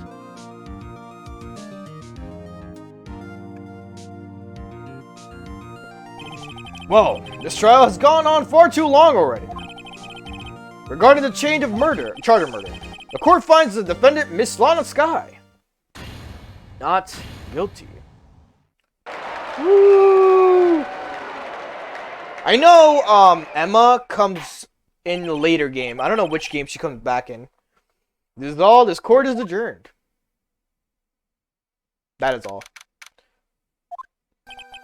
As long last, it's finally over. Emma, why the long face? I'm sorry your sister didn't get completely off the hook, but at least she wasn't convicted for a murder she didn't commit. That's not it. It's just now, after the trial ended.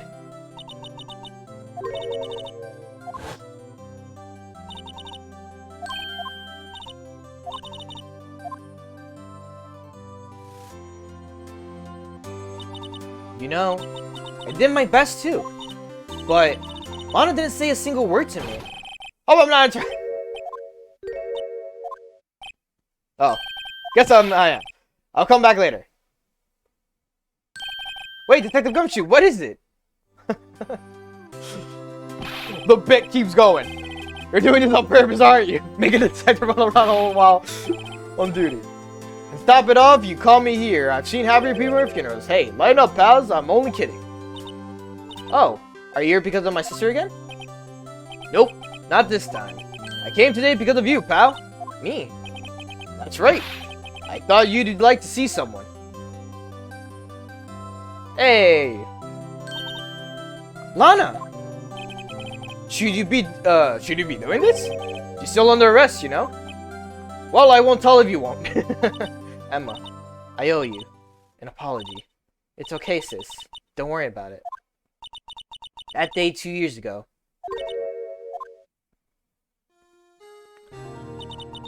Was the first time in my life I ever panicked. It was all I could do to keep myself from screaming. All I could think about was keeping you from getting wrapped up in that mess. Sis, I asked Gant to help me cover up the truth. I thought I was doing it for your sake. And now, I realized I was wrong. I changed after that day. I had to. It was the only way I could make it through the past few years. I knew how much I was hurting you by distancing myself. But I couldn't bring myself to tell you what I did. I was scared. Scared that you'd look at me with those eyes of yours. I was scared of how you'd react if you knew. But sis, you were only doing it for me. No. Huh?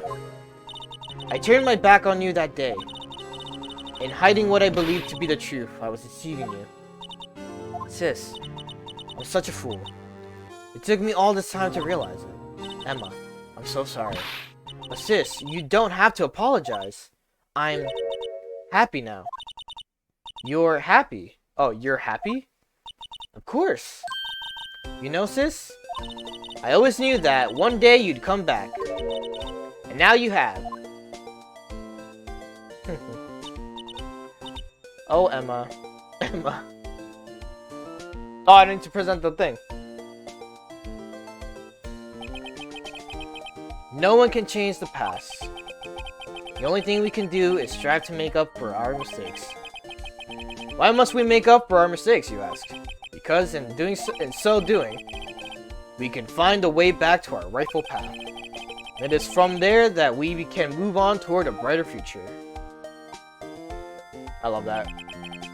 At least that's what I felt, watching the two sisters make up. Mr. Wright, Mr. Gumshoe, me. Thank you both for all that you've done. I'm sure we'll meet again someday. Isn't that right, Edgeworth? Edgeworth? Stop hiding and come over here. Where was he hiding? I just came to say, congratulations. Thank you. Thank you, Mr. Edgeworth. Right. Well, I'll be going now. Awkward man. I love him. Mr. Edgeworth, I hope you don't blame yourself for what happened. You were the ones who acted corruptly, not you. It's too late for me. No matter what anyone may say, I realize today that I can't correct my mistakes. Mr. Edgeworth.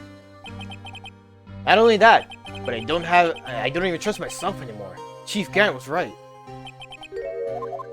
Criminals, one day, you'll understand.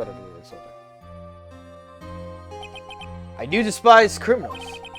I plan to dedicate my entire life to fighting them. But in order to fight crime on my own, I need a weapon. It's scary, but I've known that to be true for quite some time now. But Edgeworth, who knows? Given enough time, I might have tried to pull something like Chief Gant did. That thought terrifies me. That's why I can't continue on as prosecutor. Edgeworth, did you, Edgeworth, don't you understand? Damon Gant and your mentor, Manfred von Karma, were both the best of the best when it came to fighting crime, but they both made the same mistake. You said, in order to fight crime on my own, I need a weapon. That may be true, but think back on today's trial. You weren't alone. You were working together with Mr. Wright, and because of that partnership, you were able to present evidence that otherwise would have gone undiscovered. Isn't that right, Mr. Wright? Huh? What? Oh, yeah. What is this, a pop quiz? Come on, Mr. Wright, show him what Lana's talking about. Oh, this is the thing I gotta show. Evidence, huh? Something that neither Edgeworth nor I would have been able to find out on our own. The evidence list? Oh, yeah. That's the picture I drew. Our counterattack began with this. You had one half of the evidence list and I had the other. Apart, we couldn't have been able to completely restore Emma's picture. That didn't just happen by chance, Mr. Edgeworth. It's time for me to go. Mr. Edgeworth, you'll excuse me. There are still some loose ends that needs wrapping up. Take care, Chief Prosecutor. Edgeworth, what will you do now? Well, whatever you do, just remember. You can let what happened kill the prosecutor in you, or you can let it help you grow. In the end, it's up to you. I know. Seems I owe you my thanks too, right? What I face now is my problem. Edgeworth, I'll be waiting for you in court. Farewell.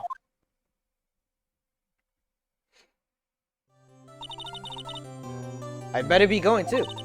Okay, but I'll be by to visit soon. Seems we both have a lot to learn and catching up to do. Here, this is a little something for you. Scientific investigation. It's the first book I ever bought. Study it well. Thanks, sis. I will.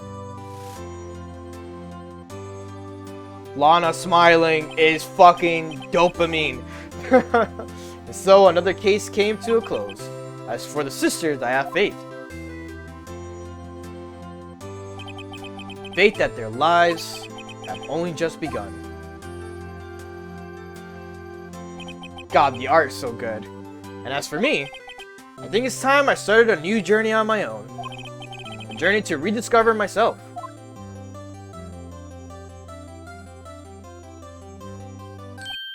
Well, don't go turking off just yet, pal. Huh? What is it, detective? I'm having a fucking moment here. There's just a little matter to be resolved about the chief prosecutor. You see, she isn't supposed to be out of jail like this. But I thought you said it was okay. Oh, yeah, well, it may be okay with me, but the folks at the prison are a different story, huh? Basically, I had to bribe a guard in order to sneak her out for 30 minutes. Believe me, it wasn't cheap either. Huh? Way to go, detective. I didn't know you had a wild side. Yeah, well, haha, you see, Mr. Wright here's the one who would be footing the bill. Huh? Huh? What, you think I could afford it with my salary? You gotta be kidding me, pal. Huh? Huh? Thank you, Mr. Wright. You're the best. Why is it I suddenly feel like I want to scream? Hey, I got an idea. Why don't we all go pay it up together? Yeah, that's a great idea. Come on, guys, let's go. And there you go. The ending to episode 5.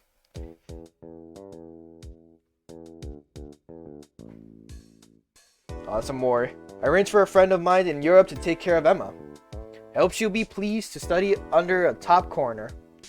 As for me, this affair has pretty much ended my days as prosecutor's office. Till I managed to find my way back to the field somehow. Then I'll be able to investigate crimes together with Emma.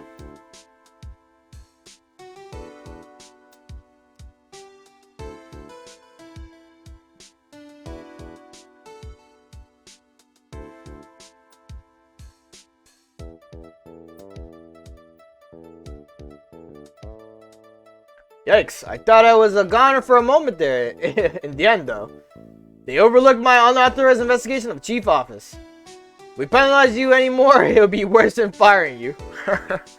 Yep, that's what they said.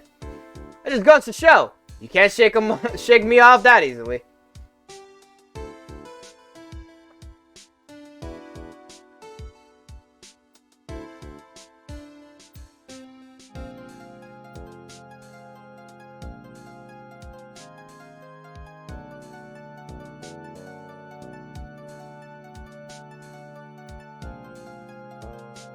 So I guess next week we'll start with the second game.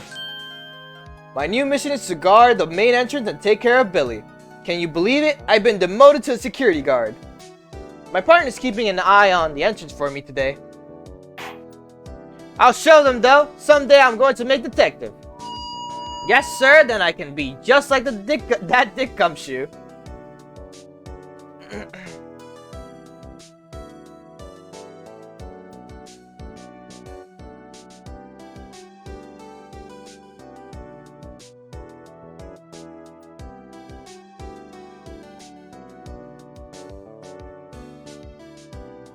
This fucking thing.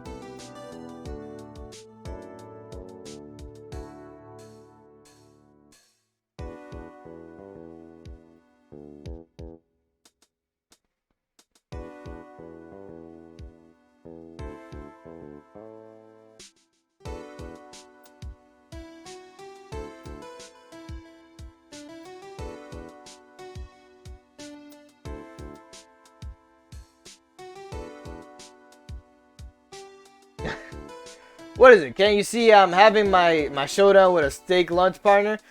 Mr. Man, sneak this into me, fuck. Well, cowboy, it looks like you did it. You even gave Bambina back her smile. Can you make sure Billy and that gang get their water?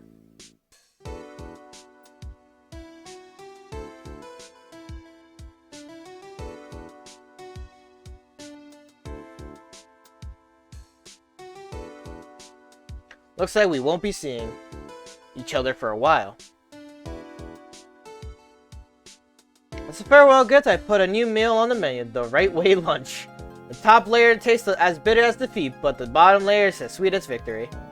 Kids seem to dig the turnabout theme. It's a hot seller around here. Just make sure not to eat it backwards.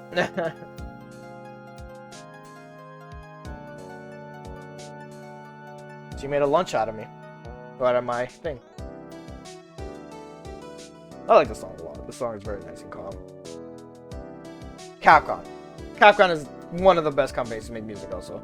I'll never forget what the young defense lawyer said after the trial. Let's see what was his name again. Mr. Left.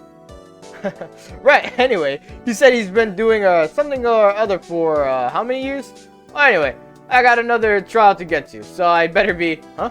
Oh no, I forgot my gavel. Sorry, gotta go. The judge not being there?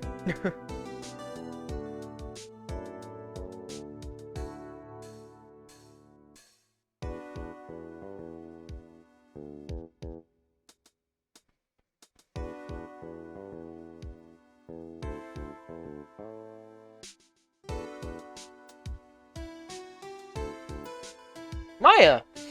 Ah, nothing soothes the soul like fresh country air. Though sometimes I do miss hearing you and your objection. Still, I can't go back until I'm full-fledged spirit medium. Mystic Maya, afternoon training's about to begin. Come in. Well, see you around, Nick. I forgot she always called him Nick.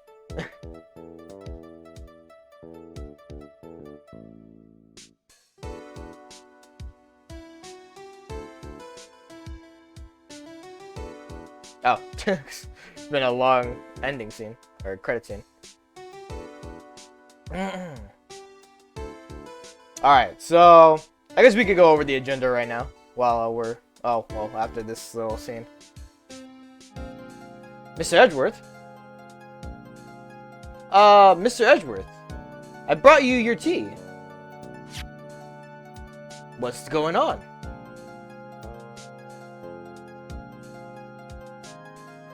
So next week's schedule. On Thursday, Final Fantasy VIII begins. on Friday, continuing River City Girls 2. I'm dying to play that game, bro, like so much right now. And then playing the second game of Phoenix Wright. Thanks for coming to see me off. Can't believe I'm going to Europe. Thank you, Mr. Wright. Thank you so much for everything. I'm a little sad, but I'll be alright. Whenever I want to see Lana, all I have to do is open this book. Yeah, and then second game of Phoenix Wright. Peel. I think that's like a photo of them when they were younger. Yep. There they are. That's cute.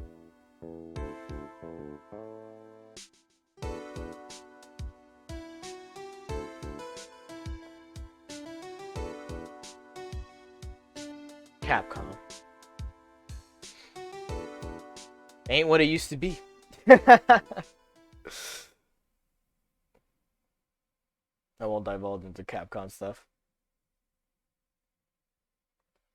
Alright. So, is it continue? Oh no, it wouldn't be continue at that point anymore because it'll just restart from there, right? So yeah. So, Justice for All is the next game, the second game, which is, in my opinion, terrible. Out of the trilogy, this is the worst.